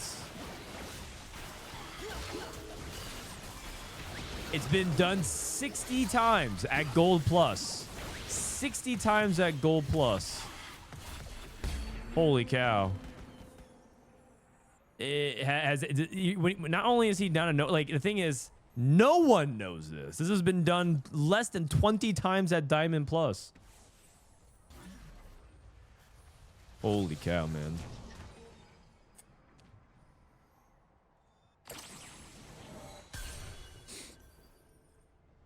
I mean, the idea is that the reason why that theoretically why it makes sense is because they nerfed the mana gain of Silvermere Dawn, but the stats the stats are still good. It's just that Jace doesn't cast often. If you give him mana regen, it could be good. Another interesting idea is that does that mean that if you get like mana regen through something like over 9,000, that would make Silvermere Dawn playable again on the Jace? I guess mana regen got nerfed though on over 9,000. Just interesting ideas. Just thinking out loud. Okay, Caitlyn 2. Dude, this guy is whipping out the forbidden tech. Silvermere Dawn Jace.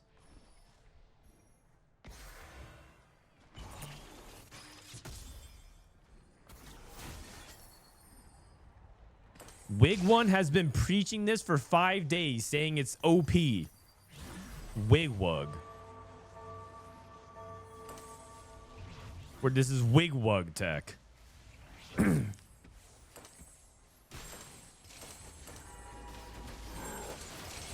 Luden's Radiance, Radiant Stoneplate, and we have Mogul's Mail.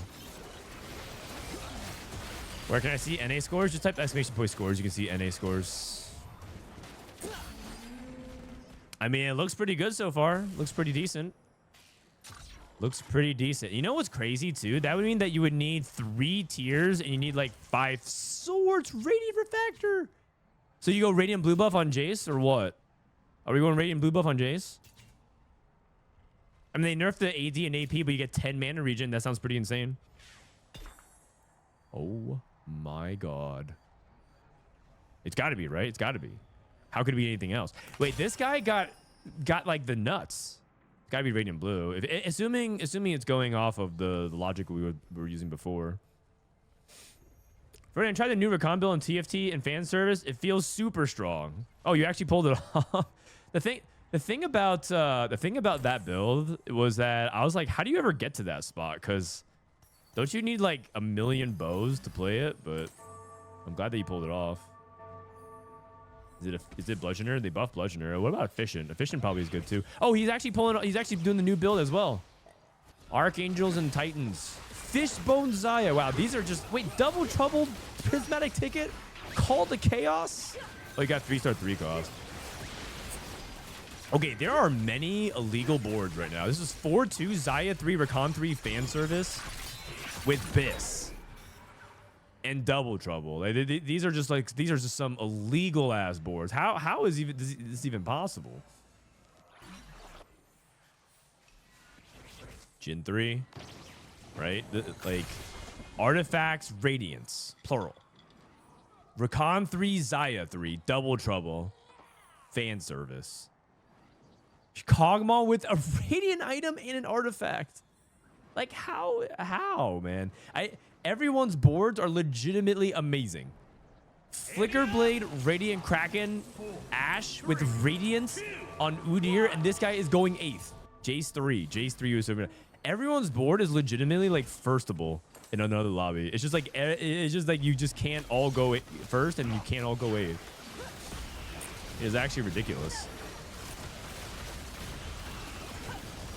There's a new tier of Biss happening in this game.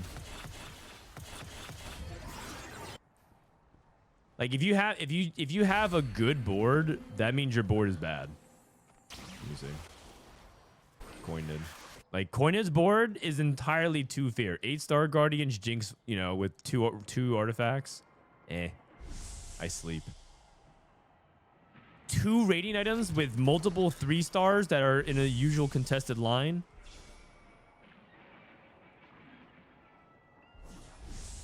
They can't gather as much tech. Okay, rule number 1 is... The rule number 1 of Dehua chatting is that he's always rage baiting. That's like the rule number 1 of him. That Dehua. You guys actually don't know the origins of him, but he actually was back in the day. He's very different now. He was a Masters player who would just be stirring the pot in chat, dropping contrarian takes to everything being said. And now, in this day and age, he's a Masters player, dropping contrarian takes, shit posting in chat, but he's in tier 1 circuit.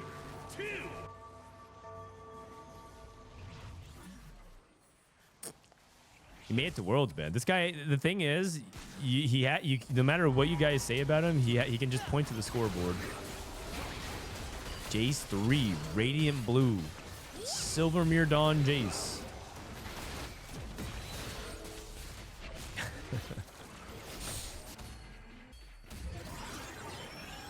Bro, Kojnid is just so 8th. It's not even funny. He is just so 8th.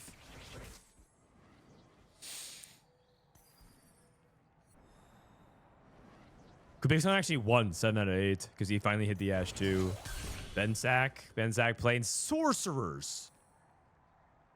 Okay, I don't know about that one, man. Playing Sorcerers? Yeah. The thing about Sorcerers is that I think you're supposed to be able to get away with it if it's a low power lobby.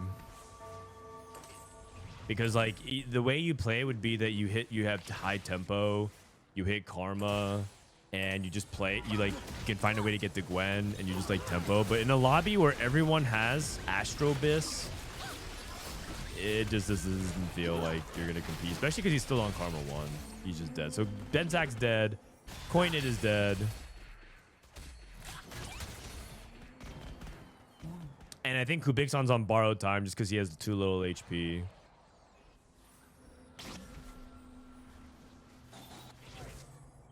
And Salvyy's board can get good. He just doesn't have 2 stars right now. Lyyyress going for... Okay, so true Biss on Rakan is theoretically double Archangels, but it's also really hard to get. Socialite on Neferi while playing Soul Fighters.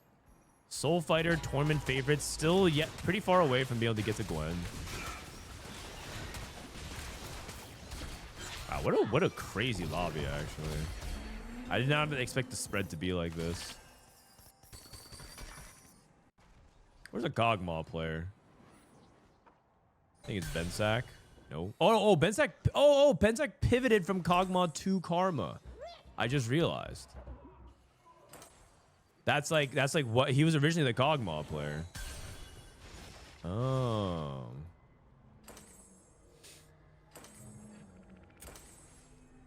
Okay, Kubixon hits Udyr. Meanwhile, in NA final lobby, we'll watch K3 Soju play the vertical Star Guardian for the 10th time. I mean, Star Guardians is good. It's also like tempo driven and like kind of skill based. Nothing wrong. There's nothing wrong with the mid range. Also, I think doubles J's 3 board is losing to Soul Fighters. And not losing to just regular Soul Fighters, losing to 6 Soul Fighter. I'm not so sure about this gold tech. It doesn't look that insane.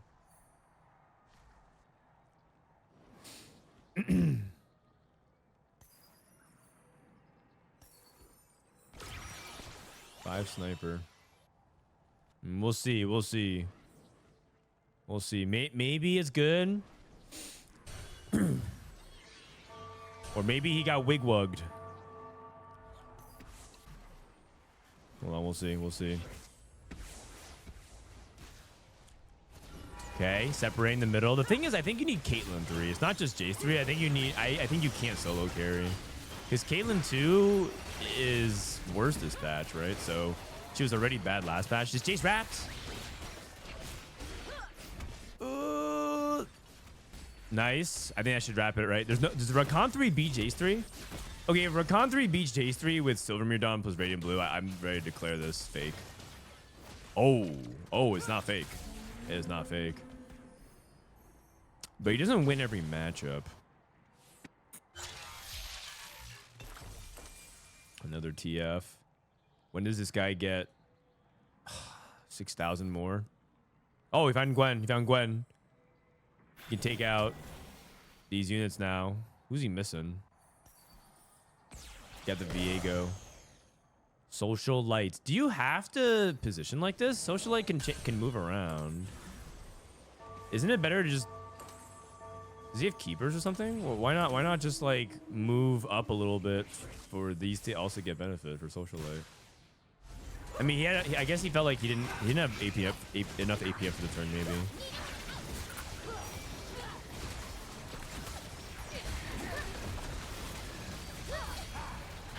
He just probably was like focused on other things. Yikes.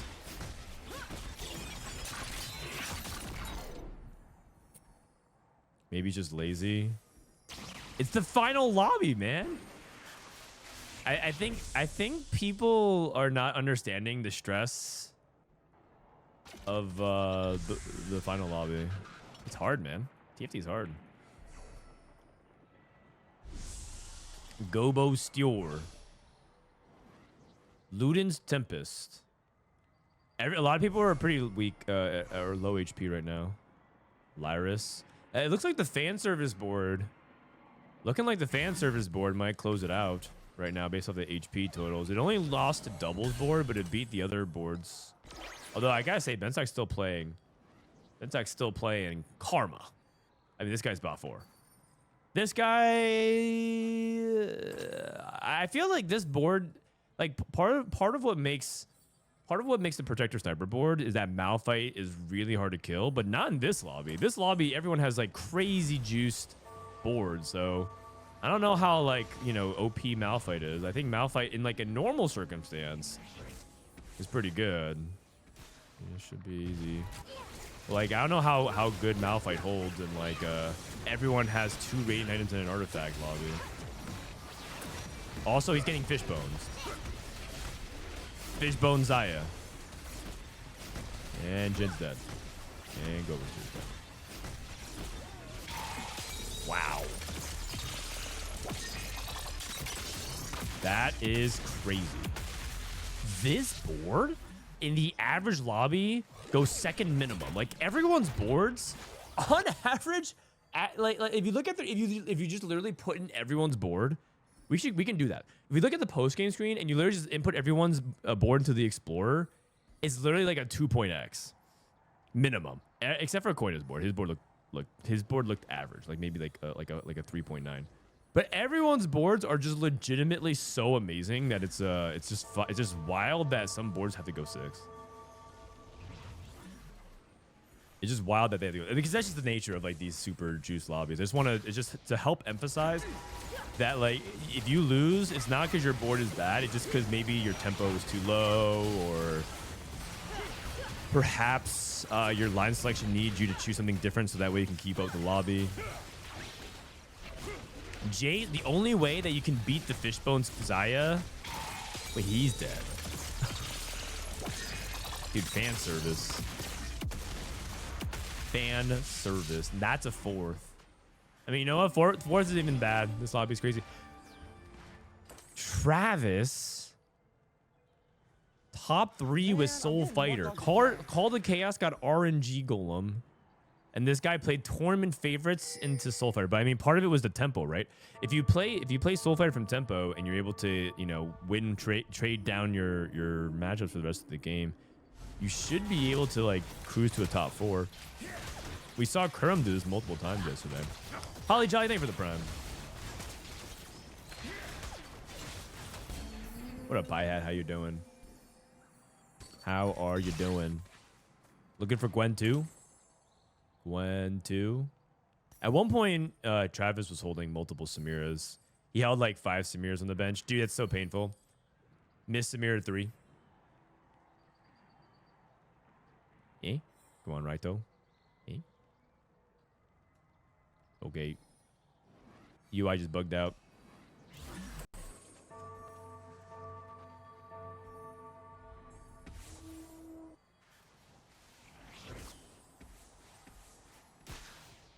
Fishbones Zaya. Fan service for Now, the thing about this board is I think that it's been capped for a decent amount of time. I don't know how much material, like, stronger Lyyyress can get. They went to 9 to play, what, Braum 2? Just a straight up Braum 2 with Radiant TG. So he's actually capped. Travis. Bensac lost to Lyyyress's Ghost. Travis, dude, is Soulfighter about to win a lobby? Is it Socialite? Where did Xayah go? I think it got Kallista'd. I think Lyyyress needs to not corner the Xayah. It's not even like it has damage from specific ranges. I think it's better to put it in the bottom center. And I think that's what he's going to do. So you like that adjustment. It's Socialite tech. Socialite with Soul Fighter sounds theoretically pretty good. Okay, it's looking like it's going better. You know, I wonder if a lot of this is just fight RNG from Fishbones. I wonder if a lot of this is fight RNG. I actually think Lyyyress you know what it was? I think Lyyyress positioned Xayah in the other corner, and Fishbones has a range of 8, right, on Xayah, and it just couldn't actually reach the back lines. But it wasn't even fight RNG. I think it was just bad positioning that previous fight. Fan service. Wow. Do I have the post game? Is it gonna update?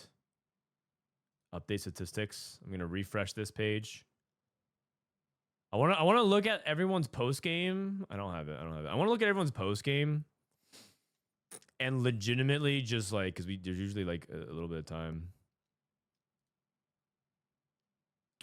Do they have the screen for us? Okay, just look at these boards and you just input them, and it's like some of them average in the ones. You know, Sork's got 3rd. That's actually pretty impressive, isn't it? But you had to get, like, I mean, again, this comp was kind of fake. Sork's won game 1? That's insane. I missed that. All right, I'm gonna do it. Here we go. Lyyyress. What do we have? So that guy, that thing won the lobby. But let's start with like Ashe with Flicker Blades on Ashe, right? 3.3 with Radiant Kraken on Ashe, averaging in the 3, and then you have like Udyr with like a Radiant item. I guess the Radiant Adaptive is kind of fake, but on Udyr. It's never been done before. I mean, it makes sense. With Lee Sin 2, by the way. Lee Sin 2. I mean, like, these are just boards that are going 7th. Isn't that crazy? We have Crew with, like, Luden's Jhin, like, Malphite. Jhin. Sivir. I just put all 3 stars just to make sure that they understand what kind of build we're going for. Radiant. Or, wait, Radiant Stoneplate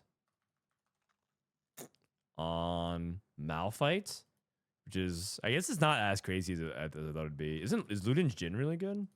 Thought it is. Oh, well, it's not as juicy as I thought it would be.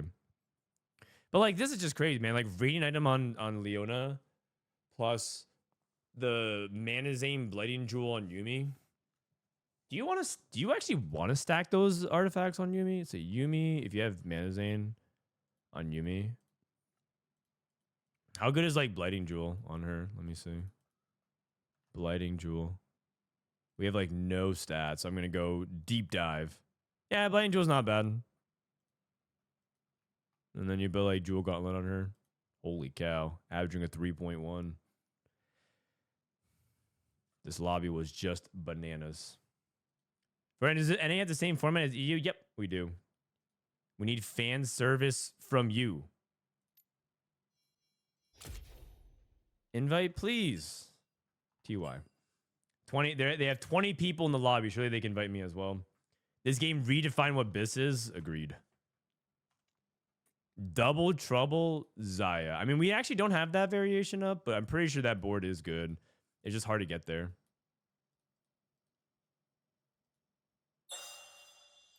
I'm in. I'm in. I'm in. We don't actually have the Double Trouble version of it. I mean, we could just put it up, right? How hard could that be? You guys let me do some background guide stuff, right? Give me a sec. I'll duplicate this.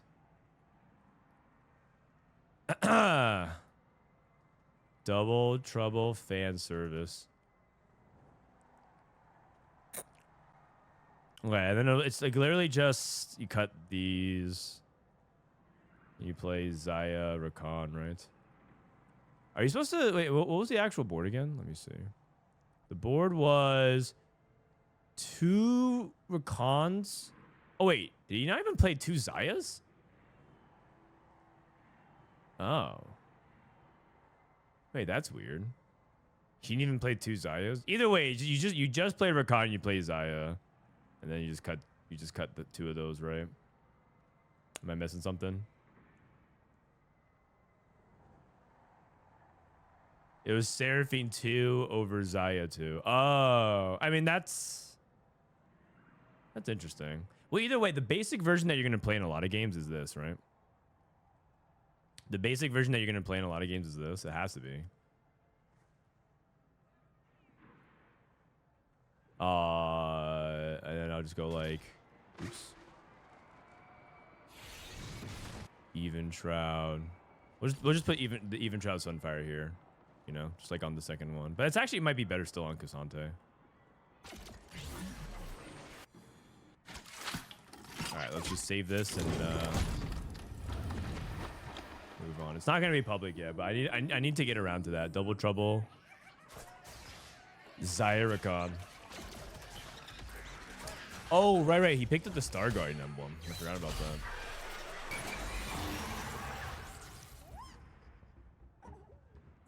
The lesson is that Double Trouble fan service seems pretty good. I agree. I had a Xayah game with Double Trouble. Only some high roll that hit Seraphine 2 on 8 scam at my first with the Prismatic. Yeah. That'll do it. All right, unlink and relink.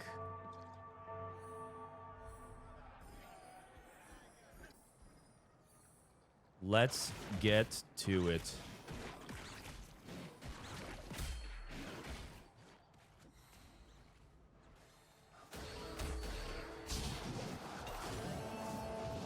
All right, what's the portal here? Winner Circle. Okay, so much more chill than before. Last game was just souped up. Everyone got the entire works. Straight up superhero movie. Everyone just had crazy powers. This game, everyone should just be much more chill, much more foundational. Gobosteur trying to trap his unit in. This is just to try to stack Golden Edge. Golden Edge on Gnar is pretty good to try and see if he can play for a fast 9 if he gets a bow. And it also stacks during creep rounds, so.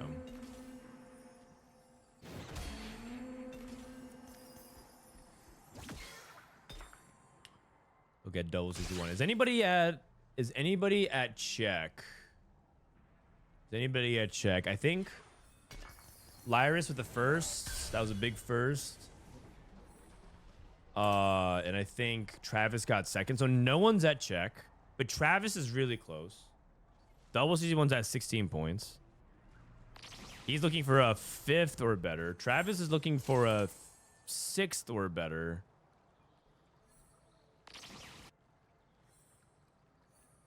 Bensac's at 15. Gobosteur is at 16. It's actually pretty close. Kubixon is the only player that can't get to check this game because he's at 11. Oh, sorry, and Salvyyy. Okay. So no matter what, we're going to go to 5 games.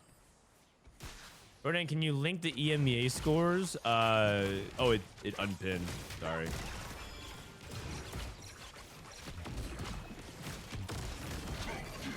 I need to make it manual unpin at the end.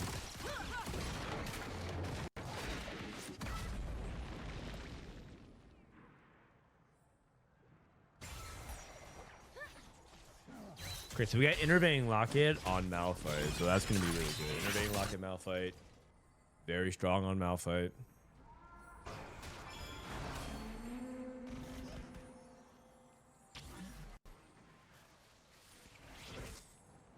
Deadlier Caps into Prodigies. Pretty standard. I'm a big fan of Deadlier Caps into Prodigies. I think that line is good. Shojin into Lucian 2. Now, this could build into a couple different ways. He has a Senna, so he can be leaning into Mech Senna. And I think that comp's very divisive. I think some people don't think it's good. And I think some people think it's like good from certain spots, and other people think it's pretty good. Like, it's pretty solid. I don't think anyone thinks it's like broken though. It actually might not even be in the A tier. Probably a little bit lower actually. But at first it looked really good in scrims, and partially it was because it was good in scrims due to the fact that people were playing things like Stormbender, and there were some certain power-ups that were making it really strong. And it still could be that we just don't know the right things. I actually think that people, and I said this yesterday on the stream, but I feel like a lot of people are not playing the right power-ups on comps. I think a lot of people like are picking what I think they understand to be good, but I feel like with stuff like Star Guardians and Mech Mentor, I'm pretty sure power-up selection is really important. So that Cap's gonna be deadly. Are you talking about the Malzahar? I mean, it can be. Just kind of depends on how much he's able to get a lead in the mid game. It feels good from win streak. Yeah, it feels very good from win streak, but a lot of things feel good from win streak. There's not that many comps that feel bad from win streak. Is there any comp that, like, every comp feels good from win streak, so it doesn't really say too much about it.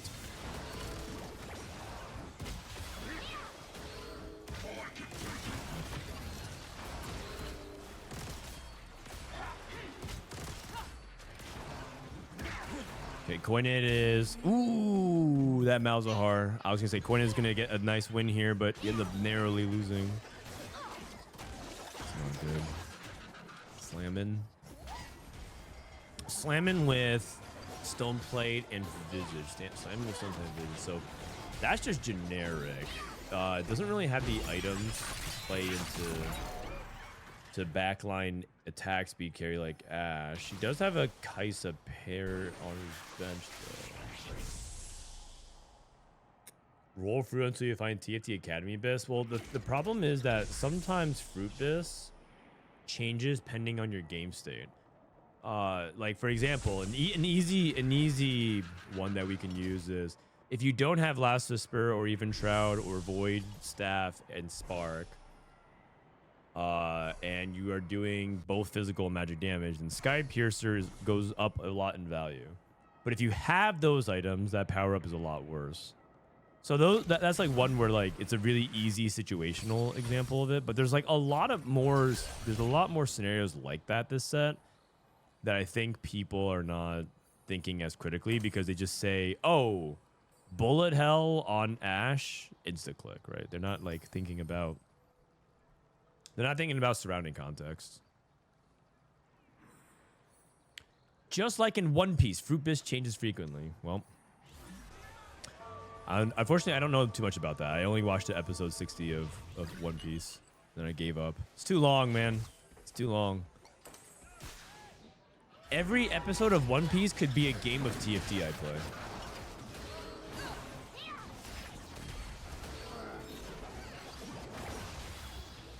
Like, you can watch 1,000 One Piece episodes and still not be caught up, or you can play 1,000 games of TFT and shitpost in chat.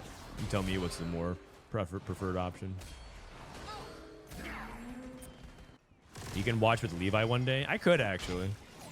If he's interested. And watch an episode.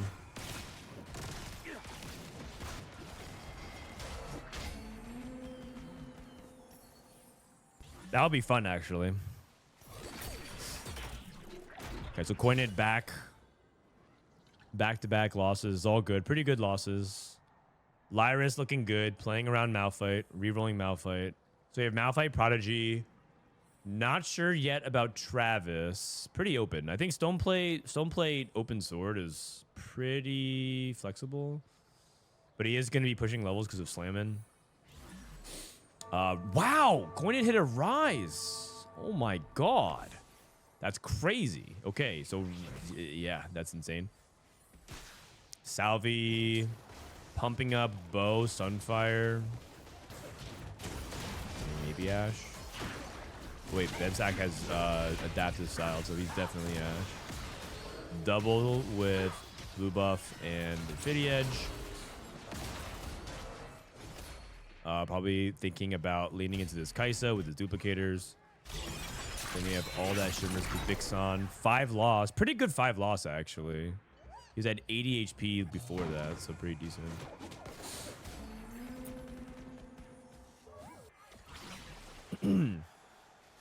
The One Piece anime remake was already announced, so anyone who wants to watch it should probably wait. Okay. Wait, did they... Okay, again, I'm not super familiar. Did they hit... Are they gonna like do it with like no fillers and everything like that? And just like remake it like, is it like Dragon Ball Kai? The thing is, I actually still think, even though Kai tried to improve the series, I think it was still not as good. No filler and better pacing. Great. In that case, I'm down. I'm down. That sounds like it's going to be like another 7-year project, which I guess is what they want to do, right? The whole point is, if it's running out of content, how do we extend this life, the shelf life of this brand? Just remake it. Dude, they're remaking it. That's just what they do. They just remake everything. How many times do you think Square Enix is going to remake Final Fantasy VII? Final Fantasy Remastered High Definition Rebirth Revival 2.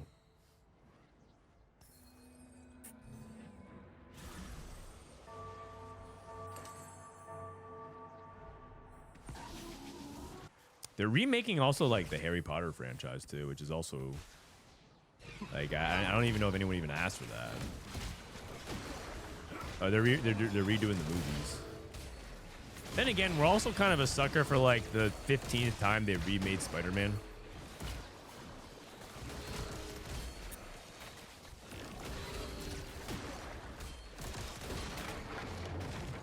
Looks like another loss here for Kubixon. Take a look at Lyyyress' spot. I want to see what Travis does. Travis has a pretty open-ended thing, and pretty open-ended spot. And he played Soulfire last game. He might just be trying to play into Varus.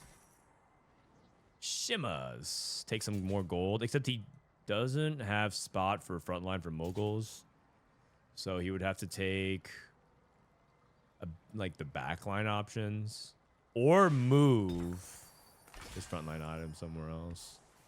Yeah, just probably like make the lucky item chest on Jhin. You can go Guard Breaker here or Last Whisper. I mean, maybe Red Buff, but Red Buff is not good on Jhin, so it's like good to have the utility. But this goes for maximum power. I agree with that. Double Roland. Kaisa pair. You upgraded a good amount of stuff. No Rammus. 5 Darius. Wait, they almost had Darius 3. They almost had Darius 3. Everyone's gonna hate it, but everyone's gonna watch it. Maybe. Sometimes I just like, I didn't even play. I actually didn't play a lot of the remakes of stuff. I remember like I was like theoretically really hyped for a lot of remakes of things. When Blizzard made Diablo 2 or Warcraft 3 remastered, I didn't actually really try that very much. When Final Fantasy did their like Rebirth, I didn't really play that. Maybe just me, but like I guess I'm not really a nostalgic gamer very much. I prefer just to like kind of let it live in my memory and move on. Fern looking kind of clean. Thank you, man. I saw Rammus on the bench, but he disappeared. Yeah, he sold the Rammus because he probably thought that he was not going to be rich enough to hit Rammus. Dude, he's almost at Darius 3. He actually might have to deviate a little bit and go for Rammus 3. Or, sorry, Darius 3. And just play for Darius instead. Because remember, double has to just go for a 5th, and then he crosses the check threshold. Everyone's objectives are really different. Kubixon's at 11 points, so for him, he just wants to get the most maximum amount of points. But some players are playing for 6th minimum. Some people are playing for like a 3rd. People are playing for like a not 8th. Actually, I think the highest point total is 17 right now, so not 7th. Yeah, Travis is at 17, so Travis just has to get a 6th or better, which things are looking good so far for him.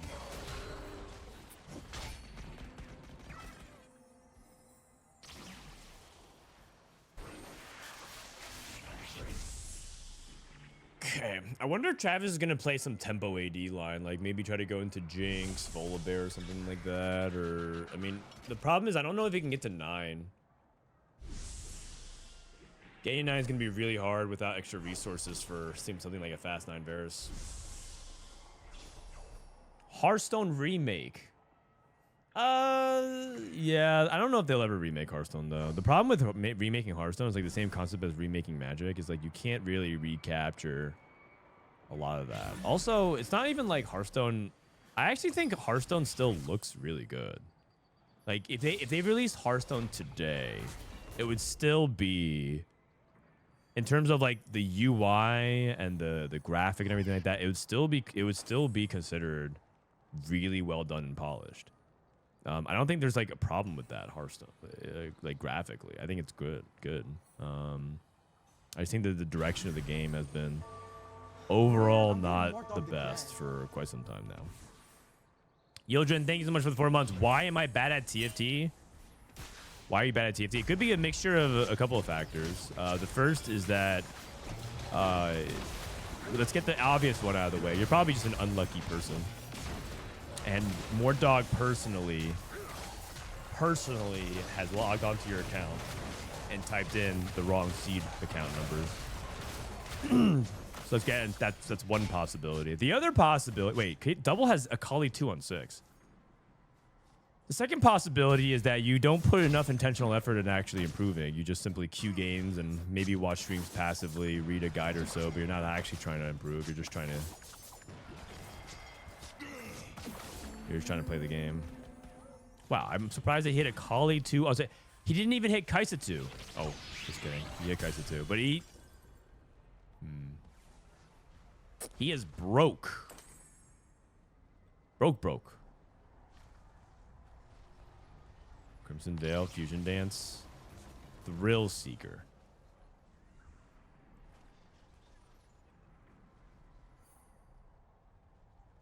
People would be so mad if they lost their hundreds of dollars a card to remake for card games. Yeah, that's another thing too. Except that's what Shadowverse did. Shadowverse made Shadowverse 2. And a lot of people liked it. But maybe there's a way to import it, or you can get some like card value off of it. But then, yeah. A lot of sunk cost fallacy in card games that you can't really do like a, you know, Flesh and Blood 2, Magic 2, Yu-Gi-Oh 2. I mean, and theoretically with card games, you just update them and that is the new version of it, right? The new version of that card game, like Hearthstone 2, is just theoretically like a new set of exclusive cards.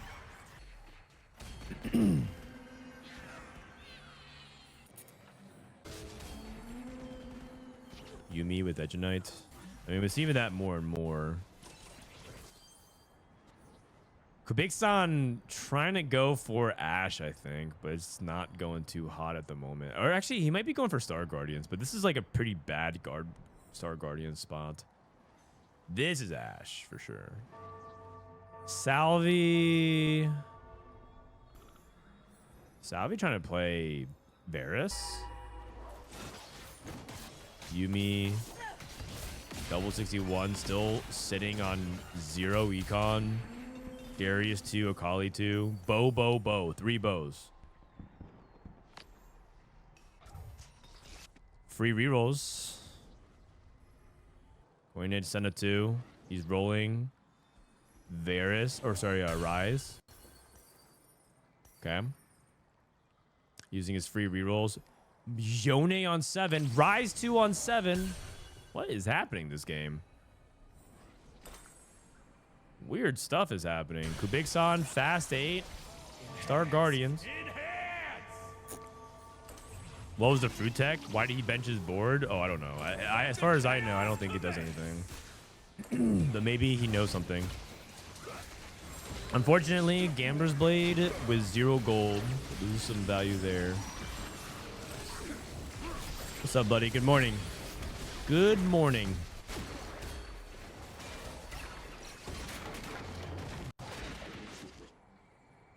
Congrats on qualified pairs. Yeah, so yesterday, if you guys don't know, there the snapshot for Challenger to get the tickets for Paris was last night, and I believe the LP threshold jumped up a lot. It jumped up like 40 LP in the last like 3 hours, something like that. It was like pretty crazy. A lot of people were spamming games and rushing it. Portable Forge. And 2? It's all like, you know what? Is Mittens bad on Darius? I don't think range is good on Darius. Is he still committed to Kai'Sa? I feel like he's not committed to Kai'Sa personally. Sniper's Focus. Maybe there's some tech where you go Sniper's Focus on the Akali. Okay, he's going on Kai'Sa. Ridiculous. Ridiculous. Anyways, a lot of people made it. A lot of people didn't make it. So if you see people in chat all happy in a good mood, they probably made it. If you see some people who, you know, are the regulars who are not online today, not chatting, they probably didn't make it. My God. My God. TFT is so funny like that too. It's like it has such an emotional stranglehold on their players that literally their days and week or even month could be ruined simply because, you know, they couldn't find Yuumi in the shop for their last game. Because if you guys look at the stack, and by the way, I actually was sitting because I was like, maybe I'll get it, maybe I won't. The cutoff actually rose above me. I actually got demoted last night because the cutoff ended up becoming like 540. But just look at how many 10 LP separates 100 ranks. I'm not even exaggerating. Like 270 to like 150 is 20 LP. So literally like a top 4 difference between a lot of these players is like, yeah. Unlucky. Oh, I mean, I stopped climbing because, well, I don't know if I'm allowed to say anything. You know what? Yeah, you're right. I'm not gonna go to. I'm staying at home. You're right. Sorry, guys. I'm gonna stay at home. I'm gonna stay at home. Have fun at Paris without me.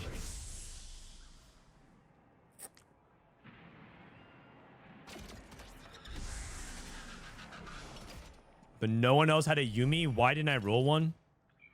Something wave theory card pack. More dog seed account. Man, if I missed cutoff because of one placement, I wouldn't eat for a week. That's crazy, man. That's crazy. You can't let TFT have that much of an emotional stronghold upon you. It's just a game at the end of the day. But because, you know, that only happens once a year, a lot of people really care about it. And I get it. I get it. I mean, wait, I totally understand because I missed, guys. I missed that as well. I'm so sad. Oh, no. Wait, this guy's playing Volibear. Please feel bad for me. I missed. For Luchador. This guy's trying to play Luchador Flex. Okay, guys, don't laugh at this Volibear. It's gonna look really sad, but don't laugh.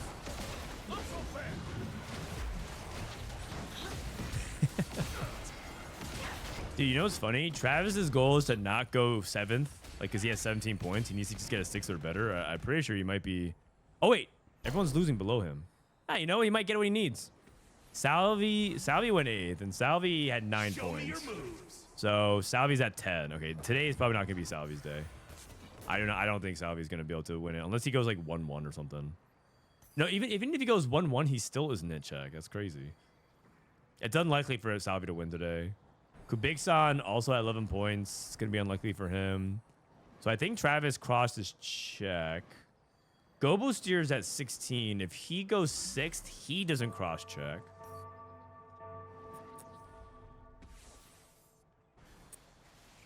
Let the chaos commence.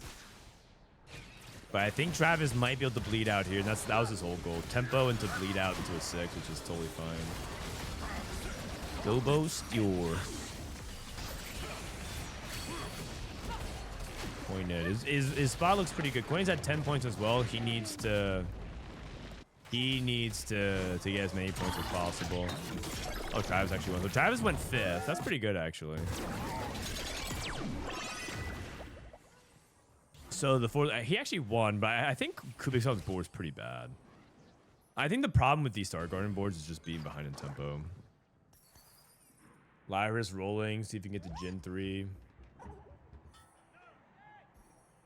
I was fully accepting that I missed. Go anyways and just try to get an IRO waitlist spots. Oh man, that's Giga Chad behavior. I wonder how many people missed. Probably a lot. Probably a lot. I mean, you can probably just count. You can probably just count how many people missed. Just look at the snapshots. Also, you know what's kind of cooked? Some people legitimately tried to play on North America this set to try and climb because they wanted good practice. But then like that's also the server that they need to get Challenger on, and NA is kind of a harder server to get Challenger on right now. I mean, I would say that it's it was really hard to get Challenger maybe like a couple weeks ago when everyone was still climbing, and it was like part of the boot camp, everything like that. But I would say that on average, like NA's a lot harder of a server to climb these days.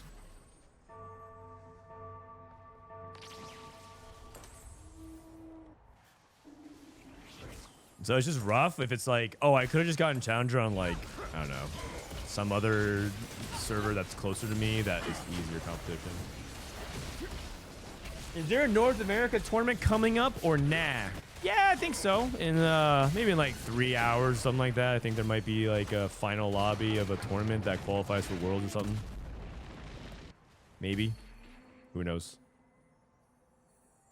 Maybe. Go look at T-Light's scores and his lobbies, man. All right, let me see real quick. Can't tell if this Kurt guy is flaming him. T-Lights, rank 1 North America. 23231651111. Oh, okay. You know that you know NA ladder is off when T-Lights is going 1111. This guy is like a top 4 merchant. This guy's true win rate is in like is like 11%. And this guy is posting like 20s. This guy is just straight up windmill dunking ladder. I mean, that's not a bad thing, by the way. I'm saying his play style, like his true win rate is like 11%. But doesn't mean his AVP is low. His AVP is pretty good. It's just that if this guy is going first every game, it just means that this guy is just styling on them. Isn't that right, Levi? Isn't that right? Look at this. Oh, look at this outfit. You're about to go thrift storing? What do you think, Levi? Rawr. Rawr. Want the little bottle cap? You want this? What about this water bottle? Yeah. All right, how about the big bottle? Yeah. But most importantly, high five. Yeah. All right. Oh, he doesn't want to leave. He loves dad time. Okay.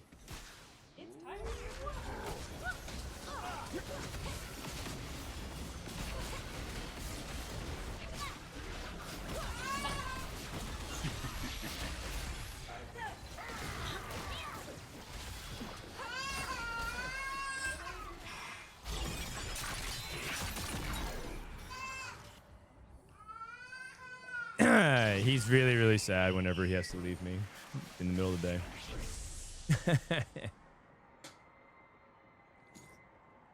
Is this tournament on the current patch? Yes, it is. He gets a good look at the TFT game and he wants to stay, guys. And that's why you can't get your kids hooked on gambling. He's already going through withdrawals. NA had the lowest LP requirement than any other big server. Yes, do you know why? Because it's so competitive. Because everyone's LP everyone's MMR settles at a lower number. Like, you have to understand, the more competitive it is in some of these servers, the harder it is to climb. Because you won't be getting the crazy LP gains because your AVP settles to its true number. Because once you lock into your MMR range, you don't get like plus 60 for first or whatever like that. You get plus 35, and then you get plus 10 for a fourth, and like a plus like 13 for a third. You know what I mean? Like it's harder. It's harder to climb. Like people like keep saying like, oh well, the LP is lower. Like higher LP means harder servers. It's not. It's not. It's purely about the level of competition.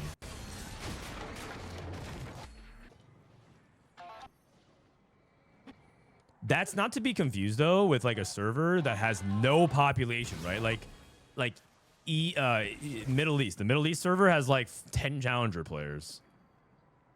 The Middle East server, sorry. The Middle East server has 2 challenger players. That's different. That's not to be confused with that. I'm talking about compared to like a lot of the other major regions. Like in Korea, the LP is really, really high cutoff. But that's because, well, one, they have a bigger population server size. But it's like way, way, way more competitive on NA. And a lot of those players... I mean, I say this... the Korean players are the ones who told me this. But a lot of Korean players believe Korean ladder is very weak. Yeah, I was told this by the top Korean players themselves. They just said, yeah, Korean players, like, the Korea server is pretty weak. But their LP requirements are absurd. It's like 800 LP.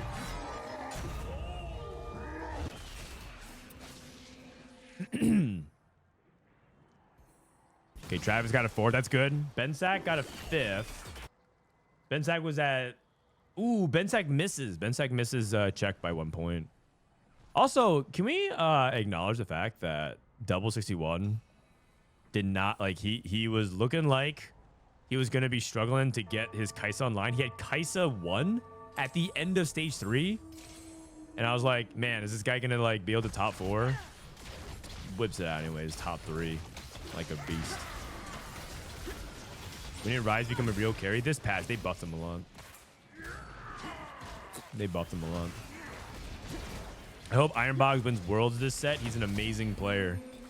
Yeah, it's really funny because I think going back, I don't think Dehua is here anymore, but going back to like how some players, like these players don't pass my eye test.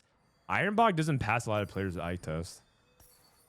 They like watch him play and they're like, this guy just plays a different game than me. I don't agree with a lot of his decisions.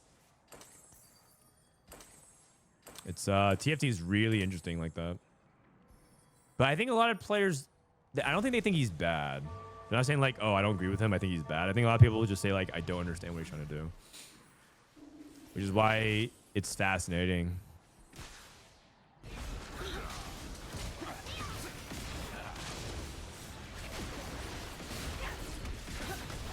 What up, Derek?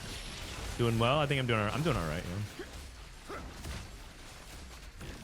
Yeah. Exactly, but he walks up to regionals and just smurfs. Yeah, like every regionals competition, this guy literally like he dominates APAC. He's really, really good on his international level, on his regionals level. At a global level, I don't know his stats, but on a regional level, I'm pretty sure this dude just straight averages a 2. Like a 2.5. You can't argue with results. Well, according to some players, you can. According to some players, you can argue with the results. Right. Okay, thank you so much. W wife. She is offering me some airborne.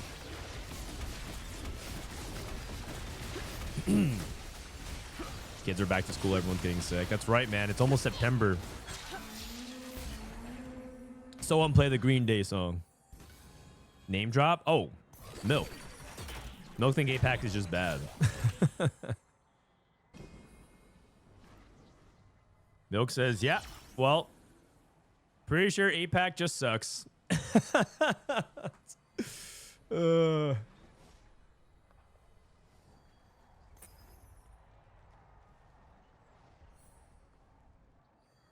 mean, I think he doesn't. I don't think he even minds that I like that. The reason why I name drop him because I think he doesn't even care if I tell everyone. He actually does. The thing is, some people would say that, but they say like, okay, they don't actually suck. It's more like, their average field player is softer than the average like X player. But I think like some people legitimately believe the region is bad.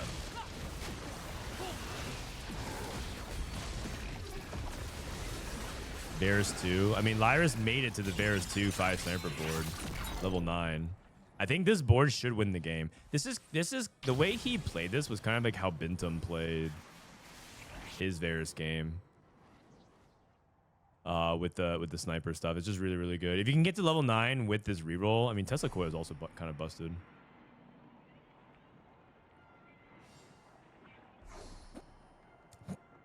His NA is cooked after the merge. Well, you say that. You say that, but NA after the merge won Worlds twice. I mean, never mind that it was the same person, Disop and Disop. But NA has won twice after the merge. Title has won one after the merge. And then Summertimer won. Wait, Japan and North America have won every Worlds post-merge. That's interesting. And NA almost won last set as well.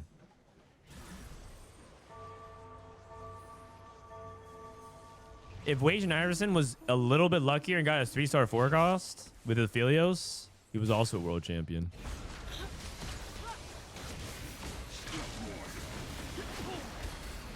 Didn't NA this set get more competitive? Yeah, I think, believe it or not, this is the set that I think, this is like the most proud that I hit early challenger.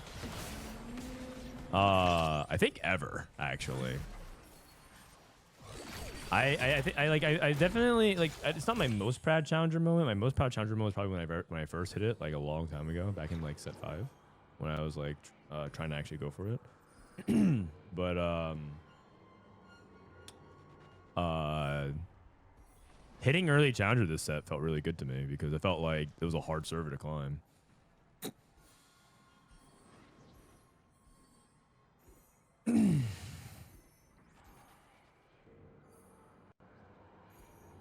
Every Worlds in set 8 are Japan or North America. That's actually crazy. Since set 8. 8, replay, 9, title, 10, Malala, 11, Disso, 12, title, 13, Disso, 14, summertime. You're right. That's actually crazy to think about that. Japan is not even a big server.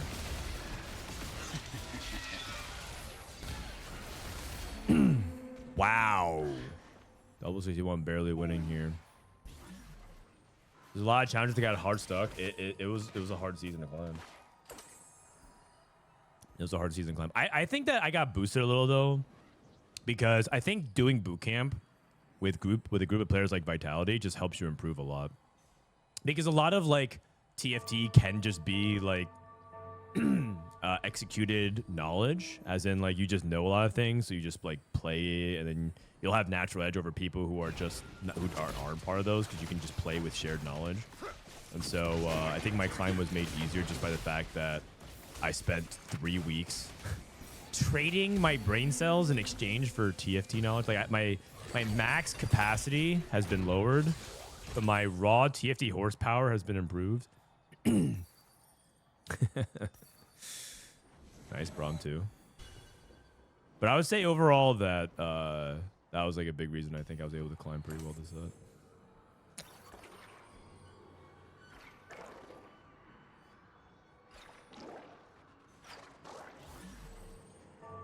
Okay, Lyyyress rolling. Oh, nice. He actually hit Gen 3 on 9. I didn't think he was going to do that. Oh, he doesn't have any items for him, though. I mean, put TG on him. Eh. Oh, God. We got... Oh, that is not good, because Yasuo will target him if it's weak again.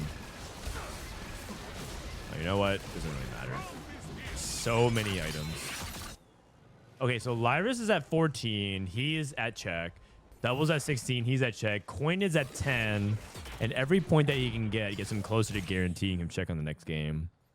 So third is okay. I think he would prefer to like make it, like lock it in with like a second or first.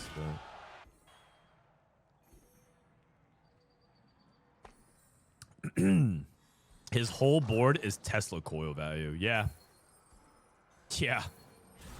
He has 6 Tesla coil value. I mean, this augment is just bananas.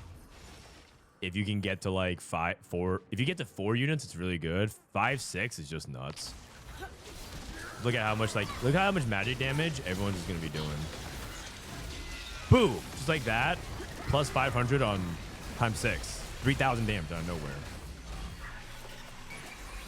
Although, truth be told, the fights are going so fast that it wasn't that much magic damage. It wasn't that much damage. Oh, you can't see, sorry. I mean, let me see if I can hide it for a quick sec here. Okay, so like, it doesn't actually look like that much magic damage. 500, 900, 800. But it adds up, right? So it's like 4,000 damage. But it's 4,000 damage at the first like 10 seconds of the fight. And it just speeds up combat a lot. And then you can't look at like raw damage either. There's like another element of it, which is like, who is the damage on and does it allow you to snowball the fight? Because if it's like 4,000 damage that's like piled onto the Darius and Darius dies, that means that you stop their damage, right? You can't just evaluate things in the vacuum.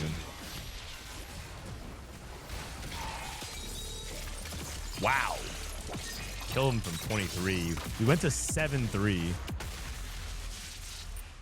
Is body change a top tier augment? It's pretty good, yeah. I don't know if I would rate it as like S tier, but I would definitely rate it like high. I would say like A+ tier minimum for a generic tank. It's not good in every situation, but I think generically it's pretty good. Actually, I'm curious. Meta TFT, if you guys want some insider knowledge, Spencer told me that he actually, like, because we were making fun of some of his power up tier list stuff. We're like, I forgot what he did, but he had some choice. He has, like, we looked at this tier list and we were like pointing out some questionable stuff. Oops, sorry, I clicked the Epic launcher. And he was like, actually, I didn't do a lot of these. These are the ones that I did. And I'm like, huh. So who's filling out the rest of the tier list then?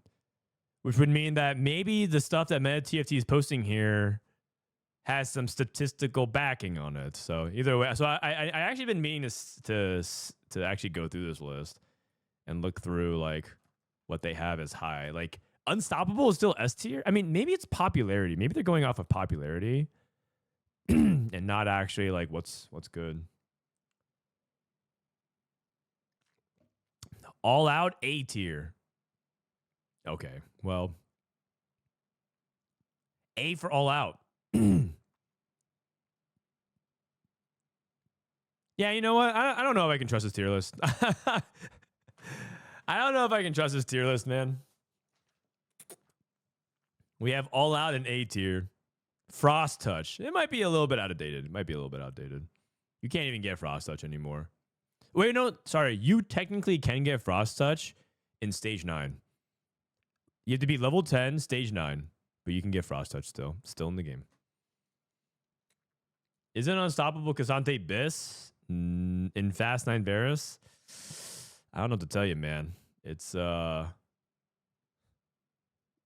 that is not true. Whoever told you that is not your friend. Not trusting a tier 2 player. Hold on. Spencer's consistently ranked 1 on the North American TFT leaderboards. Recently won this America Set 3 Tacticians Cup and is one of the top NA representatives at Set 13 Worlds. You watch your mouth. You watch your mouth. Yeah. Okay, some of these probably aren't correct. Aatrox. He's right about one thing. Socialite on Aatrox is really good. Ezreal. Garen. Kahuna, Shadow Clone. Okay, these look a little bit more accurate. Like some things don't have S tier. Let me go to Cassante. Let me go to Cassante here. Sante. Hold on. So it still puts all out in A tier. Oh. Interesting. Yeah, it must have not been updated in a while then, if that's the case. Also, fun fact. I'm getting more dogged again. There was a typing. Did you know Aatrox used to have a hero augment? Because this is data mined. But there used to be a hero augment for Aatrox. I didn't know that. Okay, what's the best one on... I'm curious what they put for, like, Jinx. Hemorrhage. Mage. Yo, thanks for the prime. Frodan, I need you to go out of your way to cheer against Kojnid to reverse Frodan curse him. What? So you want me to cheer for Kojnid? Precision is the worst Jinx one. This has not been updated? You don't say. What about Yumi? No, looks, I mean, generally correct. Rise. Annihilation, Efficient, Icebender, Keen. Keen Eye. I mean, these all look pretty solid. These all look kind of solid. I mean, I can't really disagree with any of these. Okay, but the thing is, Spencer said that he didn't fill these out. He said he didn't fill out all this. So, like, where... So, does Meta TFT... Did they just, like, do this themselves? That's what I want to know. Apparently, Unstoppable S tier on everybody, though. That's what I want to know. This power-ups tier list... You know, you guys laugh at it, but that's the stuff that the casuals use all the time. They come in and they say, like, well, I thought this was, like, S tier on it. But I actually don't think they're like that far. I wonder if part of this is like a mixture of like their tier, like based off of popularity or like their win rate. You guys have to remember one thing. Meta TFT has the stats. They just choose not to release it. You would be naive to believe that Meta TFT doesn't actually have the stats on power-ups. You'd be extremely naive to believe that wasn't the case.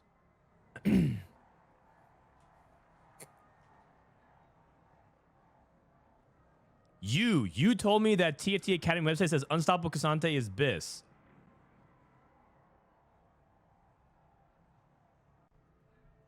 I mean, because it is. I don't know what to tell you. It's good. Does that mean that Spencer has the stats? I don't think they share it with anyone because they don't want to have their API license revoked. They have the stats, but remember they actually published anomaly stats. You guys remember? Do I have Meta TFT? They actually had the anomaly stats. It was like here, and then Riot forced them to unpublish it because they didn't want people to like optimize for it. They'll share with their players, but not with the public. I don't know about that. I don't think they did. I don't think they did. Trust me, I don't think Meta TFT... Okay, you guys have to remember one thing. When it comes to this level of like what Meta TFT and TFT Academy and LOL Chess and everything like that, these TFT websites, they do not care or benefit that much from esports. They, you know, once upon a time, they actually had a tab. I don't know if you guys know, but they had a tab where they said like tournament results and like comps and stuff like that. That got so low traffic, they removed it in like 2 weeks. It was literally clicked like in the hundreds, and the traffic is in the millions for this website. People just do not give two shits about esports, TFT esports at that level. They just don't care about it. They're like, who cares? Just tell me what comp to play, man. Tell me what comp to play. I don't care. Just tell me what items to build.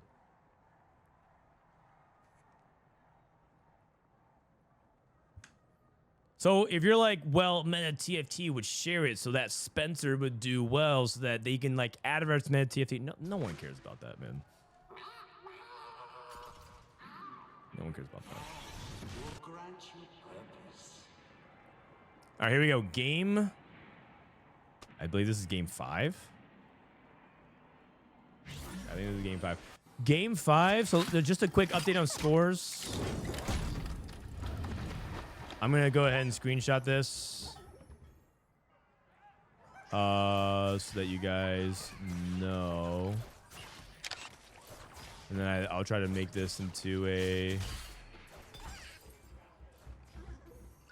standings thing for you guys.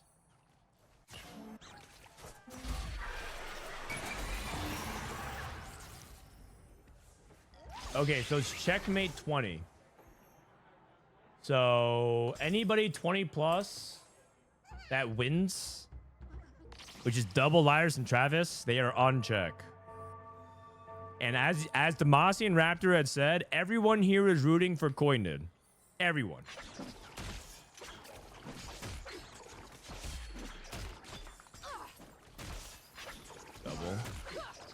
Double making it would be pretty cool. Double's actually right now leading, which is kind of sick. Probably because tournament play doesn't really translate to ladder. I mean, yeah, that's part of it. It's also like because TFT at its heart is like a game that is played casually. Like I don't think people inherently say I want to play TFT at a competitive level. They're just trying to play it for fun. This is really common. This is just really common in strategy games as a whole. Unlike a game like League of Legends, where like League of Legends is played primarily for like the competitive experience, I think people just like want to play because they want to play a competitive game. But a lot of people just play TFT casual for fun, which is not a bad thing inherently. I actually envy those people. Sometimes I wish I could just play TFT for fun. But silver's still pretty awesome. This is let's go do doubles POV here. Double going patient study. Let's go to Travis. Knuckle dusters when you're on check. That is risky because you set yourself up to be targeted. It's easy to target. It's easy to target. Yeah. People are pinging the Vi. Lyyyress takes the duplicators. Seeing if he can play for Kaisa. So Lyyyress and Travis are committed to their rerolls. And Double's going to just try to play some prodigies. I actually like that a lot as well. It's going to be harder to target the Yuumi player, I think. JG Slam. Bensac and Gobosteur at 19, so they should be guaranteed. And so for them, it's actually messed up because Gobosteur and Bensac, they're sort of incentivized to just like grief every Vi and every Kaisa and Darius stuff like that and just prevent her from hitting. They should be like working together because they can't what they do doesn't really mean anything to check. But the thing is, if they grief the lobby like too hard, then like Kojnid and Kubixon can also cross the threshold.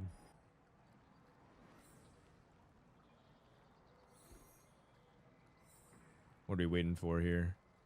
Solo leveling. Kojnid. Duplicator. Solo leveling to Fury. It's not bad. Okay.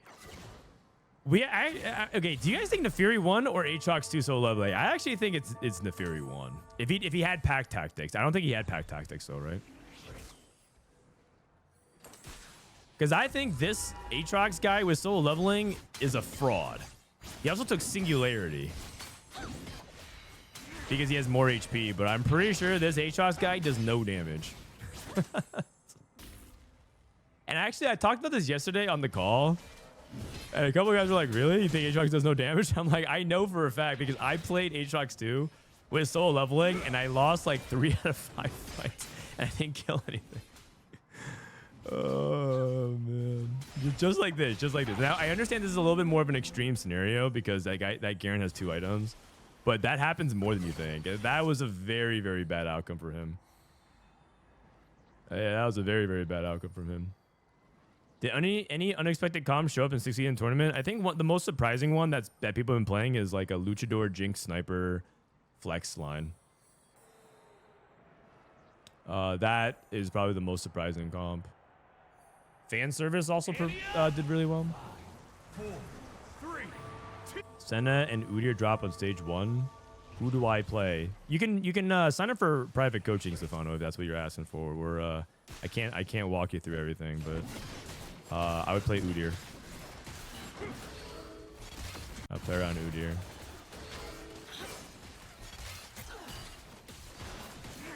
Had the mech guy didn't hit. Oh, Jedusor. Oh yeah, someone tried to play the prismatic mech.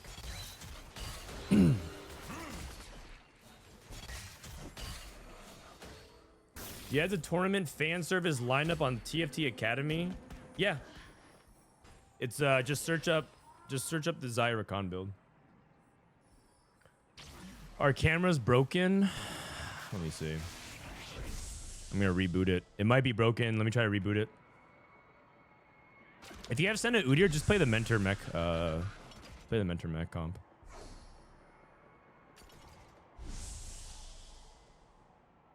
How come some eliminated player have more points than the finalists? Because the finalists, if you were top 4 in points after 10 games, you advanced to the finals. You got top cut ahead. And then if you didn't have enough points, you would still play 2 more games. So some players who got eliminated in 9th have more points than the players in like 3rd or 4th, which might look weird. But this is because they don't want players who are too far ahead to have nothing to play for. If you're like up by 9 points going into the final lobby, you literally have nothing to play for except for like $100 for first place, which I guess is nice, but they just want to make sure that people feel like every game is really impactful.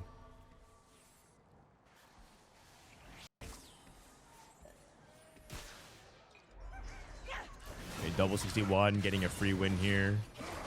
Up against Lyyyress. Lyyyress, again, the 3 players to pay attention to. The 3 players to pay attention to are all 6, 7, 8 right now.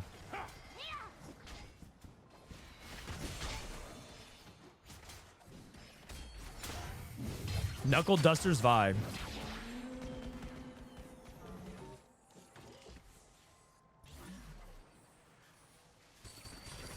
Does he want to play Jhin in the backline? One of the questions that you always have to ask yourself is, what is your backline when you're playing? What is your backline when you're playing Knuckle Dusters? Solo leveling Rakan. Oh, he was maybe fishing for trying to get for fan service, maybe. But actually, fan service is definitely not good if you play solo leveling because you don't even have a buff from it. Is Living Wall really bad? It's not great. I think it's like an okay power up in certain scenarios, but it's not really that good. It's good in like a stone plate, like super solo tank. And you play like a backline that can benefit from the attack speed. I've taken it before. I actually took it one time in a Bastion setup where I was like playing 6 Bastion or something like that. And I had like a pretty juiced up Leona. And I actually got like something like 17 attack speed or something like that for my whole team. And that ended up being kind of nice. So I think there's potential in it for certain setups. But I don't think it's something that I think you're going out of your way to play.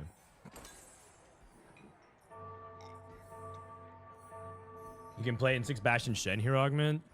Yeah, I guess you could do something like that. I think Shen tends to play 4-4, but you could play something like that, yeah.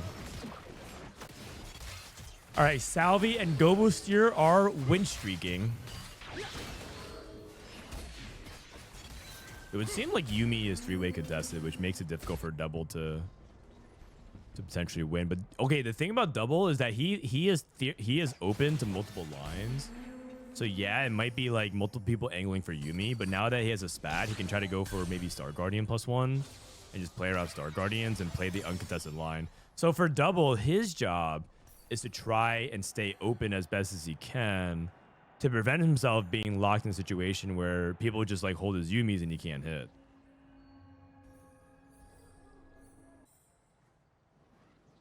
Archangel's red buff. Point of spot seems bad. Yeah, I think his solo leveling was not great. I think he got baited by the Aatrox. Sadly.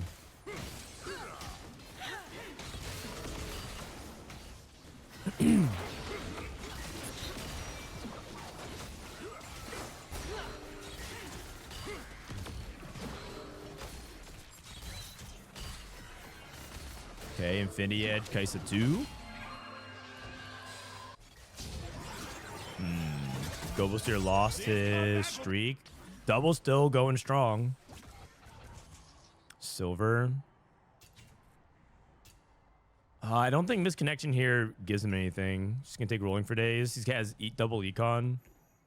Bensac has a bunch of Soul Fighter upgrades. He's gonna the Soul Fighter becoming more popular. I feel like more and more people are playing Soul Fighter.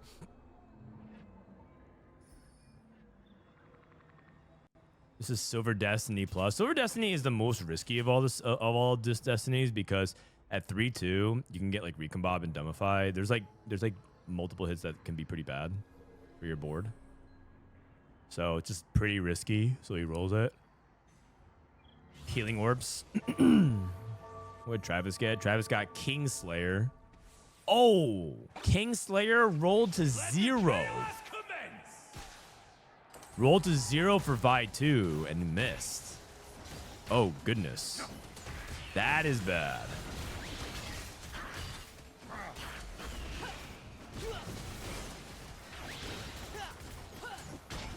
That is bad. His game might be over. And then Lyyyress holding a Vi, for example. He's at 2 duplicators plus 55 gold, right?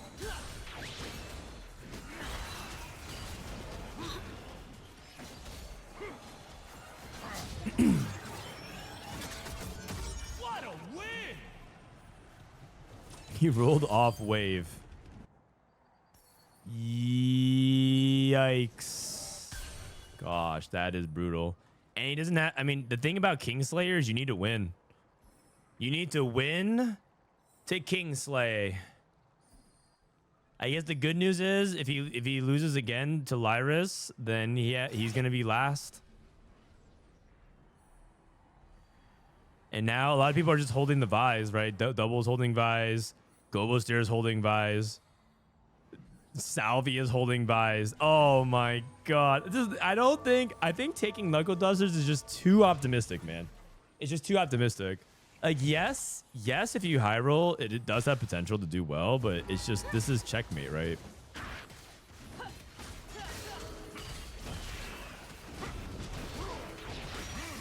I think Travis was just hoping that he would hit anyways, which is... Yeah, it also could be like looking at his augments, maybe he just felt like it was his best choice. I think he had like one generic augment he could have picked. Hold on. One king hath been slain.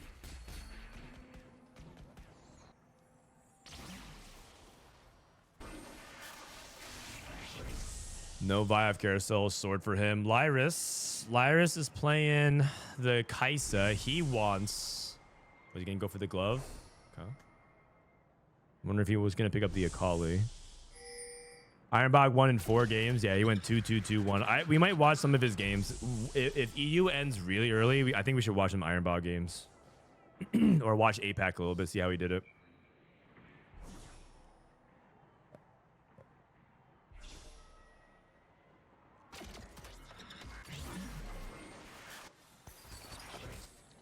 Two more Vies in the shop. Dude. Lyyyress has all the Vies. Okay, but we finally got Vi 2 for Travis. Lyyyress at level 740.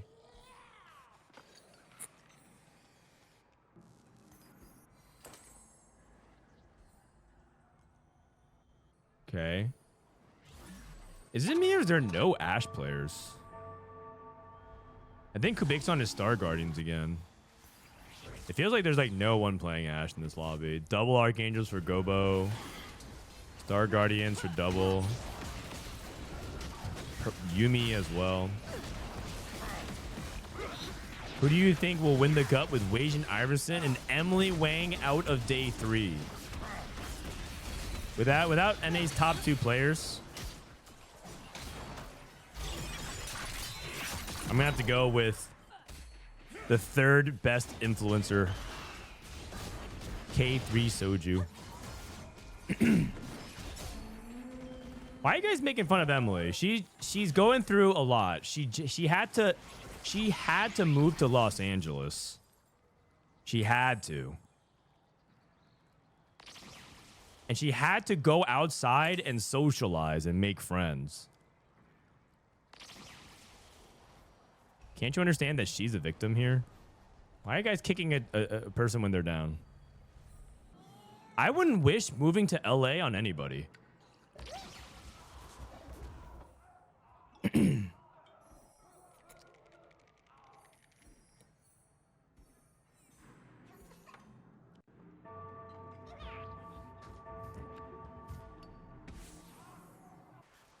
I saw in the news that Alligator Alcatraz is losing. It's probably going to get shut down because it was mismanaged and it's a complete waste of money. And I said, that's okay. We can just send it to LA instead.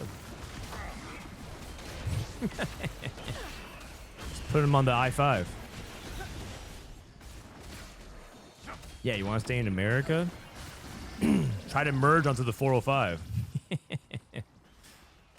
Why is LA bad? Oh, I mean, I lived in LA for a lot of that. Also, LA is not that bad. It's just funny to joke about it being bad. LA is not like truly that terrible. It's if you actually like know, if you know like what to do, you have friends there. Because the thing about LA is that there's always events and fun things happening there. So if you can really get behind that, if you really enjoy like the culture around it, it's also just like one of those things where there's a lot of frustrating elements about living there. You know, it's a lot like TFT. There's a lot of things that you really enjoy, but you also kind of love to hate it. And having lived there for like 8 years, I feel like I have the right to shit on it. But also, I shit on it with love, if that makes sense. Just like TFT. Here we go. Level 8 roll down. I think it is Star Guardians. Lee Sin 2. What the? How do we play around that? Lee Sin 2 Jinx 2. Does he have any Star Guardians? There's literally nothing that ties into Star Guardians with Lee Sin. Literally nothing. Star Guardian Lee, except he doesn't even have the rod. He has a Star Guardian emblem. Yeah, I guess he could. Oh, he has 2 spats. Oh, because the Goldor gave him a second spat.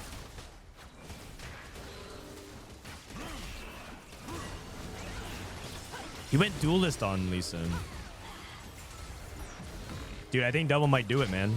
The Lee Sin 2 roll down. Lee Sin 2, Jinx 2, Cassante 2. Patient studied rolling for days. Remember, double 61 wins this. He's going to Worlds. And how crazy would it be if it's like Iron Bog and then double 61 going to Worlds? It's just like the people who dominate the regions win again. Okay, probably not. I think we need items. I think we need items more than anything. Spear's Will. I mean, it's an item. Better than nothing. Go to Travis. Travis is the other player that was also... He has 2 dupes. He's looking for 2 Vi's. Mundo 3. You could dupe a 3 cost. Like, you could dupe Udyr to sell and then have Mundo with +1 gold. He's just locking. Gobo is at 19 points, and he's just holding everything. He's holding Kaisas, and he's holding Vi's, and he doesn't care if he goes 8th, because then he gets a check anyways at 20 points, so he can go 8th and still be competitive for the next game. He's just dragging down the 2 rerollers. He just says like Lyyyress, Travis, if he goes 6, 7, 8, I don't even care. Which is funny because that means double might win.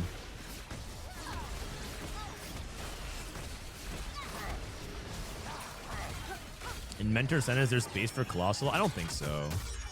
I think it's really hard. You kind of need your spots.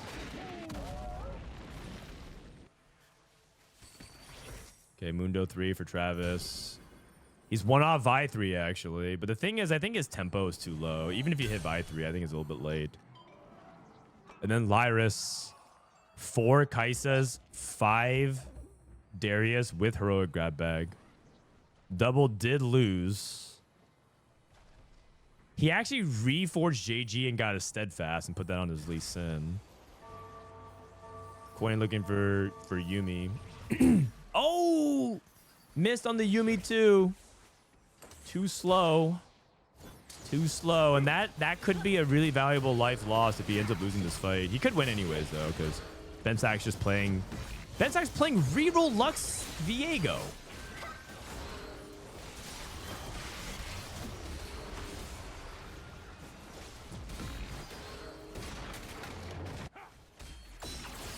Salvyyy also has the Yuumi.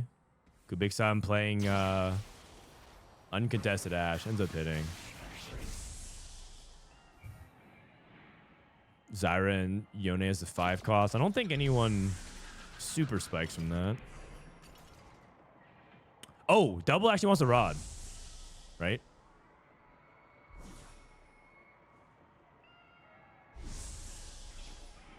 Double takes a glove. 1 cost glove.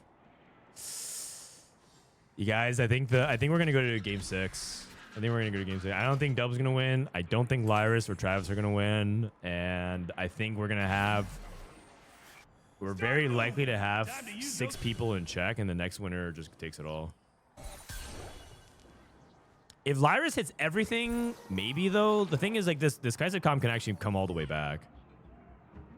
It actually can. Oh wait, he's hitting. Oh, he's 1 off. Oh! And he's Kaiser. Oh no, he doesn't have Kaiser 3. Sorry, I thought he had 7 Kaisers. Oh, I thought he had. Okay. But out of all the people who are on check, I think Lyyyress is the most likely player to win now.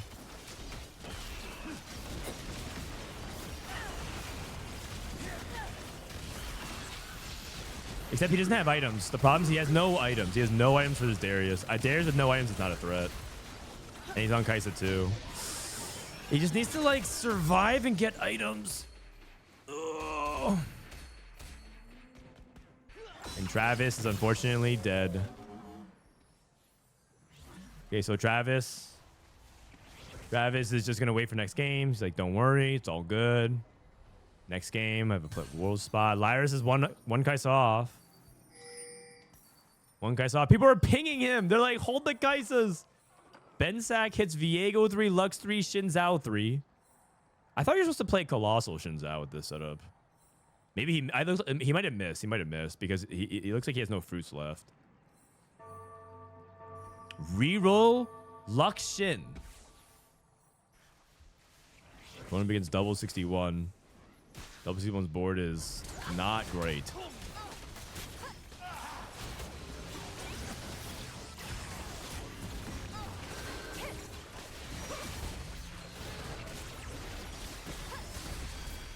It's not great. I think we got rolled over. Viego 3 reroll. He combined Lux and Viego reroll.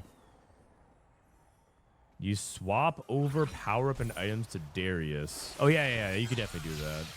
I don't know. The thing is, I don't know if he actually wants to remove the Kaisa power up if it's a scaling one, but I don't think he has a scaling one. Like you can't like remove like over 9,000 if he had it, for example. But yeah, if he has Darius, he can put items on it temporarily. He won versus Salvyyy. It's close. Lyyyress might be able to make the comeback here. I think he just needs to find like a sword and like an item for Rammus. Okay, belt is good. Glove is good.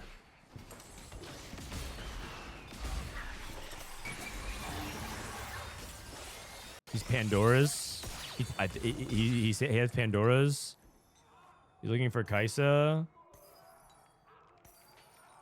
No Kaisa. He's LTF. He has 2 lives. Poppy 2 for Double, which is a big deal. But again, I don't think Double's going to win the game. I think Double's too behind on tempo. He needed to like win a lot of stage 4 and push levels. Kojnid makes a Kaisa 2 on the bench. Who else is holding Kai'Sa's? Just Kojnid?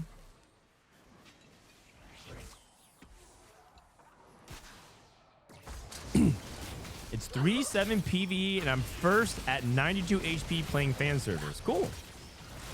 Neat. All right. Uh-oh. He's getting stat checked. He's getting stat checked by Viego Lux reroll. Okay, Lyyyress at 1 life. 1 life. It's actually... now if he hits, it's really dicey. You got another item for TF. That's huge. That is huge. Oh, he hit. He hit.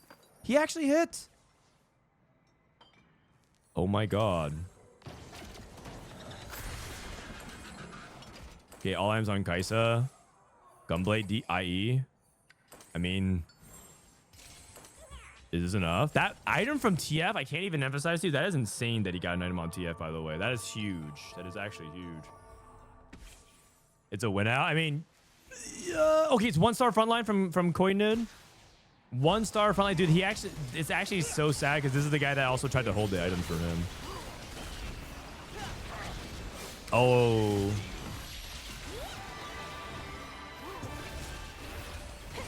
Rammus is unkillable.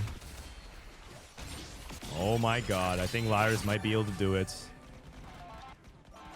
But he is 1 life. He can't have 1 bad fight. He can't have 1 bad fight. Double is on level 9 and he hits Seraphine too. I mean, Double's on 1 life. Lyyyress is at 1 life. Where are they pinging? He didn't move his fruit off of Jinzao, by the way. This Kai'Sa comp, if you hit, does not lose. Is that Greg certified? You promise?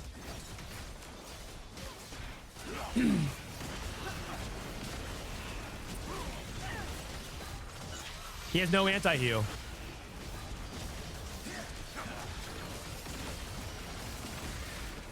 He has no anti-heal. Oh. Kubixon's going to 9, though. Double barely wins again. Double should take the Sunfire, stop Lyyyress from getting Sunfire, right? Actually, Lyyyress wants the... Doesn't Lyyyress want the Guard Breaker? Oh, he goes for Titans. That also works, too. That also works. Wait, Titan's actually really good on Darius. Never mind. I was like... Because he already has healing anyways. Well, what are they pinging? They're pinging like the Seraphine too. I don't know if he's getting Seraphine too. Isn't he broke? Double.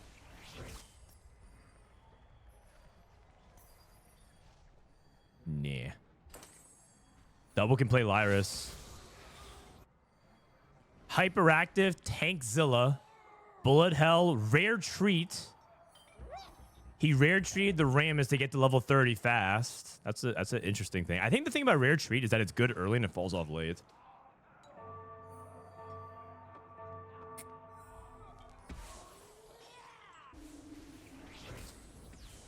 Okay, this is it. This is it. Double 61 versus Lyyyress. If Double loses here, then it's just Lyyyress that can win the game. Can the Star Guardians take it down? Tankzilla. Oh, Jinx. Not enough. Not enough. Maybe those Seraphine too.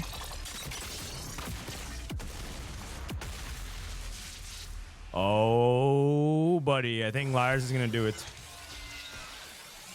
He actually hit everything. You changed fruit at level 45? I heard there was a bug where you shouldn't do that.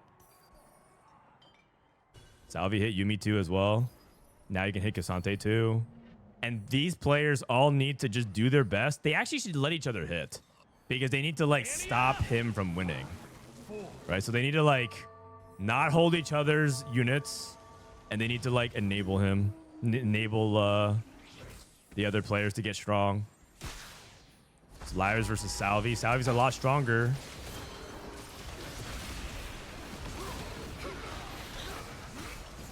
Cassante no longer counters Darius. Oh god, our back line! And that's it. That's the fight. And Kai'Sa is now just snowballing way out of control. She's late game snowballing.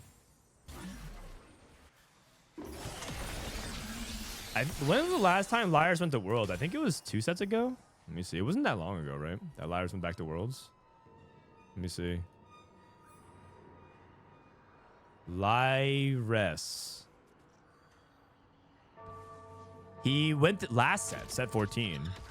Set 14 he was there. And then he was also in set 4. Set 4 and set 14.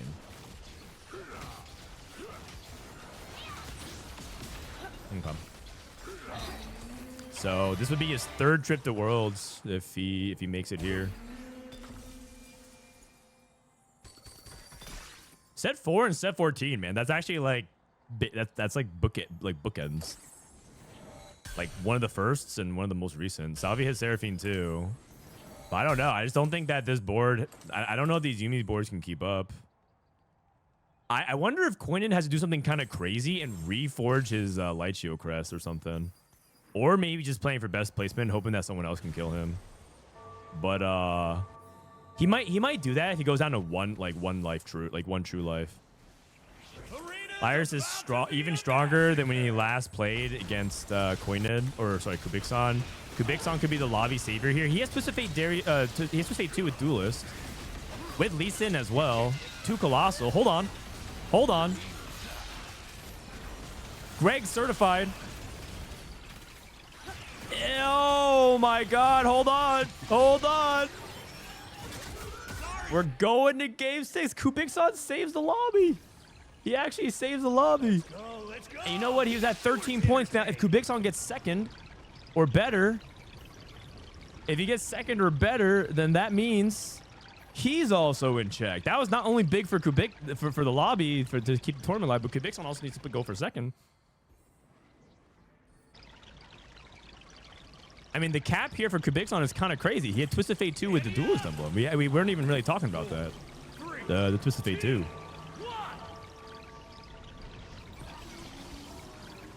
You promised that this was Greg certified. I mean, it was, but I don't know how to break this to you, Kana. But T-Lide's real name is not Greg, so it wasn't him. You guys stop the hate. You guys are looking at the wrong person. You're barking up the wrong tree.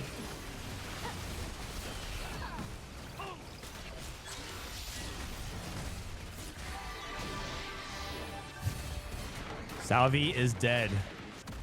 Salvyyy in 3rd place. I think it's fine. Everyone's happy. Everyone got what they wanted. Everyone's on check except for Salvyyy.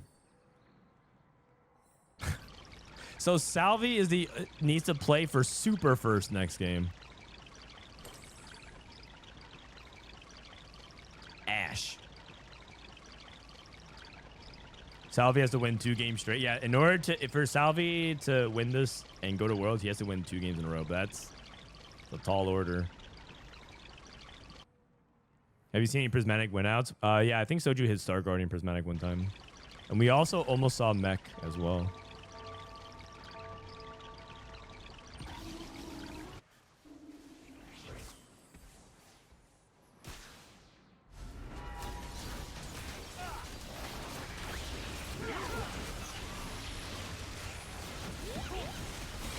I mean, Twisted Fate 2 with Duelist Emblem is really strong. Both Twisted Fate and Zyra are really good with Duelist Emblem.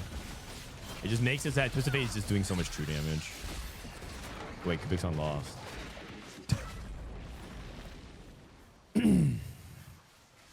I was saying, can KlicorneN cap high enough?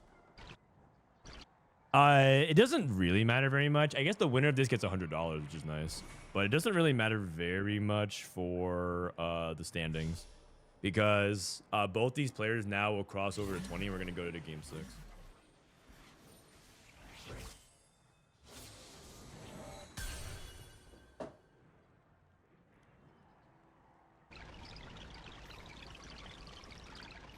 If he hits Lee Sin too, maybe. I mean, so this is just basically for $100. Also, I guess it does kind of matter for the point standings. Like after the tournament ends, if you get second place, you get $2,000. Like first place gets $3,000 in a world spot. Second place gets $2,000. So point standing does matter though. Like anyone who says like, oh well, it's first or nothing, I'll gladly take your $2,000.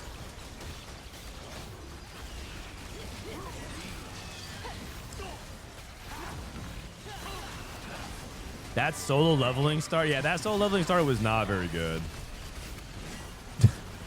But it ended up working out okay. Okay, I think Kubixon needs to hit Lee Sin too. If he can hit Lee Sin too, I think he might be able to, or Twisted Fate reward. Hold on. What's up?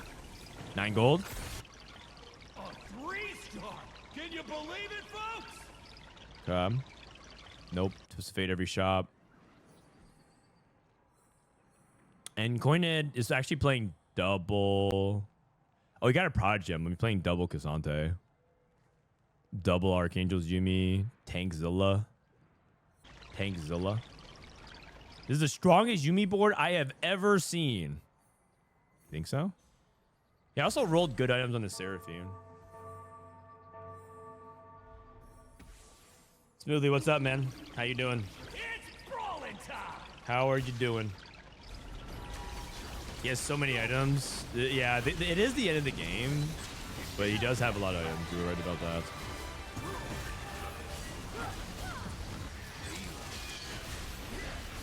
Does seem to be going okay this time for the Ashe player.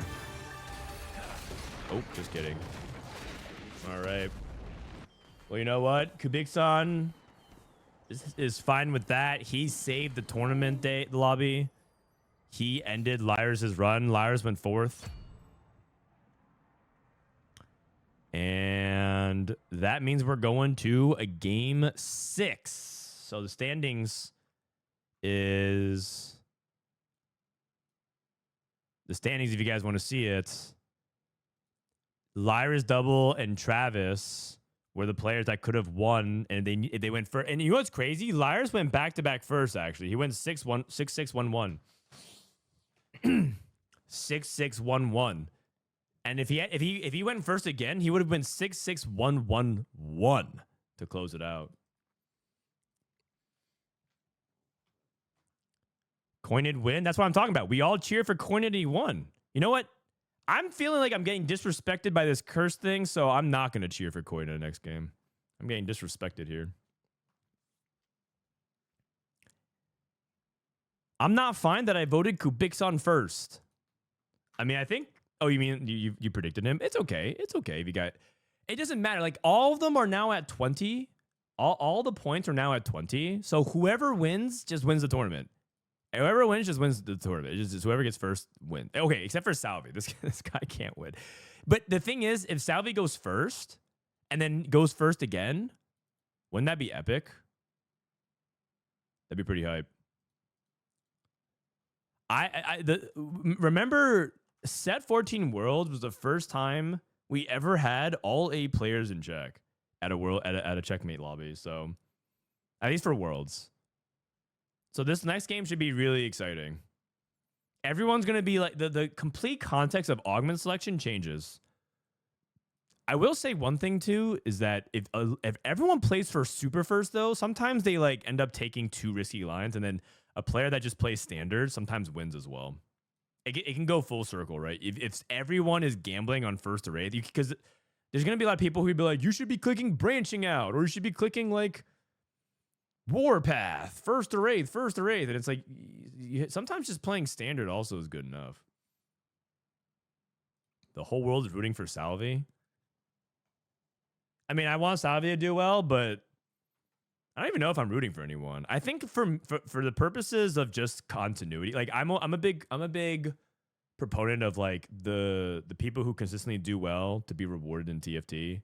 So I think double winning would be just good for like TFT competitively as a brand. It just shows that like the guy that's been to, I don't even remember how many he's been to. Let me see. Let me count real quick. I think it's been like 5 or 6. Double 61. How many worlds has this guy been to? Said 13. No, this is not right. This is not right. This is not right. Okay. Give me a sec.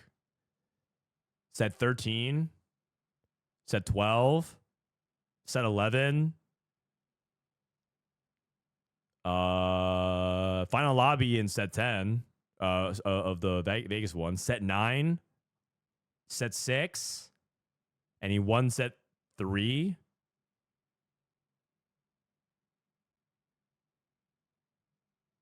So he's been to 5. Frodan, can I join for the last game? Yeah. Let's do it. Boom. Let's do it.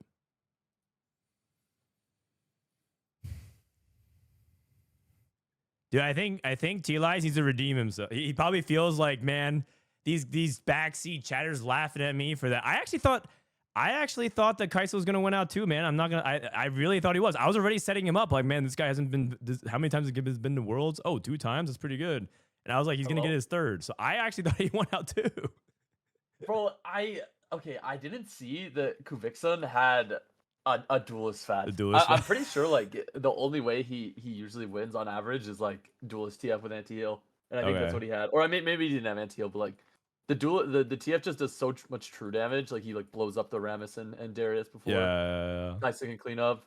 But yeah, Kubixon actually saved the lobby there. Pretty sure. Yo, the funny thing is as well, is that he didn't even win the lobby. He lost to the Yuumi player. Yeah, he lost to Yuumi. Yeah. I mean, maybe Yuumi like would have beat Kai'Sa. Like his board was pretty capped, but I do think like if he was able to position his Darius like wrap Yuumi, it's like kind of hard to deal with.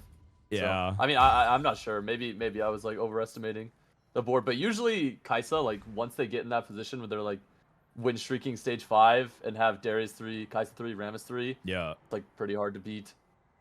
Yeah. And then we saw that like a couple fights where he got like wrapped on like on Salvyy's Yuumi. It's like that's oftentimes kind of the way you can kind of beat that board.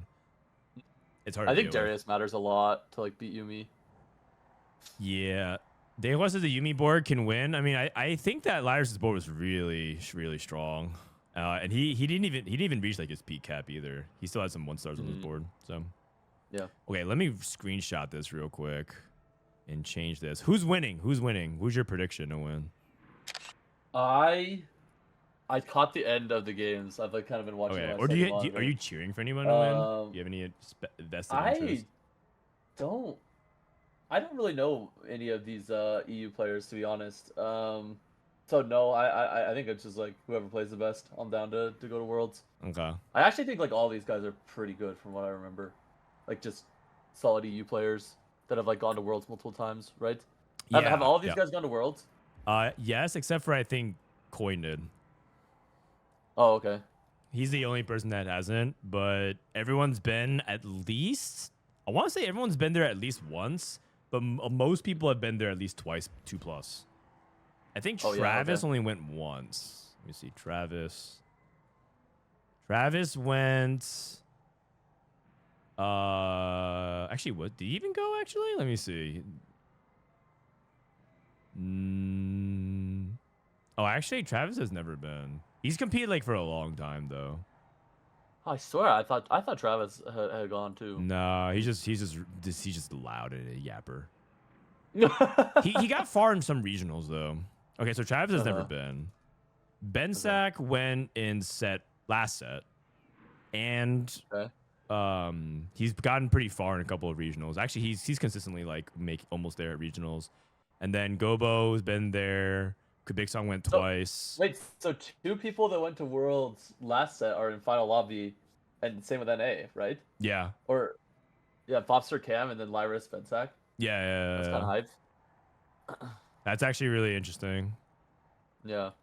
Well, I think just like momentum. I think momentum's pretty real because confidence is such a big factor in TFT. For sure. Like if you don't have like confidence, you're not gonna make the right decision because you're like gonna second guess yourself. GLHF. Dude, if I'm competing, I'm not even typing that in chat, man. I can't put that into the ether. I can't just wish good luck to my opponents in a 7-way check format. Wait, who was the one who wished good luck? Gobosteur. Oh, Gobo. Gobo. All right. Regal Rumble. I mean, I think this one's like... The only thing about Regal Rumble is sometimes it just like guarantees like a 4 cost for some people. 4 or 5 cost. Wait, is that the one where... Isn't it nothing happens? No. The carousels have like 2 times more champions people. on it. Okay. Yeah. Or sometimes it feels like when there's like spatulas on it as well, it's also it can get a little bit messy as well.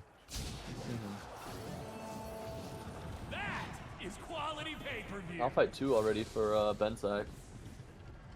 Oh, there's a channel points gamba if you guys want channel points, heads or tails. I think we only do 1 coin flip a day, so this will be your 1 chance, guys, to gamble. Wait, why are we gambling on that and not gambling on who wins the lobby? Okay, double with Illusion 2. With a tier, that's pretty good. Kaisa.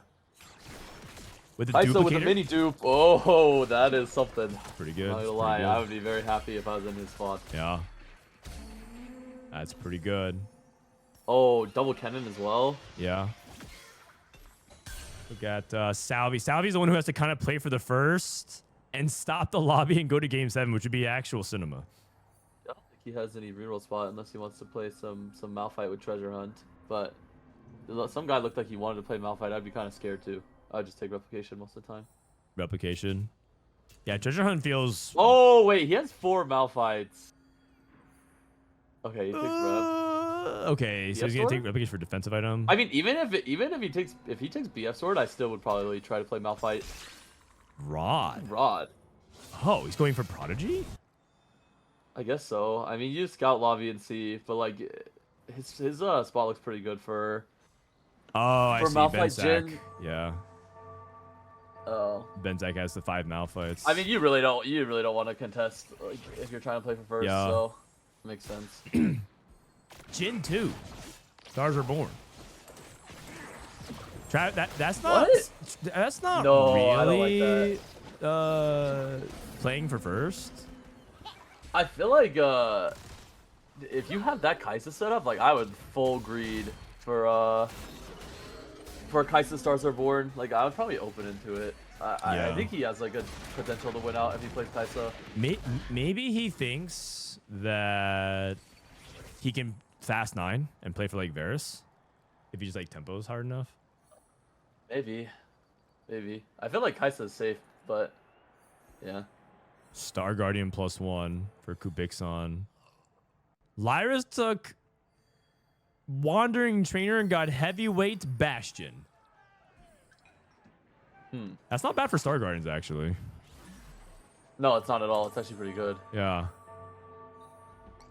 Because then you have like the Poppy and the Rel tag, so I guess that gives you a free slot. That's how you can tech in some of those other, like, you know, if you hit like a really good 5 cost or something. Is that KlicorneN on call? Yep, KlicorneN. I sound like KlicorneN? Wow. I thought I was dish soap. The new character unlocked. Well, dish soap's old news, man. That guy got day 2'd. You see dish soap's tweet? Seems like he's kind of burnt out. Yeah. But he did say he's coming back. He was like, I hate losing more than I am burnt out. So yeah. The thing is, I feel like he's saying that. I mean, I should talk to him personally. I feel like he's saying that because I think he needs to motivate himself. But you know, sometimes you like tell yourself that you need to kick into gear, and it's kind of hard to still get yourself. It's still hard to do it for sure. Yeah. I mean, the thing is if like you've won Worlds twice, and like you don't have to like worry about a lot of things. Like I feel like it's pretty easy to get burnt out of TFT. It's not even necessarily a desire. It's not like a desire thing as well. It's just more like he's, I think, energetically spent because of how hard he's had to go for a long time. I mean, yeah, if you go like back-to-back Worlds and stuff, and you're like never gonna break, it's pretty. Yeah, exactly. And so it's just more about I think his work-life balance has kind of been thrown out of whack for a long time, and so. I mean, it's something that like I mean, we don't have to get too much into it, but I do plan on messaging him privately and just like checking in where he's at, because I think he probably feels like the expectation on him is to continue to perform really high, when in reality he could probably do a little bit more to take care of himself personally. Yeah. Okay, here we go. So big Regal Rumble. You know, another thing about Regal Rumble too is that if you're rerolling, like if you were going for Kai'Sa, I mean, there's no Kai'Sa here on the carousel, but this is like one of the pools where you can get extra copies of stuff too. Mm-hmm.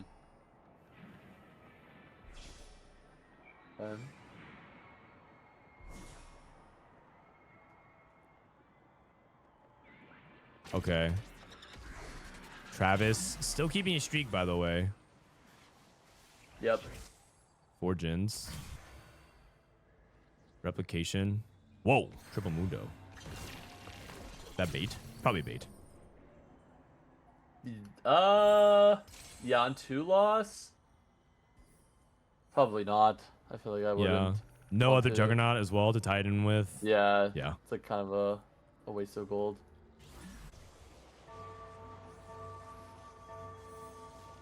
Kojnid with salvage bin. Probably thinking Ash from here. Mm-hmm. Is Last Whisper like a good slam early? I see a lot of like early Last Whisper now. I almost never slam it just because I usually like to like read for the IE if I'm gonna go for like a Last Whisper IE carry, like right. going IE first. But I mean, it's not horrible for sure.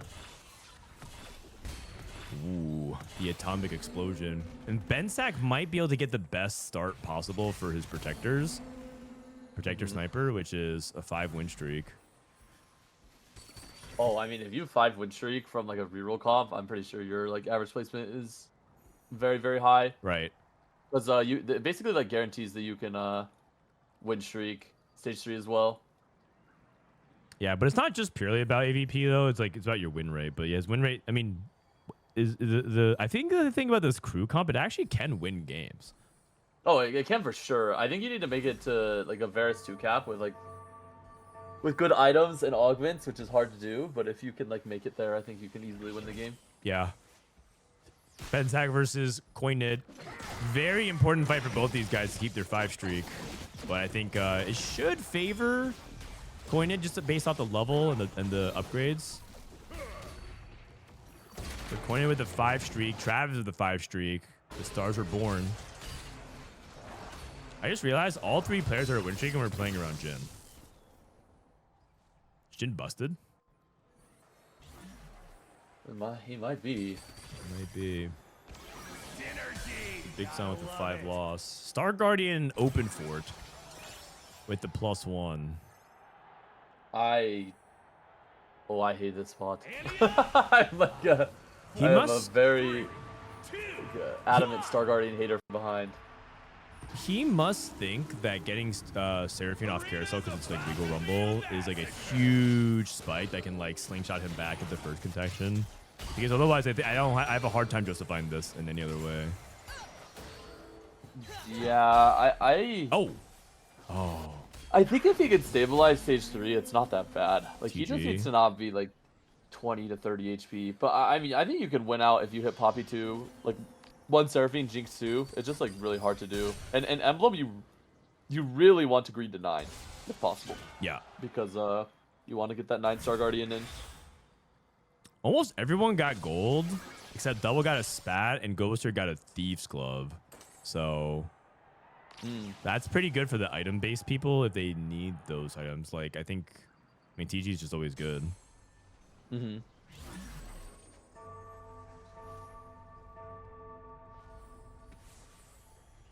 Okay, Double going up against Lyyyress. It does look like Prodigy decently contested. Interesting build to go for this double adaptive on the Garen with another one. I saw there was one build specifically with this though that's insane. Is if you get fully adapted on this Garen, it's actually crazy. So. Oh really? Yeah, fully adapted Garen 2 apparently is like a Prodigy Fast 9. So. Wait, is it just because like? Allegedly. This is like dark tech. Yeah, I mean. The thing is, I don't think Garen benefits from the ADAP that much. I mean, maybe it's like the healing is insane.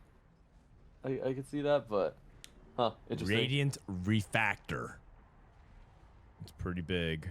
He's thinking about Wanderer Flow as well, just like getting the straight amount of rods. I think Wand might be better in his spot because he can't make like a good Radiant besides Gunblade, and Gunblade is not like anything crazy. Yeah. Yeah, fair enough. So you can just slam a bunch of rod items here.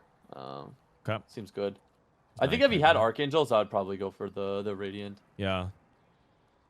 I mean, if you can't get Radiant Archangels, is there any other substitute that you can go for? I mean, I think you can go like tank item. Pretty sure tank item's actually not bad. Wait a second. Travis got invested plus. Remember I talked about how he's trying to go like Gen 2 tempo into Fast 9? He actually hit the Fast 9 if he can get to Varus. Oh, okay. Especially if he keeps his win streak up, because Gobo doesn't look that strong. Oh, I mean, I think Travis probably has like a really good spot to win this game. Yeah. It's also hard to grief. Like, if you play reroll and try to win in checkmate, like they can just grief your units. Right. All the time, because they'll see them. But like, you don't see, like Varus. Like, you don't see those units that you can grief, right? So. Salvyyy got Isekai. Prodigy Isekai. Yeah, that's pretty good. That is good, but I do think his line is very contested. Bensac going for classic crew with his item setup. Oh, interesting. Opting into like classic crew over protector snipers. Yeah, it might have just been his augment choices. Yeah, he also probably had like a bunch of rods and tears or something. Okay, what about quality over quantity, Star Guardians? I think it's good. I just think like you're never gonna win the game with this setup, in my opinion. So it's like really hard for me to play in like this checkmate spot. Like, I wouldn't really like my spot. Yeah. But I think you can top 4 with it pretty easily. Yeah. No, I agree. I think that like both of his augments might be increasing his AVP but lowering his win rate, and like for the purposes of this lobby, you really care about your win rate really a lot. Yeah, for sure. What do you think is the highest win rate in the game? Augment in the game, like just in general. Highest win rate augment? Is it like Golden Egg, or is it that's a good question. I mean, like if you're just to think about like one augment that just has the highest win rate. I mean, it would have to be egg, right? I feel like it's probably just egg. Cause like yeah, Golden Egg, or even if someone like bot 4s, like say you bot 4 like 60% or 70% of the time with Golden Egg, like you're still winning 30%, which is like crazy for an augment. So. No Jinx or Poppy for Kubixon. That's brutal. That's like part of the reason why he lose streaks, so that he can get these Regal Rumble carousels. Survivor. I mean, I guess he's Survivor, actually. Prismatic Pipeline. I actually think Prismatic Pipeline is probably not good in the stats. Yeah, it's probably like mediocre, if I had to guess. Yeah. Travis might be first. I mean, the fact that he's still win streaking and he's playing invested and he's going to the Jin. The one limiting factor would be, of course, if he misses or if he doesn't have enough items. But his HP, like the fact that he's winning so much is great. He's using his dupe for a second Jin too. Okay. And Kojnid continue to streak. Like the fact that neither of these guys can meet probably feels bad for Kojnid because he needs to slow Travis down by beating him. Although I think Travis is just stronger now. Honestly, looking at this lobby, if I had to like predict who's gonna win, I'd predict Travis. Yeah, I think Travis has high potential. I think Salvyyy has high potential as well. Because I think pretty highly of his Yuumi spot, but I do think he's gonna get slowed down by the two other Yuumi players. Like someone really needs to try to take out Travis right now, because if he keeps streaking like this. Okay, I just looked at his spot. He's level 850. He's level 850 on 3-5. Yeah. He's also stacking the invested rolls. It might be over. I'm not gonna lie. That is like, I feel like that's kind of an unthrowable spot. And the thing about this like Varus comp is it doesn't even need that much like augment wise. I'm pretty sure you can just win on like strictly econ. Yeah. It's like that strong. Interesting. And the thing is you have TF scaling as well, so it's not like true.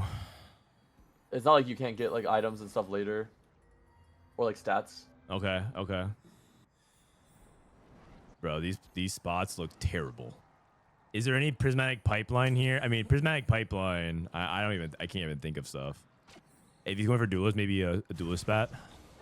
Artifact. Think about artifacts.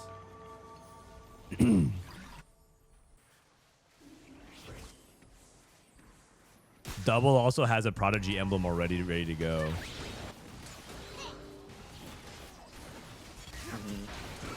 This dude's 100 gold ahead of the lobby. Yeah. I think you actually might be underselling it. He might even be more. Because of his free reroll. Like, the value of his rerolls isn't just 2 gold. That's like the important thing to remember. The fact that he's stacking free rerolls into a net. Oh, and you see his reaction. Oh my god. Wait a second. That's actually a pretty big deal. So close. Yeah. Double Really 61. Oh, I also man. think like these Yumi players holding Cassante can actually be a very big pain for someone going fast 9. Yeah, that's also true. Like this board does not have that much front line without like Zyra 2, Cassante 2. Yep. I mean Jarvan 2 is okay, I guess. Like he probably just needs 1 Cassante to be stable, but I mean that's just something to think about. Yeah, exactly. But like sometimes you just hit everything but Cassante, you know, Braum 2, Swain 2, Zyra 2. Yeah, if you hit Zyra. Oh, Prizorb. He got no, that's Prismatic. Oh, pipeline. I thought it was Prizorb for everyone. Yeah, you got pipeline. Okay. We got was that one item? Oh, Radiant item. That's pretty good. Okay, yeah, okay. And if he hits like super hard. Okay, where's the Ashe? Where's the Ashe? Got it. He has components as well. Bludgeoner. Bow. Actually, it might be Cloak. Yeah, okay. Cloak is if he missed, he would make Even Shroud. Smart. He's calm under pressure. He's doing well. Got a red buff as well. Going against Bensac. Bensac does not look like he is ahead on tempo for crew, so he's still on server 2.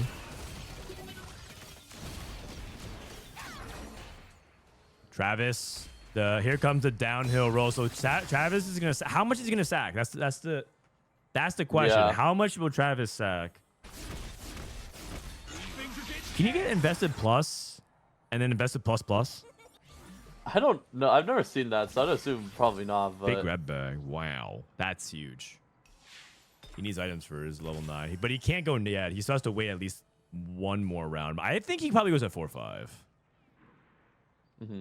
The natural interval. Yumi for double. Leona. So many 4 costs. Finds Cassante.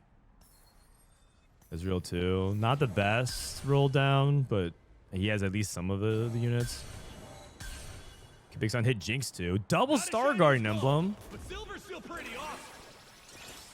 Okay, so now, I don't think it's going to happen, but there is a world where Prismatic, Star Guardian, I don't think it's going to happen, but it's something to think about. You going against Salvyyy? None of the Yumi players hit. How many points will checkmate? 7 players are in check right now. So anybody that wins except for Salvyyy wins and goes to Worlds. It's a really big deal. I mean, this is pretty much as hype as it's gonna get. Unless Salvyyy does the unthinkable. And I think Salvyyy actually has a setup that can win, by the way. Like, don't sleep on this Prodigy Echo Yumi build. Lyyyress is 9 HP. Wait, Lyyyress is almost dead. Oh. Oh, jeez. Well, okay, guys, I don't think Lyyyress is winning. Didn't hit a Jinx. I don't think Lyyyress is winning.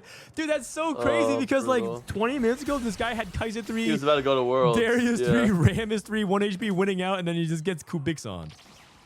Yeah, it's actually crazy. That's nuts. This board is terrible. Gobo actually still winning.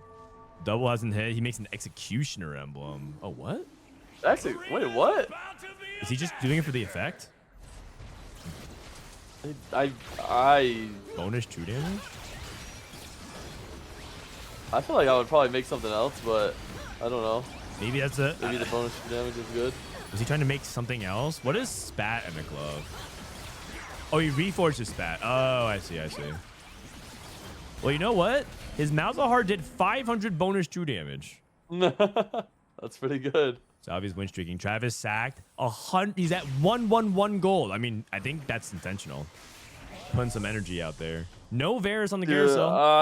I would be very. I mean, the thing is Travis can go for a blue buff here, and if he gets a blue buff Varus too, I'm pretty sure he just wins the game. I think he might go for Braum. I would probably just go blue buff with that much gold. I don't think Braum is like crazy. Like I mean, Braum 2 is good, but I'm pretty sure blue buff Varus is good. I don't know his items though. Maybe he has mana already. Let me see his items. No. No, like I actually think he's supposed to go blue buff there. I'm pretty sure blue buff Varus is like really broken. Wow. Here we go. Look how slow he leveled. He is being so careful not to mess this up. I mean, he knows it's like he knows the spot is insane. That was the slowest level 9 level up I've seen in a while. I mean, he also doesn't have to like go too crazy on this roll right? Like he's like super healthy with a lot of rolls. I don't think he wants to like really dig into his econ that much. Yeah, he doesn't do it one turn. This is the benefit of having so much HP. He can take his time. He knows he's probably gonna lose these next. He probably lose these next 2 rounds. He can lose 2 rounds and it doesn't really matter. Yeah. And he'll still have 3 lives. He'll also have Braum 4-0s if he starts winning. Like, right. Goes for Storm Blender on Jhin. Okay. Still playing Midas Touch. Okay. Gobosteur taking a bad loss. I think Gobo's gonna be out of this game as well. 12 rolls. Oh, he actually stopped deliberately to get 1 more free roll as well. Okay. Jaina 2. He can afford to make everything. Sometimes in these fast 9 situations, you have to choose. I think maybe like 1 more upgrade, and I actually would probably try to go 10. Okay, really? Not that upgrade, like a good upgrade. Yeah, yeah. Okay. You know, he might actually even scam a fight here. He's rolling more. Okay, that's not a good upgrade either. Yeah. Like I feel like K'Sante. Okay, honestly, you probably need 1 of K'Sante or Varus to like try to go 10. I think. Yeah. Double Stormbender. Okay. Oh. Double Stormbender. I mean, this was tech before they nerfed the Stormbender interaction. These clumps. Ooh. That's okay. 29. 29. 29 still 3 lives. Yeah.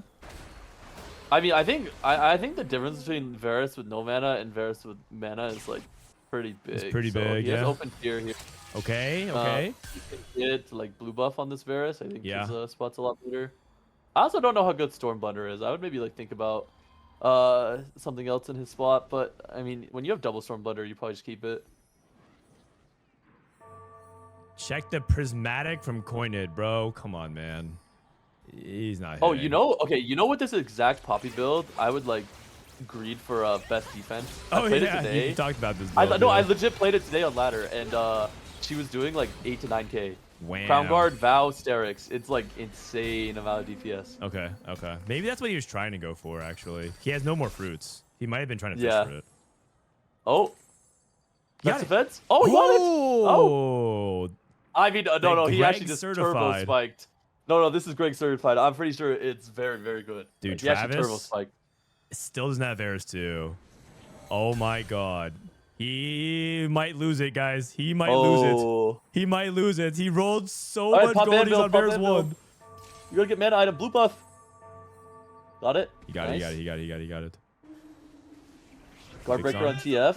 Blue buff, DB last whisper.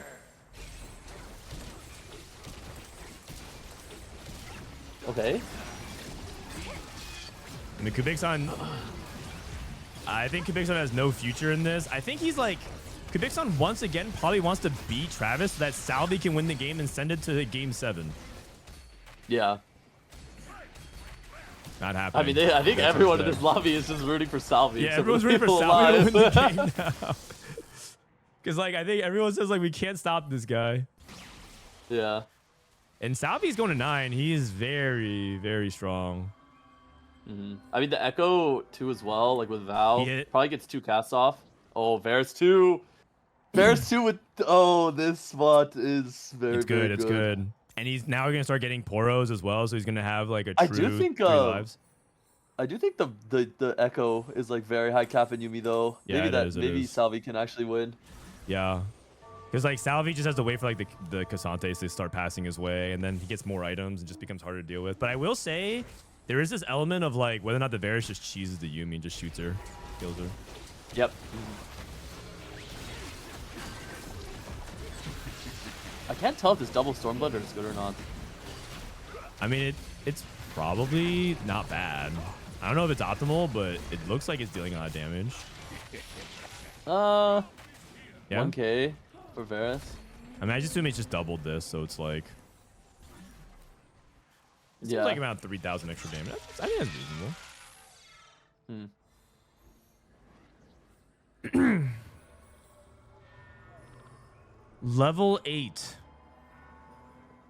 Really taking his time. It's going to come down to a duel between Travis and Salvyyy. I think Kojnid if he gets Seraphine 2. Does he have Seraphine 2? No, he's Seraphine 1. No, Seraphine 1. He's trying to go I mean, if he 9. gets Seraphine 2 with items, it's maybe doable. He doesn't have Emblem though. I'm pretty sure Emblem like matters a lot to like win the game.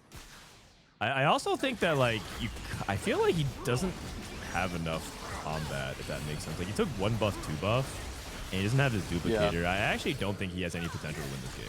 I think his win rate is like very, very low. Yeah. Same thing with double. I think double's dead. I think it really comes down to Travis. If whether or not Salvyyy can stop Travis. Salvyyy lost, but it's okay. He's sacking. I have a feeling Travis might be running away with this. No spat. Also, I mean, Bensac, does he have a TF? If Bensac finds TF, he actually might be pretty strong. There's no TF on Carousel though. No, there's no TF. He's on 7 as well. Yeah. I think he needs to just like be a higher cap. Because the problem with crew or higher tempo, the problem with crew is it feels like if you just like miss your tempo window, you just can't do anything late game. Yeah. Another execution emblem, by the way. Gobosteur hit Lee Sin too, but this Ashe build doesn't cap that high here relative to the other people in the lobby. Kojnid went to 9. Okay, hit 2 stars. Salvyy's still greeting. I think he's waiting for double to die, so that way he can get the units. Salvyyy lose to? Salvyyy lost to Travis. Travis, okay. Crab? Oh, I mean, the longer Travis lives, the more he scales with TF, and it's just harder to beat him. Well, he's gonna get Prismatic Star Guardian. No, he won't. What is that? He's at 10,000. He needs to survive 4 more fights. That's actually doable. You win this. Oh? Wait, what is he at? What is he at? It's actually doable. 11,000? Yeah, that's pretty hard. I don't know why. He's got it. What? Okay, I don't know if he's got it, but are we watching the same game, you guys? He got 1,000 mana that fight.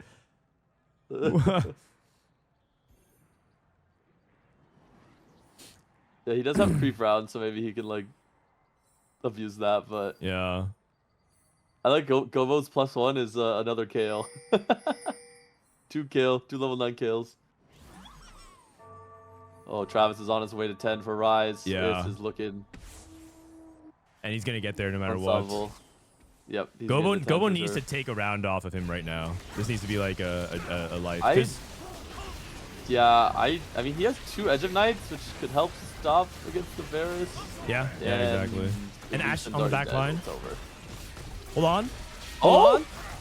Wait! Oh! That's a big win. Oh! That's a big win. Wait, that was a position. Yeah, that's a positioning thing. Yeah. That's big for the lobby. That's really big for the lobby. Yep. Okay. Travis lost like 2 HP. Yeah, he lost all his poros. He lost 3 HP. Okay, Yeah. well he's still 2 lives. He's 2 lives. That's actually kind of like a true 2 lives though, because even if he wins 1 or 2 fights, he's still gonna die to 2 hits. So. Yeah. All right, what's Star Guardian check? Star Guardian check. 12,000. Okay, guys. I don't think he's getting it. That's why he has keepers. Yup. I love the optimism, guys. You're right. He's right there. He's right there. He's right there. He's gonna hit. He's right there. Salvyyy level 9 looking for. Oh, he's going for Yuumi 3. Oh. You know what? I'm down for Salvyyy to win this. Yeah, send it to game 7. Oh, Hold on. he Doesn't have gold. No, hold on. It doesn't matter about the level of gold though. Okay. Is Travis holding? Oh, Travis found a Yuumi. Found a His Yuumi. little rad. Yeah, he found a Yuumi. Dude, these guys need to hold That's every great. forecast that isn't Yuumi in the pool to help him. Oh, he's got another Oh, one. there's another Yuumi. I mean, That means there's one more. it's There's one possible more. for him to hit, but yeah. Smart line items. Steadfast. This is actually a really important fight again. Another really important fight potentially. Can Echo cast twice? He can. Big. No. No, It's not looking like enough. It's not gonna be enough. It's not gonna be enough. It's kind of close though.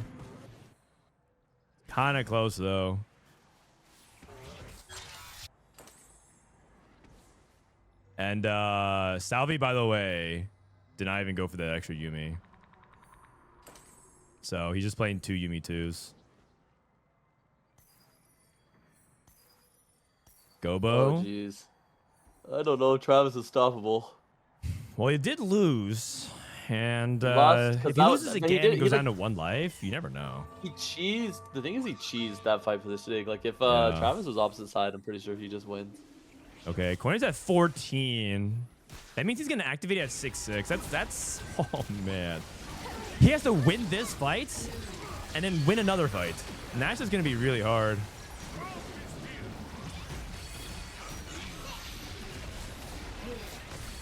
Assuming he even survives. He's dead.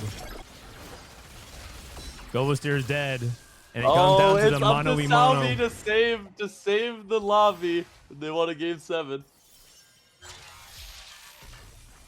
Okay, that's a rise Watch out, more too. gold. I'm not to frontline this rise. Yeah. Or Janna. You can do either.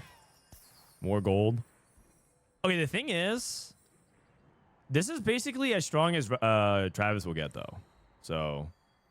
He has TF scaling. Like, I think if he could drop like an Orn Anvil or something, right? Like, Yeah. He can get stronger. Oh, but the thing is, I don't think Salvyyy can get much stronger either. Yeah. Oh, I think Travis is gonna do it. I do too. And he'll make it to his first Worlds. You know, it's funny because we kind of assumed Travis has gone to Worlds before. He's in the fact that he'd never been there is actually surprising to me. I was kind of hyped because I kind of thought Salvyyy was gonna like send it to a game 7 and then like all 8 players were in check.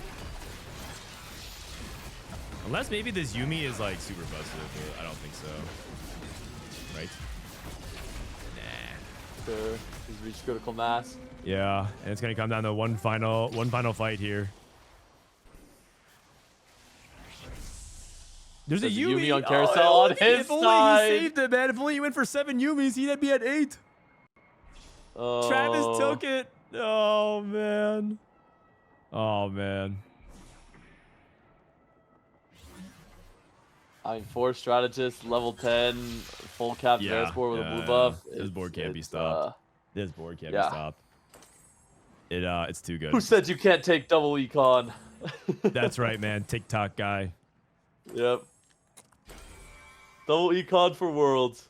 GG. Well, I mean, I think Stars Are Born into like trying to tempo into a fast 9 is pretty ballsy. We said that like Stars Are Born. Oh, it's. Remember he had that's Kaisa very opener with a ballsy. duplicator. Mm-hmm. I would have opened into Kaisa and probably not gone first this game, but it paid off because he hit invested. Yeah. Yeah, I mean, he probably was thinking about that, like late game specialist, like any of the econ stuff with the tempo. I mean, I think in this format, like the only way you could win checkmate a lot of the times and not get griefed is with Varus. Yeah, so just playing good game optimistically. Oh, look at that pop off! All right, Travis, look at him. He's so happy. Oh, you can't. You got to be happy for him. Congrats. his first Worlds. And I mean, he took his line selection there was pretty crazy, man. And also he had to play well, right? Like obviously he had some pretty good matchmaking, I think, in like stage 3, but like you got to be happy for him. His first Worlds. Yep. Top of that. Well played. Yeah, nicely done. Good effort by Salvyyy. Yeah, I actually kind of thought maybe he could, but man, that Varus board is just too busted. If it gets it actually should be that busted though, because it plays around 5/5 costs. But it also is one of those things where like once he got there, it was unstoppable. All right. So Travis, and you know what? Travis ends up with the most points as well. So it's not even checkmate BS. He ends up with the #1 points overall for the day at 31. So I think that's a fitting end. That was actually really exciting. That's actually really exciting. Because if it was 6 games, he also would have won the tournament as well. Just put it out there. Sometimes you see some really bad numbers on checkmate. Like the person who won the tournament is like 5th place in points. But that's not the case. That's not the case. Maybe a preview of today. Maybe we'll see a lot of people try to play for Fast 9. But yeah, you got to be happy for him. Let's take a look at the main broadcast. I think they're probably going to do an interview, right? Yeah, probably. How long? All right. I just want to watch that last game. I'm going to go grab some lunch before. Okay. Before NA. See ya, man. Yep, I'll see Bye, you later. Greg. All right. See you soon. Yeah, I think he only won like TRC stuff, but he always did well in like the cups and in regionals. He's been top 2 and top 3 in a lot of cups, I would say. I remember him like missing out and making like final lobbies and day 3s very, very often, of course, being very consistent. And the biggest thing I remember is he missed Tac Crown by 1 point. I think the set that Lusher was also playing in I think it was set 9 potentially. Oh, the Janna free stuff from Lusher. All right, sorry, I'm just typing. Some people were talking about coming on the Costream this weekend. Yeah, We'll see. I think he deserves it. I think it especially sucks for players like Coin interview. I don't think they're gonna interview him. I think they're gonna interview Travis. Either players who miss Worlds at 1 point or miss making day 3 for a chance at Worlds by like finishing 9th, like Yellow Tomato, for example, 2 times in his career. Double got second in When you're points that as close, well. It can get really frustrating when you're putting so much time into TF. Travis 1-7-3-4-8-1. So congrats to Damn. Travis, champion for the weekend. Congrats. Polska And Grom. congrats to everyone else. Salvyyy made a very good effort to try and extend the tournament for 1 more game to make it to a game 7. And I think everyone played really well. We saw way more creativity than I expected. Yeah, Salvyyy actually got a placement from doing so well the last 2 games. Yeah. Secure some more prize. Are they gonna do an money interview and or some no? more Points. And also props to Kojnid, right? Had a really insane Only first 644 2 days, views on a the lot of main wins. channel. Well, it's technically like just a Kojnid, restream of someone else's stream. Panda's actually streaming with someone else at the moment. Like EU has like spread out viewership, right? You're like, because you're looking at the main channel, but if you're watching the final lobby, like Sean's had 7,000 to 8,000 people watching their co-stream. It's a lot. This is EU viewership is like pretty spread out. Because the thing is, not a lot of people speak English for their main viewership, right? So you have the French co-stream, you have the Spanish co-stream.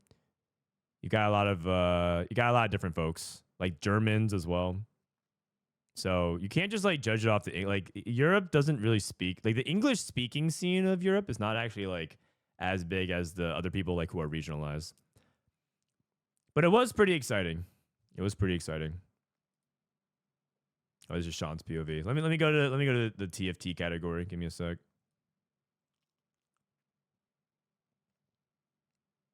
Travis, championship win. Can you explain something you said earlier? Free views was worth more than thanks, Seth, 2. for joining me broken yesterday as well. First time co-streaming, a lot of tech issues. Because but even each roll at 9 is worth more. A roll at 9 gold at level 9 is worth more than a roll at level 7 and level 8 because you're rolling for 5 costs. So a lot of tech to learn, a lot of new patch obviously. So I think I definitely learned a lot as a viewer / caster. It was really nice. I'll try and take this stuff into my own games as well. And yeah, I have to make like 500 points for Snap. Same. we're in the same boat. Yeah, they're actually not doing I think I'm a anything. bit higher than you, but I guess we have different goals coming into the snapshot on Tuesday. Yeah, we do. Hopefully we can both achieve them. We'll see. All right. Thank you, Sasa, for joining. Thank you, chat, for watching. Tune in to the Americas Costream from Frodan and that's it? They're not going to interview him? and the Brazilians and lots of other Sag. co-streamers for this final day.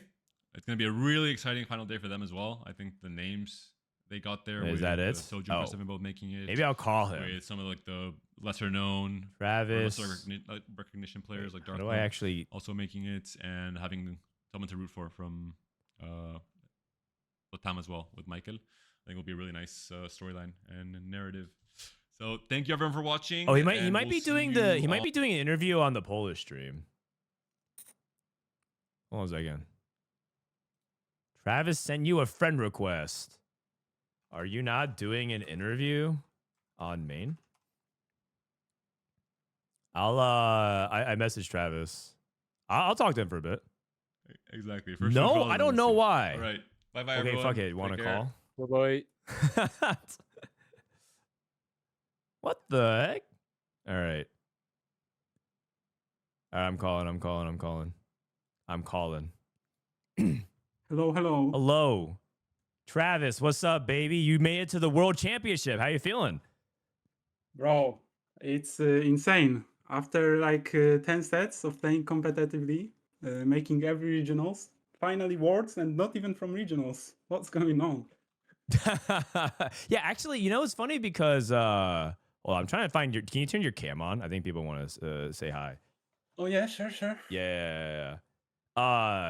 It's crazy because we were looking at your results. Hi, everyone. Everyone say hi. Everyone say hi to Travis.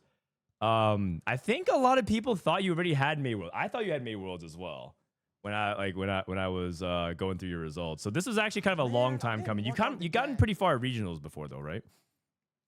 Yeah, my best place is like a 7th, I think. I only made the final lobby once. Okay. So that's a bit embarrassing because I think I had regionals 7 times. Yeah. So finally. Okay, raid regionals a ton of times. You came close. Last set also was kind of brutal because not just of the regular results, but also because EWC, you went really deep in the qualifier and you were kind of publicly tweeting about how hard it was to take that loss. So walk me through like the journey, right? From 2 months ago when you were like at a TFT low and then now you're making it to Worlds through TPC. How did you pull yourself out of like, that low?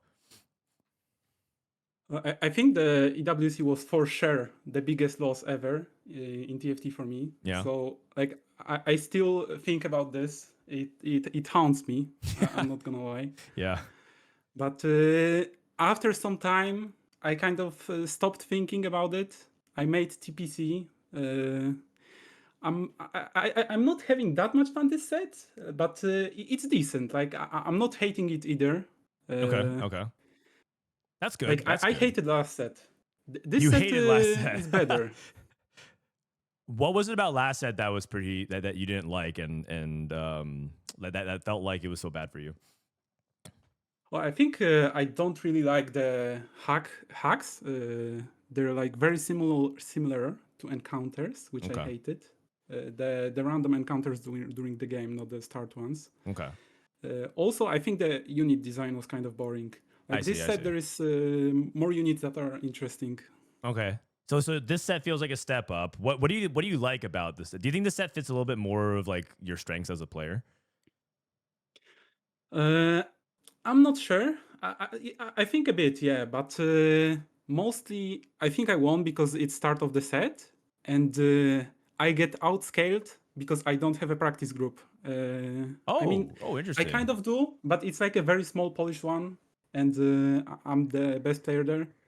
So I usually practice alone, and I get outscaled on regionals. I see.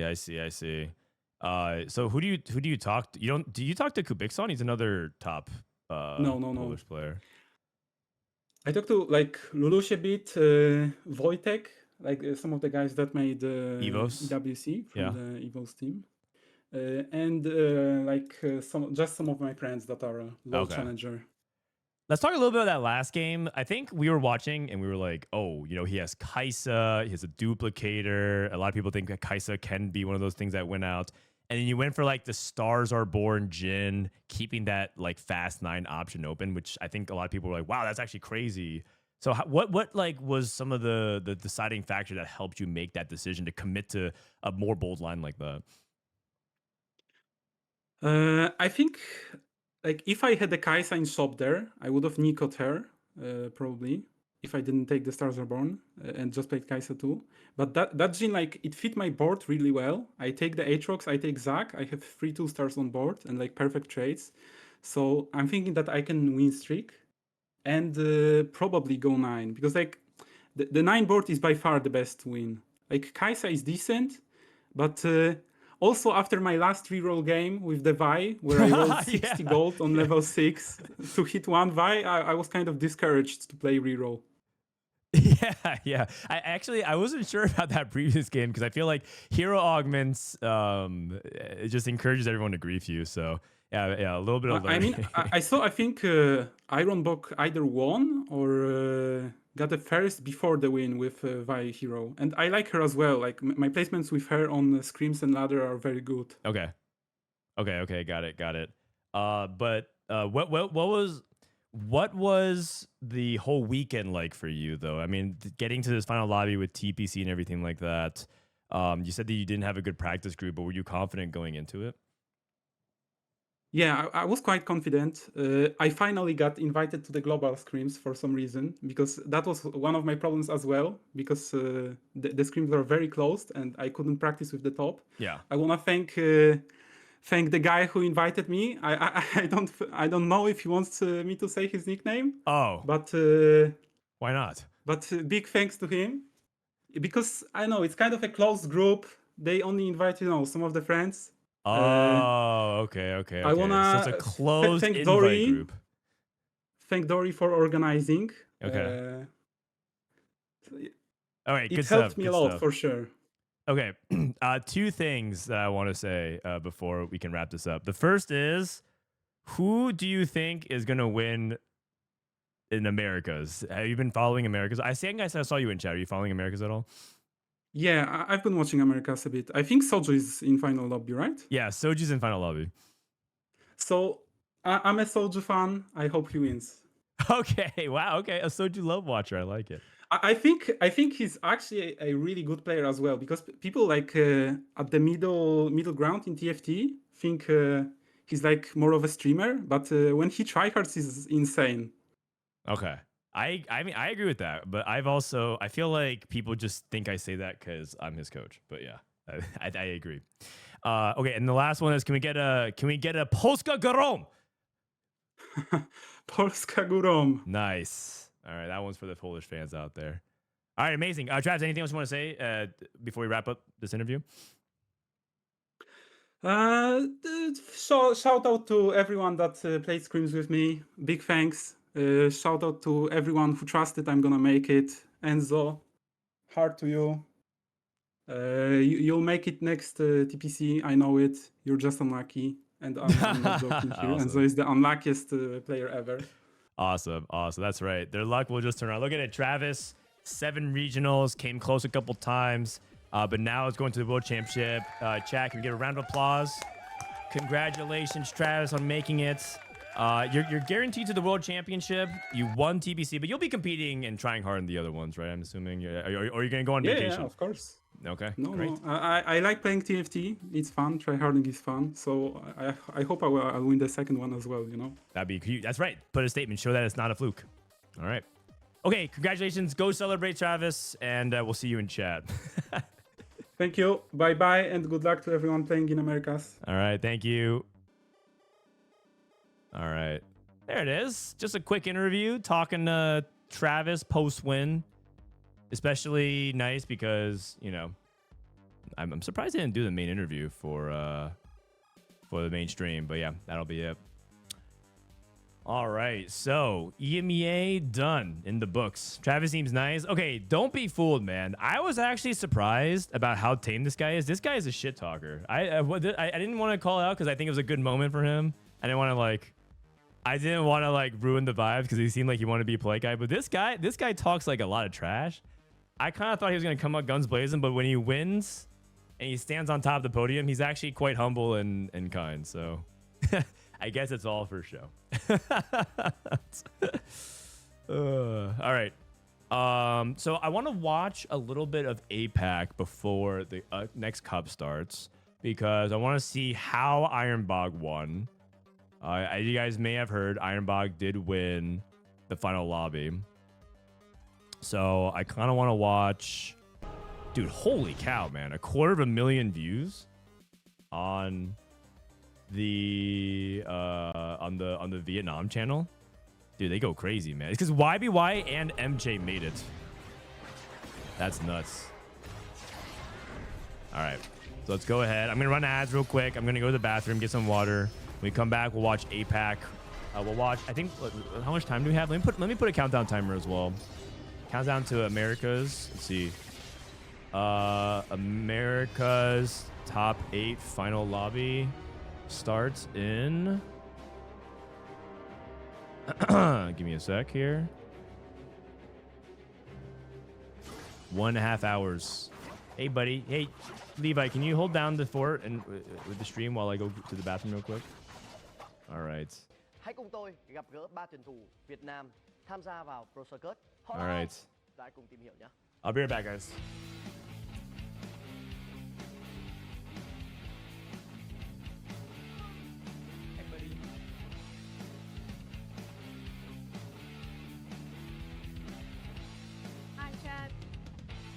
Xin chào tất cả các bạn, chào anh Đức Mạnh. Mình là Atam1. Mình xin giới thiệu mình tên là FB Mình là PK1. Về cái tên của mình thì P và K viết tắt cho Ping và School là Hồng Trường, tên thật của mình. Nickname của mình Atam1 được lấy cảm hứng từ một nhân vật trong anime có tên là Rykomastery. Nên của em đặt là bằng niệu đạn do em hay nổ. Vậy thì câu hỏi đầu tiên dành cho bạn là trước Pro Circuit thì bạn cảm thấy mình đã chuẩn bị sẵn sàng được bao nhiêu phần trăm? Dạ, thưa anh, em đã chuẩn bị sẵn sàng được 100% ạ. Em chuẩn bị sẵn sàng 100% ạ. Em sẵn sàng 100% rồi ạ. Sẽ quay trở lại với một vài những câu hỏi về đối thủ đi. Vậy thì cá nhân bạn nghĩ rằng là khu vực nào sẽ là khu vực có nhiều đối thủ mà cảm giác là khó nhằn nhất? Wait, so we can't use the baby to do predictions, and I can't really give predictions because I only kind of watched yesterday. Một nhà vô địch khác, hai cựu vô địch khác, 2 lần vô địch là title ạ. Để mà chọn một khu vực khó nhằn. I was asking chat who's going to win today. Để nói về khó nhằn thứ hai thì em nghĩ là khu vực Nhật Bản. Có đội tuyển những thành viên đội tuyển Zeta khá là hay. Tất cả tuyển thủ đến với The baby predicts Soju. I mean, okay, now it feels like Soju is like too common to pick. We have an hour and a half, so we can probably watch 2 games. Let's watch the final 2 games, I think. Let's watch the final 2 games. Let's rewind a little bit. Tôi không nhìn rõ được đây có phải là một buổi stream hay. Tôi vừa được nhìn live nhé. Có Woman đến đúng là kiểu luôn này. Oh, they're doing replays. Let me see. Looks like this is the beginning of the game. Okay. Vượt thời gian và Shen công kích hoàng hôn. Okay, let's get into it. Hãy cùng xem nào, Shen công kích hoàng hôn không hợp lý lắm bởi vì nó không thỏa đáng với những cái ấn đang có trên người con người đá. Frodan just got a new idea from that segment. Where my baby predicts who wins. This is trainer golems. Oh god. Và vượt thời gian sẽ giúp cho em trẻ sau 3 round có thể đạt được cấp độ 6 nhanh nhất có thể và mình có thể roll được một con Kaisa sớm. Đó là một cái lựa chọn mà tôi nghĩ rằng là trẻ sẽ không hướng về Kaisa. Game start in 2 hours, an hour and a half. I just want to watch like the end of APAC real quick. But it looks like they're playing on trainer golems. I just want to see the magic of Ironbog. Chưa tốt ở việc là anh ta hoàn toàn không có tướng hợp lý để có thể sử dụng cái mũ thích nghi này. Nhưng đó là rất do kỳ đó, cũng không thể nào trách Asta1 khi What do you think for the 5? Nên đang đép ở một mức độ tối thiểu với 2 con Ezreal. Cái thứ mà anh ta vừa ăn được nó chỉ là một con người đá, thế nên đây là một cái tơn thẳng. Fully adapted from Asta. Fully adapted. That was an argument that I talked about that some people were picking for other lines like Prodigy and things like that. Đép bằng một con Garen, sử dụng cái lõi là thích nghi hoàn hảo, cầm mũ thích nghi ở trên cùng với cả thú tượng. Is it 1 p.m. stream start or actual game start? The games start at 1 p.m., which is why I think we can watch 2 games, so that way I can start doing preview and everything like that. We don't have time to watch all the games. But this lobby is pretty stacked, so if you guys don't know, I can go through all the players individually. So Chaos got signed by Paper Rex, esports org over in APAC. Their Valorant team is pretty well known. Chaos is one of the most successful people from Singapore. He's made Worlds before. He's a reroll player. He's also a player that has like competed a lot on NA, OC, and other servers. Before Singapore got their own SEA server, he was kind of one of the strong ladder players for a while. It was him and Jose Paulo. Jose basically stopped taking TFT seriously, and Chaos kept playing. And so he is one of the more known players. Right now, it looks like he's having like a rough start, though. Looks like he only has 4 points in 2 games. Looks like he went like he's averaging a 7. YBY, I don't really need to introduce too much of this guy if you've been following TFT. He's largely considered to be the strongest player in APAC that isn't title. I think a lot of people, like, if you think about like who are the best players from APAC, if he's not within your first 3 names mentioned, then I think that just means you're not really paying attention, assuming you follow TFT. He is the ladder god. He's not only rank 1 on his server, he's regularly rank 1 on other servers at the same time. He's won Box Boot Camp. He's made Worlds a few times already, making Final Lobby twice. Just very, very strong, accomplished player. Very well respected. It's not even just like he is respected amongst the fan base, but he's also like largely respected by the other players. I think if you were to ask the players who's the best player who has not won a world championship before, I'm pretty sure he would be the #1 answer alongside maybe Wage and Iverson. And then maybe someone like Jedusor or Coco as well. Like, these are like the players that you would talk about. Although I guess maybe Ironbach can start entering that conversation as well. This guy is he's won 2 regional championships in set 12 and set 13, and is also a very accomplished ladder player himself as well. How do you have enough time to be first on 2 servers? Well, he actually was just, first of all, it's an efficiency climb, right? If you look at his profile, whenever he plays, he averages straight 2. Like, let me look at it real quick. NA leaderboard, YBY. Oh, did he decay? He might have decayed on NA. Oh, he decayed. So he was, 800 challenger, and he decayed to 390. Oh, I'm higher LP than him. But like, okay, outside of the fact that he was averaging 4.8 on the global server, like whenever he plays, he only played 200 games, and he was like top rank 1 in A, and then he stopped playing for a couple weeks, so he decayed, but it's totally fine. But like, his AVP when he plays, and he climbs so fast. The second thing is that he doesn't actually really sleep very much, apparently. Apparently, he's like a guy that like sleeps 4 hours when he's like climbing. 2 years ago, we would have said Setsuko. Yeah, the thing is, I think Setsuko hasn't been in peak form in quite some time. And I think that's largely due to like a combination of his motivation, and I also think due to his health. I feel like his health has kind of been inconsistent. Like, I feel like Setsuko's been like not at his like peak physical condition for a while. Like this week, he didn't feel that good. Only 200 games. Yeah, actually, if you look at it relative to other like players on ladder, just like look at the leaderboards. 300 like on NA, 500 games from T-Lights, 400 games from Spencer. I mean, Lumen's had an incredible efficient climb. I'm not entirely sure how, and this guy might be a true ladder god. These players are playing 200 games and averaging like a 70. Wait, are these guys like demons?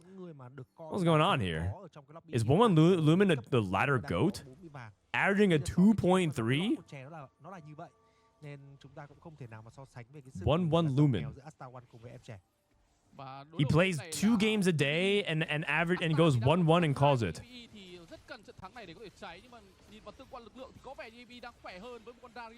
Cầm áo choàng bóng tối nó liên tục bổ và bổ đến vị trí của Rakan rồi, chỉ còn lại Garen đang chống chịu mà thôi. Rất khó, Darius đã lùn xuống. 200 games in 2 weeks because of the box boot camp. That is true, actually. The box boot camp, and then he dips. 72% top 4 rate. I mean, it looks like they just like basically like what's up happening for these guys is I think they play like 1 or 2 games. They might be busy with real life, but they play like 1 game and they barely like ladder. When they play a long session, this happens. They play 2 games, 3 games. I mean, this is like actually the best way to climb efficiently, which is you study a lot, you don't play the game, you talk a lot, and then when you sit down, you put your best 3 games in, get 100 LP, and you just do that across like a week, and you get 1,000 LP. But when you have to sit down and play like an extended session, it's kind of hard to climb like that.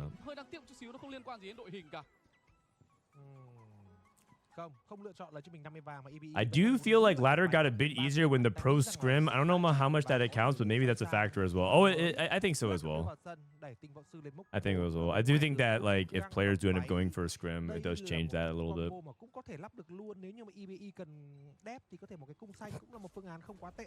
Playing 10 games a day is the best and tilt queuing. I mean, rank 1 certified. I mean, wise words from current rank 1. T lights. I can't handle it, man. I play like 5 games of TFT in a day, and I feel tired. When I play 5 games of TFT on a stream, and then you just have these guys grinding 20 plus in one sitting, and still somehow not sending it, not losing 500 LP.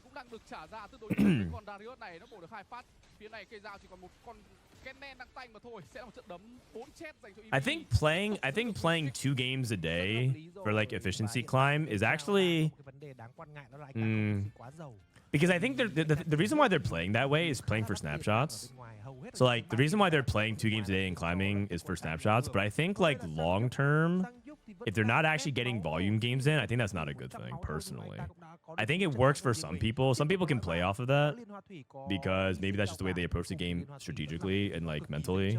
But I actually think that how do I actually say this?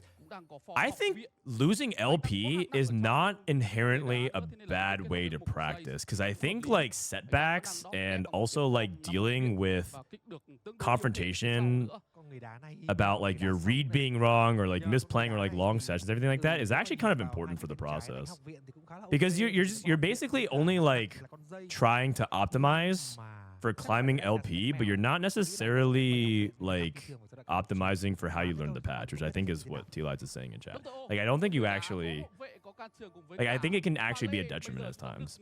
And then not only that, you also get addicted to LP.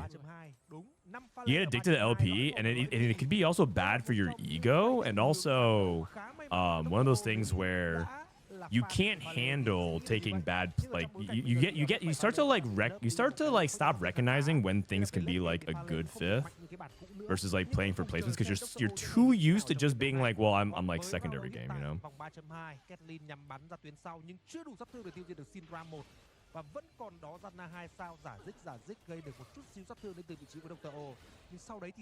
But if you're trying to optimize for climbing, you don't want to play too much. Like if what you care about is rank and LP at the end of the day, playing like 5 games and stopping is probably like the best. Isn't that the best to have 2 accounts then? I mean, yeah, but not everyone has the time for that. If you're talking about like what's the optimal thing to do is to have 2 accounts, I think so actually, if you're trying to play for snapshot. But I don't know if everyone has that. để làm sao có thể đánh chuỗi thắng cũng được, bởi vì pha lê khi bạn đủ 5 pha lê là cũng đã có thể kích hoạt được những hộp quà khi mà bạn tiêu diệt mạng của đối phương rồi. Okay, what do we have here? The fully adapted Battle Academia. Ass is doing the tech we talked about, but he's not doing double adapted on Garen. I thought that like one of the things that they would do would put it on Garen, but fully adapted into Prodigy is definitely a thing too. Trở lại với đấu Asta One.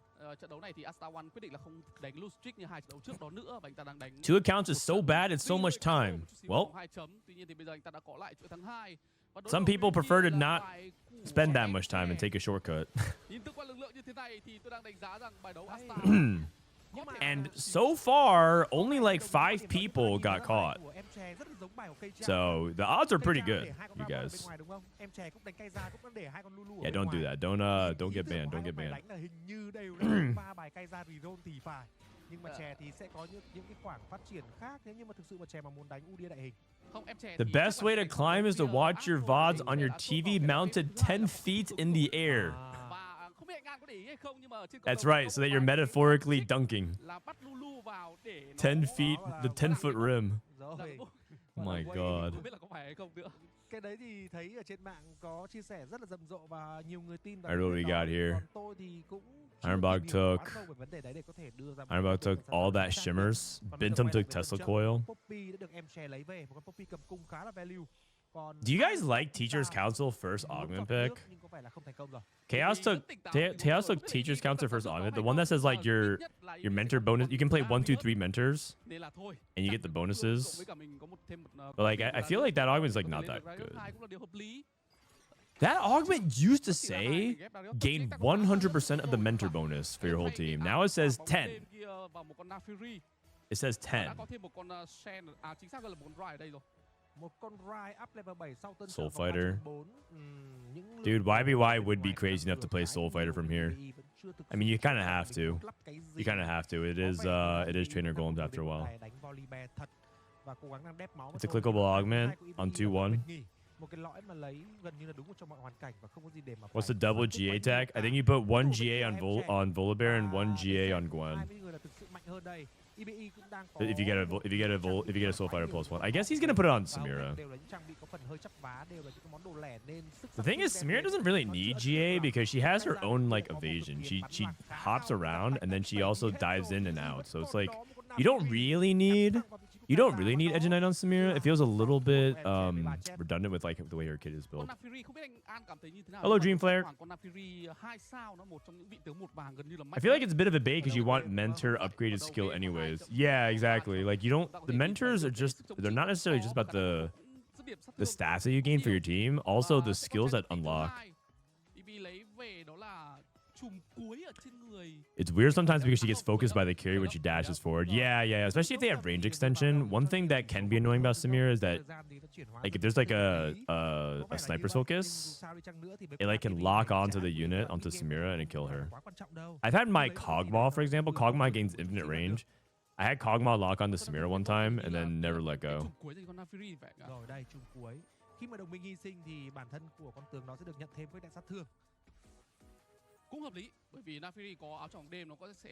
Okay, Soul Fighter from Bintum. So we have 2 Soul Fighter players, but he has Blue Buff and Jewel Gauntlet Slam, so he might actually play something else. Is he playing Sorcerers? Maybe he's playing Sorcerers. I think Karma items, by the way, changed. I think a lot of people slam Shojin, but I think Blue Buff might be better on her when I was looking at stats for Karma now. I think theoretical Karma Abyss is Blue Buff, Jewel Gauntlet +1. And Sorcerers is probably Striker's Flail, but if you end up playing Mech for Karma for whatever reason, if you're playing 7 Mech or something like that, I think Karma wants like more AP because you don't actually have the AP source from the Sorcerers anymore, so getting a Death Cap or an Archangel could be a lot better. So you just compensate for the lack of the Sorcerer trait. The really annoying thing is the timing of her jumping is very close to the main tank dying. So you're saying because Set dies at the same time, so they drop aggro. Yeah, that tends to happen. Set's not exactly the best tank. That is definitely pretty frustrating. That's why it's important to power up Set so he lives a little bit longer. This is MJ. Wait, MJ is #1 in points. MJ is the biggest streamer, I think, in TFT. This guy is very, very popular. The fact that he made it's actually funny. MJ made Final Lobby in APAC and Soju made Final Lobby in NA. The influencers are taking over, man.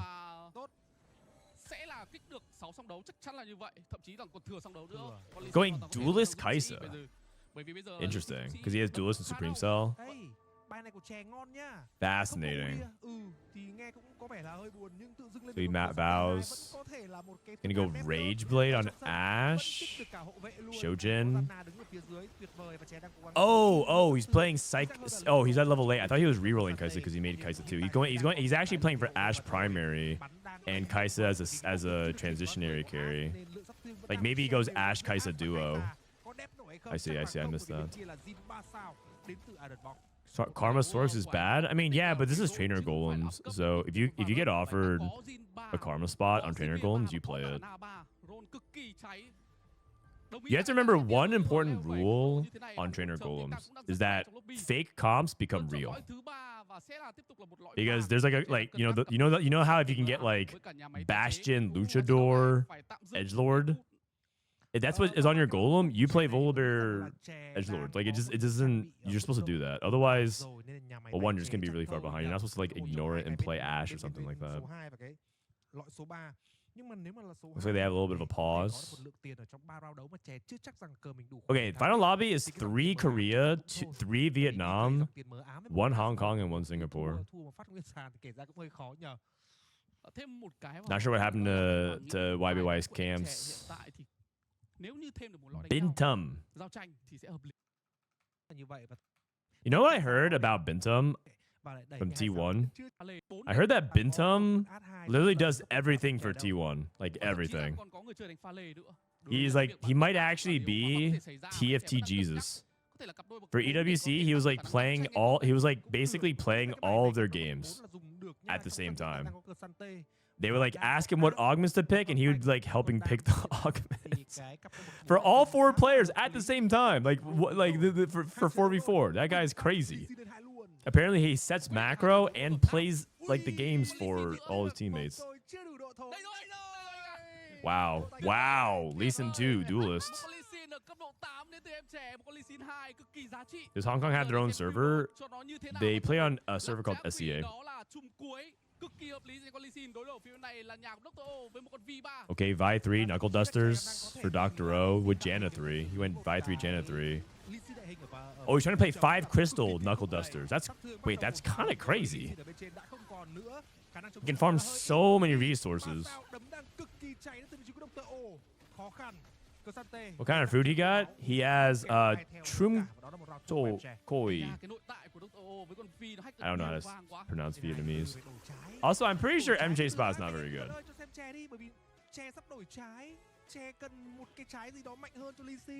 Final boss? Yeah, that's what I said.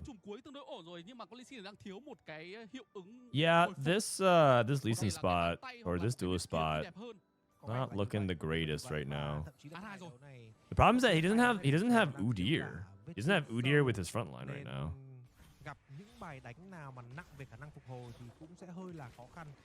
I feel like he should just play like it's actually sad, but I think Udyr 1 with the 6 duelists is better than the Cassante 2 with the Colossal. But I guess he doesn't have items for his Ashe either. No Kraken on Ashe. He might just be lacking the damage.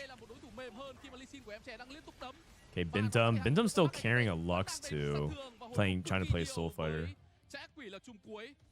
You know what's funny is that the names of the abilities and the traits and the fruits are all in Vietnamese. The names of the units are just in English. It's just Poppy, Senna, Ziggs.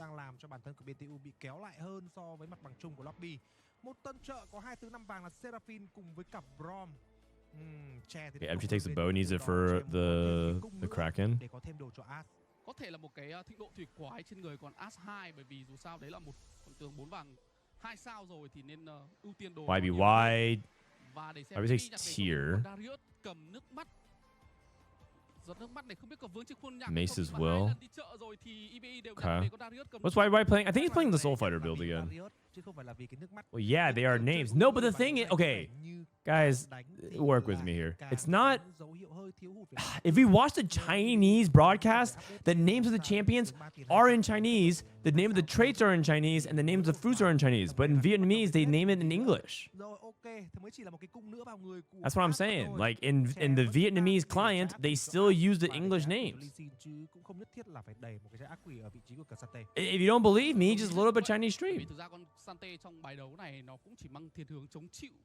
Là nhiều thôi và nó cũng không kích được quá nhiều hệ liên quan đến hộ vệ cùng với cả bóng ma. Đối đầu phía này là bài đấu của EBE với một con mèo thì phải không, chính xác đó là Asta One. Một bài đấu phi thường tiếp tục được triển khai. At least in 2, especially because he has a trainer golem. I wonder if it's even correct to try to go for double colossal on 8. Usually you go double colossal on 9, but because like he has his Janna, for example, he's playing Janna. He's playing Janna Cassante. But if imagine if you took Janna Cassante out and you went for 2 colossal on Lee Sin 2 Udyr, wouldn't that be better? You just say forget the strategist emblem. Kahuna Huna is called Kamehameha. It's actually pretty sick. I mean, it's also a direct reference to Dragon Ball anyways, right? I feel like this set actually has so many references specifically to Dragon Ball Z. I feel like there's like 25 of them that I spotted. And then I'm like thinking about like the other animes, they don't get anywhere near as many. But I suppose Dragon Ball is one of the most iconic animes ever, if not the most.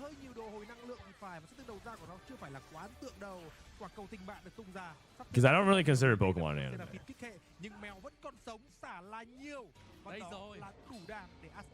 Okay, Bentum's dead. I don't even know what's going on with this Soul Fighter build. I think Chaos's Teacher's Council build was also not very good, so this makes sense they go 7-8.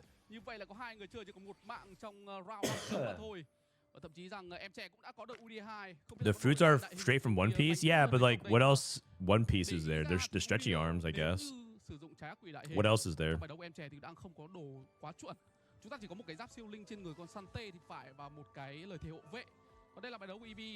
It's because Vietnamese use Latin alphabet of some sort, so no wonder names are still in English. Yeah, I mean, that makes sense. The whole fruit concept is One Piece. Yes, I understand that. I understand that. But then, like, what else is there in the set that references One Piece?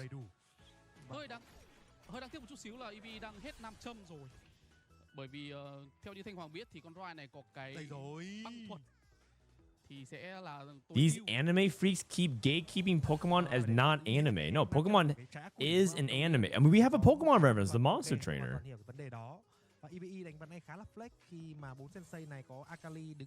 Stretchy arms. You already said that. I did. So there's two. There's two. Anything else? Kasante All Out is based around Luffy going G5 and coming back Trust Copium. Wow, what a sentence. What a sentence.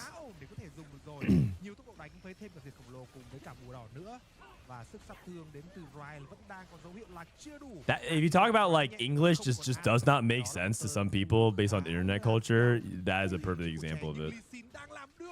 My god, this Lee Sin almost did it. MJ loses again.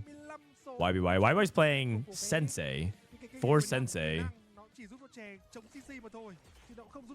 Akali Rise.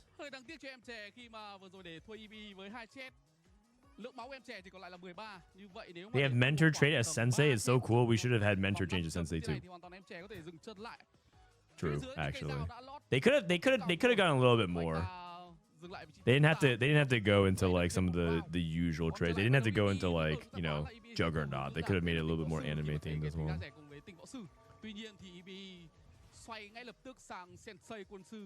I love the Seraphine Spirit Bomb one. Yep, that's another one that's like Dragon Ball.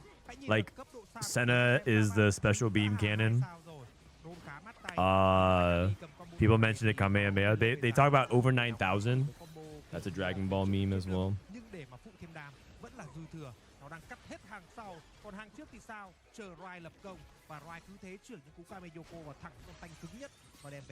Weights? I mean, weights is like weight training is like a lot of the thing. It also could be like a Rock Lee reference as well from Naruto. There's a couple of references to a bunch of popular ones, but I feel someone put like a list together, and I feel like it would say like I think Dragon Ball is like the most represented by far.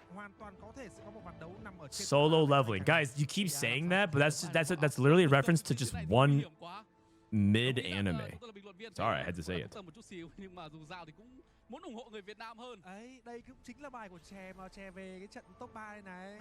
I thought Weights was a Naruto already. Yeah, that's what I thought too. I thought it was for Rock Lee. Isn't there a 7 ball log? Oh yeah, there's like the story of 7, which is 7 Dragon Ball as well.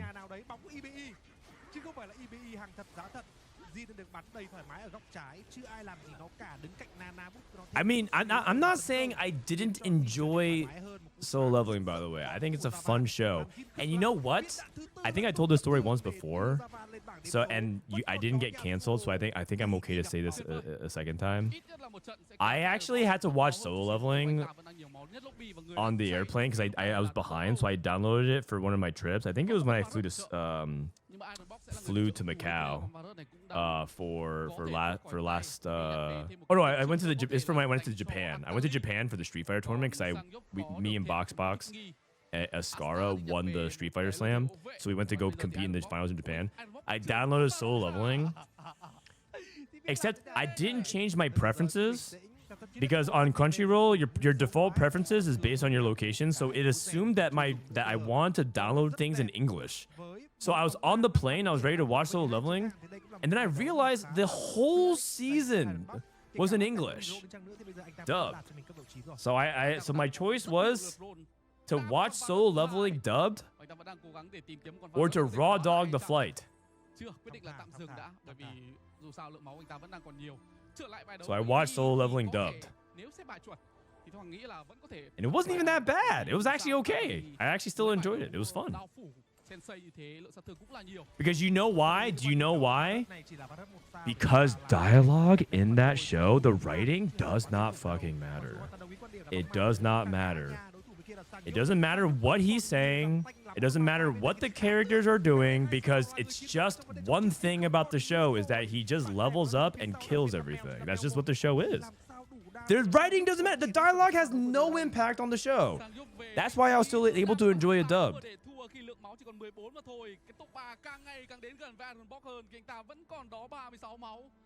It's fun. I had a good time. I got immersed in, right? The first episode was hype. Holy shit, the statue killed him. Wait, no, it didn't. It turned him into some loser, into like an actual demigod. And it's like, oh shit, he's doing like the class thing. You know, I thought that was hype. Like, who cares? Who cares if he says it in an epic Japanese over the top voice or he says it in a cringe English actor voice? It doesn't matter. Oh, necromancer. Okay. Like, who cares? It's just like you're just looking at the class thing. It's like, oh, that's pretty hype. They're making a live action of solo leveling. Okay, I mean, I'll watch that. I'll watch that with Taylor.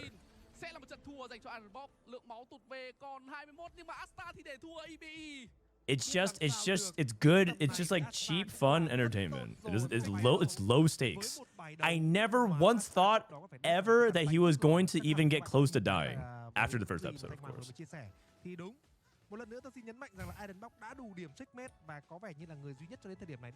And that's okay. It's a brain off show. Yeah, and it's pretty. You know what it is? It's kind of what Demon Slayer is as well, except Demon Slayer tries to add a little bit of depth to it with some of their world building. And some people try to take Demon Slayer a little bit seriously, and they really should stop. That being said, I'm kind of hyped for the Infinity Castle. The Infinity Castle movie.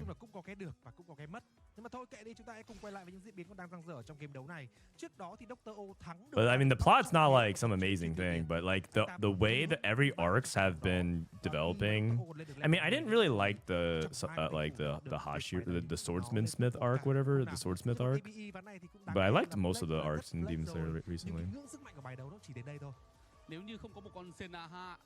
You have fully convinced me to never watch Solo. No, it's fun. Like, okay, sometimes, okay, like, it's kind of like people going to the Super Mario movie and expecting some like very thoughtful exposition on the human condition of like living in New York City while trying to make it as like a plumber with your family.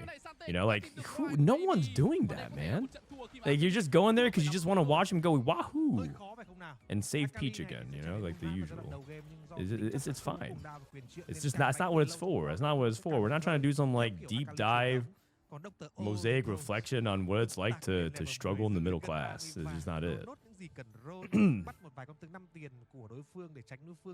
do we have here? We have seven Crystal Gambit from Dr. Oh, we actually made 7.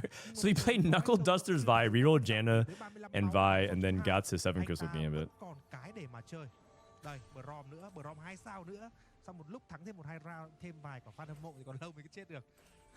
This has been said even when it's just a manga. It was always just good art and aura farming. I mean, yeah, it's fun. It's fun. It's also why I like hold on a second. It's also what I think about Jujutsu Kaisen as well. Apparently they announced season 3 or something like that, so I'll be watching it. But I remember like Reddit's hyped up Jujutsu Kaisen as the best anime of all time, and I was like, my expectations were so high because Ray like basically kept saying like all these great things about it, and it's a fun show. I like it. It's good stuff. But it's like but the problem with modern anime is like, I think people keep saying, they keep confusing hype with quality, and that's not inherent. I'm not here to gatekeep your enjoyment of it. It's just they keep assuming that the flashier the explosion, the more lightning bolts that come out of their fingertips means it's a better show, and it's just not. And it's actually contrasted by the fact that the anime of the year, and a lot of people were really surprised by it, was a show that was extremely calm and basic, and the story writing wasn't even that complicated, but it was just really well executed. It was Frieren. Frieren is actually the anime of the year, and it was so well executed, but the story wasn't even complicated. They just did the simple writing elements really well, and it like took the entire. They're like, oh my god, this is peak writing. It wasn't. It was just a very basic story, but it was executed flawlessly. It's like a 10 out of 10. Amazing show, but it was like it just executed beautifully on that. But like that had like a few action sequences. It wasn't like crazy. Some of the best episodes were when nothing happened, and I'm a big fan of that. I'm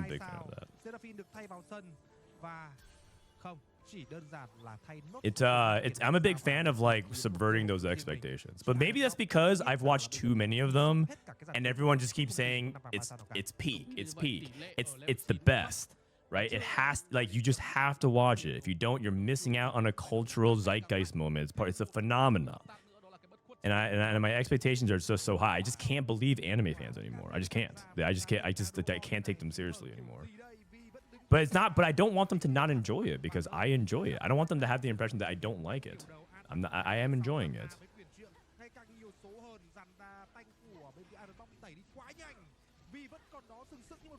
Yeah, the perfect mix. Frieren was amazing. I'm very looking forward to the second season. I think they announced it.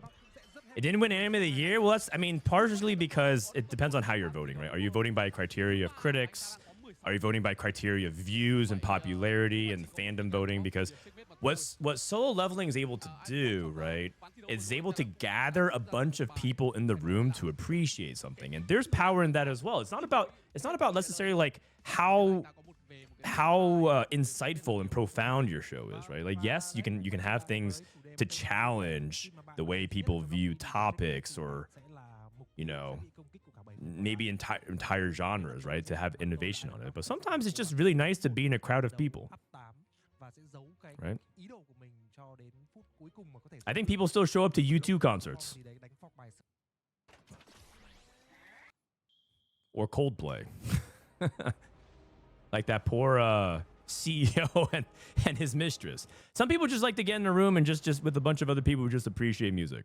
And I think that's kind of what Solo Leveling is. You just like anime, you like cool fighting, you like epic shonen stuff. Just get in the room and watch Solo Leveling. It's fun.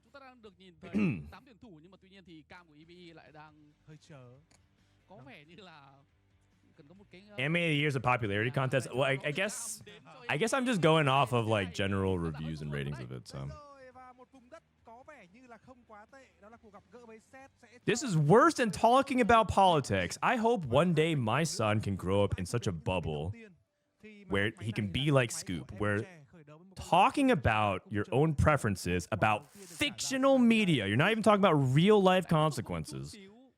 You're talking about your own personal preferences in your own channel, where it can be worse than talking about some of the most charged, divisive things in the world that people weaponize in order to push an agenda, either financially or for their own personal philosophical beliefs.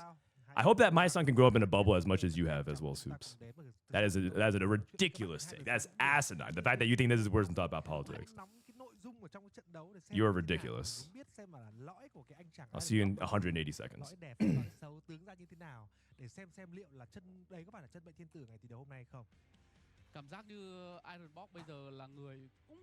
Fred, are you a One Piece fan? I actually haven't watched much of One Piece. I got like 60 episodes in, and I couldn't handle the length of that. Và em trẻ đang có những màn múa gọi là kêu gọi may mắn chẳng hạn để có thể tiếp bước được trong cái ván đấu thứ tư này. Vì anh ta cũng đâu có phải là sao phải giữ mà anh ta lên được top 1 ván đấu này luôn thì kể ra thì cũng 60 episodes, that's like 0.01%. It's true. I've watched enough One Piece to know that I probably can't finish it. But someone suggested watching it with my son when he grows up, so. All right, this is the last game. 58 minutes left. Just 940 episodes left. Actually, I think isn't there like literally more than that? It's like 1,080. How many episodes of One Piece are there currently? There's 1,141. There's 1,141 episodes of One Piece. That is just crazy. That is crazy. Even doing 100 episodes is considered a huge investment. That is ridiculous. No, thank you, man. That's crazy. That's just crazy work. No one has that much free time. No one has that much free time, man.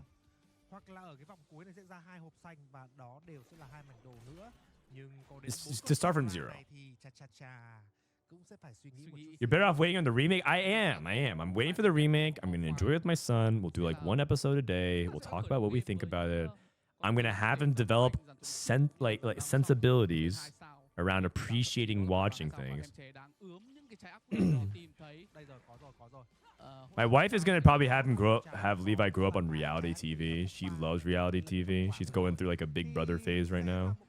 She watches Big Brother, Love is Blind, Love Island. Actually, I think we dropped Love Island. And the like Bachelor in Paradise. I think that's what she's watching right now. Survivor, she already watched all of Survivor. She's a Survivor super fan. She's actually such a Survivor super fan. She started watching like old seasons. She's like watched like season 13 or something like that, like a month ago. Okay, we got Reigning Gold here. Pretty basic. Who won EU? Travis won. He played Fast 9 Varus. I'd be thanking for the Prime. Với cả là căn bản là khi mà chè lựa chọn những cái lõi mà theo kiểu vô thưởng vô phạt như thế này thì nó sẽ có nhiều cơ hội để đánh flex hơn và sẽ có những cái cơ hội để mà biết. What does this take? Delicious in dungeon was as good, if not better than free run. Think so. I have a watch list I need to go through, and that was on it. But I don't think so, man. I don't think so. Does she like the new stuff, the new reality TV show, or the new Survivor stuff? I mean, new Survivors. I think Survivor is pretty interesting. They do a really good job making the show still compelling season after season.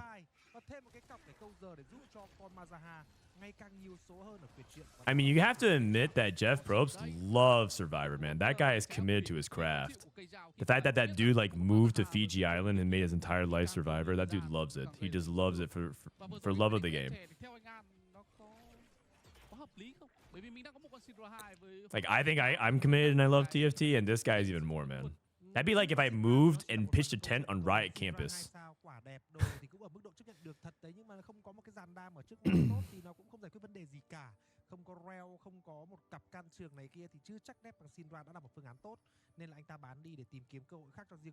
Rageblade and Spirit Visage. So this guy's probably going for Ash. You can slam Spirit Visage on you can slam Spirit Visage on Udyr because you don't really want to do anything with tiers in this comp anyway, so it's fine.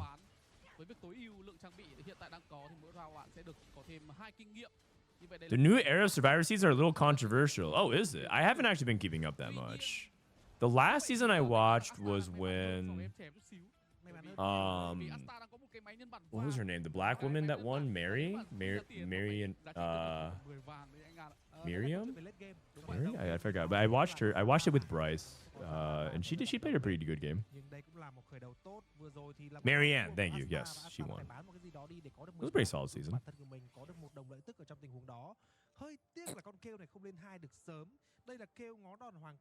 Man, if your son grows up on reality TV shows and anime, it's a knave. I mean, it could be worse. you're making it sound like it's really bad. I actually think fiction's a pretty easy way to teach empathy and other ways that you can kind of derive things off of media.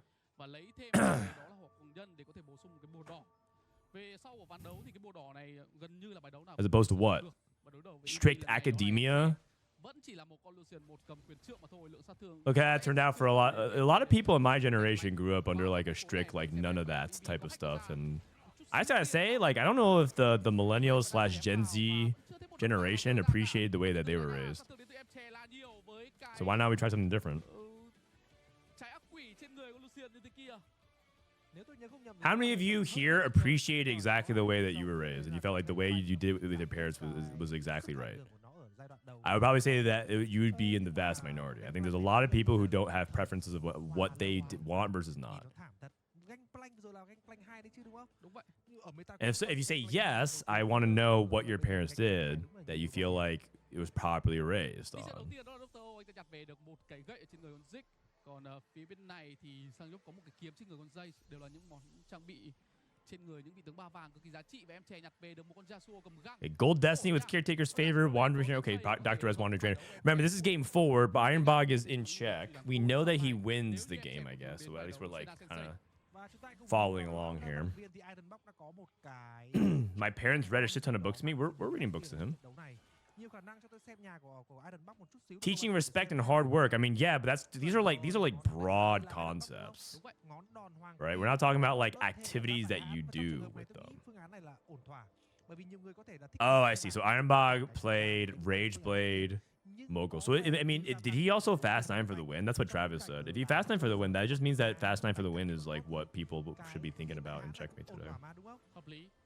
Nếu như mà Ironbog lên được con Na 2 và con Mundo 2 thì cái viễn cảnh tương đối giống như anh An vừa vẽ ra trước cái bàn đấu này. Lots of the people I know also share the sentiment that their parents did the best that they could have. Yeah, I agree with that. I think going through parenthood right now is a lot of discovering that, actually.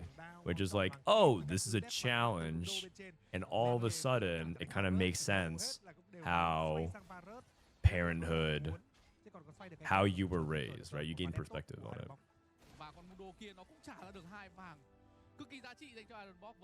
Like you realize, like, huh, why didn't my parents talk to me more? And then you realize that when your kid starts talking, you're not having many productive conversations. Sometimes you want to shut it down. You're just like, nah, let me go do something else.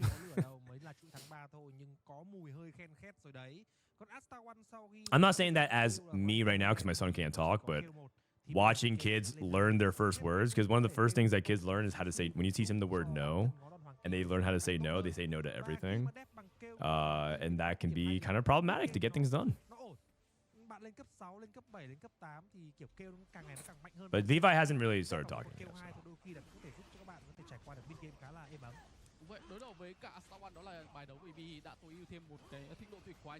Okay, this guy's playing Kraken, Edge Knight, so this guy's going Ashe.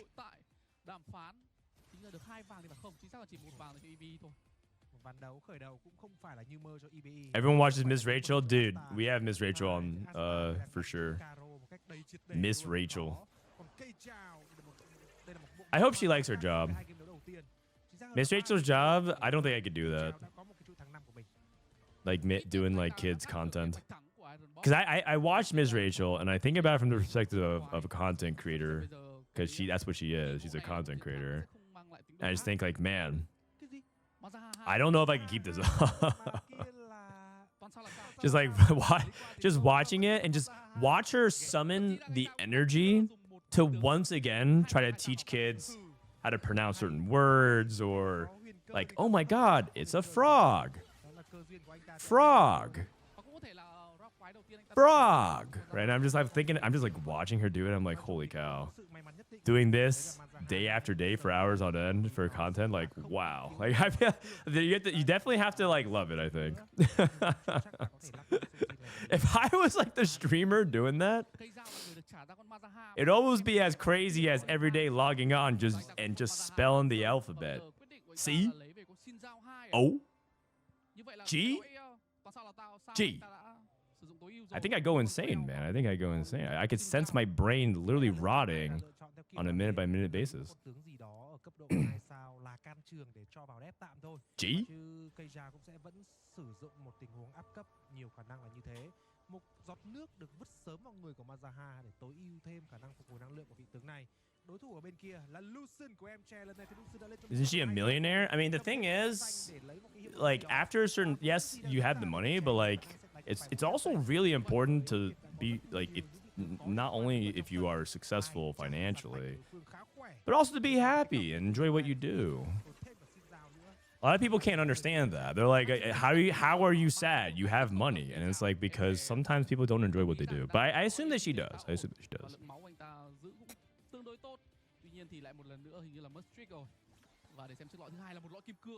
Okay, we got Mess Hall, Prismatic Ticket, and Bastion Crown. Can trường thì nó lại sẽ phải ấp ủ thêm nhiều điều đặc biệt hơn về giai đoạn Prodigy +1. can trường đâu, nhưng mà nếu mà phi thường thì sao? Blazing Soul. Sword Overflow. Well, I guess it's Prodigy +1 because he already has the Malzahar too. I mean, Prodigy +1, oh wait, do they give you, oh, they give you a rod. I thought they gave you a Shojin. I think that's Crown. MJ got Sword Overflow, so he's gonna go Deathblade on Senna. The problem is I don't think this like leads to a win, but he's just playing for points. Majority of people don't do what they want for a living. Yeah, I mean, it's also not, it's easier said than done. It's true. Did Mess Hall and the Shadow Clone bug get fixed? I'm not sure if I'm aware of what you're talking about. Every time Soju is in planner, he needs to recite his ABCs to find the unit he wants. I remember yesterday, Soju did like a brief interview after his win. You guys might have missed it, but he asked me if I thought he was stupid. And I said, I don't think you're stupid. I just don't think you read. And he had no response to that. He just said, okay. And they left the call. Sẽ có một cái món trang bị ánh sáng khác, nhưng cuộc sống đâu có phải lúc nào cũng như là chúng ta mong muốn đâu. Bây giờ thì có vẻ như đoàn côn là cái thứ dễ dùng nhất. Đoàn côn thì hiện tại nó đang có một cái lợi thế là nó đánh cho bài AD hay AP đều được. Thì thôi thì không có cái gì khác thì pick đoàn côn, thì về sau bạn đánh đam thì bạn đánh. Radiant Declaw? Okay, that's pretty bad. Oh, he's playing Ashe. Never mind. I thought he was playing Mech. When you're playing, I guess he's just gonna go to Ashe and then just use that for Udyr. It's probably not that bad. Radiant Declaw on Udyr. Đấy, chơi kiểu all-in rồi. Bởi vì với Iron Box cái game này thì một là top 1, còn tất cả những top còn lại không có tác dụng. Nowhere near being a parent, but you gotta show Mr. Rogers' Neighborhood. There's actually this show that my wife is showing Levi, and it's called, I forgot what it's called. It's like Our Big Couch or something, and it's a show about clowns. Like it's about clowns being clowns and like teaching kids like stuff while being a clown, like teaching kids how clocks work. It's a very, yeah, it's called Big Comfy Couch. Okay, if you guys have like some clown phobia, I'm not entirely sure if that's a word. Phobia of clowns. If you have chorophobia, look away from the screen. But there is called Big Comfy Couch. It's a Canadian comedy series about clowns, and they just dress up as clowns and they just sit on a couch and they like teach you about like dolls and they like have fun with kids and stuff. Anyways, she puts that on, and I walk over and I'm like, what the hell is going on in my screen? Because I'm not exactly a clown guy. In fact, I said this is violating my #1 rule in chat. And she's like, but I grew up on this. And I'm like, yes, but that doesn't mean Levi has to. That was my childhood. So yeah, a lot of people like have watched that. I have never watched that before. And this might be our big first rift in terms of how we decide parenthood should proceed. I think she is pro clown, and I wouldn't say that I'm chorophobic, but also I'm not pro clown. rồi. Dr. Mundo vẫn sống. Is your wife Canadian? No, she's from Colorado. Đó là một round tiếp tục đép được thành công của Ironbox. Còn cái mùi nó You hang out with a lot of clowns. Yeah, but they don't dress up as such, you know.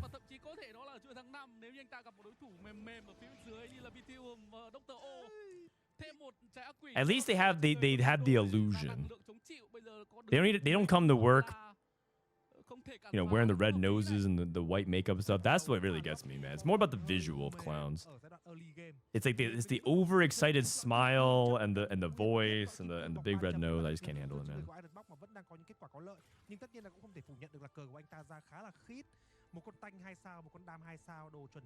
Yeah, we're gonna have to have a real serious conversation about it. I mean, not really, but it might tear us apart. Who knows?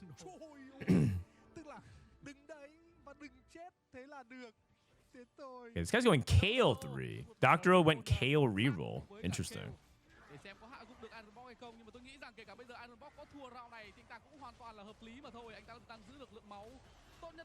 We had that show in the US. Well, apparently it's Canadian, but I guess that doesn't stop anybody from watching it. A lot of people, of course, were obsessed with Bluey. Both people with and without kids. The with kids part, totally understand it. Bluey is great because it's like a show that you can appreciate both as an adult and as a kid. The non parent crowd is the one that's kind of interesting to talk about with.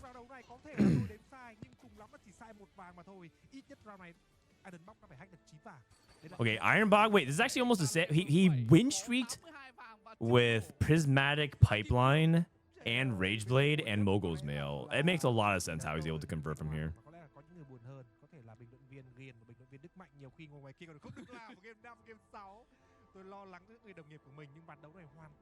Bluey's fantastic. Bluey's great. There's no hate on Bluey. In fact, I actually would strongly prefer young kids watch Bluey than the FaZe guys, you know, on Twitch, which apparently is... Oh, hold on. Oh my god, Prismatic Orb did 2 artifacts. His Prismatic Pipeline gave him 2 artifacts. And a Twisted Fate. Okay. I guess Locket. Could you ever just do Silver Dawn as a tank item? Just like to help give resistances? I think I would go Crusher. Flicker Blade. And that's the game. Is Bluey the new My Little Pony? A little bit, yeah. A little bit. He has Flicker Blades on a Golden Edge, by the way. How old would your kid have to be to let him watch Setsuko? I don't know, probably like 18 plus.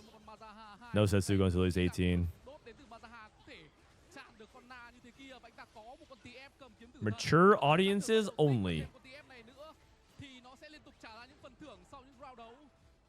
Maybe not even then. Maybe I have to wait for his prefrontal cortex to finish developing first. Maybe 25. Who knows though? Maybe that can spur on a rebellious saga. He sneaks down in the middle of the night with his phone to go find some Wi-Fi from the neighbor so he can watch some streams because he's been forbidden. But all the cool kids are watching Setsuko. It's like, son, you're 25, man. It's time to get a job. Time to move out. Will your kids speak with the TFT accent? Hopefully not. You know what? Actually, if they do speak with the TFT accent, that would actually imply that TFT is still alive when he is grown up, which also would not even be a bad thing. Okay, keepers.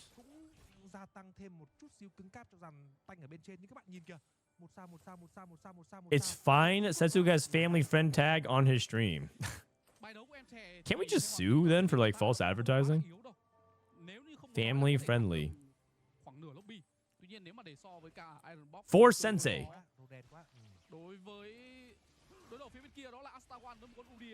Dude, Ironbog's spot is crazy. So Fast 9 is closing out both of these games. That's probably what I'll be thinking about today. I'll probably just type that in the chat for Preston. I mean, I think Preston probably already watched it. He probably already talked about it.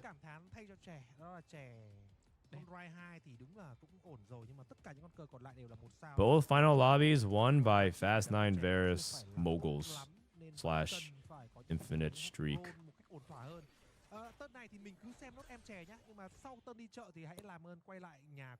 Ironbog, Moguls, Golden Edge, Mundo 2, Nar 2, 9 Streak, plus TF on 7 with Prismatic Pipeline, Travis, Stars, Are Born Jin 2, Zac 2 plus Mundo, 9 Streak with Invested plus at 3-2.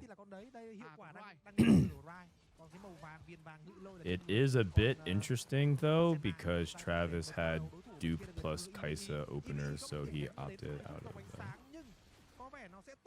Okay, anyways, if Levi decides to become a TFT pro, will you coach him or will you have to get good himself? I mean, I'll coach him. I'm a big. I mean, it would be a hypocrite for me to be like, no, you can't play games or whatever like that. I think the best way that I could ever set Levi up for success is to have him pursue excellency at whatever he sets his mind to. So I say, yeah, you can try to be a TFT pro, but like you have to take it seriously and understand that when he what it means to set a goal and actively pursue it. I want him to be serious about it. I mean, I'm not gonna train him and like force him to try to and put him under extreme circumstances to do that, but like I would want him to at least understand that. Anh ta là người chơi lấy cái cọc đầu tiên xong rồi có thêm đam mê đai lưng. Về sau thì có lõi bạc tiến không nhầm thì nhìn kia là dựa hơi thì phải không biết nữa. Dựa hơi bậc bạc. Nhưng cũng chưa thấy có gì đặc biệt lắm phải không? Đây level 9 là có luôn này. Okay. So Ironbog going level 9. I mean, I'm pretty sure we kind of see exactly how it's done, right? If we return to parenting, if I was doing something they did not agree with fully, but it didn't fully harm me, they would let me evaluate and learn from my mistakes rather than strictly. Yeah, I also I'm not a big proponent of I can't let him ever get hurt. He's playing on the playground now. Sometimes he gets on the step, to the slide, and he falls off the step. I mean, I don't laugh, but I try. I let him fall. It's all good. Send him to dish soaps for a week. You go train with Uncle Dish Soap. Papa Joseph.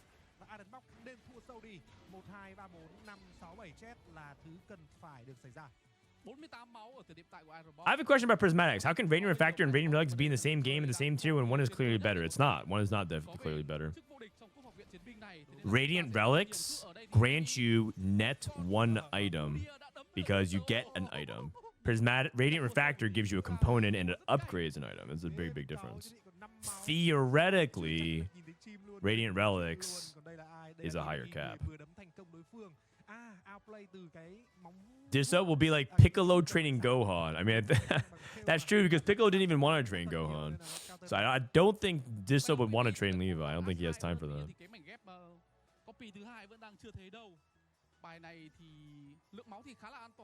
You don't always have an item you want to use on the Radiant upgrade. That's exactly right as well. Sometimes sometimes you can't really upgrade anything.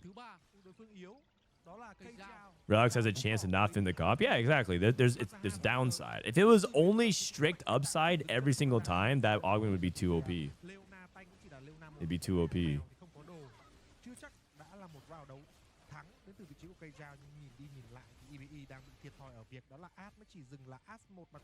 can't just have it be a radiant lucky item. There's actually that in the game now.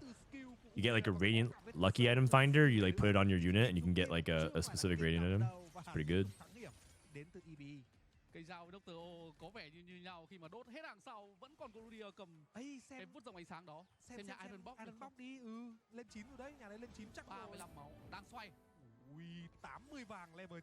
I just realized Water Lotus is crazy on Varus. Yeah, Water Lotus helps him, especially if a lot of crit on him, it's really good. Water Lotus is really good on some of these units that have a lot of ways to activate Water Lotus because they have instances of damages that can give him the crit and the mana.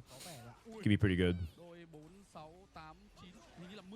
Dude, Ironbog played Golden Edge to 9 gold or 8 gold. Another Prismatic Orb. What?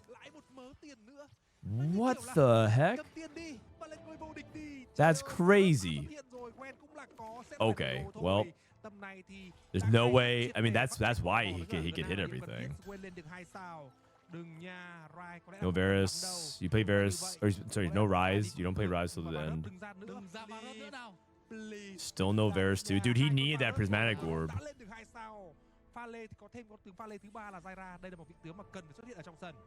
Radiant Shojin, Flicker Blade, IE. I think I would also move Deathblade over to Varus as well. Oh, he got no Hull Crusher value, I think. Fruits all over the place. Dude, these are hard turns. These are really, really hard turns. Oh, he went Guard Breaker. That also works too. You want to fruit anything? I think he went Stormbender.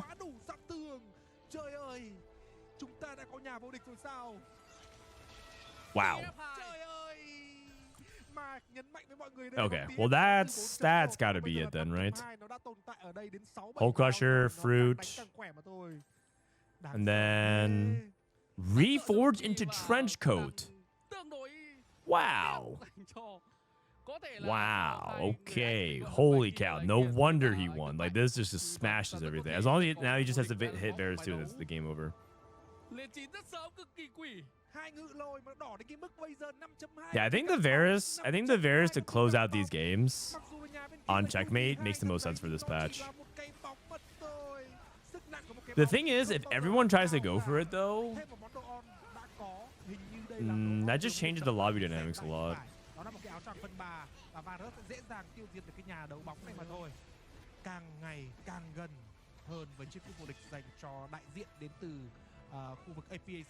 This board's insane. The board is crazy, man. The board is absolutely crazy. Gets a couple more rolls. Wow. 10 more. Wow. Amazing. 10 more gold. Hits 2 stars. Finally. Sologesang. Yeah, too insane. Too insane. Okay. Darius 3. I think the only way I've ever seen this board lose is if there's just some kind of cheese that kills the Varus too fast. Like if there's fish bones.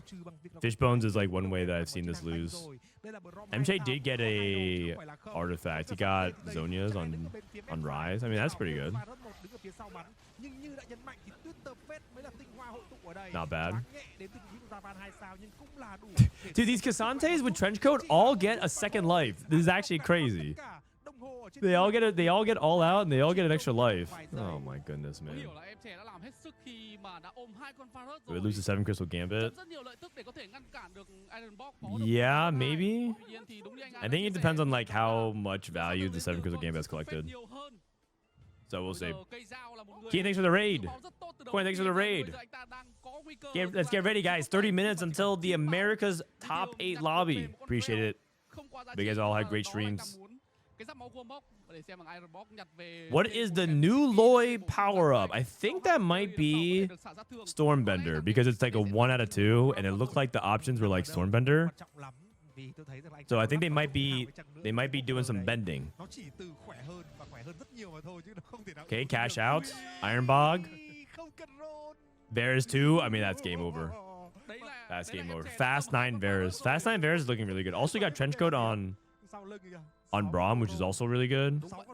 I think Trenchcoat on Braum is like the best artifact on him, period, from what I saw in the stats. I don't even remember if that's fake though. Rest well for the 500 push-up stream. Wait, what? Is Kian doing 500 push-ups? Dude, Kian's kind of buffed now. He got buffed from the gym bet that he did for like EDC, and he has like muscles and stuff now. I can probably do like I probably could do like 50 push-ups. But 500 sounds crazy. I'm back full circle. You rated Trisha. Trisha rated Q, and Q rated you. Oh, that's crazy actually.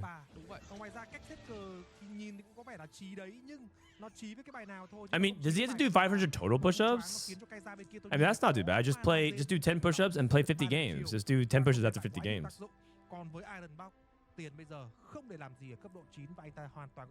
It's not 500 in one go. Oh, then what's the point then? Dude, 500? How long does he have? Is it just like the stream won't end unless he does 500 push-ups? I mean, that's still a lot. I think I could probably do like. Wait, 500 push-ups is actually a lot.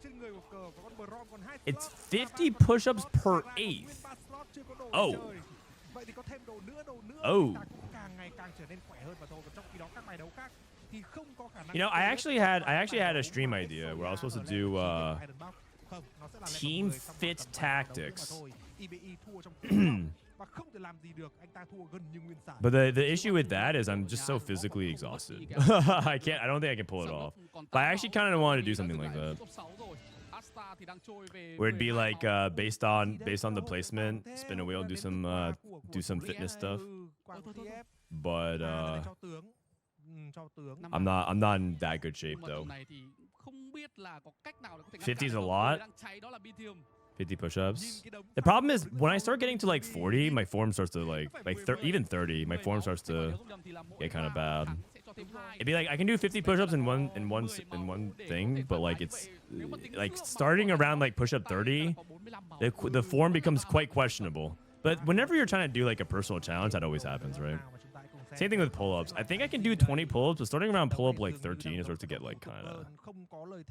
You're like, yeah, is that even really a pull-up? Do you go to the gym? No, I actually just do push-ups and pull-ups at home. That's all I do. Have you ever thought about coaching on a treadmill? I can't take this guy's toast. I can't take it like that, man. That's his idea. That's his content. You don't want to. I don't want to yoink that. Boxbox did 1,000 push-ong in 10 seconds all time, but he said he's shy, so he did in cam just make fast sound.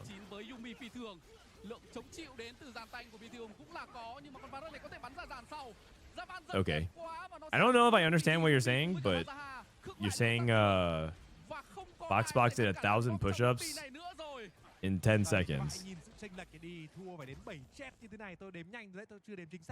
Okay, I think maybe he lied to you. But it's okay, because content. I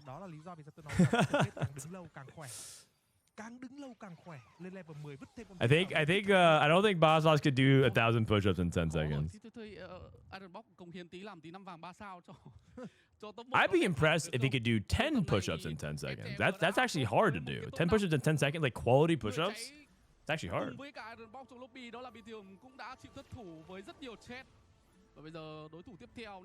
Why does he only have Trenchcoat on Braum? Isn't this item better if you equip with items? Yeah. But it's also like Trenchcoat is not that good on other units. And as long as you have Luchador, you still get value off of Braum. Like Braum with just one Trenchcoat still is actually pretty decent value, because when he splits, you can still get Braum value on him.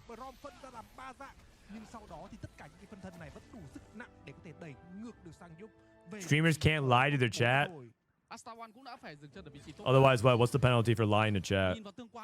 In fact, I actually think if you lie to chat, it tends to have a positive effect on your viewership numbers. I can't confirm that or deny it, but the trend would seem to indicate that lying to your chat tends to have a beneficial effect. Solo is doing curls for every sub he ges. Oh damn, man! Sologesang is selling his body now for subs. Wait, can I get in on this? What do I have to do to get some subs? Do I have to do some crunches with some groaning? What do I have to do? Do some full cam squats?